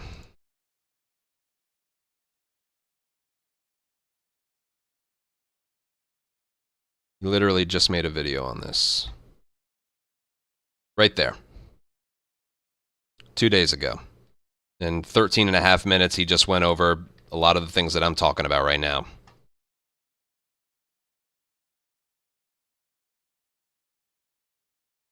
So I watched that video, but then the last time I talked to my mom, she said, because, you know, she this is just for people who weren't here while I was talking about all this.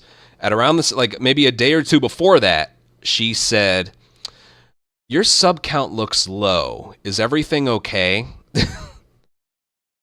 And I'm like, "Yeah, I'm good. It's just not as good a month compared to the previous month. I'm okay."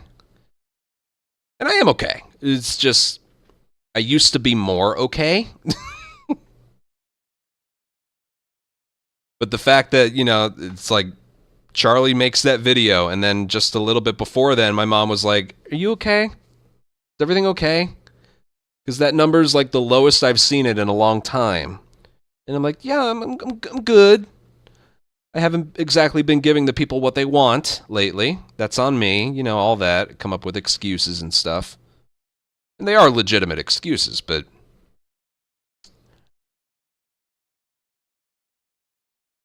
if you remember, back when we started doing the YouTube live streams on January of 2022, the beginning of 2022, which is now almost 3 years ago, Twitch didn't allow multi-streaming. So I was doing, like, every day on Twitch, and then one day not on Twitch and doing it on YouTube. That's how we did it for like a year and a half. And then they finally allowed it, and we've only been doing Twitch and YouTube at the same time for about a year. It may not seem like it, but we've only been doing both at the same time for about a year. I know. I thought of that the moment I said it out loud. The beginning of 2022 was 3 years ago. Let's not. And it's just for me personally, in that time period, there was only one time where that was kind of a cool thing. When Part 2 Remastered launched and I got to play it a little bit early, I streamed on both. And I had like 800 viewers on both platforms, and I'm like, this is cool. But when everything died down and I just got back to my normal routine, being on both has not been the best thing for me. I really think, again, I'm going to repeat what I mentioned earlier. I'm going to bring up the numbers. The revenue of the live streaming side of things, because I'm the one, not you guys, I'm the one who has to pay attention to that stuff. Again, this is just for people who didn't hear it before. September.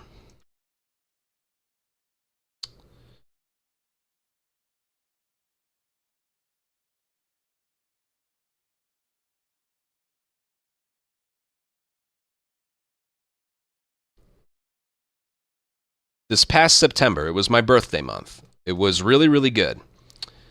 On Twitch, I made $2,800. That was great. $2,800. Because that's good because I have other sources of revenue too. YouTube, just the live streaming portion. That's not including uploaded videos or whatever. $310. Which is fine if that's extra. If that was just extra, that's fine. But that's basically income that was taken away from Twitch, as far as I'm concerned. That's just the live streaming portion. I think overall, yeah, I ended up that month making like $800 just from uploaded videos. So I was able to absorb it just from uploaded videos, but just the live streaming portion, again, just based on months, just passing months, my revenue just from the live streaming, it's like ratio, it's like 8 to 1, 9 to 1. If I want to look, this will be easier to look up. If I look at November's revenue, November was a very good month for me too. I made $2,260. $2,260, and I think the number I had here, 280. I'm just not seeing the returns. I'm not seeing the numbers I should be hitting. I'm just not seeing it.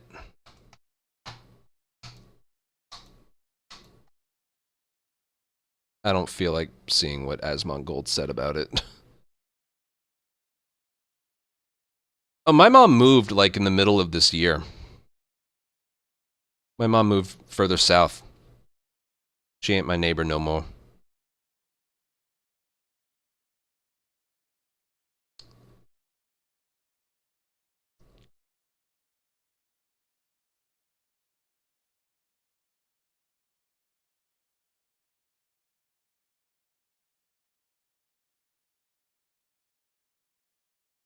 Siphoning away revenue. That's the way I'm looking at it.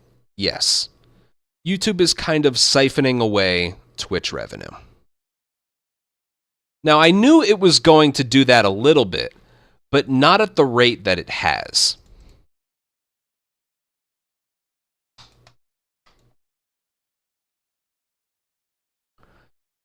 Full-time Twitch stream / YouTube videos. Yeah. I'm starting to like heavily lean towards that. Not because of any like a group of viewers, like like the discomfort I feel acknowledging 2 chats or something like that. You know, this is the best way I can word it. It's like, you guys don't need to worry about how much money I make. I'm the one who has to worry about that. Okay? But that's exactly the thing. I'm the one who has to worry about that. So if making this change will be for my own betterment, maybe it's the move we have to make. I could really pivot to like upping my Patreon rewards then. I don't know what would come of the YouTube memberships, but you want to know something? I've never made more than $100 a month from the YouTube memberships, which are supposed to be the equivalent of Twitch subs. I've never made more than $100 in the past year from YouTube memberships. I don't think I've ever been gifted one before. Well, I was. It was by Mattias, but he lives in a place where each membership only makes me like 2 cents per.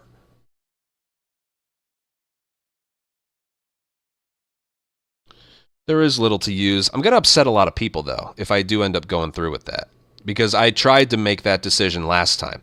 And here's the other thing. I wouldn't just abandon it. I would do 1 day a week where I do both. That way I keep people in the loop. That would give justification to my full streams channel existing I don't really know what to do with the memberships, honestly. It's just something I could have as someone who wants to help support a little more. But I could give a higher, like, purpose to the Patreon.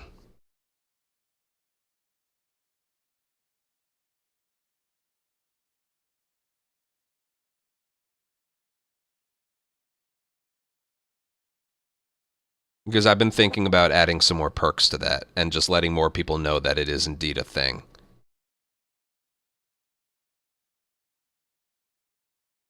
They do. I've been thinking about that. I've been thinking of some stuff.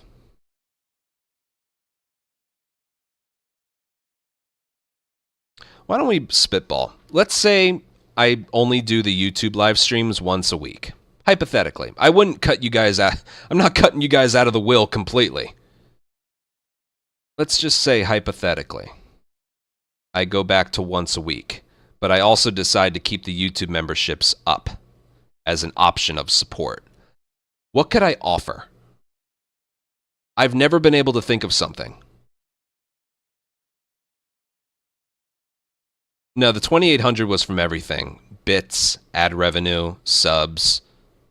It's pretty much the only way you can make money on Twitch. But it was a lot. Plus, that was my birthday month, so it was higher.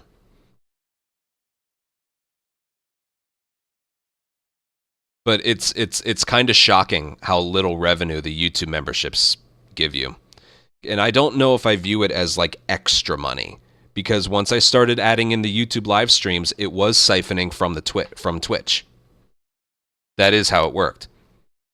Last of Us, thank you for 31 bits. Thank you very much. Hypothetically, I don't know either. I've been at like a creative block with that.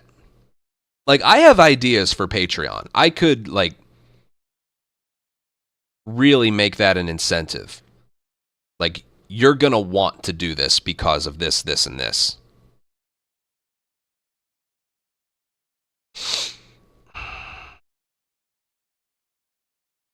I've never been able to... Like, with Twitch, ad-free viewing. Do you need anything more? The loyalty badges and emotes that you can use in other channels you visit, too. It isn't really my style when I'm more of a live streamer.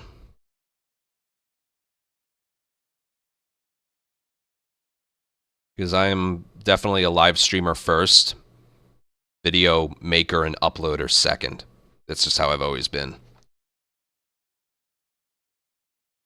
Isn't that interesting that someone's more comfortable being live than they are just making a video and uploading it? There's some people that are like that, or like the other way around, where they're too shy or self-conscious to go live, but they like making videos for people. I'm the exact opposite.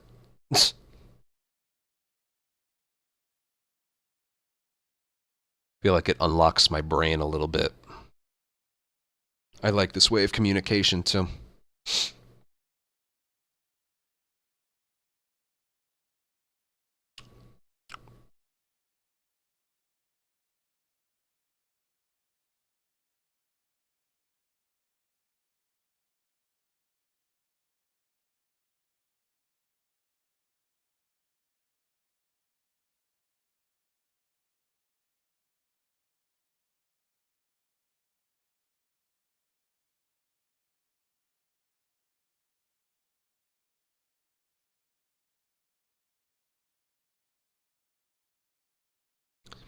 Yeah, and that's the thing that I've like tried to explain to others. Things of support, like a donation, like cheering bits, like super chats. Those are never, ever expected. Or gifted memberships or gifted subs. Those are never expected. I never have like a certain quota I need to hit. Those are always a treat and a surprise every single time it's done. Every single time. I never associate that kind of behavior with a name or something, you know?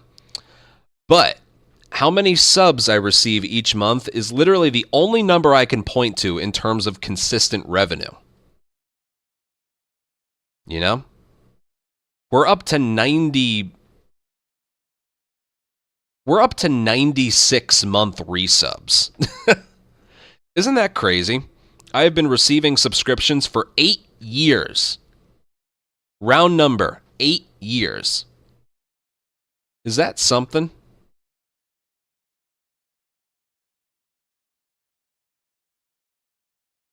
That's the only thing I can look to in terms of consistent revenue.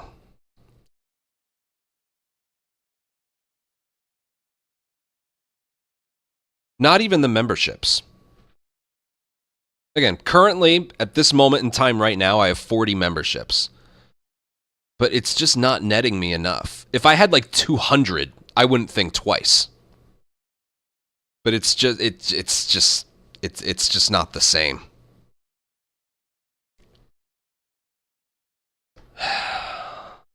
So what I am leaning towards, I haven't made any final decision. What I am leaning towards is going back to only being on Twitch, but the last stream of the week, say every Saturday or so, being on both at the same time. And then doing both at the same time if it's some big event. You know, like release of a new game or something. Something. And then trying to build up my Patreon more.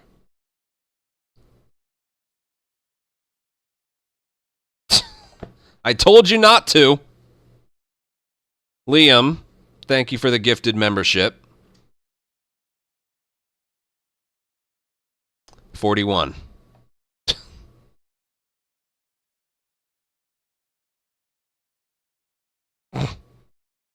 Thank you.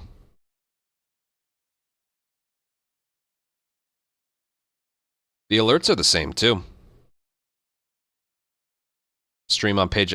I don't think that's a thing. I don't think there's Patreon live streaming. I don't think that's a thing. I know it's not in Restream. Let me just look. If I try and set up some kind of live thing.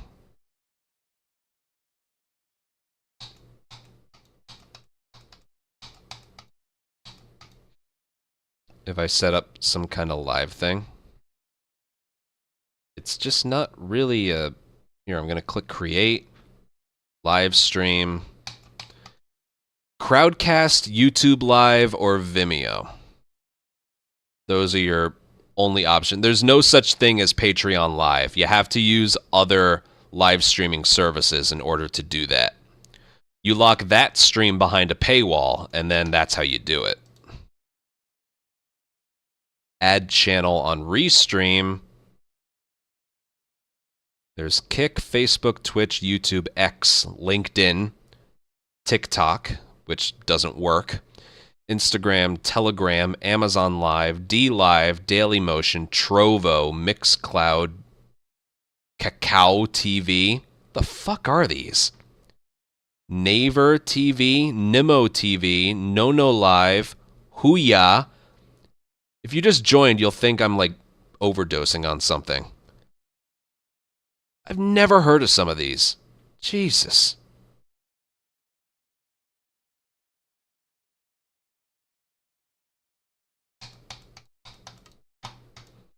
God.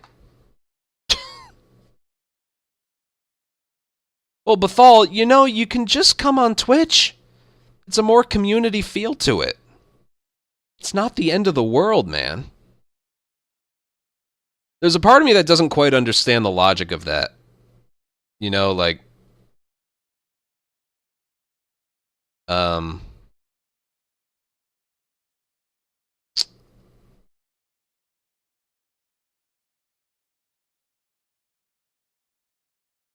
Like, I'm streaming on both, but I'm only going to stream on one. It's like, oh, well, then I guess I'm never going to watch you.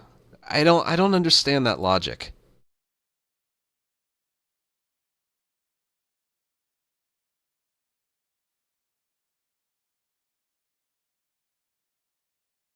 There is technically a rewind feature. You just have to back out of the live stream and go into past broadcasts. Actually, I can show you. It's not, like, as good, definitely, but it's a workaround to it. Here, look. I'm on my live stream. Oh, God, they put all the stuff on the top. That's gross. Anyway. You click on my name. It brings you to my channel. If you hit videos...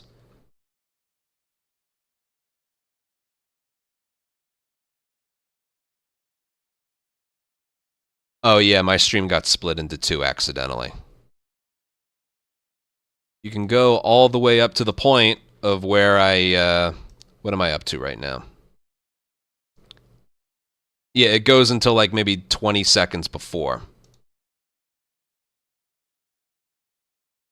So that's not great.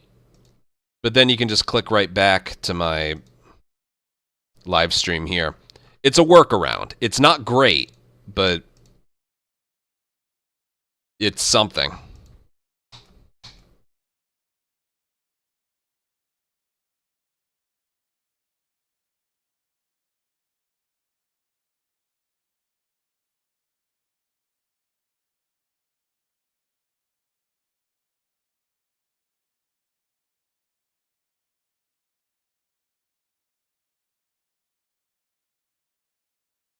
Dirty, we're not talking about that right now. Okay.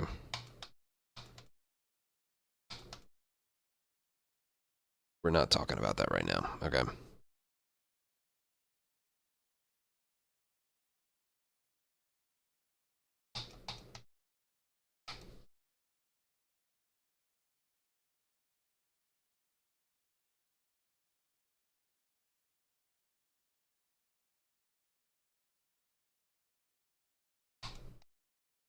Regardless.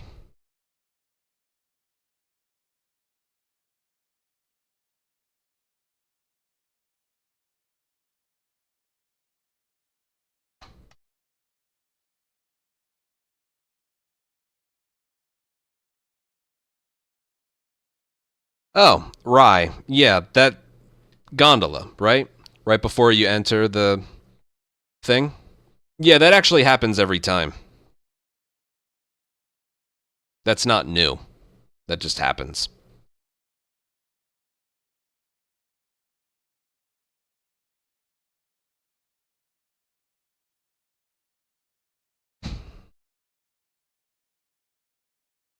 After the tutorials, I'm probably going to start learning permadeath. It might take a while to learn everything. Well, not everything. There are some areas that are going to be the same. Some, not all.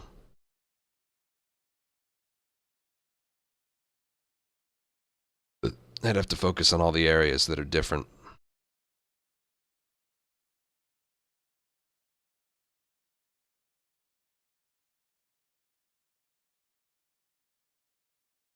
I don't know. That's what I feel like doing next. Once this tutorial's finished, I feel like doing that. I would treat permadeath in halves. I would treat it in halves, which I know isn't as appealing, but Ellie%, Abby%, and then full game if I ever get that far. Because that's a lot of differences.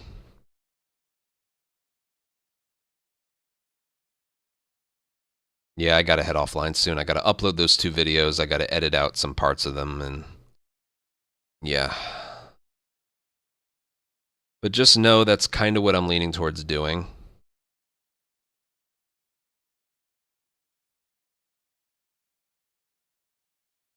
Going back to only streaming on Twitch, being on YouTube 1 day a week at the same time, putting more attention towards my Patreon, and then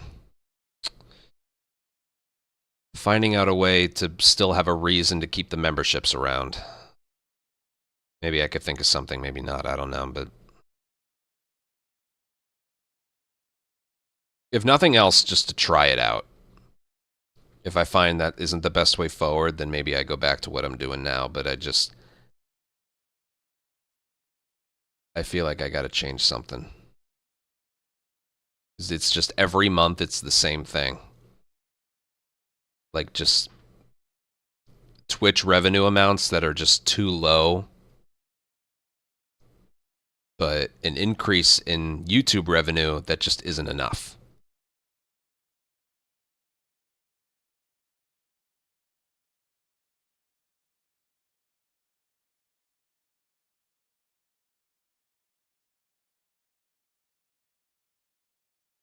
I kind of briefly explained it to my mom when she asked about it. I said, YouTube, when I'm live on both, YouTube is the place for people to go and watch for free.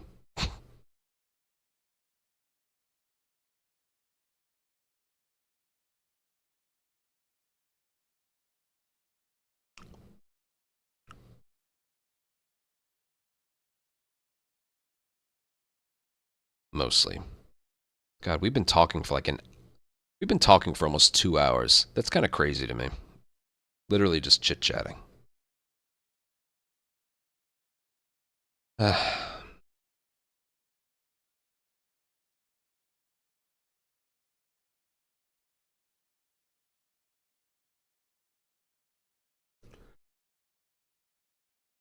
I do kind of miss how it used to be. You know? Just one site. A lot for me to think about. Alrighty.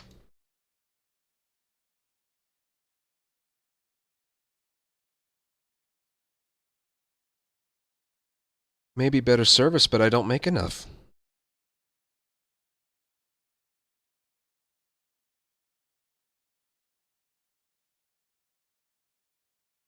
I gotta think about it.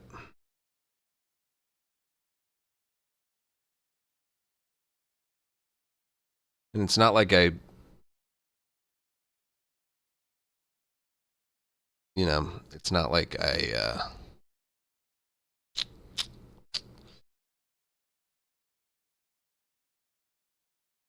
you know, never made enough. I had some good revenues going back in the day. And then it just... I don't know. I don't know. Because I never ever want to just think that the journey's over. You know, never. There's always something I could be doing better. I always like to think that way. Always. And that just as long as I keep doing this, people will always want to tune in. I always want to think that way. There's always something I could be doing better.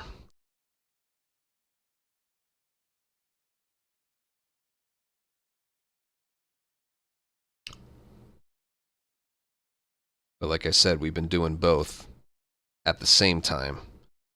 Or maybe just a touch over a year.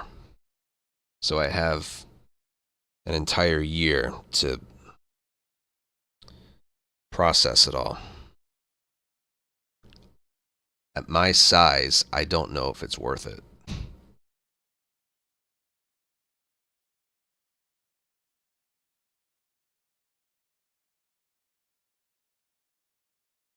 Oh, God.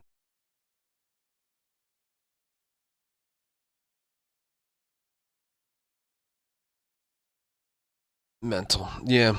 Technically, I'm supposed to finish the tutorial tomorrow, so...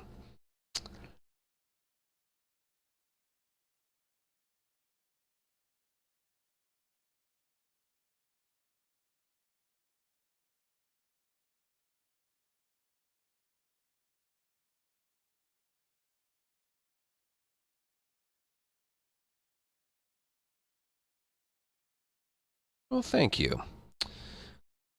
Slafernov Kafactria. I'm a great name pronouncer.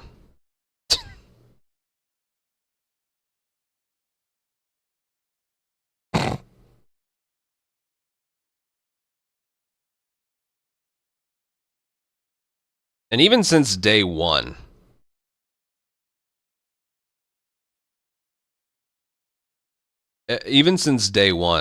I've mentioned this a lot. I hate splitting people up between two platforms. Feels like there's a disconnect there that I don't like. The only way you can, like, talk to each other is through the on-screen chat, and that's stupid. Ever since day one, I never enjoyed that. 30, I'm sorry. If that's in the news, I don't feel like looking at it. I don't feel like talking about it. Okay.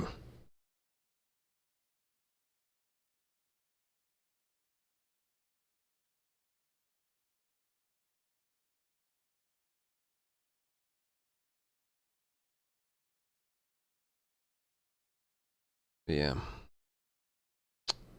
And again, I'm repeating myself, but I wish I knew what the right move was in the future. You know, like,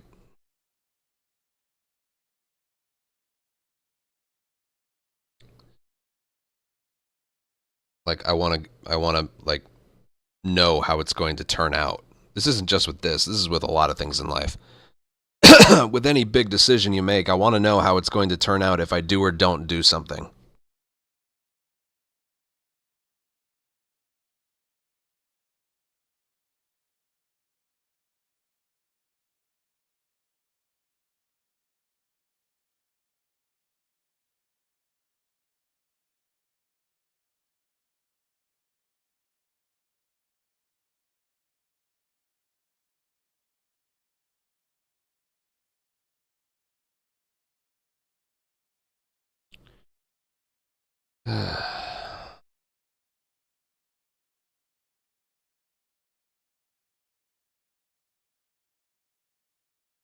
I'm just kind of blank right now, just trying to run through the pros and cons, which I should just think about offline. Again, I got some videos I need to upload. I got to trim out some parts of both parts of the tutorial.